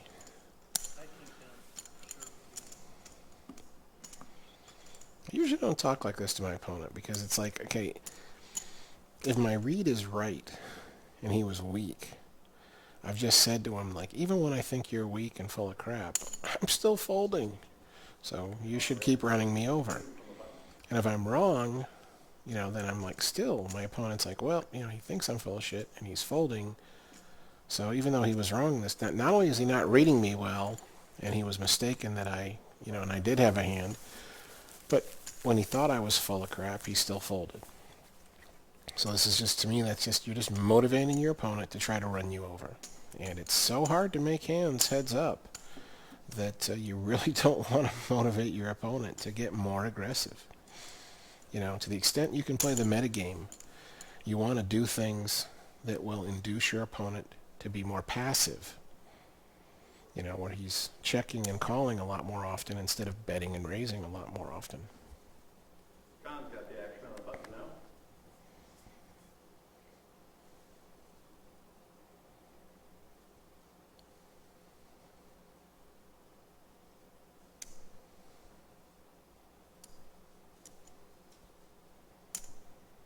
Some kind of raise. Raises to 79,000.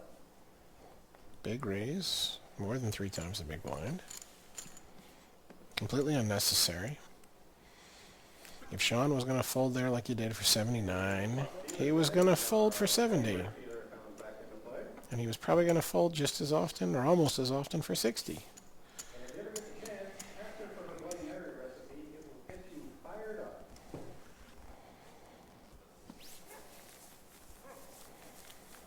Guess she uses a lot of hot sauce. And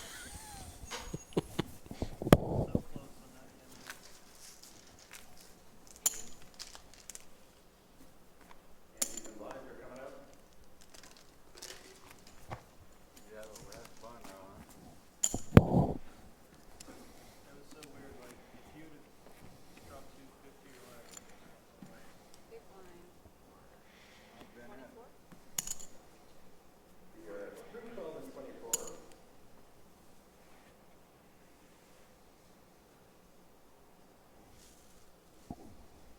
Action starts with Sean.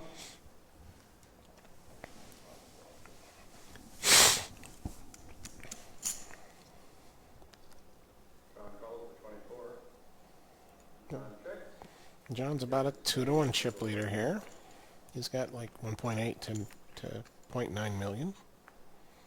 He's got a 6 of diamonds. Sean limped in. And king of clubs. King 3-6.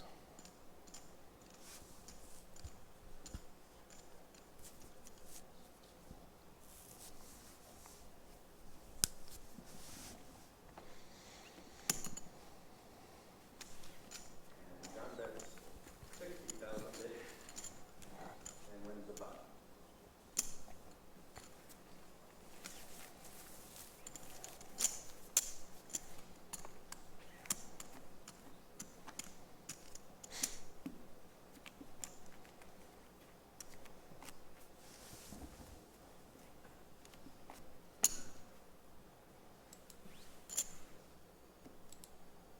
John has button, the even blinds are out. Here come the cards. John is first to act.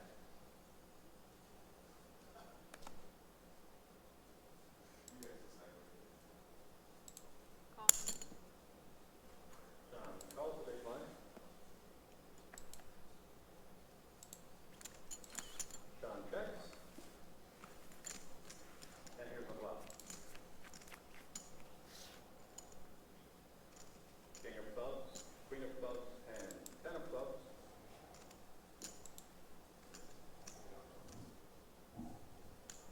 John checks. John bets 50,000. I think shows ace king, I think.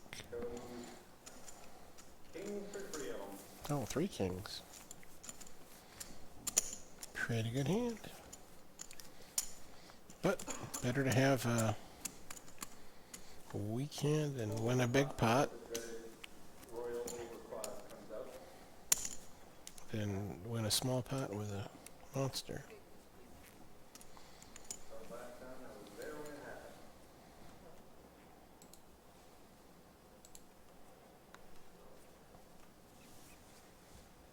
Sean's first.